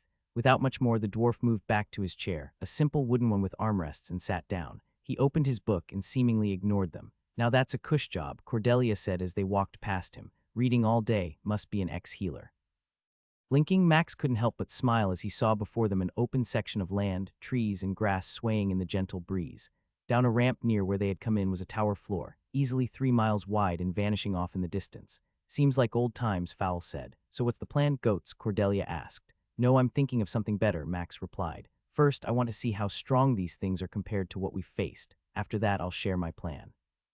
Scoff came from their ranger, but they all moved into the field and found the first pack of creatures the tower would throw at them. It was a wolf-like creature with 2 heads and was as tall as a dwarf. Bah, those things, I heard stories about them as a kid, Fowl muttered. My grandfather used to tell us stories about twin hearts and how they would come and eat our hearts and neck out simultaneously if we weren't good dwarves. That's a fun grandparent, Cordelia stated. Nothing like scaring a kid to obedience. Focus, Max said. Tanilla, use the weakest spell you got. Go ahead and pick a spell you think will work best and use your familiar. Fowl, I want you to just fight one with your hammer and shield. Nothing fancy. And Cordelia. Shoot one with a basic shot. Nodding, Max grinned. There are 4 and I'll take the other one. Any questions? Everyone shook their heads and attacked. The tiny ice shard that Tanilla sent killed the twin heart just as efficiently as the one Cordelia had shot. Without waiting, their ranger shot the one Max was going to play with. When the last one reached them, Fowl bashed in the skull of the final one, killing it in a single blow. Well, that was easy, their warrior muttered. Now what? Fowl and Batrayer. You 2 go off down the right. Tanilla and Cordelia, you 2 go down the left. I'll go down the middle. Based on our level and the power of these things, we should be able to kill these without any problems. And you'll be doing what? Batrayer asked. Killing everything else. Grinning, Max shrugged. Part of me being in the middle is I can occasionally check on you all. The truth is I don't want to run the entire zone myself, and you all need to work for this as well. If everything goes as planned, we can avoid the other parties that might be in here, while also getting a large amount of gems in the process. I'm ready whenever, Tanilla said as Batrayer finished casting her buff. Then let's go. Bob, you never stop surprising me. A faint chuckle came from his skill as the yellow gems that had fallen on the ground lifted upward, floating toward where he was moving. Well, I doubt you want to continually bend over and pick up the literal sea of them. Still, it's good to know that we can control this many different pieces of stone and use them like this. Nodding, Max watched as what looked like a swarm of yellow bugs flew toward him, each resting inside a small stone perfectly formed around the gem. Twice he had checked on both teams. Tanilla and Cordelia had encountered a party of 4 dwarves and a human, and they had spent a few minutes talking, telling them what they were doing, and encouraging the group to be safe. Fowl and Batrayer were also making great progress. The dwarven warrior once again felt indestructible as he moved through the zone, killing every twin heart with a single hit. Soon they had cleared out almost every pack that wasn't taken for the length of the zone and met back in the middle, moving deeper into it. Wiping a little sweat off his brow, Fowl took a drink from his waterskin. Gods, if the whole tower were like this, I'd never complain again. You've been complaining all day, their healer stated. I don't want to bend over, it's too much work to bend over. Why do there have to be so many gems? Max couldn't help but laugh as Batrayer's impersonation of Fowl continued to improve with each attempt. The good news is we are collecting a lot, he said. We'll finish up with one last push toward the end of the tower floor and then see what the second floor holds. At this pace, we might be able to finish the first 10 levels of the tower floor experience by the boss floor. Then what are we waiting on? Cordelia asked. I, for one, am excited at getting a chance to finish this up sooner rather than later. So rumor has it you 5 cleared most of the first floor in 4 hours. Is that true? Does it matter? Fowl asked. I mean, we pay a gold per day regardless. That's what Bideforo told us. It isn't about the gold, Fujimod explained. There are dwarves above me, and if what we believed was going to happen is correct, they want to know. It's that simple. Max could sense where this line of questioning was going and waved off their dwarven warrior, who was about to protest again. We did. I'm assuming you're trying to gauge our strength by how fast we clear the floors and when the speed slows down, outside of a potential puzzle or maze floor. Grinning, the dwarf nodded, still reclining in his chair. Seems someone put some points into intelligence. You're proving to be a team worthy of the reputation that follows you. Why, just a few weeks ago, I heard one of our bards singing a song about your team and how you saved Peltigau from a dungeon break that hit all 4 directions at once. And that doesn't happen here, does it? No, we aren't like your kingdom. The power of the dungeons doesn't build up like that. Why? Max tapped his temple. I like to learn whatever I can about each kingdom. The dwarves and the elves don't have a problem with dungeon breaks, or at least they're so rare that many consider it more of a rumor than a reality, which makes me wonder why the place I live has them. An interesting question. Any theories? He's smarter than a dwarf who sits here and does this job should be. I was thinking the same thing. The slightest grin had been present for a second, and Max wondered who the dwarf was or what he might know. I have a few, but this isn't the place to discuss them. Perhaps one day we could grab a drink somewhere and have that talk. Tapping his finger against the book in his lap, Fujimod bobbed his head. We'll see. For now, I'll record that you all cleared 2 floors today. Don't worry about paying me. Someone will send a bill each week to settle up. I'm letting you know that the faction usually takes care of it, but just in case you want to pay for it yourself. Appreciate that, Tanilla said as she motioned toward the exit. It's getting late though, and even the mountain lights are dimming. Not saying another word, the dwarf nodded and waved at them once before opening his book again. After getting into the carriage they had waiting on them, their mage poked Max. You sensed that, didn't you? Fujimod. Yup, he's not the one I'm guessing is usually there, their mage replied. Something about him feels off, like he's farming for information. Are you accusing him of being a spy? Fowl asked. Not a spy, just someone who wants to learn about us and our true potential, Max stated. It's like, did you ever play Dunderball? Did I? I was one of the best, their warrior proclaimed. One time when I was 23, I had 4 scores. 4. Only I had been taller, I might have been a real contender. No, you were never that great, Batrayer said. Trust me, that time you got 4 wasn't because of how good you were. Bah, you still cheered for me. I did, their healer replied with a nod. I was young, dumb, and love-struck. Had you been a troll I liked, I probably would have cheered for you then. Before their warrior could protest, Max held out a hand. How many teams does your kingdom have? Just one, same as your kingdom. Why? How often do we play? Once a year, you know that. The rules are super strict and no one is above level 20. If you're not going to be a professional Dunderball player, you choose a different path. And how do you know you'll have a chance to become one? Grunting, Fowl shrugged. You'll be scouted. Someone will approach you and your family about being a possible choice. Nodding, Max tapped his temple. That is what Fujimod is doing, I think. 2 dwarves, both tower climbers, each potentially over the 50th floor. Why wouldn't they have someone here to scout and see if the King's Guard might have 2 new possible recruits? But we don't want to join the guard, Batrayer protested. And yet they won't care, Fowl muttered. So what do we do? Pretend to not be as good as we are, I guess, Max replied. Otherwise, we might have to deal with the king himself. 3 days flew by quickly, and the boss on the 5th floor was a 3-headed undead variation of the Twin Heart. Even with Max killing it, no skills had been acquired. Only 2 yellow crystals had been their reward for such a kill. Now on the 7th floor, Max smiled as everyone held out their hands, a yellow gem gently pinched between their fingers. Ready? Gods, yes, exclaimed Fowl. For once, our warrior is right, Cordelia added, still bouncing slightly on the balls of her feet. Then let's do this, Max said. All 5 crushed the tiny object, a swirl of yellow-colored energy wrapping around their fingers, quickly absorbing through their skin. Each sighed, and they all grinned as they stood in a dark forest, tall trees towering over them. That one felt amazing, Tanilla stated. like better than any of the others, even the first ever. It did, Batrayer said, almost as if it was something completely different, like more power than usual. Holy goblin nuts, Fowl shouted. Look at your stats. It's crazy to think that 30-plus stats were earned just by a few days of quickly grinding monsters any of us can easily solo.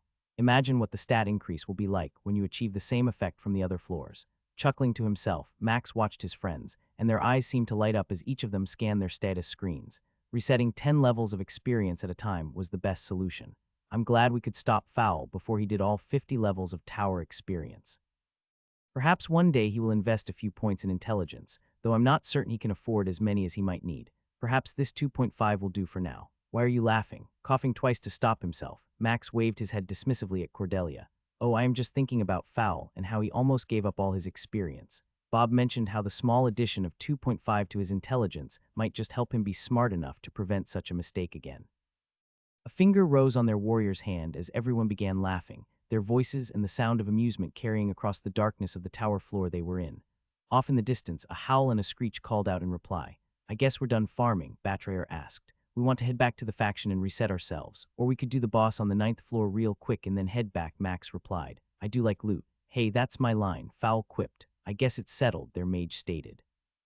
Lead on, O warrior, with the improved intelligence stat. Skill consumed is of lower rank of current skill.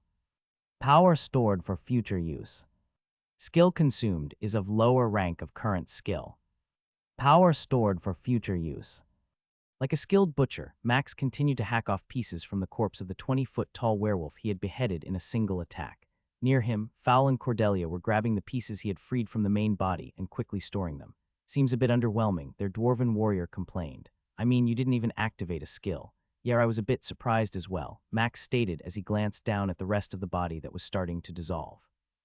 Still, we got all of its appendages and its head. I'm sure Irwini will be happy about that. She might faint if you pull the head out just right, Batrayer called out. Watching that thing bounce along the stone floor was almost comical for a moment. Anything? Tanilla asked when she got near him. No, everything was a lower rank. Nodding, she motioned to where a chest had appeared on the altar that sat in the middle of the clearing. Definitely anticlimactic, their mage muttered. Still, we can't complain. Their ranger jogged to where the chest was and opened the black metal lid. Goblin nuts, crystals again. No loot? Fowl asked as he moved to join her. No, seems the tower doesn't love Max after all. Ignoring their jokes, their resident bald human retrieved the 2 yellow crystals and watched as the chest disappeared and a portal winked into being. Who knew we had 2 loot whores? Hey now, Fowl replied, wagging a finger at him. Don't be calling me a whore. What about me? He can call you whatever he wants, their warrior called out, already moving toward the portal. Come back here, you hairy dwarf. Batrayer sighed as she watched the pair disappear through the glowing blue exit and then turned to where Max and Tanilla stood. He's grown up a little, hasn't he? He has, Max replied. Both of us commented on that since we arrived. Right now, I think he's just hiding behind the frustration and anxiety of his parents and waiting to see them. Getting to do what we're doing is good for him, I'll say. Knowing I got a free 2.5 boost to my stats for a few days of safe grinding is enough to make anyone smile. Nodding, Max motioned to the portal. You better get out there and check on him. Only Akram knows if he'll have all his teeth by the time you do. Bah, I know you really want me to leave you both alone, their healer stated as she moved across the worked stone ground. Still, enjoy yourselves. He will, Tanilla called out. Oh really? Max asked with a grin, you better. Clearing her throat for a third time, Irwini scratched her chin, apparently tired of how many times she had yanked on her beard.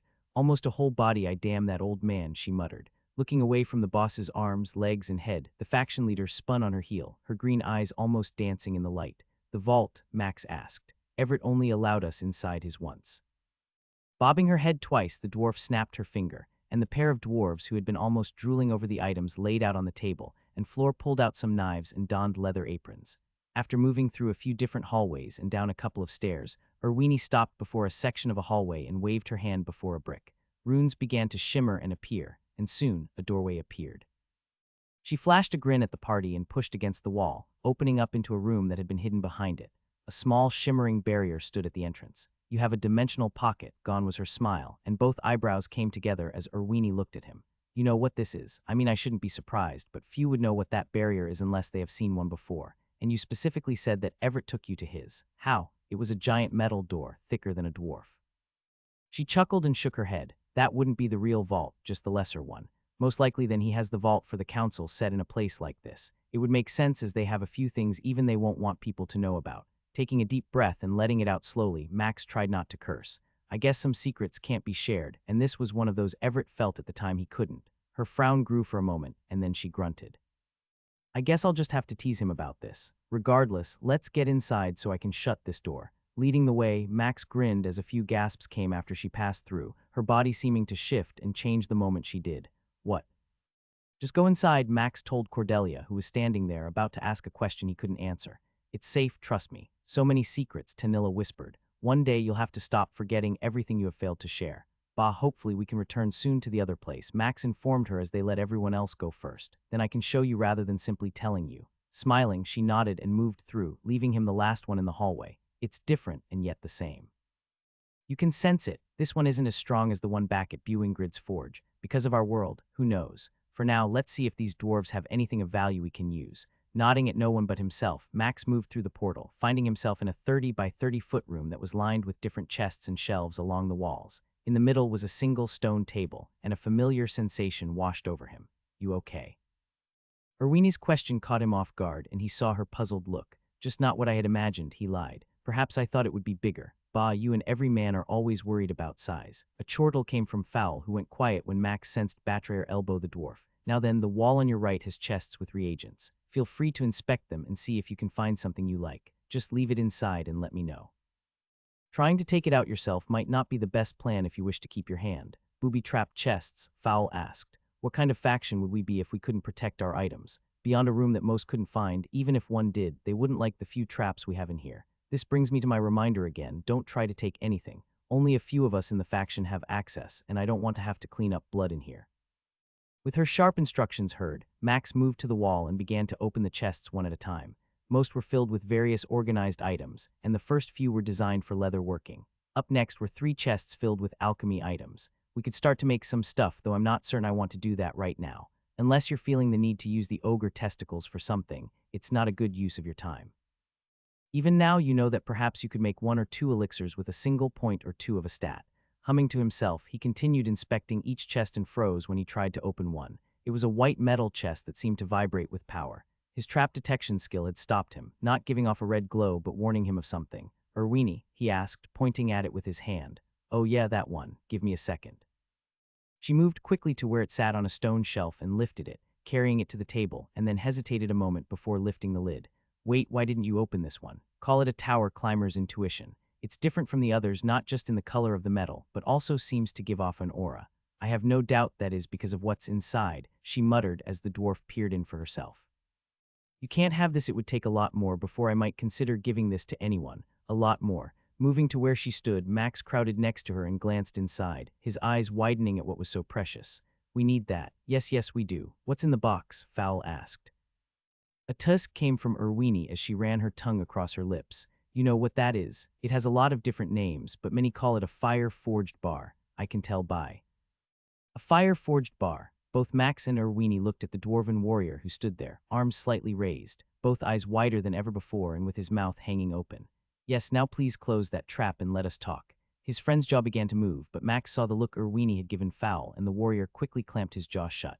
Max heard Batrayer mutter impossible, and when the red-headed dwarf turned her attention back to him, she slowly nodded. Yes, it is one of the 2 the faction owns. Everett has one, I believe. That lying boss. Max stopped himself, seeing an eyebrow raise as he started to curse. Clearing his throat, it was his turn to grimace. Let's just say when I get back to Peltigau, I'm going to talk to a white-haired man who didn't tell me he had a second one. Technically, he doesn't have a second one. I have one and he has one, so I wouldn't blame him, she replied, reaching in and pulling out the metal bar. With a clink she sat it down on the stone table, and everyone came close to inspect it. Easily 9 inches long, the bar had barely fit in the dwarf's hand. Red coloring that almost radiated with flames gave off a warm sensation. How special is that? Cordelia asked. Special enough to get any dwarven crafter to do basically whatever you want, Fowl replied, his eyes almost level with the stone as he bent down. These are what those who can craft legendary and above desire. Only a few dwarves can really use them well enough to make something worthy of the metal. He is right, Erwini stated. The truth is we have often discussed using the pair and crafting something with them. Losing Baldwin hurt, as he was our best weapon crafter in our faction. Still, I heard. Her head twisted so fast it might have broken her own neck as she squinted and looked up at Max. You know that would be impossible, yet why? Erwini began to blink rapidly as she studied Max, doing his best to look innocent under her gaze. Why would he want you to look through our crafting materials? Do you know who the crafter is that he has mentioned making weapons for his members? I've seen him a few times, Max replied. Does a good job, actually. Yet how would you know what one of these is if Everett didn't tell you he had one? Pulling a book out of his storage, Max opened it and flipped through a few pages. Here we go. With his finger on the page he had turned to, Max set the worn journal on the counter. Elven blue ingot. Fire-forged bar. Dark star core. Elemental heart. The faction leader looked up at Max and the list he had, each of them with a small description on potential uses for them next to it. How do you have something like this? I mean, it would make sense that you might, but no crafter would freely share those secrets and knowledge. Her gaze hadn't changed, and a grunt came from Fowl. Just tell her. It will be easier. Looking at the warrior, who was slowly sneaking his hand across the table toward the bar, she grabbed the bar and picked it up before he could touch it. Tell me what? Max looked at the other three, who shrugged, each making a face that didn't bestow confidence in which option was the best. Everett bound himself to me to learn some of my secrets. Would you be willing to do the same? Two sharp coughs came from the woman as she took a step back, bar still in hand. Bind myself to you, like with a binding rod, with just that. It's the only way you'll find out why he has tasked me with what he has. Her red beard danced as her cheeks moved, a sign of her jaw clenching and unclenching as her nose did a small dance. But why? What could be so? Her words stopped as she glanced down at the bar in her hand. The tower so fast you five are past the 50th floor. None of those were questions, Max stated. Still, if you want answers, I'm going to need you to commit to me like Everett did. And they all did this, she asked, waving the bar at all of the team. Bursting out in a peal of laughter, Max shook his head. No, they are family, and I trust them with my life. Forgive me when I say you're just someone who is in the faction I signed up for. Without the same kind of commitment Everett made, I won't share anything else. Erwini frowned and with her free hand tugged on her beard braid for a few seconds. What do I get out of this? I mean, a binding rod isn't a small thing. Which tells you then that Everett did it because he knew it was worth it, Max replied, crossing his arms over his chest. Just know it's worth it. She rubbed both eyes as she sighed and after about 10 seconds, lowered her hand and looked at him. I'm warning you, I'm not one to be trifled with. She exclaimed, waving and pointing the fire-forged bar in his face. You better make this worth it or I'll do something. Nodding, Max motioned to the bar in her hand. You going to keep that or let me have it? Bah, you can go hump a goat. The sound of Batrier clearing her throat caused Erwini's face to turn red almost immediately, and the faction leader visibly winced. Aw yeah, forgive me. I'm a little bit like the color of my hair. Oh, I get it, Max replied. I'm in love with a redhead. You sure you want to keep drinking? Erwini nodded and poured her fourth glass of alcohol, her dazed expression not yet gone. Legendary crafter, a warrior stats so high. Max shrugged and tapped the table again. You wanted to know. Now tell me, was the binding rod worth it? Downing the drink in a single gulp, the dwarf nodded, storing the glass. Not many things are worth that rod, but that was. I understand now why Everett spoke so highly of you and your team. Still, are you wanting to craft? Leaning back, Max ran his hand along the red couch, appreciating how soft to the touch it was. I would. For a lot of reasons, but right now what I really want to do is get back to my team and know what I have to give in order to get that bar. Bah, Erwini scowled. Back to the one thing I don't want to just give up. I have no doubt you could create something legendary with it, but we're talking about a bar so rare the king would gladly trade above its worth just to have it, which goes back to the question of how you got one. Snorting, she shook her head and then used her thumb to point at the wall behind her desk. I've got another rod if you want to learn that secret. Perhaps not, he replied. Still, what would it take? She grimaced and scratched her beard. For that, 6 clear crystals. Are you saying that because you and I both know we're not allowed to fight in the tower past the 50th floor? The smallest smile formed. Not completely, but the power those would provide and knowing that the bar would be used by a member who is attempting the impossible, it would make it worth the trade. Bags of gold wouldn't make me want to sell it. So how do I get it so our team can do the 50th floor? That I can't help. You'll have to take that up with the king. Good luck with that one. He's not easily swayed. Perhaps you should return to Peltigau and undertake the task there. It would be possible, a day or two each week. Surely we could defeat a floor in a day. Perhaps, but would you want your skills used like that? Remember, you promised to visit Rakenath, and the time has come to do that soon. Frowning, Max realized that Erwini was mimicking his facial expression, and she most likely thought he was upset with her or with that news. Ignore me, I'm just lost in thought about that prospect. Still, I'm open to the trade, and will gladly look at getting enough of those for the bar. Rolling her eyes, the woman nodded and started to tap her fingers together. Now then, if what you said is possible, when might you want to craft for me? I could easily trade other materials that you might want. Seeing the row of white teeth between the woman's red beard, Max could only imagine how excited the dwarf was about having someone like him crafting. I could be convinced to do so. Each item would be partial payment toward the metal I want. You may not have enough time to craft that many items, Irwini said. Still, I'm excited to see what you can make and go from there. Cracking his neck, Max stood and pointed at the door. Then let's get started. Tomorrow we plan on starting the second part of the tower grind. If what you want isn't too much, I could probably make something real quick. Faster than he had expected, the faction leader was on her feet, moving toward the door. I'm just saying, Fowl muttered as he pulled a green elixir from the chest. Why would we get one of these now? He's complaining about free stats, Cordelia said as she pulled the top off hers. What happened to the dwarf who never passed up a chance for loot? Max smiled and looked at the bottle and stored it, not going to drink it. Shaking his head at Tanilla, he withdrew the 2 green crystals from the boss chest. It might not work since I drank that elixir back in Rumston. Doing so would then be a waste. Besides, I can give this to my sister when I see her next. Always the nice guy, Batrier stated after wiping her lips. Still, this gave me 5 dexterity, so I'm not complaining. What are the odds of another undead boss? Max asked as he studied the crypt they were in. Higher than you might expect, Fowl answered. You do realize we're dwarves, and one thing we're good at facing is the undead. Between large axes and hammers, we also have healers who occasionally take the holy spells that grant bonus damage to them.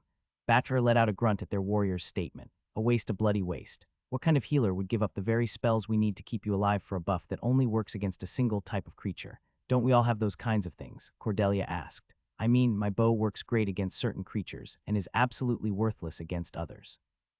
Golems, undead, slime stuff. How many of those were impossible for me to injure? Not all of us can be like Wonderboy and be good against everything. Grinning as he sensed everyone looking at him, Max shrugged and pointed at the portal. We're capped for the second part of the tower, and tomorrow we're headed to the castle to see Fowl's parents. How about we stop talking about how great I am and focus on what we need to do? Besides, take a bath, Batrier asked as she gave their warrior a sniff. Some of us smell. Fowl had started to frown but stopped, lifting up his arm and smelling his pit. Gods, that does smell ripe, he exclaimed. Why didn't anyone say anything? We did, Tanilla muttered. You just didn't pick up on the hint. As the others began to tease their warrior, Max watched Tanilla as her hand seemed to be rubbing her belly just slightly. Everything okay, he whispered. Yeah, for a moment I thought I had felt this little one move, but we're still months from when that should happen. Closing his eyes and putting a hand on her stomach, Max began to shut out all the noise and distraction around him, letting his sonar skill do what it could when he focused. The faint outline of a child appeared in his mind, and he could sense the heartbeat racing like the wings of a hummingbird. Opening his eyes and taking his hand off, Max smiled at her. They appear okay. You know that's not fair. Would you rather me not check? Shaking her head, Tanilla sniffed and ran a thumb along one of her eyes. No, I'm glad you can, just a little jealous. Taking her hand in his, Max motioned to the portal with his head. Well, let's go. I know Fowl can't be the only one who needs a bath. One of her eyebrows raised, and Tanilla gave him a sideways look. You're not telling me I stink, are you? Gods no, he replied with a grin. I've got more than enough points in intelligence to not be that stupid. Fowl's hands pressed against his formal jacket for a third time. You going to be okay? Max asked as he stood beside his friend. There's nothing to be nervous about. You're a tower climber and a successful one too. His friend looked up at him and shook his head. We're meeting my parents and the king, the bloody king. Nodding, he looked at his own clothes, glad to have had them cleaned and stored afterward. He noticed each of the women was also making a few last adjustments to the dresses they were wearing. None had been happy that morning when an early message came to the faction house saying that the king would be taking part in this reunion. The chaos that had ensued as both dwarves tried to comprehend such an honor while also wondering what they were going to wear had surprised even Max. Yes, but that's because he knows how strong you are. Again, I'm here, and you have nothing to fear. This should prove your point to your parents even more. A small grunt came as his friend turned and looked at himself again in the mirror in the room they were waiting in. Maybe still you don't know my mom, she can be. A word I'm not allowed to use, Batrier said as she came up from behind. You look amazing, my love. Now stop fidgeting or you'll start to sweat and smell like the backside of an ogre. None of us wants that smell to reach the king. Turning, Fowl smiled and Max watched as the dwarf's eyes sparkled, taking in the bright yellow dress that Batrier was wearing. You look radiant, my love, like a sunflower reaching up to the sun, showing its beauty to anyone who can glimpse even a part of it. Both of their healers' cheeks went red and Max felt his eyebrows raising on their own. When did he become a poet? You did notice him reading a book the other night at dinner. Perhaps he did put a few points into intelligence after all. Chuckling to himself, Max glanced at Tanilla, who was wearing her green dress. The same one she had worn before still looked perfect on her. Next to her, Cordelia was shifting slightly in the blue dress she had on, tugging at the sides as she used one of the many mirrors that lined the walls of the small waiting area. Thick padded chairs made from a combination of stone and metal seemed more like works of art than a place to put one's backside. They were set in perfect locations for private conversations. Mirrors with gold and other fine metals had prime wall space to allow one to ensure everything about them was ready for what would come next. 4 suits of armor, all larger than Max had imagined they might be, centered the room as their empty helms watched over all of them. Even the carpet told a story, a battle of dwarves fighting against a horde of goblins riding wargs. "You look amazing as well," Max said as he moved to where Tanilla was. "That's not going to cut it," she replied, winking at him before looking back at herself in the mirror. "I'm guessing he pulled that out of the book he had the other day. I was thinking the same thing." "Now tell me you don't seem nervous on the outside, but I can tell there is a little bit of reservation still. What are you afraid of?" She took a breath in slowly and let it out at the same pace. "Dwarves rarely get to meet their king. Most elves would never dream of meeting the king. Did you ever expect to meet your queens?" Shaking his head, he saw her nod once. "For this to happen, with 2 of the royal lines, one must wonder what is going to come next. You and I both have our fears about them being forced from our party. This is a real and present threat. A dwarf sees the king as a father but a loving one whose word and command are absolute. King Dagon Stormfall has sat on this throne for over 200 years. His reign has been one of mostly peace and prosperity. Even my king would not anger him, because he's that strong." She nodded and motioned to the door they had come in. "No guards, no one to watch us." "Why do you think they would do that with 5 people they know are all said to be above the 50th floor in the tower?" Max fidgeted with his red armband for a moment and frowned. "So most would believe he could defeat all of us." A small chuckle came as she shook her head. "Yes, most. Even though I'm certain his guard will be there, do not think for a moment that he could not defend himself and most likely win against us all. We're not planning on doing anything stupid, are we?" Cordelia asked as she came closer to where they were standing. "No, I'm not planning on doing anything stupid. Foul might, though. Bah, don't you worry about me," their warrior replied, turning away from the mirror he had hogged since arriving in the room. "I'll be better behaved than any of you." For what seemed like forever but was only another 10 minutes, they made small talk, occasionally adjusting each other's outfits before the wood door that was inlaid with gold carving opened up. "The king is ready for you." Fowl nodded and held out his arm, letting Batcher take it, and they walked ahead of the rest of them, Max and Tanilla following, with Cordelia at the end. The dwarven butler gave a slight bow, his brown hair held in place with a pace that didn't let a single strand move astray. Even his beard was waxed, almost to the point of being rigid like a stick. Once all 5 were in the hallway, another butler was waiting, their black and white attire marked with a red and gold embroidered hammer and crown on the back. Just a little farther down the hallway were a pair of guards, each with a set of plate armor Max had recalled from the day they tried to get permission to see Fowl's parents. No aura came from the duo, yet as they led the way toward the throne room, their gait seemed to announce how dangerous they could be. So many here are strong.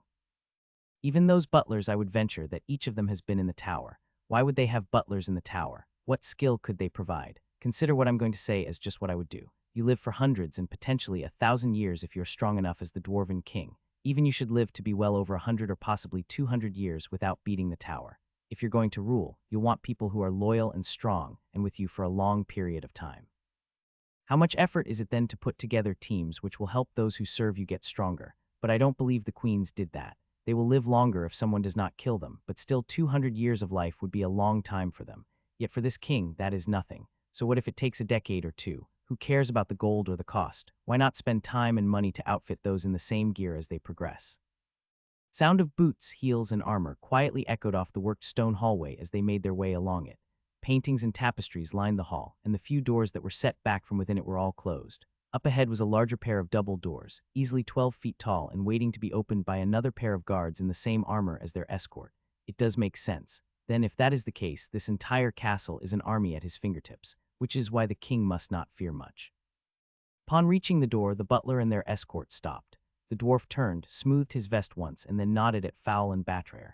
"You know the rules. Stay behind me, do not pass me, and wait for him to speak." Pausing, the man leaned slightly to ensure Max's and his eyes met.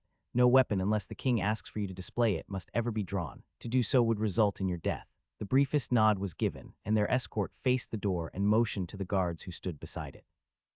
"Tell me again why I was singled out for that. You're the one who has a bloody reputation. No doubt your arena exploits might make a few uncomfortable." As the door swung open, a slight buzz of conversation went silent, and Max got an eyeful over his dwarven friends' heads of what lay beyond. Inside was a smaller hall than he had expected after the stories Fowl and Batraer had told. Still, it was over 50 yards long, and a good 20 yards wide, as his sonar was just out of the reach of where the king sat on his stone throne. It was made of a black stone, and shone brighter than a mirror might if it weren't so dark. Lined up along both sides of the room were guards, each stationed at one of the 5 pillars that ran to the ceiling. Everywhere was stone, carved in intricate ways, and even the pillars had etchings that Max could feel were almost breathing from how well they had been crafted.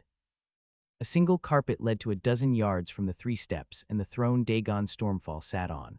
The tiniest throat clearing signaled the movement of their butler, and all 5 of them walked forward, their steps now silenced by the material underneath. Each guard gave off a slight aura of power, and next to the king at the base of the steps were 2 more dwarves, one the woman he recognized from the day before, her black hair tied back in braids, and another dwarven woman with blonde hair and a scar that took a bit of her beard out on the left. Almost 20 yards ahead on the left were 3 dwarves standing with a similar butler. Max immediately saw the resemblance Fowl bore, having his father's nose and his mother's thick beard. Their eyes were narrowed as they watched them approach. Yet in all this, Max's sonar went wild the moment he felt Dagon's Stormfall enter it. No aura came. No presence at all was there for a moment, and then it would come, vanishing again a second later. He could sense the dwarf and knew that he was on the throne, yet his eyes and skill seemed at odds, wanting to admit the king's presence and deny it at the same time. That is an interesting skill. What is it? I mean how? Some sort of anti-detection ability. Something almost as strong as your sonar. The fact that you can detect him, even as it is, means the 2 of you are equally matched in that skill. Does he know my skill is trying to detect him? Bob was silent as they continued along the carpet. The slightest grin appeared through the white hair of the beard that seemed to flow from the king's chiseled face. His size was hidden as he sat, leaning forward slightly, one arm on the stone throne. Both of his black eyes were locked on Fowl and Bathair, almost not paying any attention at all to the rest of them. It does not appear so. Their butler stopped and gave a deep bow, one that each of them mimicked. Just 3 yards away stood Fowl's parents and his youngest brother, eyes fixed on the one who had requested to see them. My king, may I present to you the tower climbers and adventurers you have requested come today. Fowl Hammerfall, warrior and 3rd son of Orstein and Greta Hammerfall. Bathair Lightbrew, their healer and wife, to be of Fowl Hammerfall. Max sensed and saw the slightest reaction from both of their warriors' parents, each somehow able to stop from doing more than widening their eyes and clenching their jaws. Grondir, however, failed that task, his mouth hanging open at the announcement. Their mage, Tanilla Ranger, Cordelia, and the human warrior, Max Host. After speaking, the dwarf moved to stand next to the other butler, and Max watched as Dagon Stormfall scooted forward slightly on his throne. Welcome, brother and sister, and welcome to you other 3. I have long been waiting to meet the pair who bring honor to Akrim. The king's smile seemed to grow after he finished speaking and stood, his size now on full display for everyone to see. He's as tall as Cordelia. Actually, I think he's just a little bit taller. King Dagon Stormfall's shoulders were wider than Max would have imagined as the dwarf stood there, slowly coming down the steps toward them. His armor was a bronze-red color, and it took him just a few seconds to realize what the scales were made from. Those are dragon scales. Probably not a good time to mention to him you have a dragon then. Look at his pants and arms. Even without Bob's leading, Max had already taken in the full sight of a dwarf who easily outweighed him by probably twice as much. The king's build was that of a stocky dwarf who just happened to be taller than anyone else and wider than almost 2 grown men. Each step didn't make a sound as his boots barely clicked against the stone floor. Never did his dark eyes leave the group as he descended, the smile almost chiseled upon his face. My king, Fowl gasped, dropping to a knee and bending over further. Bathair and Fowl's family didn't waste a second, matching his movement. Cordelia started to mimic them but saw that Max and Tanilla did nothing more than bend slightly at the waist. Rise, Dagon said, his voice booming as he held up a hand. There is no need to do that. Fowl Hammerfall and Bathair Lightbrew, you 2 of all should be able to stand like those of my court. A cough came from the butler who had escorted them, and a small snap was heard by Max as the other one instructed his parents to stand. Forgive me, my king. I do not know how this should all work. Chuckling, the ruler of the dwarves continued to walk until he was just a few feet from Fowl and held out his hand. Will this work, son of Hammerfall? Their warrior immediately reached out and shook Dagon's hand, pumping it 6 times before the king freed himself from the dwarf's grip. In Bathair, it is an honor to meet you. Max couldn't believe it when the king leaned forward and held out his arms, pulling their healer close and kissing her on the forehead like a father might a child. And you 3, companions of my children, welcome. I have heard many tales about your feats. Come, let us retire to a different room where I have some beverages and food waiting for us so we can talk as men and women and not a king and citizens. Without waiting for them to respond, Dagon turned and moved toward the right wall, where a set of doors opened up, leading into a room where amazing smells immediately began to come out. Let's go, the butler whispered. After him, all of them quickly began to follow the dwarf, who was hurrying to lead them in the direction their king had gone. Max saw the look of confusion, or what he thought must be on Fowl's parents' faces. Both of them had raised eyebrows, slightly cocked, and mouths that were almost open. All 3 of his family members were quickly ushered by their attendant, and he could sense their steps being an unnatural cadence. I'm guessing this wasn't the greeting they were expecting. Did you receive the greeting you expected from the queens? I can imagine how your friends must feel right now. For a dwarf to meet their king in a private setting is a rare thing from what I have learned from you and your friends. If what he said about his family is true, then yes, I doubt they were expecting the king to lavish such great compliments upon their son.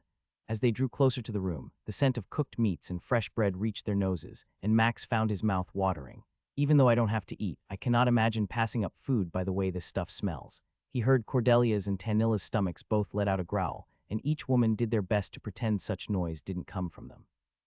The moment they stepped into the room, Max saw that this small area was easily twice the size of the room they had waited in, and had a large table on one side filled with a large assortment of food. 5 different animals were all cooked to what looked and smelled like perfection. 3 different kinds of bread were all ready to be consumed. Half a dozen different desserts, fresh fruit, and vegetables were all available. Servants stood at the ends of the table with plates, and a few stood over the meat on the other side of the table, sharp knives and forks ready to carve whatever someone might want. The place Max realized all the dwarves were looking though was a large cask on a different table, the image of the king's head burnt into the wood. Dear gods, is that? Ah yes, you noticed my personal brew, Dagon called out as he reached the front of the table where most of the meat was. I figured this should be a time of celebration and wanted to let you all partake in the feast we are going to enjoy. But why? Fowl's question caused the king to turn around, an empty plate he had picked up in his hand, apparently ready to ladle high with food. Why, surely you must know, Foul Hammerfall. You and your bride-to-be are to join my guard.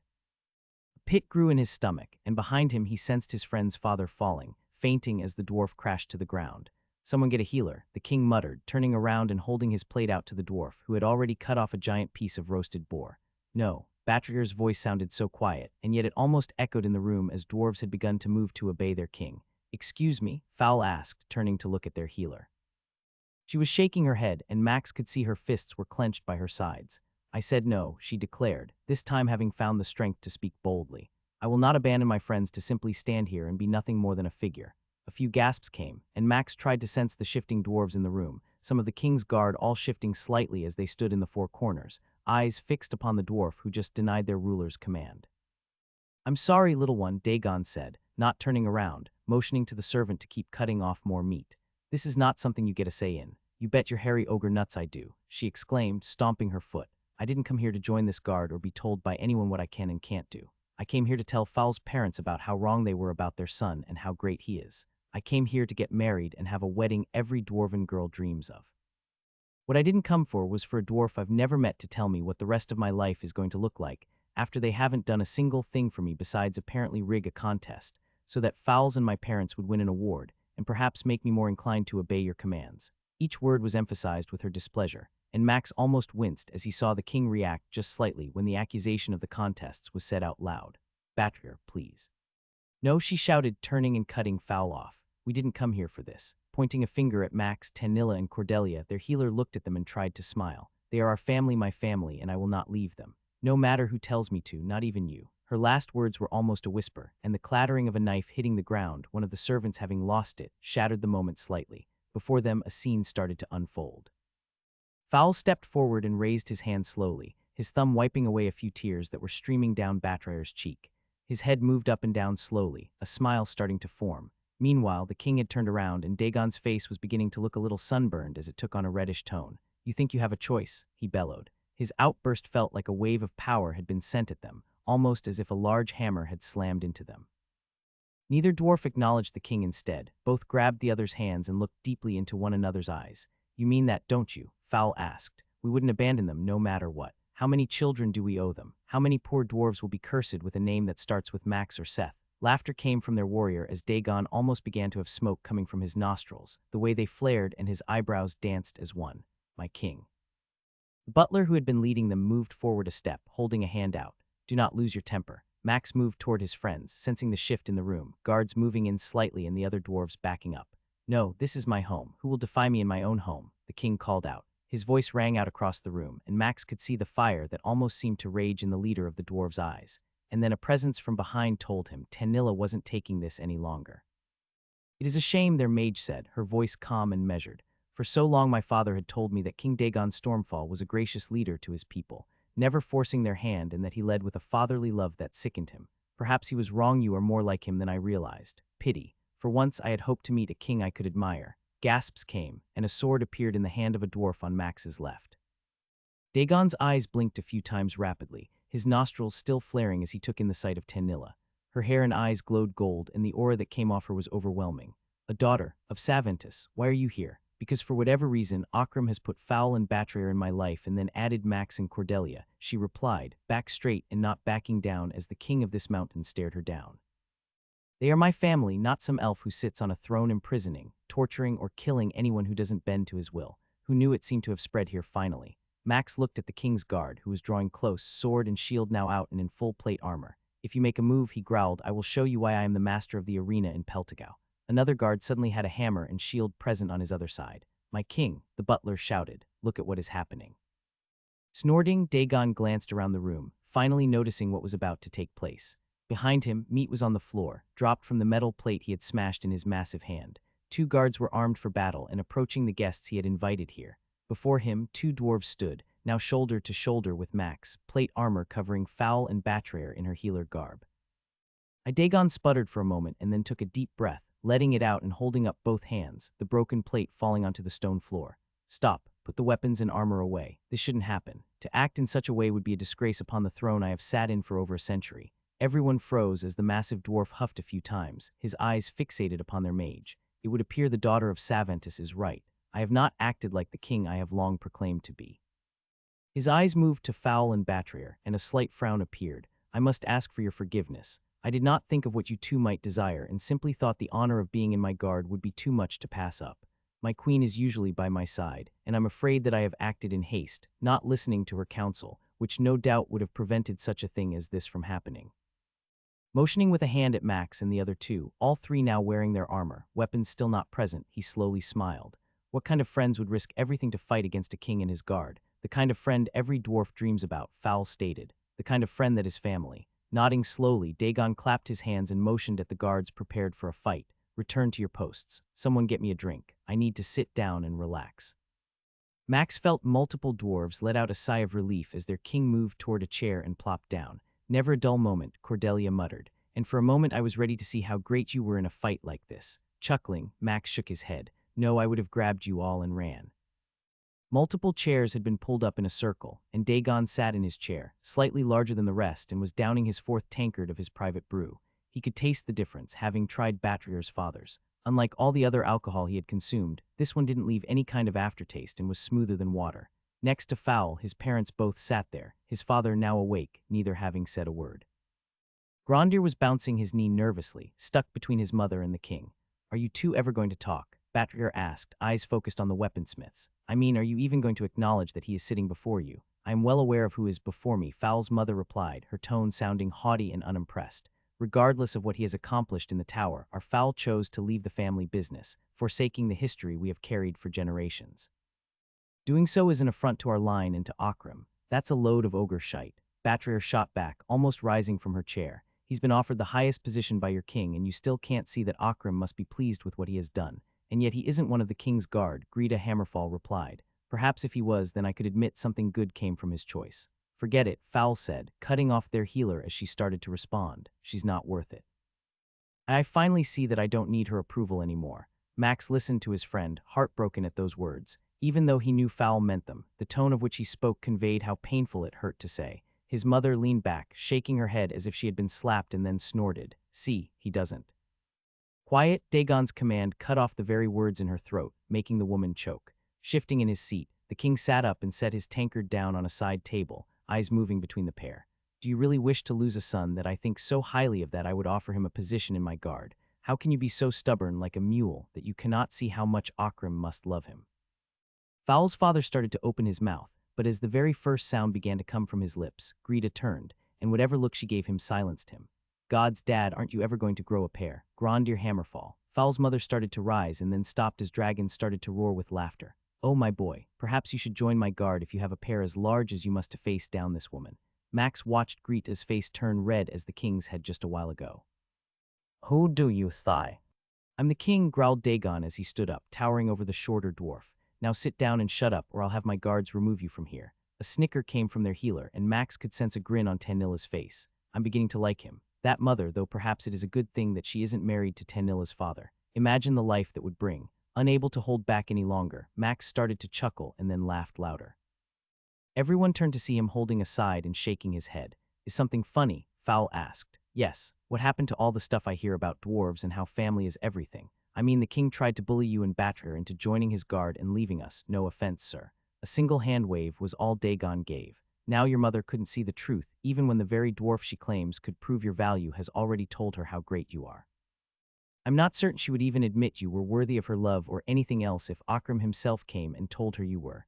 Bah, who do you think you are? Fowl's mother gave him a gaze that might have turned him to stone had she possessed those powers. I'm Max Host. I'm the guy who entrusts his life to those two, he replied, eyes locked on the woman who had called him out. Don't mind me, as I already know we're going to defeat the tower, and soon your son will be one of the greatest dwarves in your people's entire history on this world. Bah, he'll die like the rest of you fools. Not even. Max held out a token between his fingers, and every dwarf in the room turned toward it as one. Like a magnet in metal, none of them could take their eyes off of it. Greet a Hammerfall. I've met Akram. He's very proud of your son, so before you dare anger your god by speaking bad of the one he has given many great skills and a pair of balls so large, ogres are jealous, take the stick out of your arse and see who stands before you. Where how you.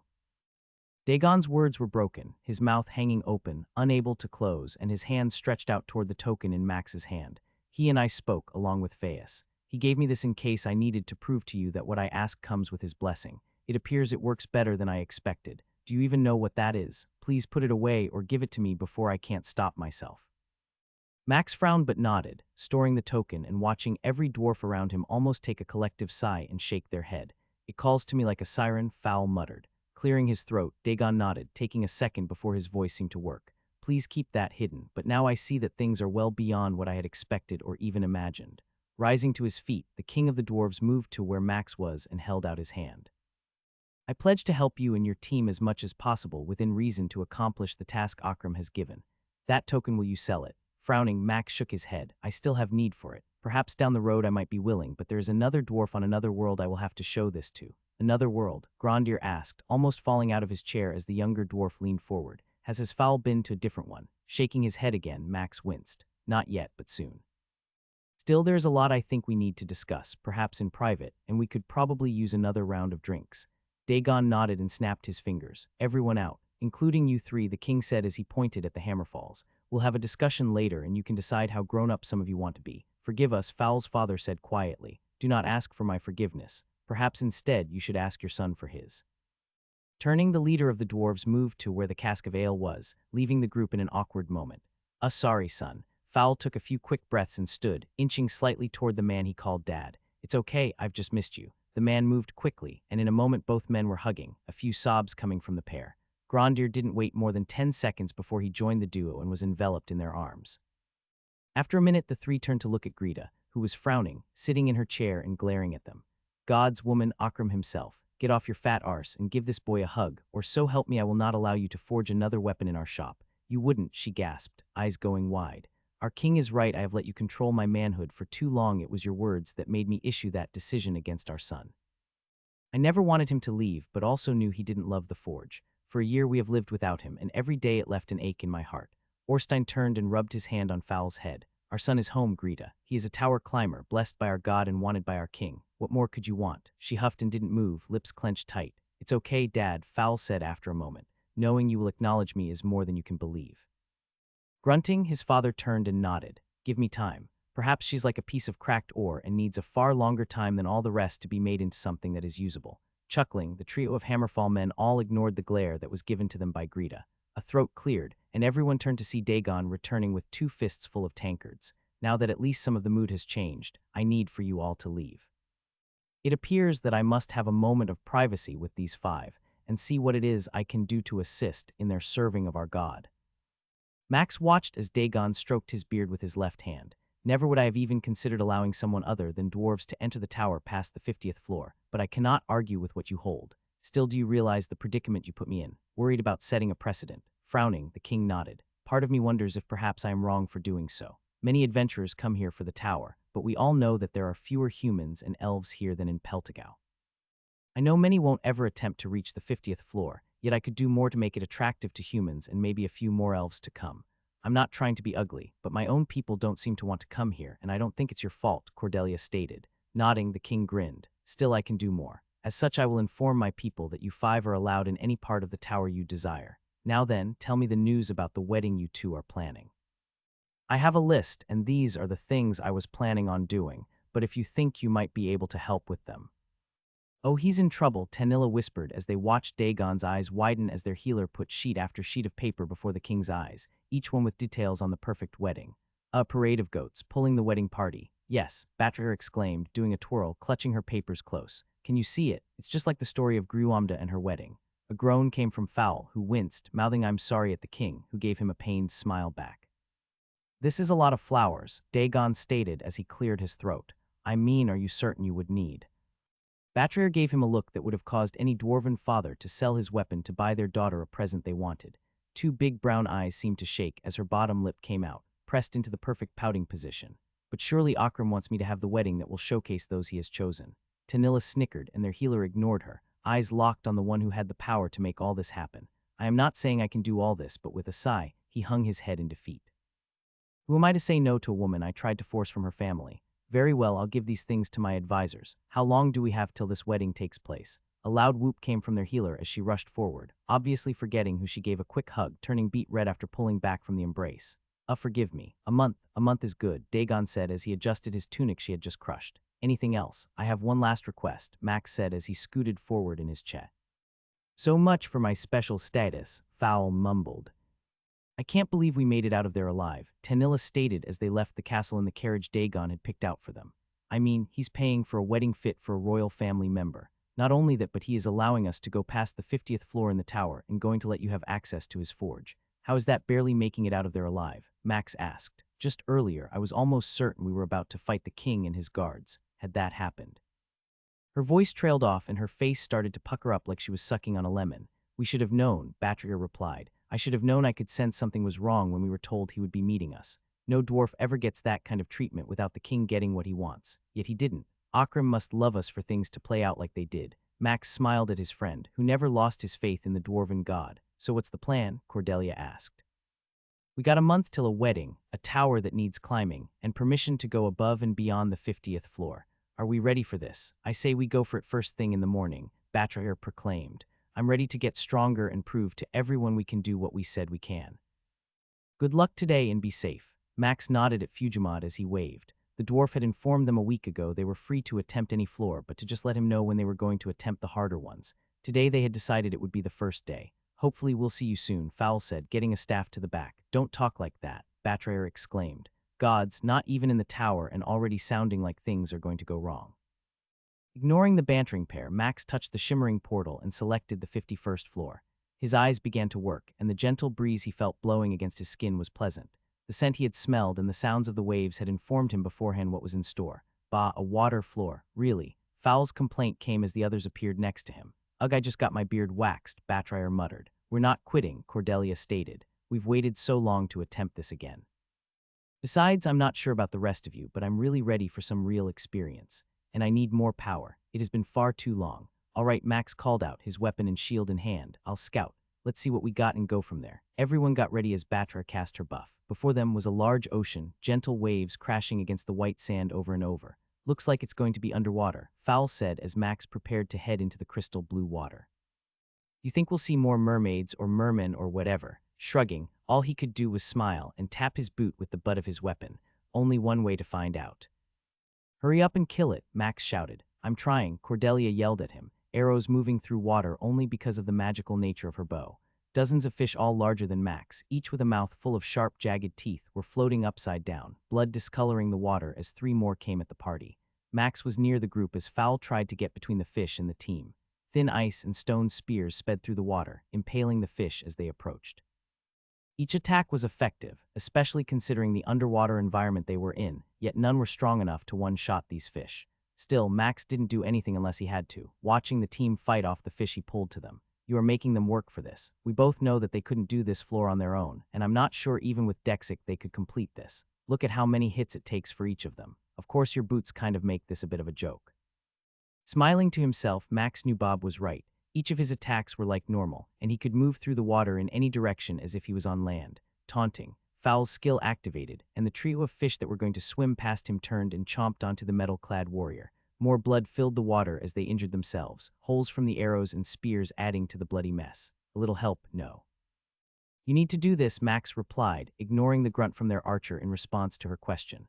When all three were dead and they collected the gems that had dropped, Max watched the four, who all still seemed a bit frustrated. Don't get me wrong, I understand why you're making us do this, Tanilla said, but it is taking forever without you doing as much as usual. Which is the problem, Max replied. You all need to be able to do things without me.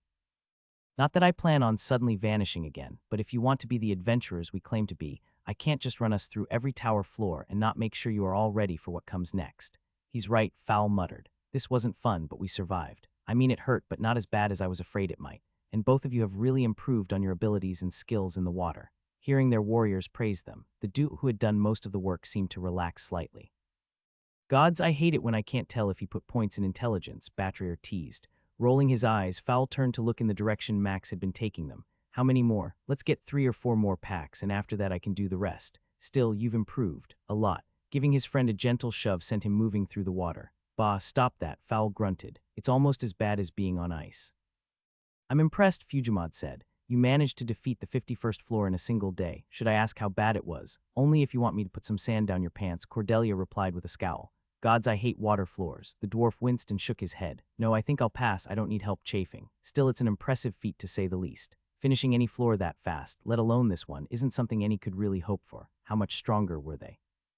Max motioned to Fowl and the others, not having an answer that would be worth giving. It's hard to say, their mage replied. Being in water makes all the spells and attacks harder to do as much damage. Add to the extra armor and damage they seem to do, it creates a few other problems. For another group, they might find this one worth passing on. Chuckling, Fujimod nodded. You say that as if it's not an insult to other groups, and yet I know you don't mean it that way. She's right, Max said. Those things were dangerous, and in a pack it could get out of hand fast. They would swarm a mage, healer, and ranger quickly. Without heavy armor to handle their bites, one would be chomped to bits quickly. Turning back to his book, Fujimod seemed to suddenly not care that they were standing close to him. I guess we can go home and get a shower, Cordelia asked. Yes, please, all of us smell like fish, Batrier replied, Fowl especially. It took 8 days to grind out the experience in the 20s for all of them to achieve the third 2.5 permanent bonus on top of the levels. Max shook his head as he watched Tanilla crush the last red gem. She sighed as the red aura of magic washed over her fingers and into her body. What's wrong? Forcing a smile, he shrugged. Nothing, just admiring how beautiful you look. A groan came from Fowl, who tossed a pair of ogre testicles in his bag. Oh yeah, she looks amazing, standing there, getting all the attention while I'm over here, knee-deep in this mess harvesting these things for her weenie. But you're the closest one to their midsection, Batrier replied with a grin. I mean, besides, you also have the most practice out of all of us. Giving the woman he was engaged to the middle finger, he trudged over to the last one and began working on retrieving its privates. Red ogres, that seems so weird, Cordelia stated with a tusk of her tongue. I mean, I've heard of them but never seen them. The tower sure is strange in how it gives different things to different people. I'm just glad we've seen other groups, Tanilla said as she moved to where Max was. It's nice knowing there are other groups facing similar things. Makes the grinding a little bit slower, their ranger replied. Still, you're right. For a while the tower seemed so barren and empty when we were in Peltigau. I can sense what you're thinking. Do you think she is changing? How you do that scares me sometimes, still I'm not sure. Have you noticed how much she has changed each time the power for the level fills up? Is it just me, or am I wrong? Based on what I can recall from your memories, she has acted more excited each time. Of course, the others have been a little more excited as well. Perhaps it isn't just her, and you're overly focused on how she is doing. Regardless, you need to focus on tomorrow. We'll be taking on the next floor in the dungeon, and you need to see how your team does against stronger opponents. We both know that the 51st floor played against their strengths. If you find another floor like that, it might be worth just doing all the work to prevent any potential unnecessary risks. That's what I like about you, Bob. You seem to actually care for my friends. A weird sensation like a chill went through him, and no reply came. Max. Tanilla's voice made him shake his head, seeing her looking at him with a perplexed look. Sorry, talking with Bob. Anything we need to know. Just that tomorrow is a big day, and we need to be ready. He feels if the floor is another one like yesterday, I might be better off doing all the hard work and us not taking risks since it plays against our weaknesses. But wouldn't that prevent us from getting better at fighting when we are weak? Max gave Fowl a side-eye glance and shook his head. That is probably one of the smartest things you've said all day. Bah, you know where you can shove it, their warrior exclaimed. I'm just saying, while I didn't enjoy the water floor, it was good to see how we handled it without you. Sure, we couldn't have done it, but it gave us real practice in a situation where I never worried about their lives because you were there. Almost like we were training with Tom, Cordelia added. Groaning, Max glared at their ranger. Please don't say I'm like Tom, I'm nothing like him. Bah, get over yourself, Fowl muttered. Both of you want to help us get better, and each of you makes it painful when we have to learn new things. Tanilla was chuckling, and Max saw the grin that even Batrier was hiding. Forget it. Let's finish this floor and then head to the faction. I've got a date with a forge, the other love of his life, Tanilla muttered. If only he wanted to. She stopped talking and her face turned red. I can finish that statement if you want, their warrior teased. Foul Hammerfall.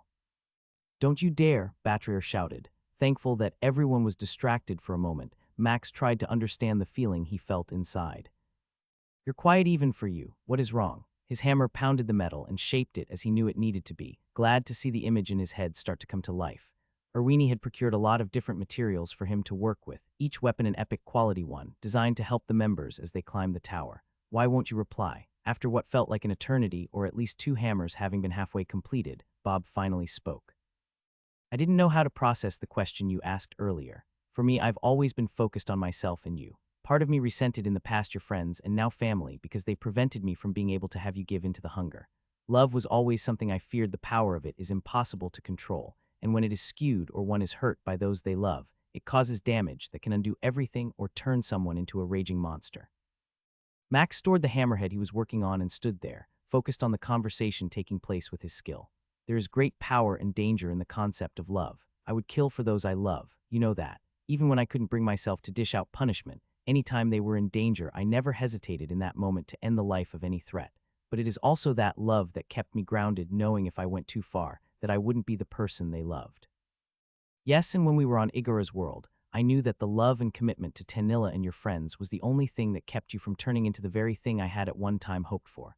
No matter how much a part of me really wanted you to give in there was a part that knew I couldn't let you, a part that cared about the others. Bob went silent again for a few moments. Is that a bad thing? No, but it scares me. My first thought is always to you because we are tied together. What happens if something takes place and we have to choose between ourselves and them? We choose them, no questions asked. But if we do that and die, perhaps more suffer and are lost because we couldn't choose the best path, which means sacrificing one of them. Is that what this is about? If I had to choose who to let die? Yes or no, or I'm not sure. All these emotions suddenly hit when you asked me this question, and it strummed a thread that was buried deep within. An ache or pain I didn't realize I had inside me. So what would you do if it was between Tanilla and myself? Would you stop or try to stop me from saving her, even if we both knew it meant our death? No, I know that the only outcome that would matter is saving her for you. Even now, with her carrying your child, she is far more valuable to you than anything else. It is why you seem to focus on everything she does. Yet if you had to choose between her and Batrier or her and Fowl, which would you choose? Max lost his voice, knowing that this was something he had weighed in his mind so many times before and never came up with a good answer. I would react as best as possible, but we both know that Tanilla would want me to save the other, even if it meant losing her and your unborn child. Clearing his throat, Max groaned. There is no right answer. We both know this. In that moment, a decision has to be made. Someone will live and someone will die. If I can't save both, I would rather endure the anger and pain of her being mad at me for not saving someone else than to lose her. And what about when your child is born and you must choose between the two? Max felt his legs weaken, and he put his hand on the stone table he was standing near. No words came, and as he regained his strength, he cursed under his breath. I know there is no right answer. Now you know why I am silent, because I suddenly feel the tingling of your own concern and love for your friends and family, and I am afraid I might shift and shape your decision in who might be saved. And if I blamed you for the decision that was made. Yes, we would be divided again, and the odds of us surviving what is coming would most likely be impossible to overcome. Nodding to no one, Max spat on the ground and then twirled the hammer he still held. Suddenly, I feel the need to beat some metal for a bit. Care to join me? I think I do.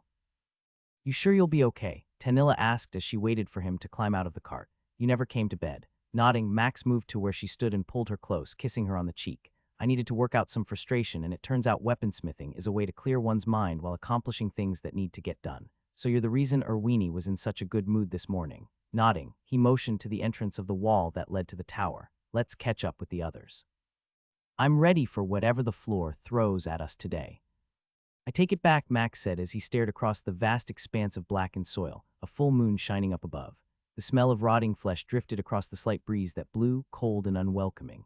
As far as he could make out, on the tower floor were thousands of tombs, graves, and markers, all signaling where someone or something might be buried. What did I miss? Fowl asked. What are you taking back? Just ran my mouth when I shouldn't have. Still, I guess that's what I get for being an idiot. Gods were in trouble if Max is an idiot, Cordelia teased. What happens when Fowl realizes what he is? Shaking his head, Max's gaze cut off all the joking that was about to take place. Not today. This isn't something we need to fool around with. My abilities, we all know, don't work that great against the undead, and it appears we are about to face a whole tower floor made of something that limits just how much I can do. Right now our choices are grind this the old-fashioned way, let me run around and slaughter everything I can, doing my best to not waste mana, and slowly expand in a circle around you all. Or we skipped the floor, nodding at Tanilla's answer. Max motioned to the tower floor they were looking at. Opinions. One day we may face a floor like this and not have the luxury of just leaving it, Batriger replied. I understand your concern, but surely you can overpower them all. Right, yes, but that leaves you all here alone by the portal. Are you okay with that? A chair appeared in Fowl's hand, and he placed it down in the black soil between the portal and their team. If I need to sit here all day while you clear this floor and earn us all experience, I guess I'll endure. Shaking his head, Max gave his friend a gentle tap on the shoulder. Always knew I could count on you to do the hard stuff. Always. Hundreds of purple gems floated through the night air, following Max as he ran around the tower floor, his axe cleaving the head off every creature before they could react. None took more than a single strike, and sometimes a few were close enough together that he could behead them in one attack. You're doing what needs to be done. We say that, but one moment I'm too weak for not killing someone that deserves it, and the next I'm not making my team fight a battle they might wish we had practiced against. Why? Tanilla's fire spells would destroy most of these things with her familiar. Even Cordelia's elemental arrows would cause major damage, and we both know she could headshot most of these undead. With Fowl's skills and armor, he could handle the damage done while Batrier kept him alive. You wouldn't even have to be as strong as you are, simply closer to what they were, and I have no doubt you all could defeat them. His weapon swung again, taking down another pair as he streaked across the floor like a bolt of lightning. True sorry, I'm still a bit worked up from last night, and here I thought we had hammered it all out. Unable to stop himself, Max started to laugh as he raced across the ground, bringing death and laughter to everything that was in his path. Are you okay? You seem different. Max nodded and gave Tanilla a hug as he pulled her close. Just a conversation or two with Bob made me really think about how much I love you and the others. We know that, she replied, snuggling against him as they lay in bed. You don't have to tell us or do crazy things to show us that. None of us ever doubt how you care about us. I know still I think we should rest. Tomorrow is a big day and I'm not sure how it's going to go. For you, Tanilla muttered. I'm going to be here helping to train mages while you and Fowl run off to the castle and you get to work in the dwarven forge. I mean, Cordelia and I didn't even get an invite. Did you want to come watch me make weapons all day? Pushing her hip back quickly, she grunted. Maybe, maybe not. It's just that Dagon didn't invite me. Surely he must know I take offense to that. Perhaps he took offense for being compared to your father, regardless of how true that might have been in that moment. Men dwarves, Tanilla huffed, almost as bad as women. Using his free hand, Max carefully moved her unbraided hair that covered her neck and began to kiss it slowly. All men are just those who don't appreciate you and how great you are. She let a small moan out and shook her head slowly. Sometimes I really do believe there is more to how smart you are than just how many points of intelligence you have. Chuckling, Max kissed her neck with a little more fervor and then laughed. I can stop if you want, he said, his breath hot against her skin. Not if you want to sleep with me tonight. You're smiling more than usual. Something happened that I'm not aware of. Max shrugged as they rode in the carriage the king had sent for them. So tell me about this forge. Bah, you're changing the subject. Besides, you already know everything I told you about it. Nothing you've seen or worked in compares to this one. Metal or material, things most crafters would only dream of are present in the forge. To be allowed in there is an honor almost as great as being chosen for the king's guard. Which is why you wanted to come. Fowl nodded and looked out the window as the capital slowly passed by. Even though I never wanted to really be a weapon or armor smith, there was always a part of me that wanted to get a glimpse of the king's forge. So many stories were told by my grandfather about the things that were crafted there. Things of legends from times long ago. So do you think I'll be able to find things we need there? Shrugging his shoulders, his friend frowned. Honestly, I am certain you will. The problem will be getting permission to have it for yourself. Even with my token, the mentioning of it made Fowl perk up, his eyes scanning Max's hand. Yeah, even with that, unless of course you want to trade it. Max nodded and considered that for a moment. Thoughts, should we trade it? I'm not certain. The material is unique, and as you can see, everyone wants it. Why, I'm not sure. Perhaps it is a connection to Akram, so don't trade it unless I have to. The moment Max entered the thick metal doors that led into the actual forge, he couldn't wipe away the smile that had formed even if offered 1,000 gold. Over 100 dwarves were working in unison, dozens of them singing a song as they pounded metal. Down we go where shadows creep, through stone halls cold and secrets deep. With pick and axe we carve our way, for gold and glory will not delay. Strike the iron, strong and true, the mountain's gift, it's ours to hew. Forge the blade, the axe, the shield to battle's call, will never yield. Hammer falls, the anvil rings, echo loud as the mountains sing. Fire and stone, our hearts the same, we craft with pride in the hammer's flame. First time hearing dwarves sing like this, Max nodded at Fowl, feeling the deep tone of all the dwarves as they created a melody that matched the cadence of their strikes of their hammers. It's amazing, I'm at a loss for words. The pair of guards who were escorting them had stopped, and Max noticed both of them were humming in tune with the song, neither lifting their voices as they waited on them to follow. Does your family do this? We used to, his friend replied with a frown. My mother, she can be a difficult dwarf. I remember when she decided it would be better to limit how often we sang. There were still times that we did, but often it was reserved for holidays or special occasions. Sensing how his friend was fidgeting and the topic of Greta was beginning to ruin the mood, Max gave Fowl a side hug and shook him a little. Well, you'll have to teach me some of them one day. That way when I visit the dozen children all named after me, we can sing together. Laughing, the dwarf shook his head and shoved Max. Yeah, I've heard you sing Let's Not Torture the Children. Both men followed the pair as they led them to a large forge, where a blonde-haired dwarf was singing, her voice rising above the deep tone of the men, adding the perfect pitch to harmonize with the others. Master Rusnula, one of their escorts, shouted. The men our king said would be joining you today. A slight frown appeared on the woman's face, her blue eyes gazing upon both of them. He really wasn't joking a human in our forge. King Dagon was not, ma'am. Snorting, she nodded and waved the pair away, moving from where she had been watching two men who were pounding out on a metal Max knew would make rare weapons. You must be Fowl Hammerfall. I can see the resemblance of your father and brother, Rusnula said, coming to stand before them, wiping her hands on her leather apron. And Max Haas the human I'm supposed to let into the very hall Akram built for us to craft in. Pleasure to meet you, Master Rusnula, Fowl said with a deep bow. It's an honor to see this place in person, she huffed, her eyes staying fixed on Max. Shaking her head, she licked her fingers and then fixed her bushy eyebrows. Like I could deny the king's request, no matter what I think. So can he really craft? Max ignored the fact that she had yet to reply to him and watched his friend shift a little under her gaze. He can, in fact he made this. Fowl don't. Shaking his head, his dwarven friend held up his left hand as he held the legendary weapon Max had created for him. Rusnula glanced between the pair, her eyes narrowing at them both before studying the hammer held out before her. Well, at least it looks like something of. A cough came and she moved forward, reaching out to grab it as her eyes started to see the runes and markings on it along with the materials that it had been crafted from. Pulling his weapon back, Fowl held out his hand and stopped the charging weaponsmith. No, this isn't something anyone gets to inspect except me and him. But those runes, those marks, how can? Her words seemed to catch in her throat as she fought to look back and forth between the hammer. The warrior she knew was further in the tower than most dwarves could ever dream of, and the human she had a problem with being in this very room. Hit him. What? Hit him with it, Rusnula said. As hard as you can. It's okay, Max said with a chuckle. She wants to make sure that I actually made it. Oh, that's right. For a moment I was wondering if she had been sniffing the fumes too long. A chuckle came from the pair of dwarves that had been working on weapons, both having paused and watched the event unfold before them. Max turned to face his friend and clasped his hands behind his back. Take your best shot. Laughing, Fowl nodded and backed up a few steps, spinning the handle in his hand for a moment, a devilish grin appearing. Gods, I hate that this isn't going to do anything, but I'm going to give everything I have. Nodding, Max bobbed his head and Fowl charged 2 steps, planted his feet, and swung with every ounce of power he had. The hammer connected against Max's unarmored chest, the flat head coming to a complete stop and making Fowl stumble as the power of the attack just vanished. Dear Akram. Other gasps could be heard as Max noticed the song had ended, every dwarf staring at them as Fowl stood upright and twirled the hammer a few times before storing it. Now, as I was saying, Master Rusnula, my friend and half-brother, is able to craft many wonderful weapons. Perhaps you can pull the donkey out of your arse and trust that King Dagon knows what he wants. The blonde beard on the woman performed a melody of dance movements, moving all over her face as her jaw worked, and no sound came forth for a few. Forgive me, Sir Host. Just Max, he replied with a wave of his hand. You're not the first to doubt my ability, and I understand how special this place is to you and your people. My friend has sung the praises of how great a gift this is for you all. Even as a human, I can say that Akram is a great god and truly loves his people. Slowly the woman's head moved up and down, and then she grinned, stepping forward and slapping Max on the arm, her smile growing when he didn't move at all from her blow. Her arms are like small tree trunks, and she's as tall as you.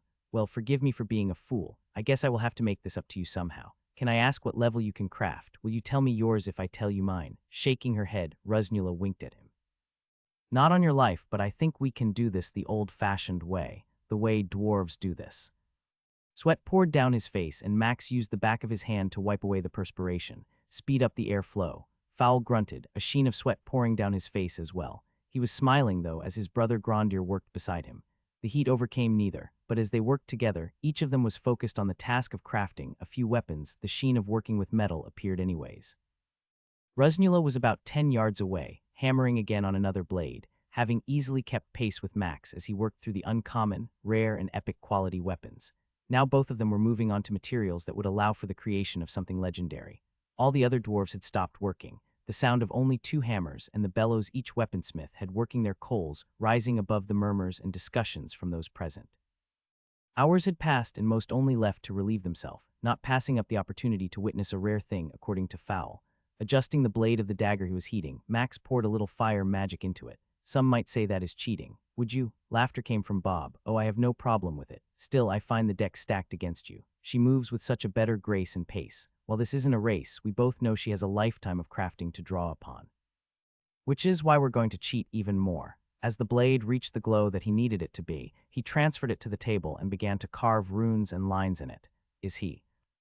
Why would he do that? Smiling to himself, Max knew what they were all wondering. There was no need to carve these things into a blade if one wasn't going to imbue it with an elemental core. Decorations were nice, but the true power of a blade wasn't just the magic one put in it. The metal used, the quality of the crafting, how it was shaped and tempered. All those things were just as important as what he was about to do. He could sense Rusnula's hammer pause, the rare break in her steady rhythm as she turned and looked at him. Are you really going to play that game? I'm not opening the vault for you to fail on something. Don't worry about what you think will happen, Max said as he looked up for just a moment at her. I've got my own materials. She snorted and her hammer began to sing the same song again, each strike hitting as she hummed a song. Let's go for broke. That is what I love about you, Max. Always willing to go big. Every eye was on him and the blade he was still working on. 4 more hours had passed, and Rusnula paused her own crafting, having finished the dagger she had infused with an elemental core as he had. Why risk it? What's the point of this whole thing if I can't go for broke? Max asked, never taking his eyes off what he was doing. Everyone knows you have the godly tier of crafting. I can see it. You toyed with me. All that you need are the right materials, none of which you have. A chuckle came from Rusnula as she stood closer than the other dwarves, each of them almost climbing on top of each other. Taking a deep breath, Max blocked out the throng, well aware of what he was attempting. We both know you're a fool, but at least your heart is in the right place. Now focus on this. Bob handled the flow of magic and mana, no longer requiring Max to try to manage doing both things at once. With his concentration able to be completely focused upon the task at hand, the lightning core he held in the glove he wore, arced with each trace of the runes. Slower good were close. A large arc leaped between the blade and core, causing a gasp from all those nearby, yet Max didn't flinch, knowing he was close. Yes, right there. Now feel what I'm going to do. It's going to want to push away. The amount of power contained in this small blade is at its limit. Do not allow it to stray from the blade. Even the smallest gap will cause this to fail. Not even risking a grunt and unable to remember how long it had been since he had taken a deep breath, Max felt the rush of lightning, fire, ice, and earth magic pour from him into the dagger. All 12 inches of the blade glowed, and it was like a wild beast, fighting against the core in his hand, and the vice which held it fast. With one last movement up the blade, the core pulsed, and a flash of light went off, causing a blinding display of power, requiring everyone to shield their eyes. As the spots faded from his vision, Max grinned, seeing the notification. 50 experience gained. New weapon skill unlocked. Elemental mastery, weapon crafting gained. Determining skill rank. Elemental mastery, weapon crafting skill legendary. Holy elf tits. Inspect weapon. Legendary elemental dagger, plus 100 STR dex con. Elemental mastery affinity, each attack does elemental damage. The blade will sense any weakness an opponent may have to a particular element and maximize damage output by automatically using that affinity. It worked, Max, you did it. Fowl's hand slapped his shoulder as he wiped the blade down one last time, having seen the notification upon completing the weapon. In his hand was a simple blade that gave off an almost rainbow hue as the light struck it. A bone handle from one of the creatures from Igara's world had been used, ignoring the options that Rusnula had provided. Can I see it? Looking up from the blade, Max nodded and handed it to his friend. Just promise to not drop it like last time. A chuckle came and Fowl pretended to act like he was going to, causing Max to grin. I'm kidding. Steady hands were outstretched, and he watched, waiting to see how Fowl would react upon inspecting the weapon. Dear Akram, Max, this is a gift for the king, he replied. Rusnula, do you think you could make it so that we could present this to him? Blinking rapidly a few times, the dwarf looked up from the blade Fowl was turning over, and at Max. You managed to imbue 4 elemental cores. I can't do that. I mean, I could try, but the chances are so low that. Go big or go home, right? She snorted and scratched her neck for a moment. After a few seconds, her head began to bob and she glanced up at the windows. Damn, we burnt the sun away. You lot, go to bed and get some rest. Tomorrow we'll see what the king thinks about his new gift. A roar came from the crowd, all of them eyeing the dagger as they cheered. Oh, how they wish they knew the stats, Fowl told Max as he handed the weapon back. Are you going to let her see it? What do you think? Grinning, his friend shook his head. Not until tomorrow, when you actually get to give it to Dagon. Best to make her suffer a little bit. The room where they had met the king for the first time was packed with a large number of the dwarves that had been present the day before at the forge, each of them dressed in matching outfits, all black and red, with a symbol of a gold hammer on the left chest of their shirt. Most had their beards in a tight braid, easier to keep it safe from the fires of the forge. Max could see Fowl's brother and father both smiling, each of the dwarves almost bouncing on their toes as they watched with the rest what was taking place. The 3 women were all off to the side with some nobles and older dwarven families. Seems like we're the star of the show, Max whispered to Fowl as they walked along the carpet toward the king. Try to behave. Bah, don't make me laugh. This is big and you know it. He nodded slightly, feeling every eye upon him as they moved to where Rusnula waited at the end of the carpet. Her outfit was a finer cut than the rest and had gold flames that ran up her red sleeves.